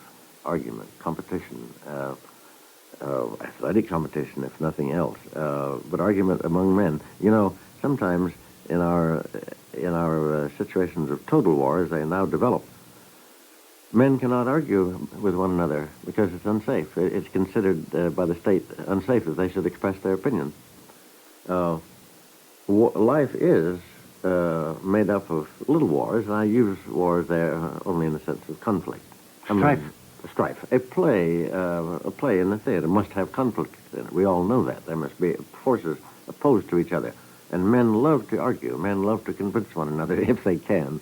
And people compete quite with one another, quite genuinely and quite honorably, it seems to me, for high posts and for fame and so forth. Perhaps we ought to say that the word war, we say nowadays that war has become obsolete. Perhaps the word has become obsolete. It no longer means what it used to mean. That's right. If war at one time meant strife in which finally there is an accommodation, a brutal accommodation, undemocratic, unethical, but still an accommodation, then war is no longer an operable word. That's right. But even in that field to which you have momentarily restricted the application of the word, I find painful reminders everywhere of men who looked upon war in its earlier and, let me say, a more tolerable sense as a good thing. Imagine a man like Emerson saying this: "War educates the senses, calls into action the will, perfects the physical constitution, brings men into swift and close collision in critical moments when man measures man."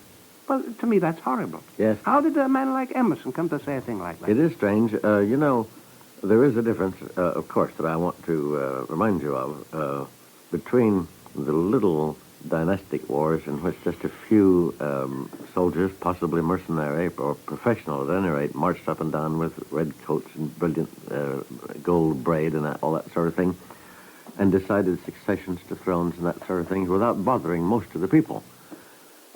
Maybe in the long run the people were advantaged or disadvantaged by this. I dare say both.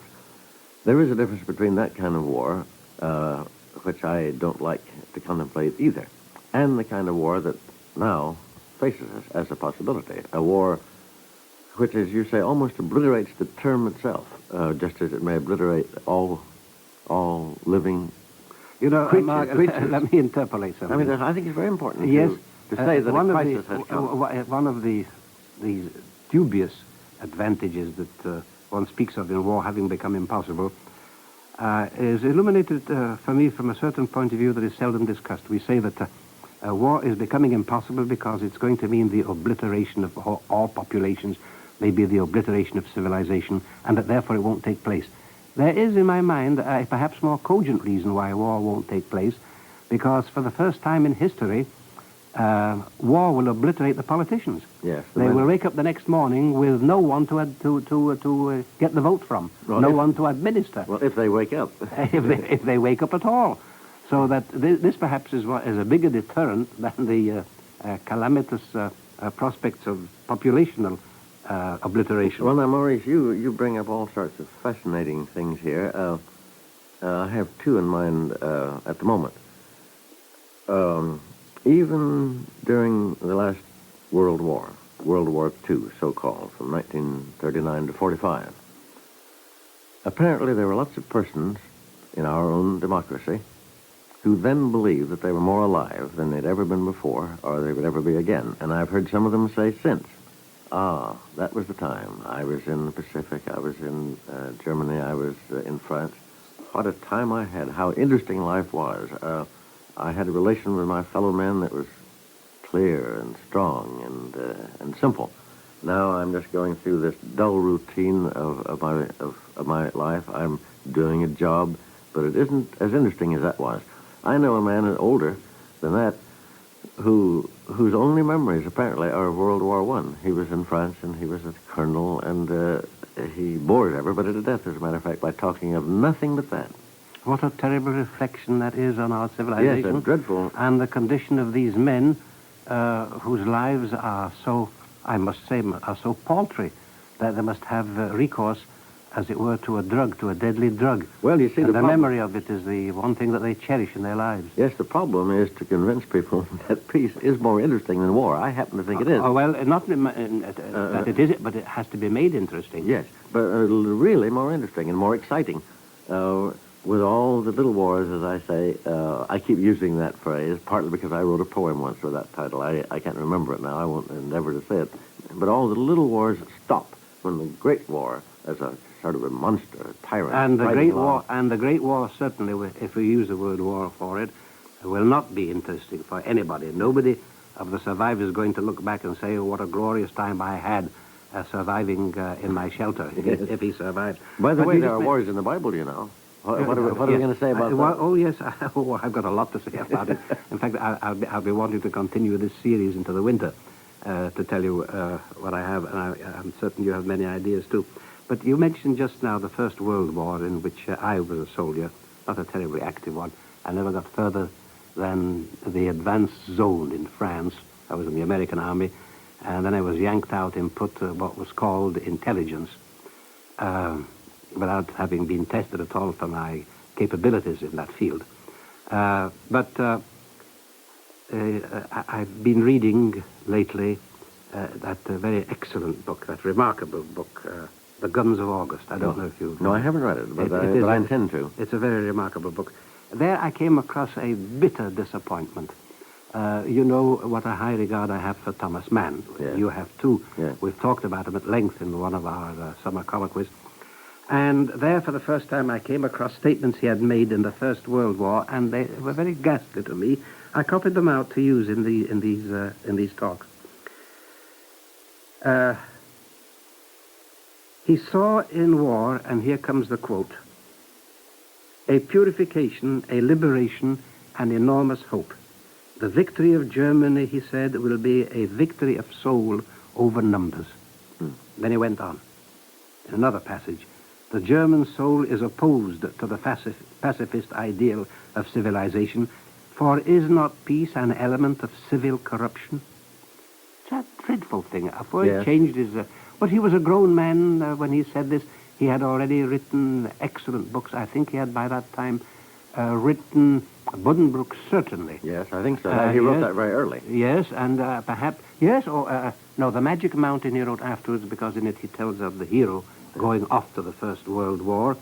But it frightens me that you should find a man of this caliber already in his mature years, he was in the 40s, I think, having this view with regard to war.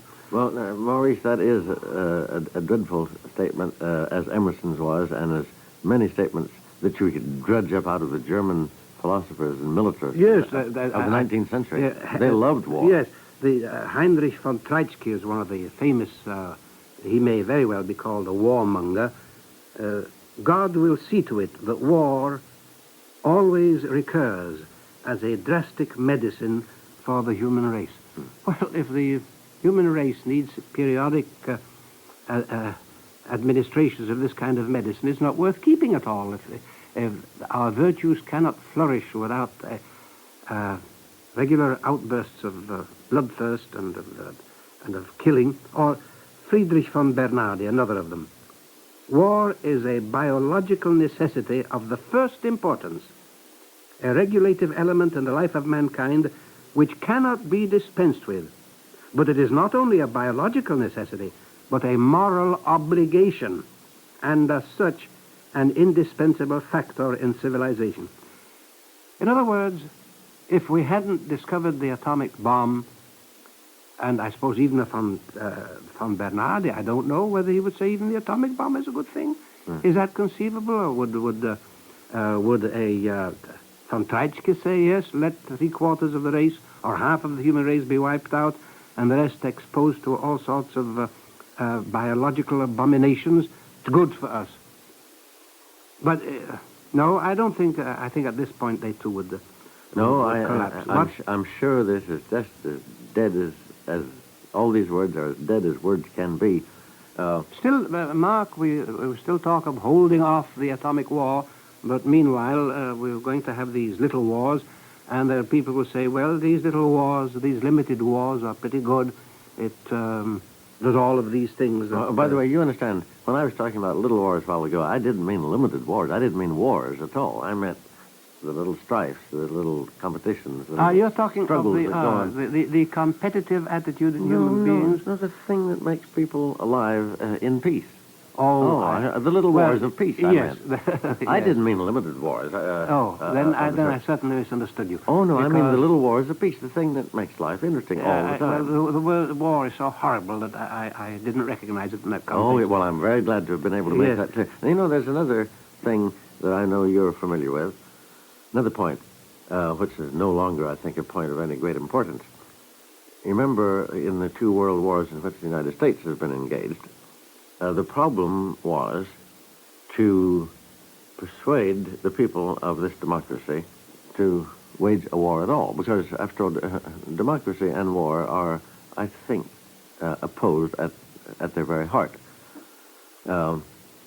Whereas the German government was ready at a moment's notice to mobilize its people, and its people were easily mobilized, yet it was difficult for us to begin that war. And the statement was often made, a democracy is bound to be very slow and inefficient and sluggish and even slovenly about starting. It will make many waste motions, but once it is aroused, once all the people are aroused and thoroughly understand that they should fight, they will fight as the subjects that's a subject, now you mention it. Of a despot never will. Yes, you mentioned it. But all that has gone by, too. Well, let me, it's gone by, but there's a lesson to be learned from it. Many people speak of a preventive war or a preemptive war, or they speak of the best defense is an offensive. It's one of those glib catchwords that has got by very easily. I'm inclined sometimes to suggest that the best offensive is a defensive in this sense, that when a man is reluctant to fight, when he is finally aroused to it, he's going to be much more dangerous than the man who is trigger-happy and is ready to fight. And there are important instances, besides the one you've mentioned, how reluctant America was. You remember Wilson's statement, which has been so cruelly caricatured and derided. There is such a thing as being too proud to fight. Yes. It was a very noble statement. Yes, it was. But I want to give you an instance from Jewish history. You remember we talked of the Sabbath, and we reverted to the fact that the Sabbath was held so holy by certain sections of Jews that they wouldn't fight on the Sabbath. And indeed, in the code of Maimonides, who has taken the whole of the law and codified it sectionally so that it's manageable, he says that if it's a war in which the only thing you're threatened with is not murder, but the payment of taxes, you mustn't fight on the Sabbath. Very curious application there, specific application. But the wars of the Maccabees, when you study them very carefully in the first two books of the Maccabees, are a very interesting illustration of the best offensive is a defensive. The Jews did not want to fight. When old Mattathias, the father of the Maccabean clan, the progenitor of the Hasmonean kings, finally roused them, it was after long, patient refusal to take up arms, and it was only when all the patience had been exhausted and all the reluctance to turn to the methods of war had been overcome that they became furious fighters. The army that was led by Judas Maccabeus and then by his brothers was composed of men largely pacifist by inclination and by long intellectual acclimatation. But you see what happened afterwards. The Maccabeans became the Hasmonean kings, who became conquistadors. Yes. And interestingly... Became lovers of war. Became lovers of war, they became conquistadors, and they were disliked, and in the Jewish tradition, they are made very little of. It's only recently that they've been brought into the forefront, a feature which has its dubious aspects, but we're going to talk more in our next week's session about war in the Bible. The one thing I do want to bring to the fore now is that in the Bible there is no glorification of war. We're going to find a lot of mitigation of war, but there is no plenty of wars too. Plenty of wars, but no glorification of war except by a horse. You remember? The horse in Job? The horse, that's right, in Job. Yes. We find in Job, he saith among the trumpets, ha ha, and he smelleth the battle afar off, the thunder of the captains and the shouting. That's the horse talking. The old war horse. Well, the horse. But no human being among the Jews talks of war in that excited and anticipatory tone, that he's going to have a marvelous time. This is essentially the attitude of the Bible toward war as toward slavery. Yes. Found slavery, and it set about the mitigation of slavery with the dream of its ultimate expunging it from human relations. Well, of course, we mustn't forget the prophets who look forward to a time when we shall learn war no more. Yes. After all, they're most beautiful. I won't let that pass so easily. We'll learn war no more. Do you know, that's the phrase that most people miss. They put up on the United Nations building, and they shall beat their swords into plowshares, and I remember the Hebrew, their spears into pruning hooks. Yes. A nation shall not lift up sword against nation, neither shall they learn any more war. Do you realize, I'm sure you do, I'm saying it rhetorically, what that means? They shall not learn any more war.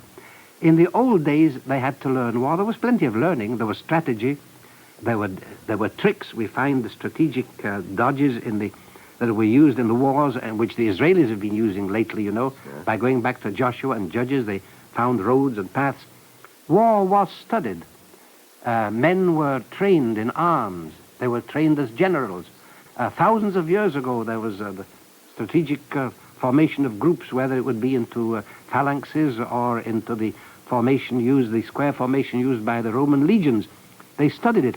But what it means nowadays to learn war, it means everything. Yes. Neither shall they learn any more war means you've got to give up studying the atom and the biological warfare and psychological warfare and economic warfare, or these things in application to war. And of course the day is past when our democracy or any democracy can assume that it has any time, that it can be saved by an ally or something of that sort. So while it takes its time and prepares, there is not going to be any time at all. And that is, I think, what makes us all so serious suddenly. We should have been serious before, but makes us all so serious suddenly now about war. You remember we were talking the other day about how the Negroes of the United States in the 19th century seemed to know their Bible very well. One of their greatest songs was "We're Going to Study War No More." Do you remember? Yes, yes. We're going to study war no more. Yes. We're going to study war no more. I don't know that any song that they sang moves me more than that. Now, all they were doing was paraphrasing, with just the change of one word. Was it Isaiah's? It's in Isaiah, and it's repeated in Micah. It must have been a folk passage. It occurs in the two prophets, almost word for word. Neither shall they learn any more war. The relief that I sometimes envisage, we won't be told of war colleges and of staffs and of this is the way it's got to be carried out. We won't live under the shadow of this emotional, this nervous preoccupation with the murder of other human beings. It's something that, it's something that we certainly want to discuss again in next week's talk. And it's behind the reluctance of the American people even now to take civil defense seriously, don't you think so? Yes. I think that's what it really means. They just will not learn war, because that is learning war.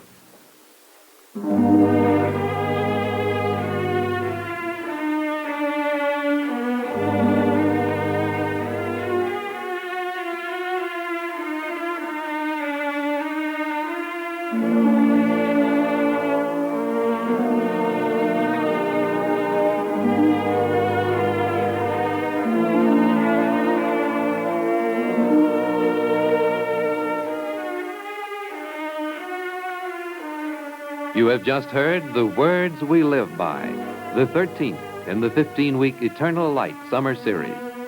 Be with us again next week when Maurice Samuel and Mark Van Doren will resume their discussion of democracy and the Bible. The Words We Live By is produced under the auspices of the Jewish Theological Seminary of America.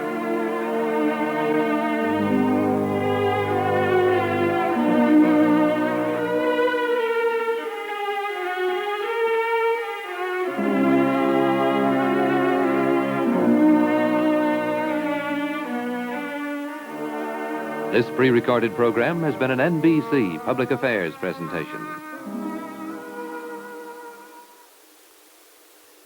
This is the NBC Radio Network.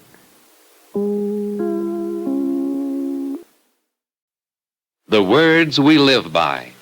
The National Broadcasting Company and its affiliated independent stations present The Words We Live By, the summer series of the Eternal Light program, which comes to you under the auspices of the Jewish Theological Seminary of America. Today we present the 14th in this series of 15 literary dialogues on democracy and the Bible, featuring two of America's foremost men of letters, Maurice Samuel and Mark Van Doren. Mark, something you said in our last talk has been haunting me. I want to go back to it. It's possible I didn't understand you, or it's possible our listeners will misunderstand you. You were speaking of war and your horror of war, apart from the particular form and threat that has taken on now. And you were saying that you knew men, as all of us do, who remember the Second World War, some even the First World War, with glee and with nostalgia of what a marvelous time they had. This was the high point of their lives. Then you went on to speak of some notion of conflict or of stress between human beings as constituting a necessary and indispensable ingredient of human relations. And there stayed in my mind the notion, no, not that you would feel it, but that it would convey to others an echo of a combative outlook on human relations. I want to go back and get a sort of reassurance or a restatement from you that no such misunderstanding should get through to others. Well, combative is a word that I didn't use. I used words such as strife and competition and so on, and struggle.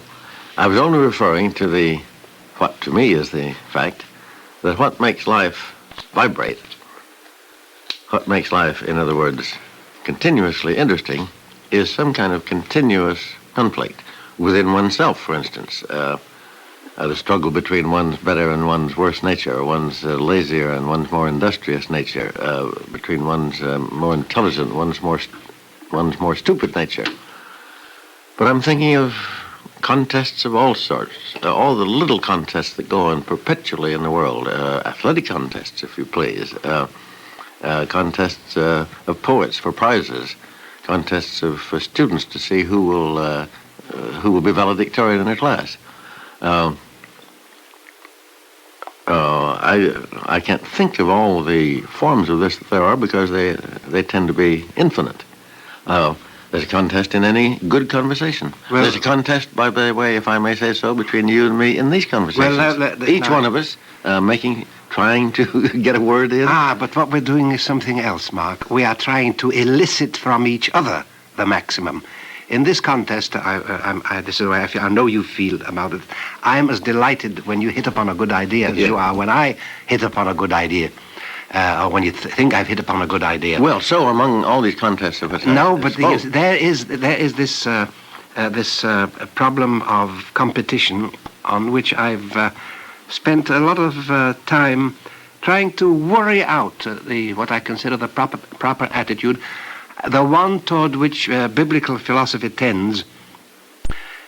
There may be something in the notion that poets should write anonymously. The delight of producing the poetry should be so much of a reward in itself that wanting to be known as the poet, and heaven knows neither you nor I have reached that stage of clarification in which we're indifferent to people's knowledge of our achievements, that reaching a stage where the mere production of it is so satisfying that the struggle is essentially with the form and with the recalcitrance of the material that we are dealing with, and not with the world seeking to gain its attention. Well, now there you used a word yourself, which is exactly consonant with what I've been talking about. The artist struggles with his material. There's a kind of war between him and his material. Yes, the material refuses to take form, and he refuses to desist from trying to put form there where there isn't form, because, you know, there is no form in life. The artist puts it there.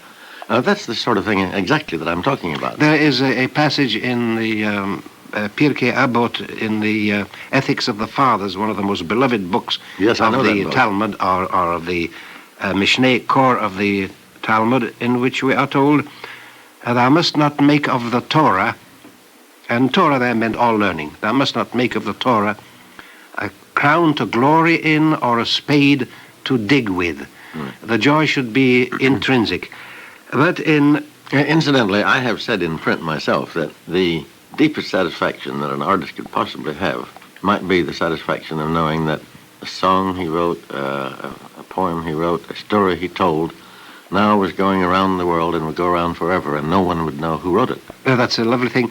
I'm sure, by the way, that's the ultimate fame. A strange thing happened. And yet it isn't fame at all. Among the other horrors of the Nazi time in Germany, they couldn't get the people to stop singing the Lorelei song when they passed the rock of the Lorelei on the Rhine. Yeah. Have you been down the Rhine? No, I never have. There's a rock there, and when the boat passes that point, quite instinctively, automatically, the people stand up and sing that famous song, Ich weiß nicht, das alles bedeuten, you know, that Lorelei song by Heine. They couldn't get the people to stop singing it, so they had to put the book in the anthologies, and they put underneath author unknown. They eliminated his name. Yes. So they sanctified, if you like, Heine by making him that anonymous voice of the people. Let me get back again to this, to me, the horrible subject or the horrible reality of a combative impulse in man. I can't call it instinct, that'd be too technical and precise a word. Impulse that exists everywhere to get the better of somebody else. And the joy that men have in battle with each other for the purpose of getting on top of the other man. And there's no end to the poetry that's been written and the purple prose passages in the glorification of war. You remember in Tennyson's Ulysses, to drink delight of battle with my peers far on the ringing plains of windy Troy. I actually wonder whether this isn't sheer sentimentalization that at that time they were thinking, I wish I were home beside a cozy fire, all this cold and mess. Or do they actually go at it and one says, hooray, I just lopped off one of his ears, isn't that marvelous? Hooray, I've just lost a couple of fingers, let's go. Is that what they were doing? Well, what I was saying the other day about those men who enjoy their memories of wars and think that the wars they were in were the most interesting portions of their lives, when I was talking about that, I should have remarked that those men who were wounded, or those men who have now become, say, paraplegic, probably have no sentimental preference for the state of war. We tend to forget those men. We listen to the survivors, the men who perhaps were not involved at all, really involved at all. I remember a book... who were taking a kind of vacation. I remember a book I read many years ago, Les Croix de Bois, by a Frenchman. I don't think it's appeared in English, a man called Roland d'Orgelès, in which he talks of the men who come out of the trenches. He describes their having been there for something like 36 or 48 hours, utterly sick and miserable, longing to escape. Then they're marched out, they're relieved by another regiment, and as they march through the village, they perk up, and they begin to march in unison. Their shoulders are back, and one of them shouts out joyously, c'est nous qui avons tenu les tranchées là-bas. It is we who kept the trenches there. Now, what does one do about such things? Well, it's perfectly simple. We should also remember those who couldn't march because they didn't have one leg or two legs, or those who were carried away on stretchers and would never walk again. See, we forget those persons. While we're speaking of such things, I want to ask you something that might disturb you. How seriously do you think this is representative of the Bible? Saul has slain his thousands, but David his tens of thousands. Hooray! Yes. All right. Now it is something that disturbs. I said because you have said there was no glorification of war. What you have, it isn't glorification of war. It is conquest of an enemy, the dangerous Philistine enemy that was always harassing Israel. But there is a touch in it of glee, and then there were. I would say there was more than a touch. There were horrible things done. You remember the assignment that was given to David if he was to win the hand of Michal, the daughter of King Saul. He had to slay 100 Philistines and mutilate them, and he slew 200 of them, a good measure. These things are there, and they are part of the tragedy of the time. Yet war as such, I say, and I insist, is not glorified in the Bible. Certain wars are, certain struggles are. Actually, there is, and this recurs to me as being in line with what we had to say about slavery. There is slavery in the Bible, admitted, and always a mitigation. And a passage that I quoted from Jeremiah, the first instance of a people abolishing slavery or trying to abolish slavery outright in its own midst. We have passages in Deuteronomy. Say this one. When thou comest nigh unto a city to fight against it, then proclaim peace unto it. If it make peace, it shall be tributary unto thee. If it make no peace, thou shalt besiege it. And when the Lord thy God hath delivered it into thy hands, thou shalt smite every male therein by the edge of the sword. But the women and the little ones and the cattle thou shalt keep.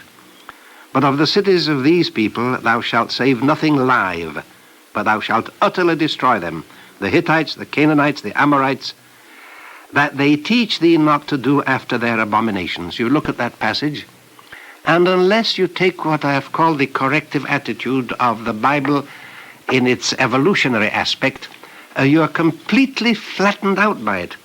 But then later on you read in Judges something very relevant to this passage.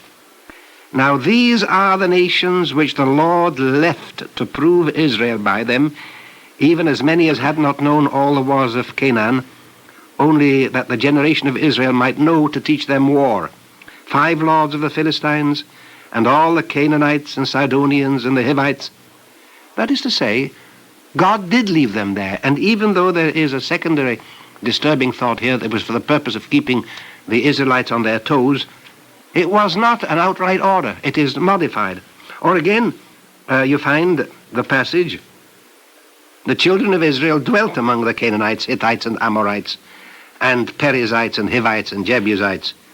And they took their daughters to be their wives, and gave their daughters to their sons. And then adds bitterly, and served their gods. Now, if they had done this without serving their gods, the passage would be pointless. Because it is the fear of falling into the primitive and savage and brutal superstitions of these peoples that haunted the lawgiver. So that throughout, if you take the context, you see the continuous struggle against the downgoing of that Israelite civilization. Not the intermarriage is condemned as intermarriage, but the defection from the faith. And while I'm on, just let me go on for 1 minute more. A passage having to do with war. When thou goest forth to war, and thou hast taken captives, and seest among them a beautiful woman, hast a desire unto her, that thou wouldst have her for thy wife, then shalt thou bring her home to thy house, and she shall shave her head and pare her nails, and she shall put the raiment of her captivity from her, and shall remain in thine house, and bewail her father and mother a full month. And after that thou shalt go in unto her, and be her husband, and she shall be thy wife. And if it shall be that thou hast no delight in her, then thou shalt let her go whither she will, but thou shalt not sell her at all for money. Thou shalt not make merchandise of her.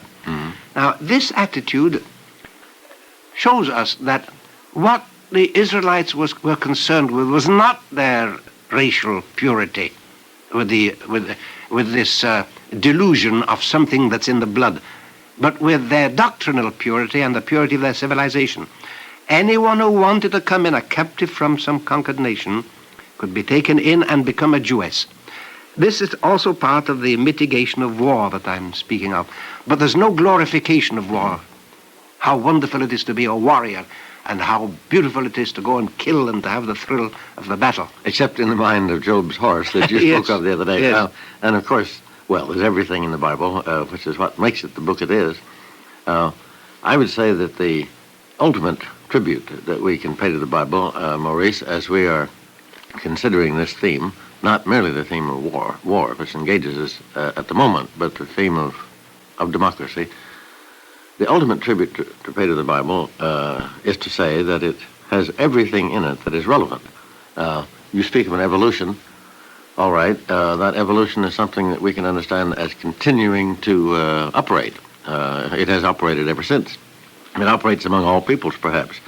Now, there is the climax, of course, I suppose for us, of Isaiah's vision of the time when there shall be no more war at all. We have spoken of that, but how would it be if I read the whole of that famous passage? Or do you think we have read it enough? No, I don't think so, but I'd like to save it, if you don't mind. Save it for another time? Save it for... It's such a powerful passage, Yes. and there's so much around All right, it. but let's keep it for the last discussion. You don't think we'll forget it? I hope not. All right. What I wanted to go back to was, again, the constant effort to mitigate any warlike spirit. When we are confronted in the modern world with war, there is the frightful danger that the nation that goes out to defend itself becomes so bloodthirsty in its self-defense that it takes on the characteristics of the assaulting the aggressive people. And there are passages in the earliest part of the Bible which militate against this rousing up of a bloodthirsty spirit, turning war into the then unavoidable evil that it was, consider this extraordinary passage, again, in the laws given by Moses in his second address to the people, as it were, in his resume of the laws in Deuteronomy. Speaking of the event of war, "And the officers shall speak unto the people, saying, What man is there that has built a house and has not dedicated it? Let him go and return to his house, lest he die in battle. Or planted a vineyard and not yet eaten of it? Or betrothed a wife and not yet taken her?"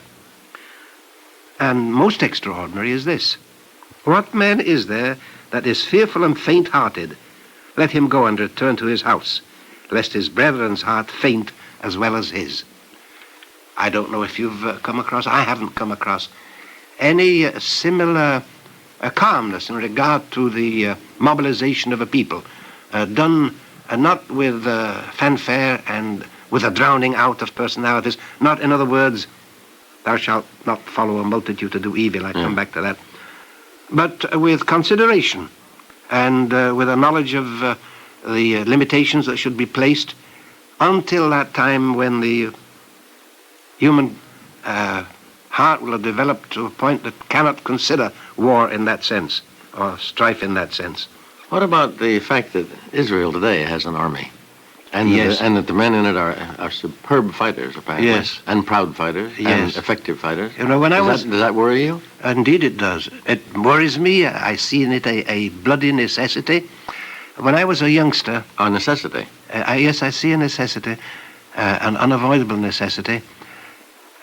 When I was a youngster and I came into the Zionist movement around the age of 18, 19, what did I think was going to be the form in which a Jewish homeland, a Jewish state would emerge? Well, I had a purely, let's say, a simplist attitude toward it, and I wasn't the only one.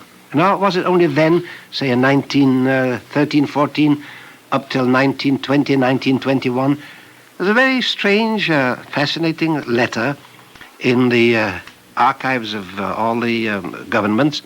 It's reproduced in Chaim Weizmann's Trial and Error, a letter written by the Emir Faisal to, by the Emir Faisal, who was then the leading figure of the Arab world.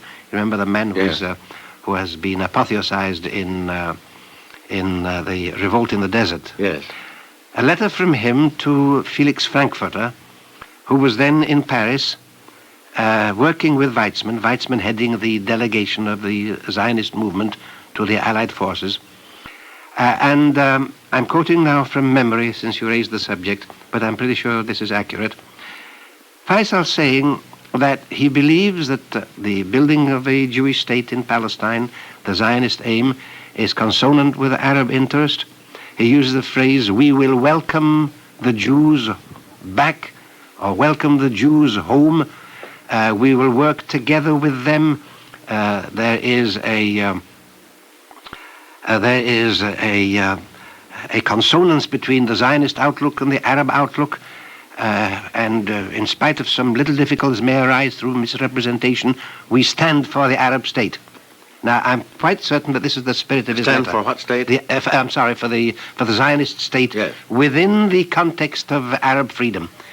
He did add in a rider that if certain concessions were not given to him by the Allied, he would not be responsible for this policy, which was quite intelligible because he was looking for a united Arabia, a united liberated Arabia.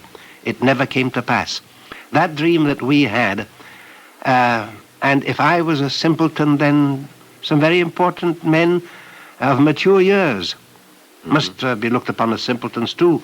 Weizmann and Professor, now Justice Felix Frankfurter, and the Emir Faisal, a very shrewd and able man, and lots of Arabs that followed him must all have been very simple. Yeah. Here the tangle of events has made it impossible for us to carry out what we wanted. We longed for a peaceful upbuilding together with the Arabs. We still do. The majority, the vast majority of Israelis are, I won't say passive resistors, but they are pacifists at heart. If we could only get down to the job of doing for the Arabs what Israel, for instance, is now doing in Ghana or in Ethiopia or in Sierra Leone, sending out experts and teaching them how to build a country. Yes.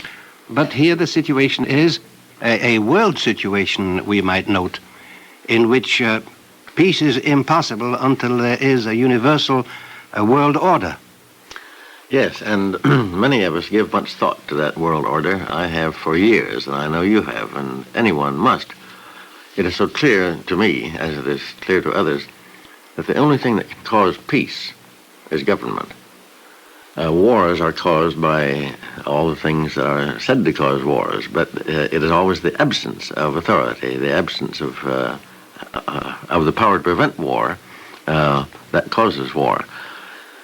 If we can imagine a world in which peace is caused and kept the way internal police forces, for instance, keep order within a country or a state or a city, why, we're imagining a great thing. The only trouble is, at present, that we do not know what would happen. Say we got universal and complete disarmament, and I should like to see that happen, and I happen to believe that every living soul on earth desires it too, or almost every living soul desires it. Universal and complete disarmament. That is to say, no more weapons of any sort at all, not merely atomic weapons, but little weapons. Say that happened. How then should we adjudicate, how then might we deal with disputes between nations? You see, formerly, the only way of dealing with a dispute between nations was to have the nations go to war. And it's well known that the only thing that was settled then was which nation was the stronger. Yes. No justice was necessarily achieved. One nation got what it wanted because it had as Napoleon said, it had the bigger battalions. There will continue to be arguments and disputes between peoples, between groups of peoples, whether you call them nations or not. The divine thing would be, the almost divine thing would be an order in the world which would be capable of considering those disputes and dealing with them reasonably, which they have never been dealt with. You've used the word divine. Well, I said almost divine. Well, almost divine, yes, and it's a very significant word, because that passage that we're going to read in our last talk, we're going to come back to it, it's almost the central passage in all of our meditations on this subject. We'll talk there of God being the one who settles the disputes. No. So you're almost divine, but you are perfectly right when you say only an international government can do it, which means that only by agreeing to limit some area of authority can governments join in a world government. By the surrender of certain sovereignties. Yes, and prudence, the ultimate prudence, which is in itself a wisdom, dictates it. When I was a youngster in England, I keep going back to the old times, I was active in Norman Angel's movement. Yes. I wonder if he's remembered now, Norman Angel. Well, I hope so. Yes, he got the Nobel Peace Prize. He wrote a book which created a great stir in those days called The Great Illusion. The illusion that war could pay. War does not pay, he said. Even, this was 50 years ago, war doesn't pay, and we know that it doesn't. But that kind of prudence apparently hasn't been enough to keep people from waging war. There was something else at work in them, a combative instinct which overrode prudential considerations. And the tragic thing, Maurice, is lighted for me by your reference to the Israeli-Arab dispute. There certainly is ground for dispute there. There are certain interests that conflict. There are certain things that must be resolved.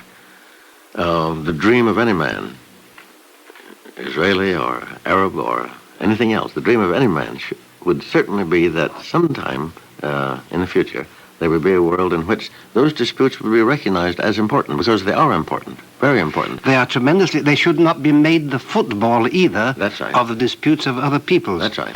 Do you remember Alfred Nobel's strange dream? He thought that with the development of dynamite, war would become so terrible that peoples would no longer engage in war. Yes. Fantastic that a mere thing like dynamite as we now say miserably, a mere thing like dynamite, should be horrible enough to prevent war when we are on the edge of the ultimate calamity with something that makes dynamite like a toy. It reminds me of a curious joke, the inability of people to realize fundamental realities. I saw a picture of two men carrying an atomic bomb, and a girl standing by saying, "Now listen, let those fellows be careful, they're playing with dynamite." But dynamite wasn't good enough to keep from war, and the prudential instincts of man are not sufficient. We're coming down to that ultimate truth that there must be a change of heart, yes, as well as prudential wisdom. And we can have dreams of some great power. It might be us. I'm afraid it won't. I don't know what power it may be. Some power will suddenly, someday resign as a power. Well, let's keep that for the last of our talks. That could save the world.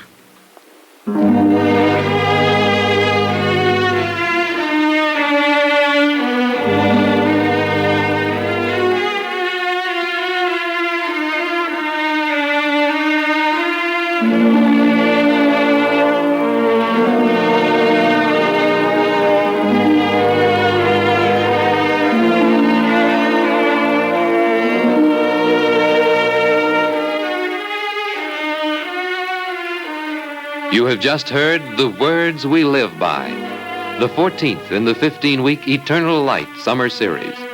Be with us again next week when Maurice Samuel and Mark Van Doren will resume their discussion of democracy and the Bible. The Words We Live By is produced under the auspices of the Jewish Theological Seminary of America. This pre-recorded program has been an NBC Public Affairs presentation. This is the NBC Radio Network.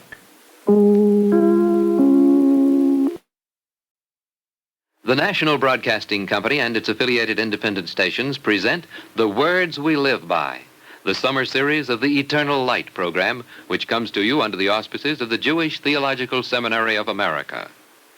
Today we present the last in this series of 15 literary dialogues on democracy and the Bible, featuring two of America's foremost men of letters, Maurice Samuel and Mark Van Doren.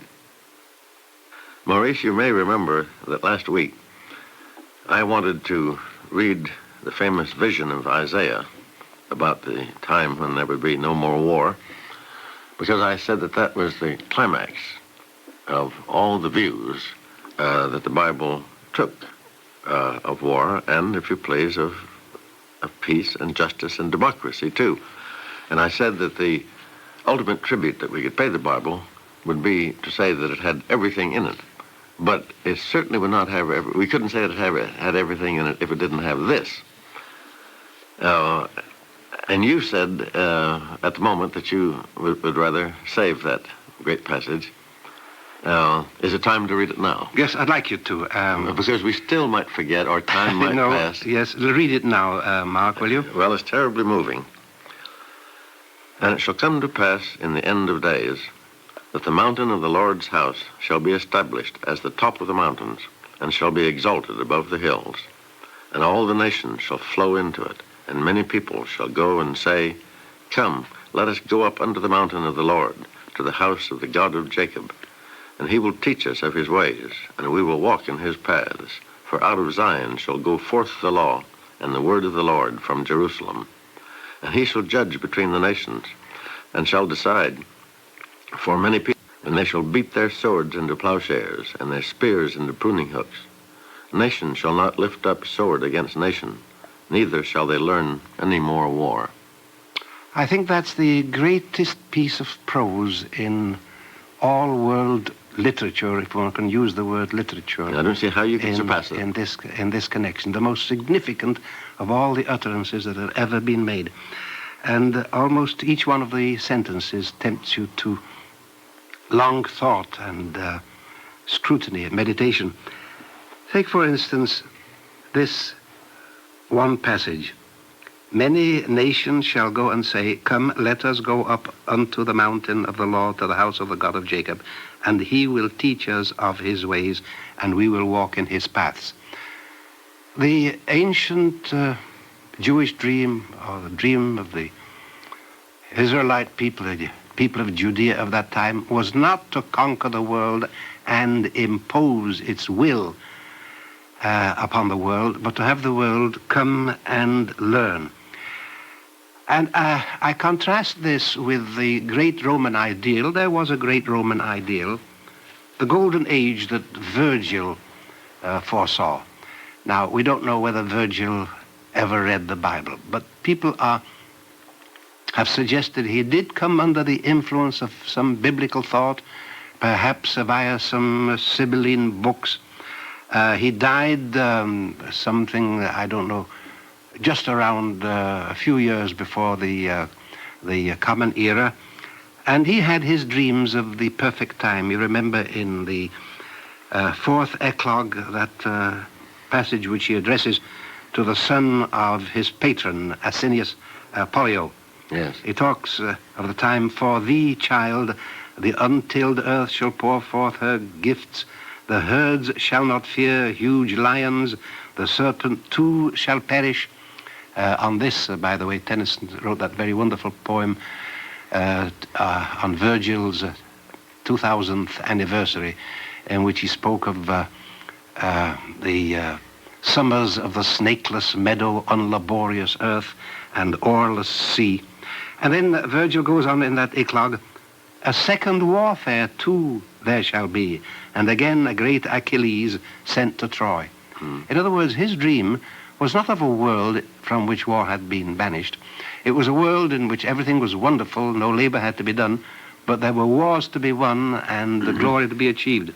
Or again, in an equally famous passage toward the end of the 6th book of the Aeneid. You remember that infinitely moving passage where young Marcellus, who died beautiful, beloved, and young, is evoked from among the shades. Yes. And Virgil says of him, this is he that shall set up again the golden age in Latium, and shall spread his empire beyond Garamant and India to a land that lies beyond the stars. And then, remember thou, O Roman, to rule the nations with thy sway. These shall be thine arts, to crown peace with law, to spare the humbled, and to tame in war the proud. Again, no vision of a warless world any more than there is in the first of the great utopias, the Republic of Plato. It is a world with war in it. Yes, and of course the Romans did manage to keep some kind of order in the world longer than any other people have ever done it, through their might. The Roman peace, which was, of course, a peace by strength, a peace with legions, lasted a long, long time, and it is, some say, a great achievement. But you can't forget the terrible thing that Tacitus said. They made a wilderness and called it peace. Yes, that was, yes. Yes, when Trajan came back from the conquest of Dacia, by the way, Romania, my birthplace. Yes. Is that the same thing? That's the territory. He had pacified the country by simply obliterating the inhabitants, and that's what called forth his bitter remark of Tacitus. Yes, pacification meant that. The Pax Romana was a tremendous achievement. It lasted certainly for something like 2.5 centuries, let us say, from the time of Augustus until the time of Commodus, the son of Marcus Aurelius. But then there were wars always on the borders. It wasn't an age of peace in the world. There were wars always on the borders. Marcus Aurelius fighting the Marcomanni, Trajan conquering Mesopotamia and dreaming of going down as far as India. But within a territory that stretched from the wall in Scotland, the wall of Hadrian, as far as Mauritania in Spain, in North Africa, and as far as somewhat beyond the Jordan, there was comparative peace. You know, we look back on certain passages of peace in history with great longing and great love. I'm sure the reason that the English people loved Elizabeth so much, finally, was that there had been no wars in her reign. She was queen... Victoria. No, Elizabeth. Which Elizabeth? The first Elizabeth. For 50 or 60 years, you see, there were no wars. That was there was the invasion of the Armada. No, there was not a war. It didn't happen. Yeah, there was an attempted war. Yes, but it didn't happen. And Lytton Strachey has been very amusing about that in his book, I think, Elizabeth and Essex. He said the reason that there was no war was that Elizabeth could never make up her mind. You know, she was a very difficult old girl.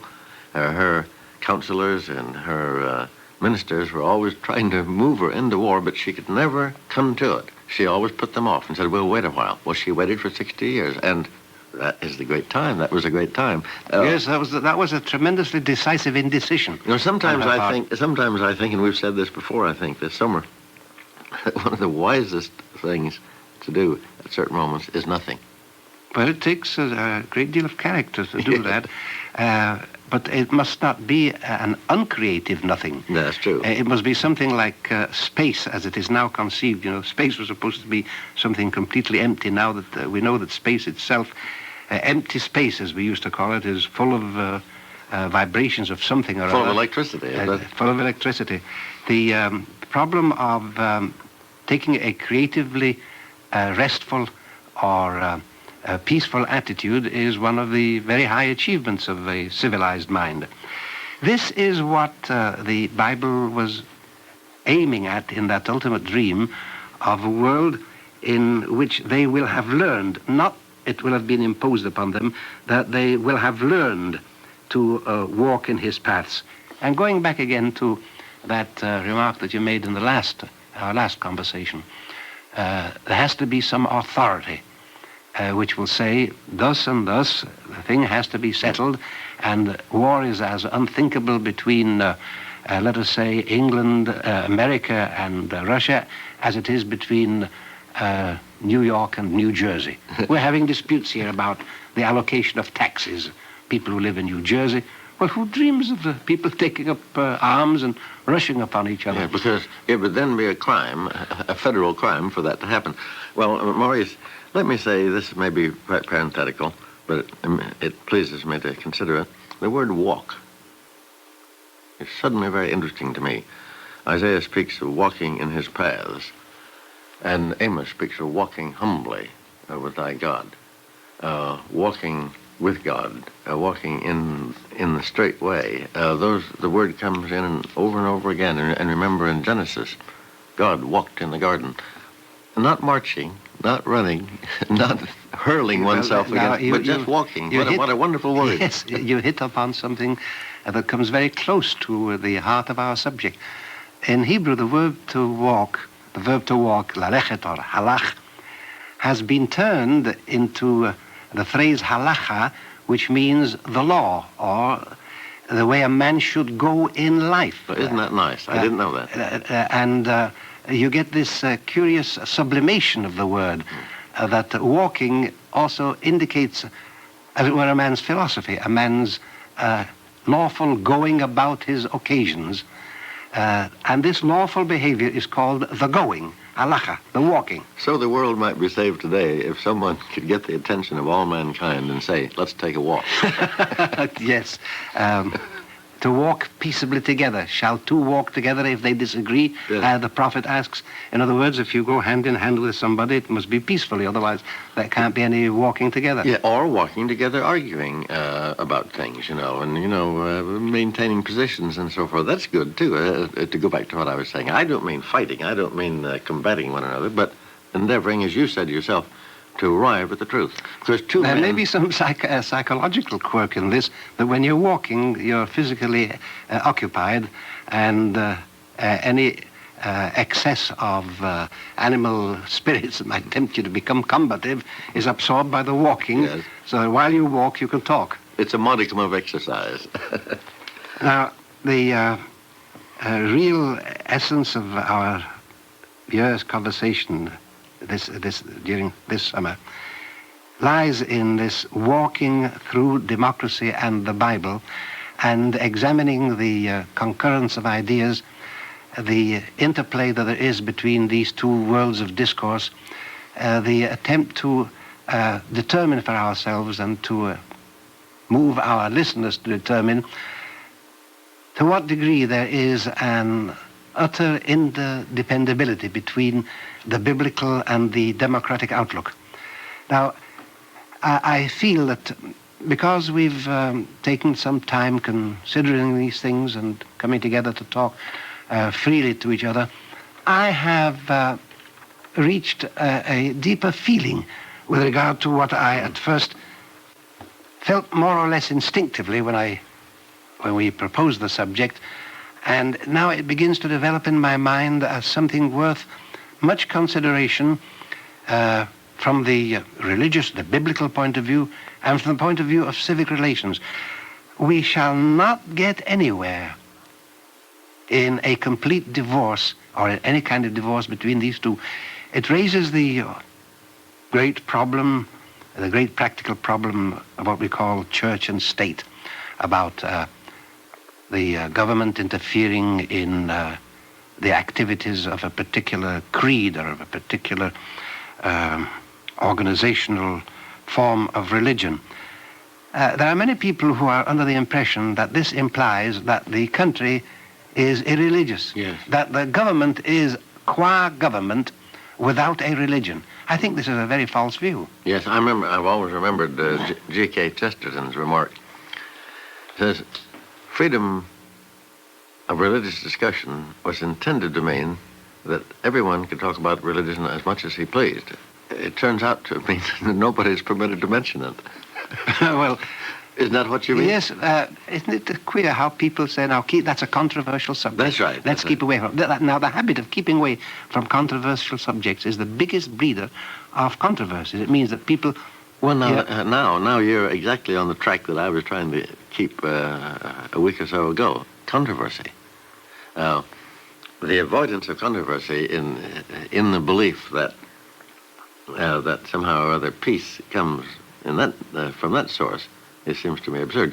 Controversy, by all means, controversy and argument and colloquium, and as we say, the meeting of minds, not the meeting of minds head on with the idea that one mind should destroy the other, but meeting in order to achieve the truth. Well, we're getting back to the verse that you quoted some talks ago, that a man should not bear a grudge against his neighbor, but thou shalt rebuke thy neighbor, and thou shalt not keep hatred in thy heart. Yes. That is to say, that when there is this feeling that you are in disagreement, let it be known. Let it be known, my own. This suppression of disagreement, this sweeping of disagreements under the carpet, is simply the accumulation of hatreds.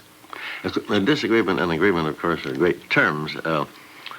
There's nothing sweeter than agreement, and it's what we all want, and it's what I think we all talk for the purpose of agreement. I'm troubled sometimes by people these days who think that any discussion that takes place between 2 or 3 or more men should have, as they say, lots of disagreement in it. Yes. As if disagreement were a thing, a good in itself. It's not a good in itself. Yes. It's only good if it leads to agreement, assuming that's possible. You were talking before about walk, the word to walk, with all of the aura of implications that attends it. Also, the word sit has that. There's the famous verse, Ma tovu ma na'im shevet achim gam yachad. That is, how good and how pleasant it is for brothers to sit together in agreement. Now, you don't imagine them just sitting around nodding at each other and saying, yes, you're perfectly right, yes, you're perfectly right. It is presumed that they're sitting there discussing matters, agreeing and disagreeing and moving on from point to point. You know, the excuse me, walking and talking and sitting. Maybe those are the three things. Those comprise, instead of the, we might substitute this now, instead of the old, the honored, the properly honored 3 great pillars of the world, which are supposed to be Torah and religious service and doing of good deeds. We'll have walking, talking, and sitting. We'll substitute those. The dream, the poetical dream, which the old traditional Jewish type of thinking has projected on the world is that we will be sitting forever in the academy on high. They talk about the Yeshiva Shel Mala, the academy on high, as in contradistinction to the Yeshiva Shel Mata, academy below, where we sit forever studying and evolving from the letters of the Torah infinitudes of meaning, and infinitudes being inexhaustible, that for aeons and aeons we will go on taking our delight in the expounding and exfoliation of wisdom from the sacred books. And the worst thing perhaps that we could say about war, as we know war, is that it stops communication, is that we've ceased to talk beyond the border of the enemy In war, country. people don't walk, they run. Yes. They don't sit, they lie down. And they don't talk, they shout. Yes, or shoot. Or shoot, in complete contradiction to what we've looked upon as a good, Maurice, life. Do you think, as we've considered this great topic this summer, we have hit upon all the major elements in it? I rather think we have, and I'm not congratulating ourselves when I say so. But I can hardly conceive of any topics more important under the general topic than the sanctity of the person, which, remember, we preferred to the dignity of the individual, and yet it might be the same thing, and I'd be willing to settle for either. Equality, because I think equality remains basic to all good thought about the relations between men. It's the only view which permits us to truly to understand one another, I should say. Well, Mark, it's very likely that we're going to have this year the same experience that we've had all the other years, that we'll say afterwards, oh, we didn't talk about this. Oh, we didn't talk about that. Well, is there something? Each of these subjects that we've raised here after we meditated them and then came together to have these conversations, each of these subjects can be expanded into a dozen subjects. But at the moment, I can't think of anything we've left out.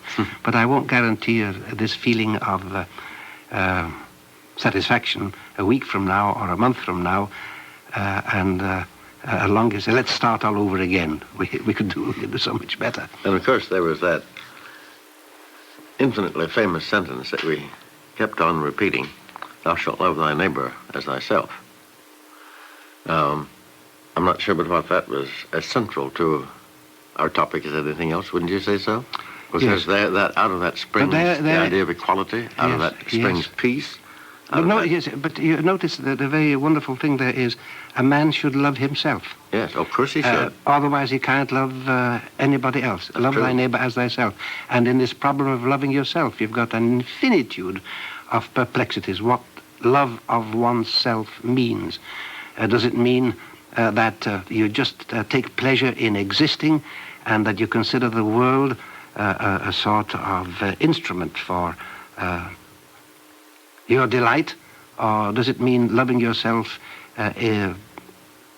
carries with it that the love of the self is impossible unless you love other people too?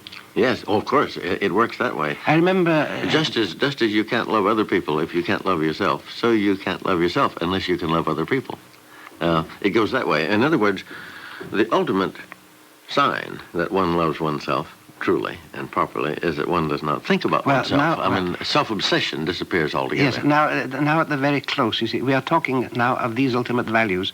Notice that we have almost irresistibly moved into an area in which democracy hasn't yet found the proper language. That which we call democracy, so far, is obviously in a primitive stage, inasmuch as we've had to keep on referring to matters not formulated in any democratic creed. They are seeds now lying in the democratic outlook, which have to find, let me use the word provisionally, secular expression. Mm-hmm. There is a problem here of bringing into harmony the civic and the religious outlook. Very far from saying that a country in which church is separated from state is an irreligious country, we have the creative paradox of a country which is intensely religious and yet in which church and state are separated. in which we strive to implant the religious feeling and the religious outlook in human beings, and yet at no time intrude the civic upon the religious, although the civic is interfused with the religious outlook. People talk about separation of church and state as though it were a very simple matter. It's a highly complicated one, and it is one which we won't solve until we have made such an agreement in our minds between the democratic view of life and the biblical view of life that the two are harmoniously interfused. Yes, and one sign that they were interfused might be that our rulers do more than just run the country. You know, sometimes you hear the President of the United States referred to as the man who runs the country. That always bothers me. Now, we've agreed not to like the word run anyhow. That's true. Yes, maybe we should say he walks with the country. Yes. But this phrase always troubles me because it suggests that the country is nothing but a machine which someone cranks up and keeps going. And oftentimes that's the way it is discussed. A discussion of economic and political things sometimes sounds that way. We even call parties political machines and so forth. But we always remember that our great presidents, or to take on our own case here in America, our great presidents have been men who seem to teach us. They're not merely ran us. Yes, we want as president a man of whom we say that is the spirit of America. Yes. Not just a man. He's very capable. He's very able. We would like to say of him in the last analysis, and I come back to the word walk, which is used so beautifully in the passage in Micah, to walk humbly with thy God. You know what has been asked of you, to walk humbly with thy God and to love justice and mercy. We would like to think of a president of whom the world says, as the world says, let us say, of Abraham Lincoln, there was the image of a man which the world can take to its heart everywhere. Yes, I was thinking of him. I was thinking of the fact that he was called Father Abraham, and I think that was not the ordinary paternal. In spite of the fact that we speak of Washington as the father of his country, it is Father Abraham that we refer to. And of course, that was done because Father Abraham, the biblical figure, the father of the Jewish people. Yeah, it's quite wonderful that Lincoln did have that name. You know, it suddenly occurs to me, and this is amazing, that a very famous American poem is by Rachel Lindsay, and it's called Abraham Lincoln Walks at Midnight. Yes. All of these concepts that we have of democracy and the Bible should find their, I was going to say personification in a president, but let me say they should be corporealized in a country. And this was the dream of the Jewish people of old. It talked of itself, ideally speaking, as a nation of priests. It meant that the people as such will have passed beyond this strain between the kitchen business of the earth. Government is the kitchen business of the earth. Now, the actual food is the religious feeling in man. And the harmonization of these two is the only dream that we can have in a world which will fulfill both the biblical and the democratic ideals. And I'm so glad to have you say, as you did a moment or so ago, that the problem may be the problem of reducing all this to, or translating all this into secular language. Let's say, put it into the language used by men, which, by the way, the Bible did. The Bible is spoken in the language used by men, and that's why that's whence comes its wonderful power. Everywhere, God said unto Moses, speak unto the children of Israel. Yes, it's perfectly simple. Well then, Maurice, I suppose we, at the end of this conversation that's been running on all summer, we can say to each other that we're now prepared to walk out together in peace.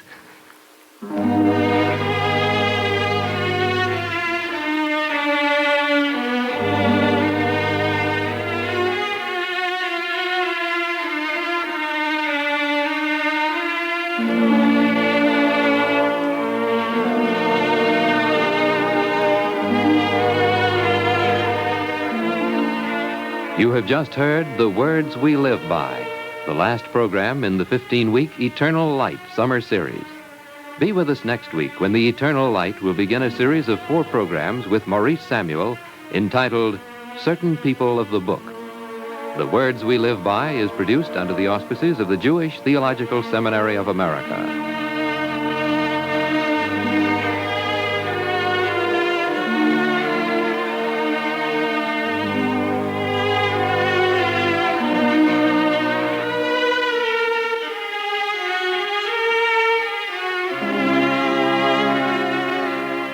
This pre-recorded program has been an NBC Public Affairs presentation. This is the NBC Radio Network. The Eternal Light, a program which comes to you under the auspices of the Jewish Theological Seminary of America. Today's program, Some Fascinating Minor Figures in the Bible, is the first in this Eternal Light series of 4 talks by Maurice Samuel, author and lecturer, based on his book, Certain People of the Book. Mr. Samuel. I must begin by saying that I find this a rather difficult assignment.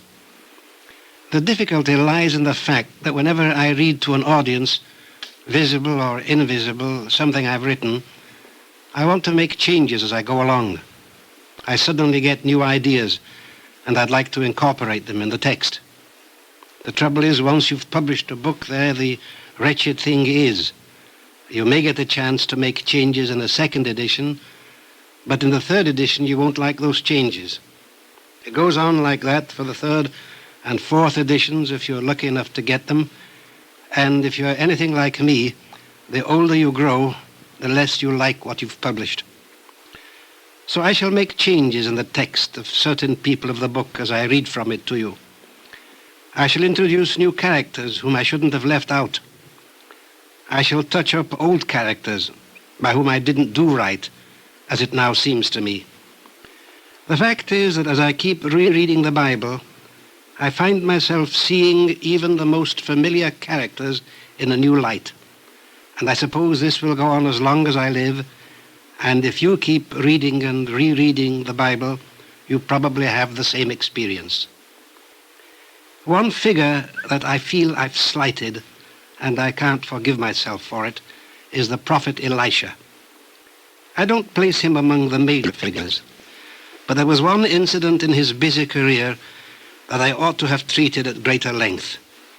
I am referring to Elisha's curing of Naaman and to the role of Gehazi, Elisha's servant.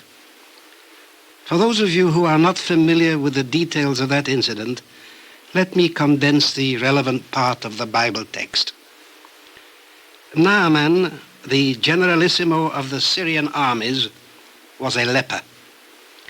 It so happened that the Syrians, in their raids on Israel, captured a little girl, whose name we aren't given, and she became the servant of Naaman's wife. This little girl had the temerity to suggest to her mistress that if Naaman went to see Elisha the prophet in Israel, he would find a cure for his leprosy. And so we read, Naaman came with his horses and with his chariots and stood at the door of the house of Elisha. And Elisha sent a messenger to him, saying, Go and wash in the Jordan 7 times, and thy flesh shall come back to thee, and thou shalt be clean. And Naaman was angry and said, I thought he will surely come out to me and stand and call on the name of the Lord his God, and wave his hand over the place, and recover the leper. Are not Amana and Pharpar, the rivers of Damascus, better than all the rivers of Israel? May I not wash in them and be clean? And he went away in a rage. As you see, Naaman was offended because he wasn't treated with the circumstantiality and protocol due to a distinguished patient. He expected something dramatic, in keeping with his exalted rank. It was beneath his dignity to accept a simple and untheatrical diagnosis and prescription. Fortunately, there were among Naaman's officers some men of sense who said to him, My father, if the prophet had bid thee do some great thing, Wouldst thou not have done it? How much rather then when he said to thee, wash and be clean? Well then, Naaman swallowed his pride and followed Elisha's instructions and bathed 7 times in the Jordan, and his flesh came back like the flesh of a little child, and he was clean. Thereupon we read, he returned to the man of God, he and all his company, and stood before him. That is to say, Elisha came out of his house this time. And Naaman said, behold now, I know there is no God in all the earth but in Israel. Now therefore, I pray thee, take a present of thy servant. But Elisha said, as the Lord liveth, before whom I stand, I will receive none. And Naaman urged him to take it, but Elisha refused. And Naaman said, if not, yet I pray thee, let there be given to thy servant 2 mules' burden of earth. For thy servant will henceforth offer neither burnt offering nor sacrifice unto other gods, but unto the Lord. In this thing the Lord pardon thy servant. When my master, meaning the king of Syria, goes into the house of Rimmon to worship there, and he leans on my hand, and I prostrate myself in the house of Rimmon, the Lord pardon thy servant in this thing. And Elisha said to him, go in peace. Now you have to conjure up the picture. The mighty captain Naaman appears before the humble house of Elisha the prophet. He is surrounded by his horsemen and his chariots, his aides-de-camp and his staff, and Elisha the prophet sends down a message. Elisha is not impressed. He knows what he has to do, and he does it. And the mighty captain rides off with his horsemen and chariots and entourage, offended, and changes his mind and follows the prescription of the prophet and is cured and returns to the prophet in all humility a believer. It is a magnificent story. Incidentally, I hope Hollywood will leave it alone. It is too magnificent for pictorial representation. It has too much spiritual greatness. But there was one man present at the episode who didn't see it that way. That man was, of all people, the servant of the prophet, Gehazi. You would imagine that as a servant of the prophet, he had learned something about spiritual values. No, for we read, but Gehazi, the servant of Elisha, said, behold, my master has spared this Naaman in not receiving at his hands that which he brought. As the Lord liveth, I will surely run after him and take somewhat of him. So Gehazi followed after Naaman. And Naaman saw him and alighted from his chariot and said, is all well? And Gehazi answered, all is well. My master has sent me, saying, there have come to me 2 men from the hill country of Ephraim, 2 young men of the sons of the prophets. Give them, I pray thee, a talent of silver and 2 changes of clothes. And Naaman said, take 2 talents. And he urged Gehazi, and bound 2 talents of silver in 2 bags, with 2 changes of clothes, and laid them upon 2 of his servants. And when they came to the hill, Gehazi took the clothes and talents of silver, and let the men go. Then Gehazi went in and stood before his master. And Elisha said to him, whence comest thou, Gehazi? And Gehazi answered, thy servant went no whither. And Elisha said, is this a time to receive money, and to receive garments, and oliveyards, and vineyards, and menservants, and maidservants? Therefore the leprosy of Naaman shall cleave to thee, and to thy seed forever. And Gehazi went out from his presence, a leper as white as snow. That is the story. The classic Jewish commentaries read into it a lesson against greed, and it is that. But it is much more. It is the portrayal of the utterly irreclaimable moral idiot, the man of impenetrable moral obtuseness. Gehazi had just witnessed an overwhelming manifestation of the prophetic power. He had just seen a proud and powerful heathen converted to a belief in the God of Israel. And what struck him instantaneously was the opportunity it offered of making a fast talent of silver. And you couldn't argue with Gehazi. He knew, of course, that it was wrong in a way to run after Naaman and beg for a present. He misused his master's name. He got the present under false pretenses. But what, he asks, is so terrible about that? Why should that Syrian get away with it? What harm did I do? As a matter of fact, this argument of Gehazi's has been thrown at me, and the reproach has been thrown at Elisha that he was too severe with Gehazi. I haven't known what to answer. I can only say there are many of us who, if we heard that God was going to reveal his law a second time at Sinai, would apply for the soft drink concessions. Such may properly be described as the sons of Gehazi, to whom Gehazi's leprosy has come down by inheritance. The Bible never mentions Naaman again, and we don't know what happened to him.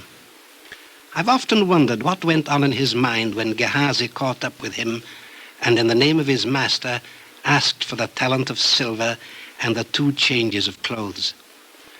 Possibly Naaman smiled into his beard and thought, well, well, the great prophet changed his mind pretty quickly. First, the grand gesture. No, I wouldn't dream of taking anything from you for this miracle. And then the regret. A talent of silver is a talent of silver, and 2 changes of clothes are 2 changes of clothes, and every little helps. The possibility that Naaman was driven to such reflections by a miserable little scrounger like Gehazi makes me squirm. Especially that insistence of Naaman's. Take 2 talents. There may have been a touch of irony in it. I can only hope that I am wrong, and that Naaman saw through Gehazi and smiled at him, not at the prophet. Well, this about finishes what I find in the Elisha-Gehazi story at the present time. I hope to find more in the future, but I wouldn't like you to think that I consider the Bible to be nothing more than a collection of remarkable stories. No. The Bible has qualities and values of far greater importance. I am only using the stories in these 4 talks, as Mark Van Doren and I have used it in many other talks, as an introduction to the Bible, from the literary point of view. They are stories for adults, and they are stories for children too. I think that once you become interested in these stories as a beginning, you are led on and on to the other and higher values. Here, for instance, is another story which I have treated in certain people of the book. It is about 2 women named Shifra and Puah. They were midwives, Jewish midwives, at the time when the Jews, or rather Israelites or Hebrews, were slaves in Egypt, and they saved many Jewish lives. I have come to regard Shifra and Puah as 2 comical figures imbued with the spirit of goodness. That may sound strange to you, goodness under the aspect of the comic, but there's nothing disrespectful about it. There are certain types who make a huge joke of foiling evil in the midst of danger, who make villains look ridiculous as well as evil. I take the view that laughter is one of the ways of combating evil. Now let me give you the setting of the story. A few generations had passed since Jacob and his clan had settled in Egypt at the invitation of the current Pharaoh. The text tells us that the Israelites were fruitful and increased abundantly and waxed exceedingly mighty, and the land was filled with them. That doesn't mean that they filled the land. In fact, we are told that when all the Israelites left Egypt under Moses, there were 600,000 of them, which happens by a striking coincidence to be the number of Jews in Germany when Hitler and the Nazis came to power in Germany. The Nazis were complaining that Germany was full of Jews, although there were over 60 million other inhabitants. The Nazis were also complaining that the Jews had become exceedingly mighty. There may not have been 60 million Egyptians at the time of Moses, but they had the feeling, it seems, that the land was filled with Jews. At any rate, we read in the Bible, there arose a king over Egypt who knew not Joseph. And this king, this Pharaoh, said to his people, behold, the people of the children of Israel are too mighty for us. Come, let us deal wisely with them, lest they multiply, and in the event of war, join themselves to our enemies and fight against us and get out of the land. And so we read, The Egyptians set taskmasters over the Israelites to afflict them with heavy burdens. But the more the Egyptians afflicted them, the more the Israelites multiplied. The Egyptians made the lives of the Israelites bitter with hard service in mortar and in bricks, and still the Israelites kept multiplying. So population control by means of excessive labor having failed, the king of Egypt bethought himself of another plan. We read, he spoke to the two Hebrew midwives, one of whom was called Shiphrah and the other Puah, and he said, when you deliver a son to a Hebrew woman, kill him. And when you deliver a daughter, let her live. At this point, you might have expected a heroic, death-defying answer from the midwives, far be it from us, O king, followed by martyrdom. You will be disappointed. Shiphrah and Puah said never a word. They remained silent, and Pharaoh took their silence for consent. And what we read is this: the midwives feared God and did not, as the king commanded them, but saved the men children alive. This went on for some time, and how Shiphrah and Puah managed, we don't know. Perhaps they bribed a number of officials. But it couldn't go on indefinitely. At a certain point, it became obvious that there were large numbers of new Hebrew boys around. And then we read, the king of Egypt called for the midwives and said, why have you done this thing and saved the men children alive? And the midwives said to Pharaoh, the Hebrew women are not like the Egyptian women. They are very lively and are delivered before the midwife comes to them. I like to dwell on that answer. The only way I can describe it is as the cheekiest cock and bull story ever offered by professional saboteurs to a deceived government. I like to imagine the bland expression on the faces of those two innocent ladies and the baffled expression on Pharaoh's face. He was completely taken in. He did not even punish the midwives for dereliction of duty or malfeasance in office or whatever the right expression would have been. On the contrary, he allowed them to remain in office because we read, and God dealt well with the midwives, and the people multiplied and waxed very mighty, and it came to pass because the midwives feared God that he made them houses. We are incidentally confronted here with a moral problem. That is, if my reconstruction of the story is a permissible one. May one tell a lie in a good cause? The proper answer seems to be no. Once you tamper with the truth, you spoil the good cause. The classic formulation of the problem is as follows. Suppose a madman with a loaded gun were to ask you where he can find a certain man you know he wants to kill.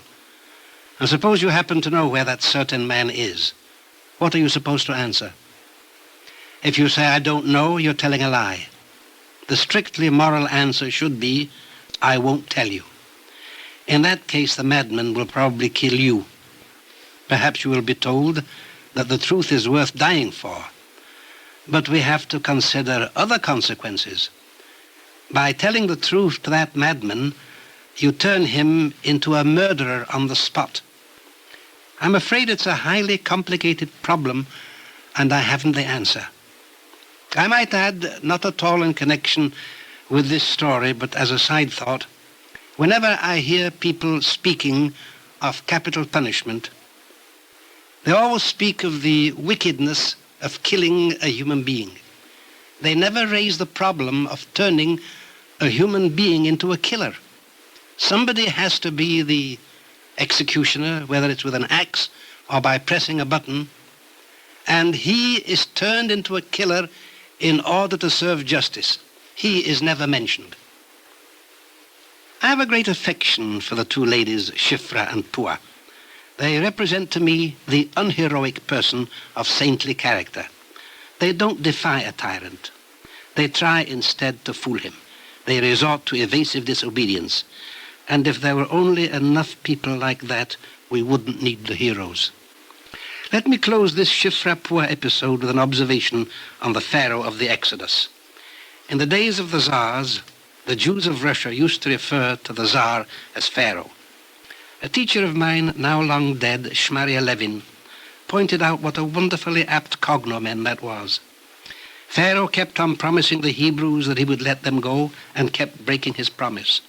The last Russian Tsar, Nicholas II, kept promising freedom to the Russian people and kept breaking his promise. He allowed them to elect a first Duma, or parliament, and dissolved it. He allowed them a second Duma, and he dissolved that too. What happened in the end to Pharaoh and to Nicholas II? They were both drowned in the Red Sea. One was the Red Sea of waters, which lies between Egypt and Arabia. The other was the Red Sea of blood shed by the communists. I am sorry to have to add that this striking and instructive pun couldn't be made in the original language of the Bible. What we call the Red Sea in English is in Hebrew the Yam Suf, the Sea of Reeds, nothing to do with redness. But the parallel between the Pharaohs and the Romanovs is good enough without this pun. There are certain people who, if I may so put it, won't thank you for rescuing them from danger until they've been killed.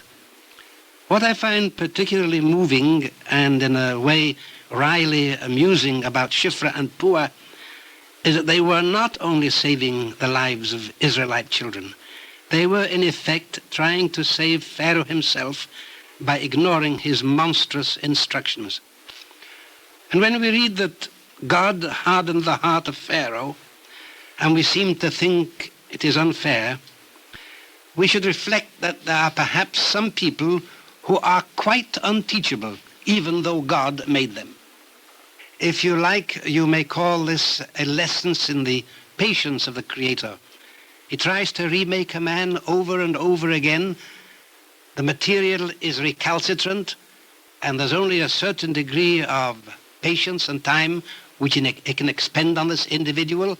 And if the material turns out to have been originally inferior and unmalleable, it goes into the discard. Or as Ibsen used to say, it's sent to the button molder. My third figure in today's readings from certain people of the book is again a woman. She's mentioned in the biblical narrative without a name, and to all but careful readers of the Bible, she's as unknown as Shifra and Puah. I can't say that I find her a likable personality, but she's the center of another important problem which some of you may find interesting. The Bible calls her the wise woman of Abel, and we mustn't confuse the name of the town with the Abel who was killed by his brother Cain. The story centers on this wise woman and a man called Sheba, and we mustn't confuse him with the Queen of Sheba. The incident occurred in the reign of King David. Sheba, the son of Bichri, had raised a rebellion against King David among the northern tribes, and David sent out against him his best remaining general, Joab. Sheba, the son of Bichri, threw himself into the town of Abel, and Joab the general besieged him. It looked as though the struggle would be long and bloody. Well, here was this woman, this wise woman of Abel in the besieged town, and the struggle was on. Joab's men, we read, cast up a mound against the city, and all the people that were with Joab battered the wall to break it down. There were the catapults and the battering rams and the scaling ladders and the twanging of arrows and the yelling of the fighters, and suddenly above it all sounded a woman's voice. It must have been a tremendous voice, a thundering and roaring voice, or perhaps a fiercely shrilling voice. In any case, not the kind of voice that we like in a woman. The voice was so powerful that the fighting stopped, and the wise woman of Abel asked for an audience with Joab the general. And it appears that in spite of that terrifying voice of hers, she was of a peaceful disposition. At any rate, she said so. "We are of them," she said, "that are peaceable and faithful in Israel. Dost thou seek to destroy a city and a mother in Israel?" And Joab answered that he did not seek to destroy the city. He only wanted Sheba, the son of Bichri, the rebel against the king. "Deliver him only," said Joab, "and I will depart from the city." Thereupon the woman said, "His head shall be thrown to thee over the wall."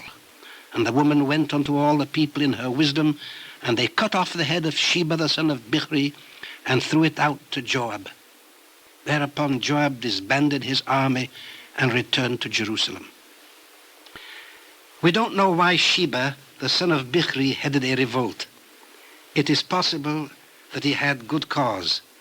We don't know either why, Having killed Sheba, the son of Bichri, they decapitated him and threw his head over the wall, making it impossible for him to get a decent burial.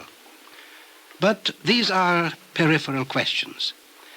The central question is this: has a besieged city the right to save itself by surrendering a designated person to the enemy? Is it a moral thing to kill one man in order that many other men, and also women and children, should be saved from death? Never mind whether the man is good or bad, guilty or innocent of a charge brought against him, Sheba ben Bichri wasn't given a trial. He was simply killed to save the city. I've reformulated the problem in extreme terms, and I offer it to you for solution. Suppose you learned that a certain much-frequented bridge had been mined and was going to be blown up at a fixed moment. And suppose you couldn't get to the bridge in time, and you found yourself at a distance of several hundred yards from the bridge. And suppose you had a gun and were a good marksman, and the only way you could frighten the hundreds of walkers on the bridge and get them to run off it was by shooting one or two of them. Ought you to do it? I am assuming that shooting close to them wouldn't be enough. I am assuming that only when they realized that someone was shooting to kill would they run off the bridge. What ought they to do? What ought you to do? The problem seems to be theoretical, but it isn't. It has occurred over and over again in history. It has taken various forms like preventive arrest and four-handed liquidation. Imagine what a difference it would have made to countless millions, including millions of Jews, if a group of foresighted men had killed Hitler and Goering and Goebbels and a few hundred others before they came to power. We are told that freedom of speech may be suspended in the face of clear and present danger. What other laws would be suspended for you if you were the man with the gun and you knew what was going to happen to the people on the bridge? I must tell you that after years of thinking about this problem, I haven't found a satisfactory answer or even a clue to one. In the Jewish traditional commentaries, the problem of Sheba, the son of Bichri, is hotly debated, and the discussion hasn't satisfied me. So I leave it to you, with the promise that in my next talk I shall take up a pleasanter theme with pleasanter characters. Characters also better known than the woman of Abel, but like her, women.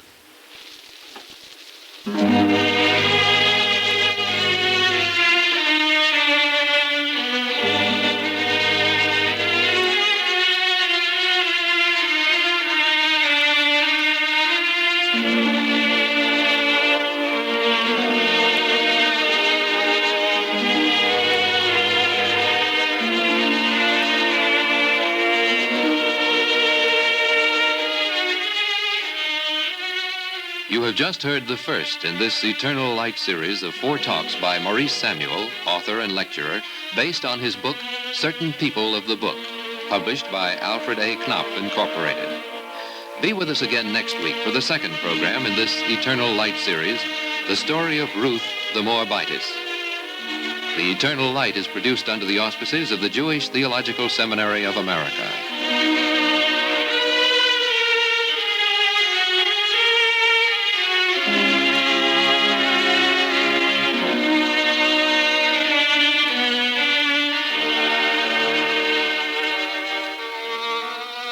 This pre-recorded program has been an NBC Public Affairs presentation.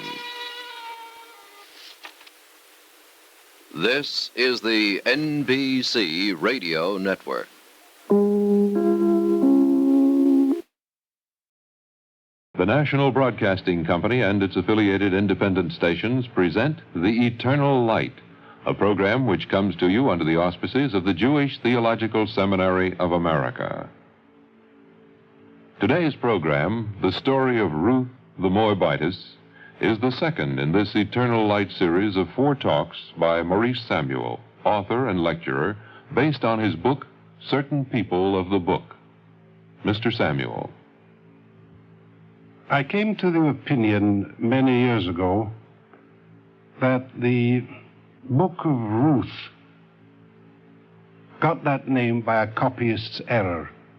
It should have been the Book of Naomi. In my opinion, she is the central character, Naomi. I find her more interesting, also more mysterious and attractive than young Ruth, alluring as she is.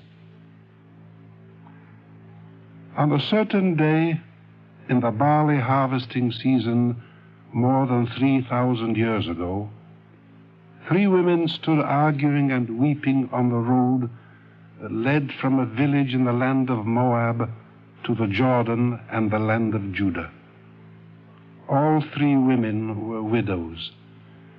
The 2 younger ones were the daughters-in-law of the oldest one. That is to say, the oldest one had lost her husband, and the 2 sons who had been married to the young women.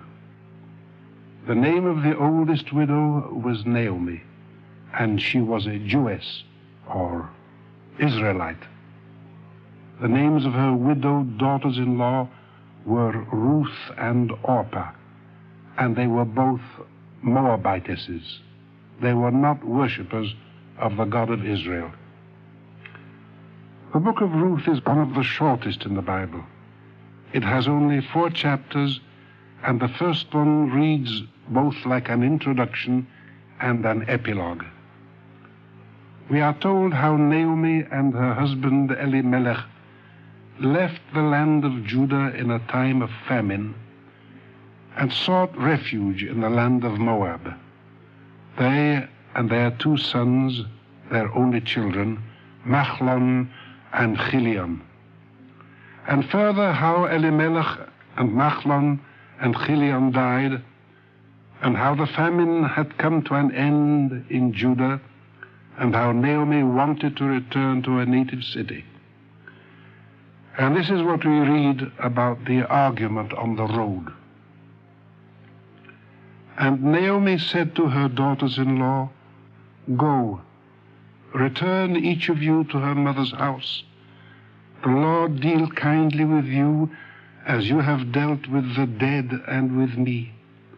The Lord grant that you may find rest, each of you, in the house of her husband." Then she kissed them, and they lifted up their voices and wept. And they said to her, "Nay, but we will return with thee to thy people." And Naomi said, "Turn back, my daughters. Why will you go with me? If I should say, I have hope again to have a husband, and also to bear sons, would you wait for them till they were grown? Would you shut yourselves off for them and have no husbands? No, my daughters, it grieves me much for your sake that the hand of the Lord has gone forth against me." And Orpah kissed her mother-in-law farewell, but Ruth clung to her and said, "Entreat me not to leave thee, and to return from following after thee. For whither thou goest I will go, and where thou lodgest I will lodge.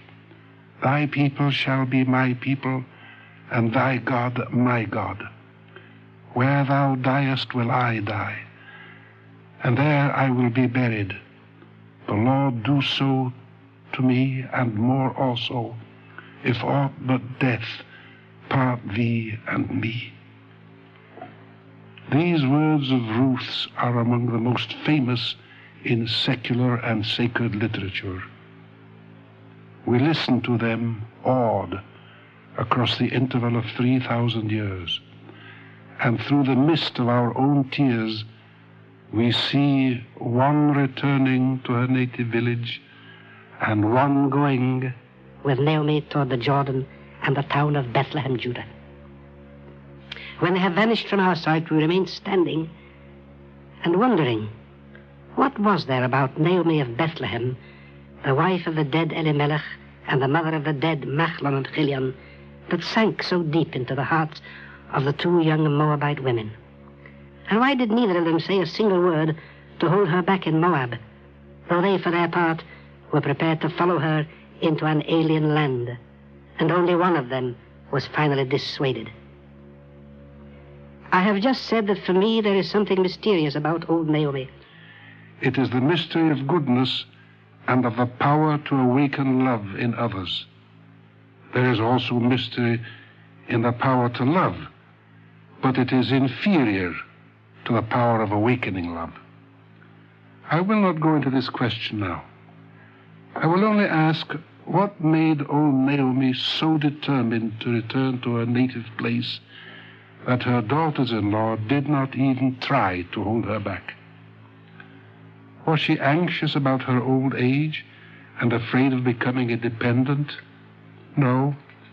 She knew that as long as her daughters-in-law lived, she would have a love-filled home even if they remarried. Was she suffering from the childhood regression of the old and unhappy? No, she was not the kind to withdraw selfishly from the living into the memory of the dead. Did she want to die among her own and be buried with them? These two Moabite women had become her own, and in the end she would be buried with her own, her husband and her two sons. What then drew her or drove her so resolutely back to Bethlehem in Judah? Perhaps we have a clue in those words. It grieves me for your sake that the hand of the Lord has gone forth against me. They are overwhelmingly despondent words. They seem to indicate despair. She wanted to leave her daughters-in-law because she believed that an evil destiny was attached to her, and they would share it with her if they went with her. Therefore she told them to turn back. But Ruth would not be deterred. Then we read that when Naomi and Ruth arrived in Bethlehem, all the city was astir concerning them, and the women said, "Is this Naomi?" And she answered them, "Call me not Naomi," which is the Hebrew for pleasant. "Call me Mara," that is bitter. For the Lord hath dealt very bitterly with me. I went out full, and the Lord hath brought me back home empty. In this first chapter, Naomi is almost like a female Job. And now the two widows, a mother-in-law and daughter-in-law, have settled in Bethlehem. How were they going to live? We are told that Naomi had a tiny property left her by her husband Elimelech, but there was no income attached to it. Naomi also had relatives by marriage. One of them, Boaz, was rich and important. Another, whose name is discreetly left out, was also a man of some means. I am ashamed to say that neither of these relatives called on Naomi or inquired after her welfare. They must have known of her return. All the city was astir concerning them. The well-to-do relatives ignored them. Now we read, "And Ruth the Moabitess said unto Naomi, Let me go into the field and glean among the ears of corn after him in whose eyes I shall find favor. And Naomi said unto her, Go, my daughter." Notice, Naomi did not tell her to go to Boaz's field or the field of the other well-to-do relative. She simply said, "Go, my daughter." The widow and the stranger were entitled by law to go into any field and to pick up the ears of grain dropped by the reapers or left standing in the corners of a field. That was the social security system in ancient Judea, the earliest known in history. But there is hardly any doubt that Naomi was hoping that Ruth would light by chance on Boaz's field. She was thinking not only of a livelihood for herself and Ruth, she was thinking of a husband for Ruth. And so it turned out. We read that Ruth went and gleaned in the field after the reapers, and her hap was to light on the portion of the field belonging to Boaz, who was of the family of Elimelech, Naomi's dead husband. And Boaz noticed her and asked the foreman who she was, and the foreman answered, It is a Moabitish damsel who came back with Naomi. Thereupon Boaz approached Ruth, and there was a conversation between them, in the course of which Boaz said, "It has been fully told me all that thou hast done unto thy mother-in-law after the death of thy husband, and how thou hast left thy father and thy mother and the land of thy birth, and art come into a people that thou knowest not heretofore. The Lord recompense thy work, and be thy reward complete from the Lord, the God of Israel, under whose wings thou art come to take shelter." I must say that this little speech of Boaz's, so pious and so ingratiating, doesn't make a good impression on me. At last it is clear beyond doubt that he knew all about Naomi's and Ruth's return, yet he had never made an effort to look them up. He hadn't even sent them a parcel of food anonymously. One might suspect that he was a trifle scared by the arrival in town of his poor relatives. It wasn't until he had seen Ruth that he began to feel nobly about her. We have to suppose that Ruth was a very beautiful young woman, and the tradition supports that view enthusiastically. And once he had got to know her, his attentions became very marked for a time. We read, Boaz said to her at mealtime, "Come hither and eat of the bread and dip thy morsel in the vinegar." And after the meal, Boaz openly and unembarrassed said to the young men who were harvesting, "Let her glean even among the sheaves, and put her not to shame. And also pull out for her from the bundles, and leave it, and let her glean, and do not rebuke her." He was making up to her for his neglect, and we can imagine that it occasioned not a little gossip. Boaz, the wealthy landowner, and the Moabitish girl. By that evening it must have been all over town. The whispering on the rooftops and before the doorsteps, the speculation, and the envy, and perhaps the malice. Boaz, the catch of the town. More than one mother with a marriageable daughter must have had her eyes on him. And on that same evening, when Ruth came home to Naomi, carrying a whole ephah of barley, which is over a bushel, Naomi was astonished. It was obvious that Ruth couldn't have gathered more than a bushel just by gleaning for one day.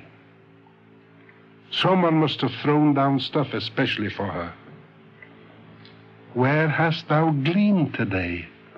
Blessed be he that took knowledge of thee." And Ruth answered, "The name of the man was Boaz." Boaz. The name meant nothing to Ruth. She had no idea that he was of her husband's family. She saw no special significance in it, except that the man had been interested and kind. But to old Naomi it was like the finger of God. To her it was not a coincidence, but a sign from heaven that the evil destiny which had pursued her till then was about to drop away, and she was to know happiness. And it is as well to note that the happiness that Naomi dreamed of was to spring from the happiness of Ruth. Well then, Naomi had received a sign. There was an immediate change in her outlook.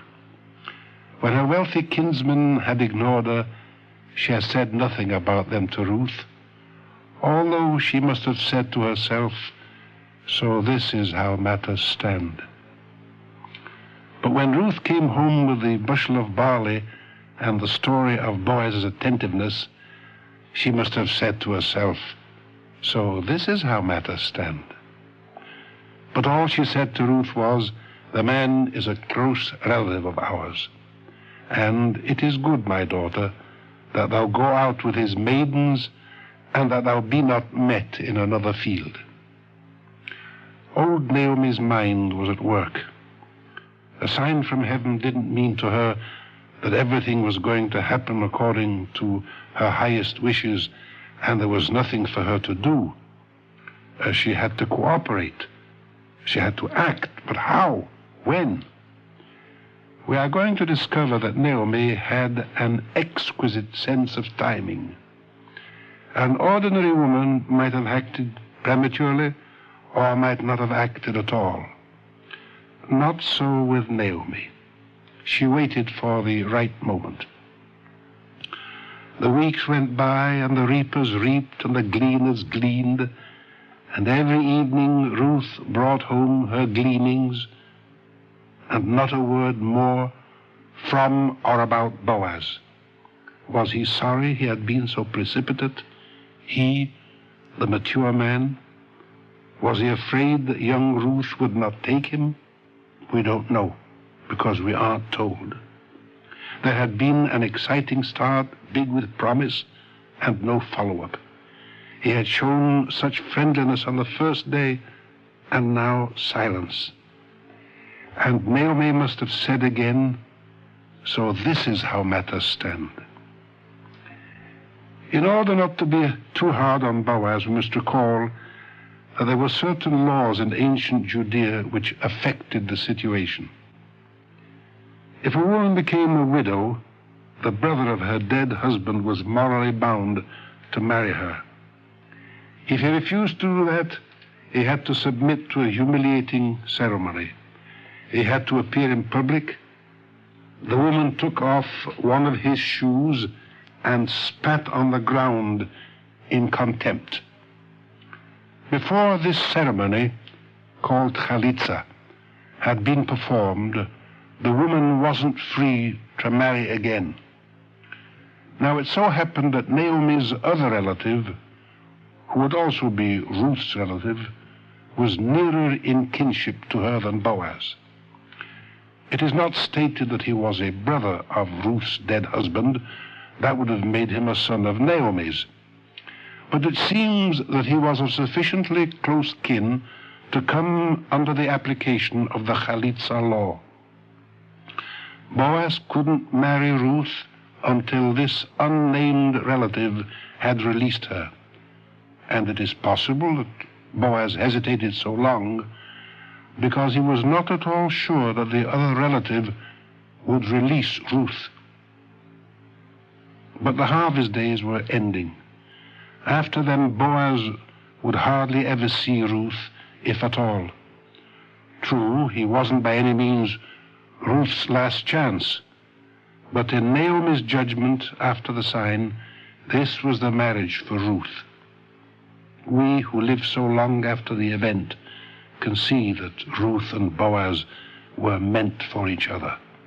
But those who lived through the event hadn't our advantage. The time had come for old Naomi to act. We read, "And Naomi said unto Ruth, Behold, Boaz will be winnowing barley tonight on the threshing floor. Wash thyself, therefore, and anoint thyself, and put thy best raiment on thee, and get thee down to the threshing floor. But do not make thyself known to Boaz until he shall have finished eating and drinking. Then, when he lieth down, mark the place, and go to him, and uncover his feet, and lie down there, and he will tell thee what thou shalt do." We know so little about the customs of those days that we can't determine how much boldness there was in Naomi's counsel and how much convention. We can rule out at once any suggestion of impropriety. That would be grossly out of keeping with our characters and with the story. What we do know is that Ruth followed Naomi's instructions to the letter. And in the middle of the night, Boaz awoke, and a woman was lying at his feet. And he said, "Who art thou?" And she answered, "I am Ruth, thy handmaid. Spread thy skirt therefore over thy handmaid, for thou art a near kinsman." To which Boaz replied, "Blessed art thou of the Lord, my daughter, that thou hast shown more kindness in the end than at the beginning. For thou didst not follow the young men, rich or poor, And now, my daughter, fear not. I will do all that thou sayest, for all the men in the gate of my people know that thou art a virtuous woman. This man, Boaz, really had an unfortunate way of expressing himself. When he first met Ruth, he said, "It hath been fully told me all that thou hast done unto thy mother-in-law, and the Lord recompense thy work." And now he tells her, "For all the men in the gate of my people know that thou art a virtuous woman." It looks as though he had been waiting for public approval before he decided to act. Perhaps I am doing him an injustice. What looks like offensive caution may only have been an elderly man's awkwardness. The important thing is that he promised to act the next day, and he did. We read, "Now Boaz went up to the gate and sat him down there, and the near kinsman came by, and Boaz said to him, 'Oh, such a one, turn aside, sit down here.'" Such a one. Not a very courteous way of addressing a man. But the man wasn't the kind to inspire respect, as we shall see in a moment. We read, "And Boaz took 10 men of the elders of the city and said, 'Sit ye down here.' And he said to the kinsman, 'Naomi, that is come back out of the field of Moab, selleth the parcel of land which was our brother Elimelech's. And I thought to disclose it unto thee, saying, Buy it in the presence of them that sit here.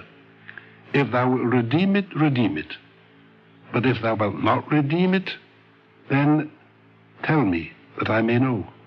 For there is none to redeem it beside thee, and I am after thee.' Then such a one, or as we would say nowadays, what's his name, answered, 'I will redeem it.' He was willing to buy the parcel of land so that it should remain in the family. But he'd forgotten something. And Boaz reminded him, saying, 'On the day when you buy that parcel of land from Naomi, you are also buying it from Ruth, the Moabitess. And to buy it you must marry her, so that she may have children to commemorate her dead husband.' Thereupon such a one immediately backed down. He said, 'I cannot redeem it for myself, lest I mar my own inheritance.' What did he mean? Just a moment ago, he was ready to acquire the piece of land, and now that he heard he could only do so by marrying Ruth, he found it didn't pay. The legends tell us that such a one, they give him the name of Tob, I don't know why, didn't know the law. He supposed that Ruth, being a Moabitish woman, wouldn't be protected by that law. And the moment he found out that this law, like the law of gleaning, applied to strangers just as much as to Israelites, he changed his mind. He cuts a rather sorry figure. He wanted the land, and what happened to Ruth afterwards was none of his business. It was of this kind of man that in later years the prophet would say, "Woe to those that join house to house, that lay field to field." Let's dismiss him from the story. He introduces a jarring note. For now the story rises to a grand choral climax. We read, "And Boaz said unto the elders and unto all the people, Ye are witnesses this day that I have bought all that was Elimelech's and all that was Machlon and Chilion's from the hand of Naomi. Moreover, Ruth the Moabitess, the wife of Machlon, have I acquired to be my wife, to raise up the name of the dead upon his inheritance, that the name of the dead be not cut off from among his brethren and from the gate of his place. Ye are the witnesses this day. And all the people that were in the gate and the elders said, We are witnesses. The Lord make the woman that is to come into thy house like Rachel and like Leah, which two did build the house of Israel, and do thou worthily in Ephrat, and be famous in Bethlehem. Boaz has therefore taken it upon himself to be the surrogate of the dead man, and to be known forever, therefore, as the husband of Ruth the Moabitess. He was to be famous, but only as the husband of Ruth. We who read so much today about husbands who won't accept a secondary role to a great or gifted woman must acknowledge that there was a fine modesty in Boaz. He knew himself to be the less important person and was willing to accept that role. And at this point we feel that the idyll of old times is ended. Ruth the Moabitess has found a fine husband. Naomi will be taken care of for the rest of her days. But just at this point, when it is ending, the story takes the strangest turn imaginable in the last few sentences. We read, "So Boaz took Ruth, and she became his wife, and the Lord gave her conception, and she bore a son. And the women said unto Naomi, Blessed be the Lord, who hath left thee not without a kinsman, and let his name be famous in Israel, and he shall be unto thee a restorer of life, and a nourisher of thine old age. For thy daughter-in-law, who is better to thee than 7 sons, hath borne him. And Naomi took the child, and laid it in her bosom, saying, There is a son born to Naomi. And they called his name Obed. He is the father of Jesse, the father of David." How extraordinary! Is not this the book of Ruth? And does it not celebrate primarily Ruth's sweetness and devotion? Naomi certainly plays an important part, but how can the book end so strangely, with Naomi at the center of the epilogue and Ruth somewhere at the side? So much so that the women say, "There is a son born to Naomi," as though the great-great-grandmother of David were Naomi and not Ruth. We get the feeling that the recorder of the story originally thought of Ruth, the more obviously dramatic of the 2 women, as the heroine, and that is how he tried to write it. And certainly Ruth is one of the loveliest and most moving characters known to us. But as he went along, Naomi, with whom the story opens, drew him more and more, even as she had drawn her daughters-in-law, and he was not quite aware of it, and by the time he ended, he had forgotten what he started out to say. He was, in fact, a greater artist than he intended to be. We are told that the story of Ruth and Naomi was written as a protest against Jewish chauvinism. Someone recalled it or thought it up at a much later period in the days of Ezra the scribe, when he was compelling the Jews of his time to divorce their foreign and idolatrous wives. I don't accept this view, but I honor it and recognize the points in its favor. It is pleasant to observe how often the text insists on Ruth the Moabitess. There is no glossing over of her origins.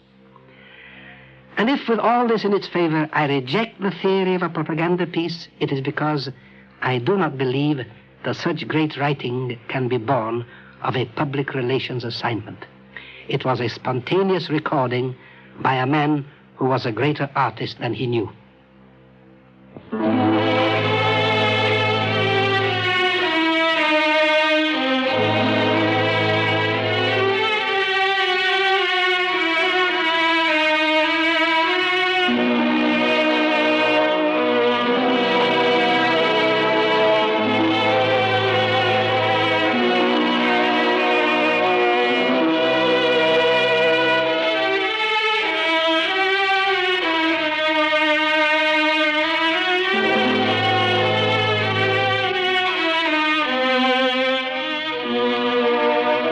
Heard the second in this Eternal Light series of 4 talks by Maurice Samuel, author and lecturer, based on his book, Certain People of the Book, published by Alfred A. Knopf, Incorporated. Be with us again next week for the 3rd program in this Eternal Light series, The Story of Isaac and Rebekah. The Eternal Light is produced under the auspices of the Jewish Theological Seminary of America.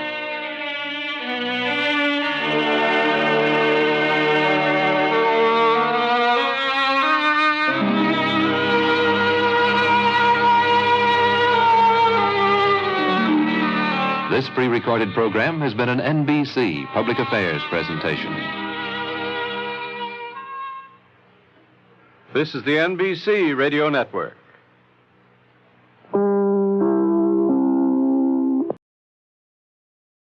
The National Broadcasting Company and its affiliated independent stations present The Eternal Light, a program which comes to you under the auspices of the Jewish Theological Seminary of America. Today's program, The Story of Isaac and Rebekah, is the third in this Eternal Light series of 4 talks by Maurice Samuel, author and lecturer, based on his book, Certain People of the Book. Mr. Samuel.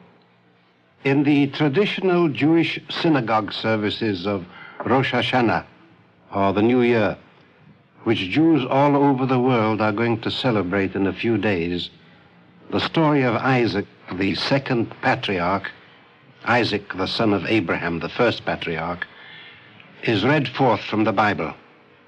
It is about Isaac and about the picture I have drawn of him in Certain People of the Book that I shall talk today. Those who have even an elementary acquaintance with the Bible know that the 2 most dramatic incidents in Isaac's life were separated by a long interval. The first incident was the near sacrifice of Isaac on an altar to God. This took place in his boyhood.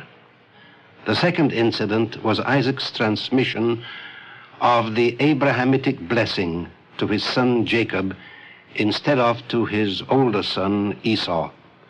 This took place in Isaac's old age, and it is usually supposed to have taken place as the result of a deception carried out by Rebekah, Isaac's wife and the mother of the 2 sons, on her blind old husband. I am going to offer you my picture of Isaac as these incidents reveal him. Isaac was 12 or 13 years old when his father Abraham was commanded by God to take Isaac to a certain place. It happened to be Mount Moriah, where the temple was later built, and sacrifice him there. The Bible tells us at the outset that God did not intend to have the sacrifice carried out. He only wanted to test Abraham. But Abraham did not know that till the last moment, neither did Isaac. Much thought has been rightly expended on the utter devotion of Abraham. This was his son by the true wife. This was his heir and the continuer of the Jewish faith. But not enough thought has been expended on Isaac the boy. The Bible calls him the lad. We are told that Isaac was a meditative man. In the evenings, he used to go out into the fields to meditate. I can imagine that the incident of the near sacrifice left a permanent impression on Isaac's mind. Not a trauma, but a permanent, quiet exaltation. There he had lain on the altar, bound to it. The faggots of wood had been heaped up around him. The knife was uplifted. It was about to be plunged into him. And when life had departed from him, this wood was going to be kindled. And Isaac uttered no word of protest, did not plead for his life. A skeptic would say that Isaac never believed he would be sacrificed. He saw it all as a make-believe. It was incredible that his father would actually plunge the knife into him or draw it across his throat. But if we take this view, then we have to regard the whole story as being not only silly, but in bad taste. Certainly not something to be written down and passed on from generation to generation. No, if there is any sense at all in the episode, and there is a great deal, we have to think of Isaac as expecting death and willing to embrace it, because this was his father and his father's God, and they could not mean him harm. Whatever they did was for his good. We may say of Isaac that he passed in his boyhood through the valley of the shadow of death, and that made him a thoughtful man. There was certainly a great difference between him and the other two patriarchs, Abraham his father and Jacob his son. By comparison with Isaac's life, the lives of Abraham and of Jacob were adventurous. It's true, we are told that Jacob was a quiet man dwelling in tents. All the same, he left his home after the quarrel with his brother Esau and went to Syria to live with his uncle Laban. There he served 14 years for his two wives, Rachel and Leah. We read that on the way back to the Holy Land, Jacob wrestled with an angel and got the better of him. And on his deathbed, Jacob was able to say to his son Joseph, "I have given thee one portion more than thy brothers, which I took out of the hand of the Amorite with my sword and my bow." And in his very old age, Jacob went down to Egypt to join his son Joseph. Jacob was a traveler. So was Abraham. And although Abraham meditated much on God, he was a man of action. He fought with men, and in a sense he fought with God.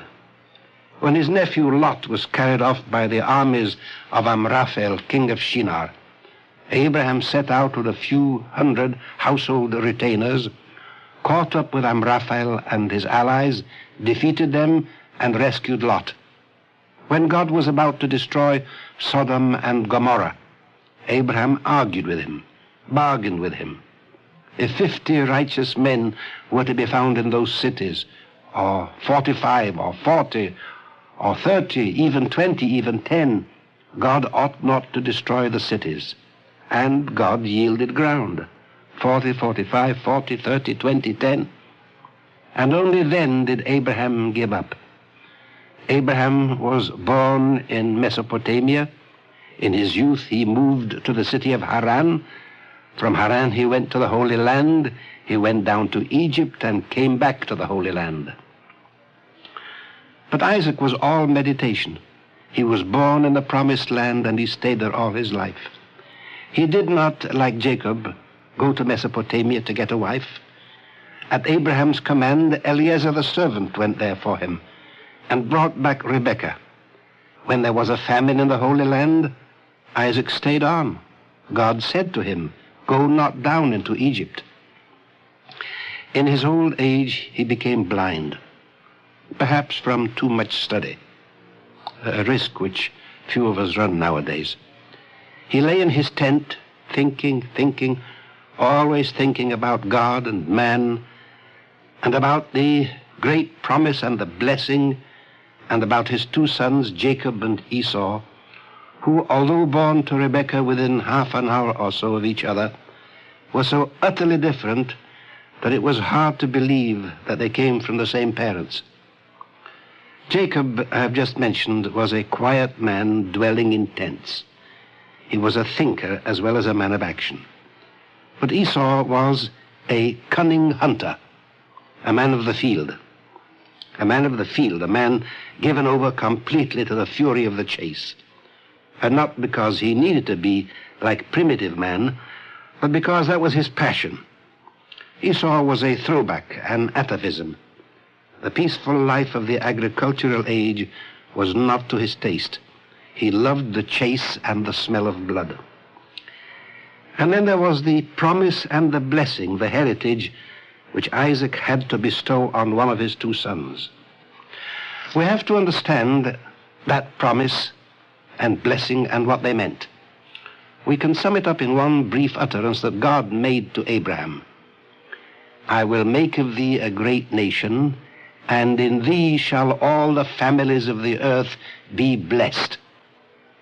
That promise and blessing God had bestowed on Isaac after Abraham's death, for a reason which is immediately made clear. God said to Isaac, "I will establish the oath I swore unto Abraham thy father.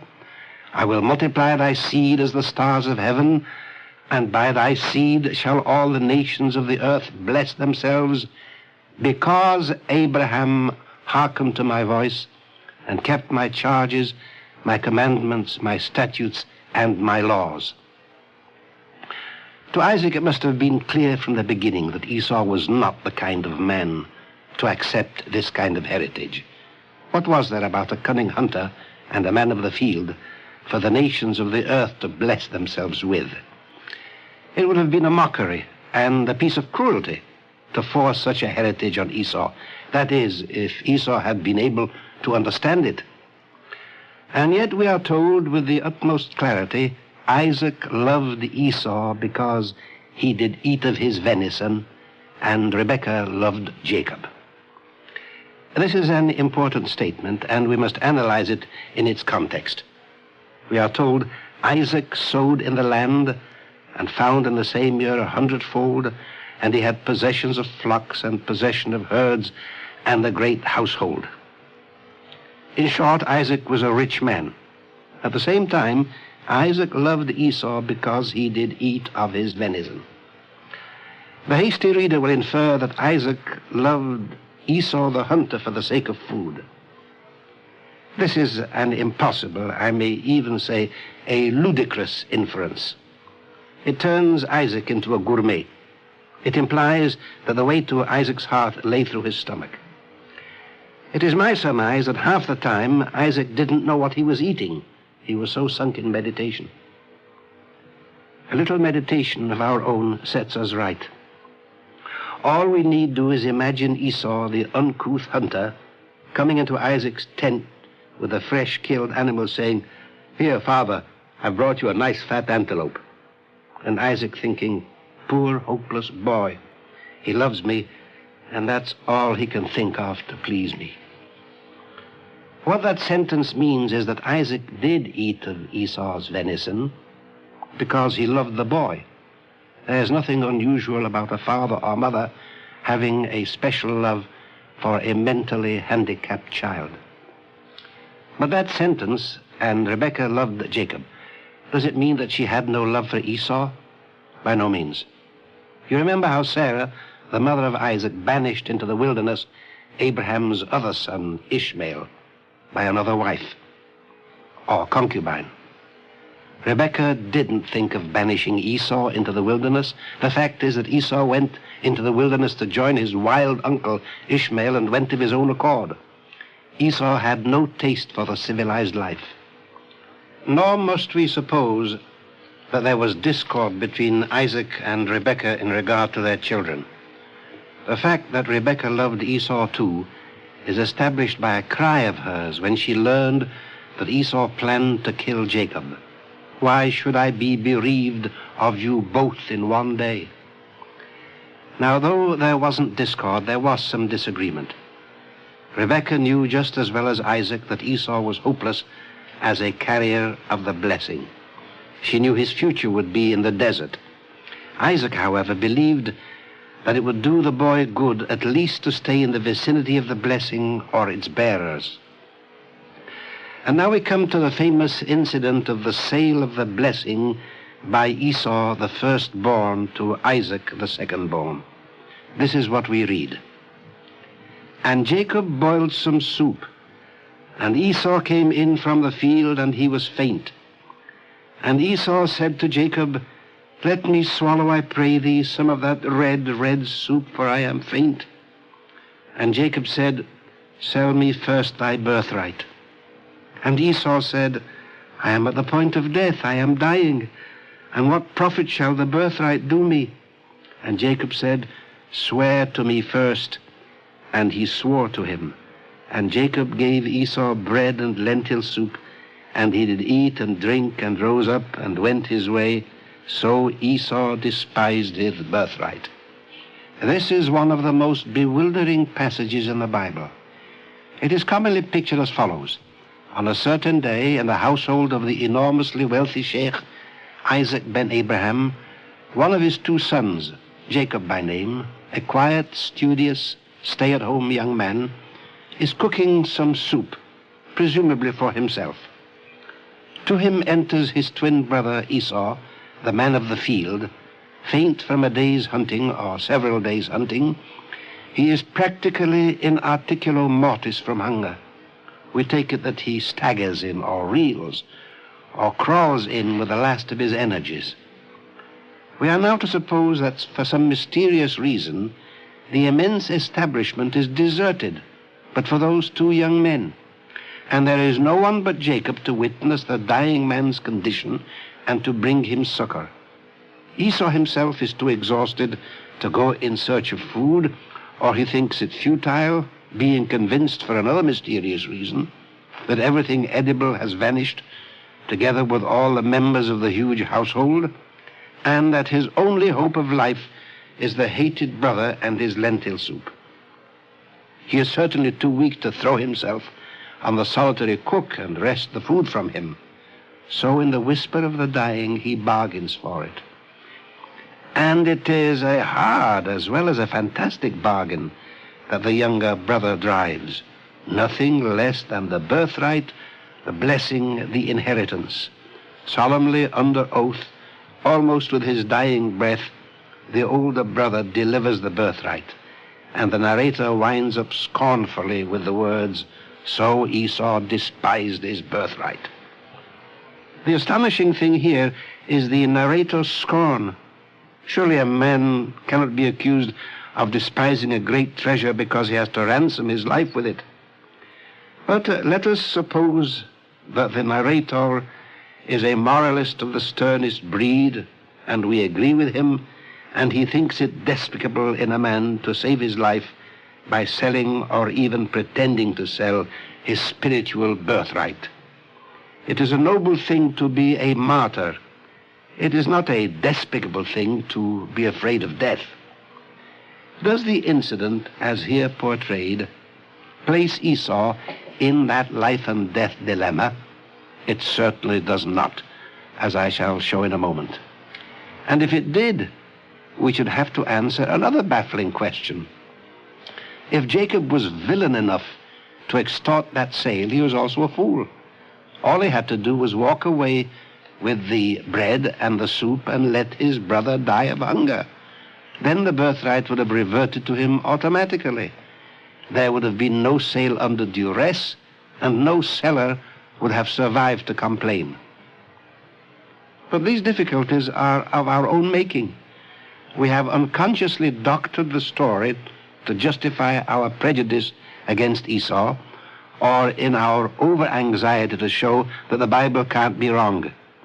And now we are tripped up by our own superfluous ingenuity. Our defense of the Bible is as unnecessary as it is unconvincing. It all comes out right if we stick to the text. Nowhere in it are we told that Esau was on the point of death for lack of a crust and a bowl of soup. It is Esau who makes the statement, and it is implausible. We are told that Esau was faint, and that he said to his brother, "Let me swallow, I pray thee, some of that red soup." And his brother said, "Sell me first that birthright." And instead of snarling, "This is no time for stupid jokes," or "Are you out of your mind?" or "You go to the devil, I'd rather die first," Esau pants, "I am dying. What profit shall the birthright do me?" This from the hunter, the man of the field, who knew what it was to stalk his prey from sunrise to sunset. It was not to save his life that Esau surrendered his birthright. The tickling smell of the hot soup in his nostrils crowded out everything else. What he said in effect was, "I'm dying for a taste of that hot soup." The mind of primitive man is not easy to analyze. I cannot get a picture of Esau's ideas. He believed that the sale of the birthright under duress, or seeming duress, was valid. And yet he continued to consider himself entitled to the birthright. We know this because at the end, when Isaac gave the Abrahamic blessing to Jacob, Esau complained that Jacob had supplanted him. So he believed and didn't believe that the sale was valid. The capacity to hold two contradictory beliefs is characteristic of primitive man. It also occurs among civilized men. I think most of you know what happened next. Blind old Isaac lay in his tent meditating on the time at hand when for him there would be no more meditation on earth. We happen to know that he still had many years of life before him, but he thought otherwise. We read, "When Isaac was old and his eyes were dim, so that he could not see, he called Esau the elder son and said to him, Take, I pray thee, thy weapons, thy quiver and thy bow, and go out into the field and take me venison, and bring me savory food such as I love, and bring it to me that I may eat, that my soul may bless thee before I die." And Rebekah heard when Isaac spoke to Esau. As soon as Esau had left, Rebekah called in Jacob and said, "Go now to the flock, and fetch me 2 good kids of the goats, and I will make savory food for thy father, and thou shalt bring it to thy father, so that he may bless thee before his death." And Jacob said to Rebekah his mother, "Behold, Esau my brother is a hairy man, and I am a smooth man. My father will perhaps feel me, and I shall seem to him to be a mocker, and I shall bring a curse upon me, not a blessing."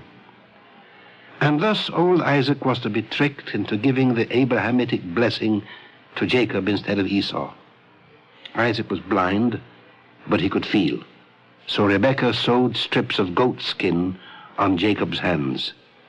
Isaac still had his sense of smell, so Rebekah made Jacob put on Esau's clothes, which smelt of the fields and not of the midnight lamp. But what about the sense of taste? If Isaac was such a gourmet and so loved venison, how could he possibly mistake domestic goat's meat for wild venison? That is where you have the proof that Isaac was not a gourmet. I have asked a dozen countrywomen of Rebekah's, though of course of a later generation, whether Rebekah could there and then in her place and time, and without previous experimentation, have prepared kid in such a way as to make it taste like venison. I will not say to a gourmet, but to a person of ordinary palatal discrimination. And I have never received anything but a compassionate negative. So in the so-called deception which was about to take place, 4 of the 5 senses had been accounted for: sight, touch, smell, and taste. There remained the 5th sense, hearing, and apparently there was nothing to be done about that. With 1 sense neutralized and 3 deceived, Rebekah seems to have hoped that the 5th would be dragged along. So it was, though with some difficulty, for as you remember, Isaac was puzzled. When Jacob brought the dish in and said he was Esau, Isaac felt his hands, which were covered with goatskin, and said, "The voice is the voice of Jacob, but the hands are the hands of Esau." Now, as I see it, no deception took place. Isaac knew perfectly that it was Jacob and not Esau who stood before him. He pretended to be deceived, and he blessed Jacob as if he were Esau. Let me read the words of the blessing. "See, the smell of my son is as the smell of a field which the Lord hath blessed. So God give thee of the dew of heaven and of the fat places of the earth, and plenty of corn and wine. Let people serve thee, and nations bow down to thee.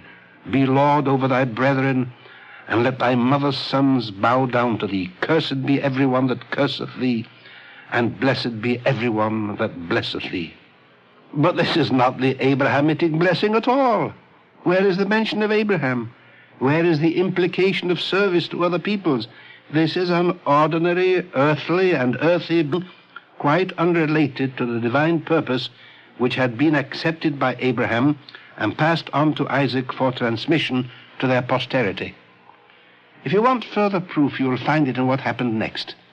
Esau returned from the hunt with his venison, prepared it, and brought it in to Isaac.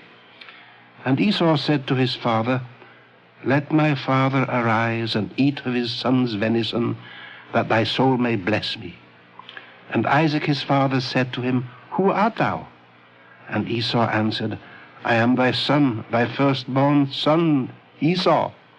And Isaac trembled exceedingly and said, "Who then is he that hath taken venison and brought it to me, and I have eaten of all before thou camest, and have blessed him, yea, and he shall be blessed?"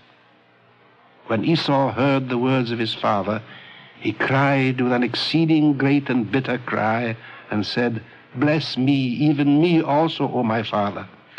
And Jacob said, Thy brother came with guile and hath taken away the blessing. In the midst of our sympathy with Esau, we can't help smiling at the way the unhappy old man betrays himself. To him it is still venison. What an affront to Esau, who all those years had imagined that his father loved him because he brought him venison, and here Isaac is as much as telling him, I really can't tell the difference between ordinary kid's meat and the venison you've been bringing me. But Esau was too bewildered to get it. Instead of crying out, what venison, whose venison, he said, Hast thou not reserved a blessing for me? And Isaac blessed him in the following words, Behold, of the fat places of the earth shall be thy dwelling, and of the dew of heaven from above.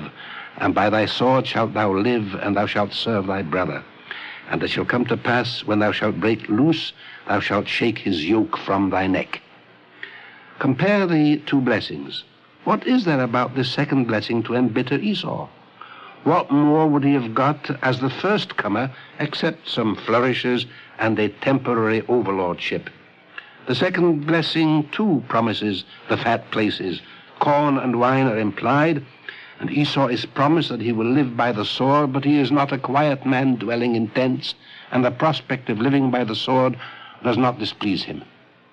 Now, Esau hadn't heard the terms of the first blessing.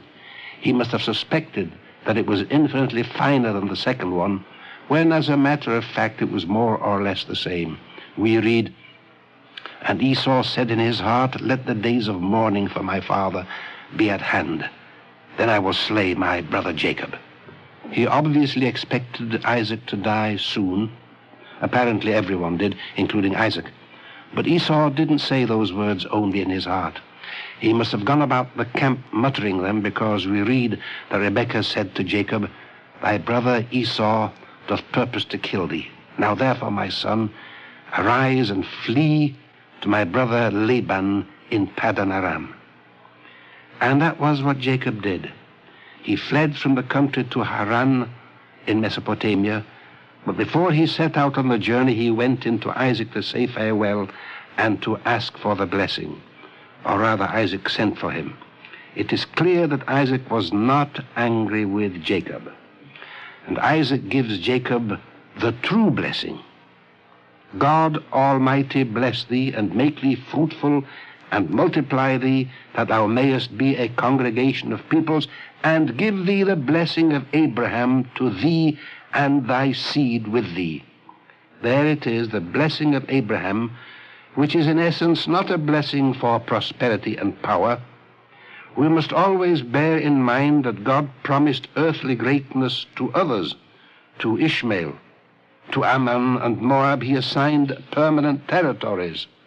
But of no one else was it said, In thee shall all the families of the earth be blessed.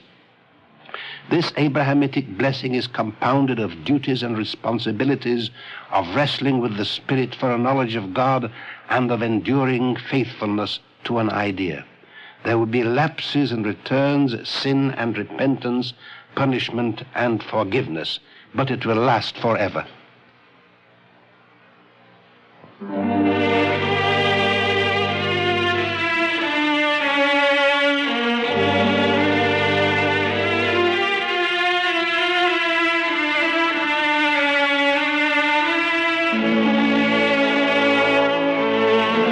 Just heard the third in this Eternal Light series of 4 talks by Maurice Samuel, author and lecturer, based on his book, Certain People of the Book, published by Alfred A. Knopf, Incorporated. Due to the holiday of Rosh Hashanah, the Jewish New Year, the Eternal Light will not be heard next week. Be with us 2 weeks from today for the 4th program in this Eternal Light series, The Reluctant Deliverer. The Eternal Light is produced under the auspices of the Jewish Theological Seminary of America. This pre-recorded program has been an NBC Public Affairs presentation.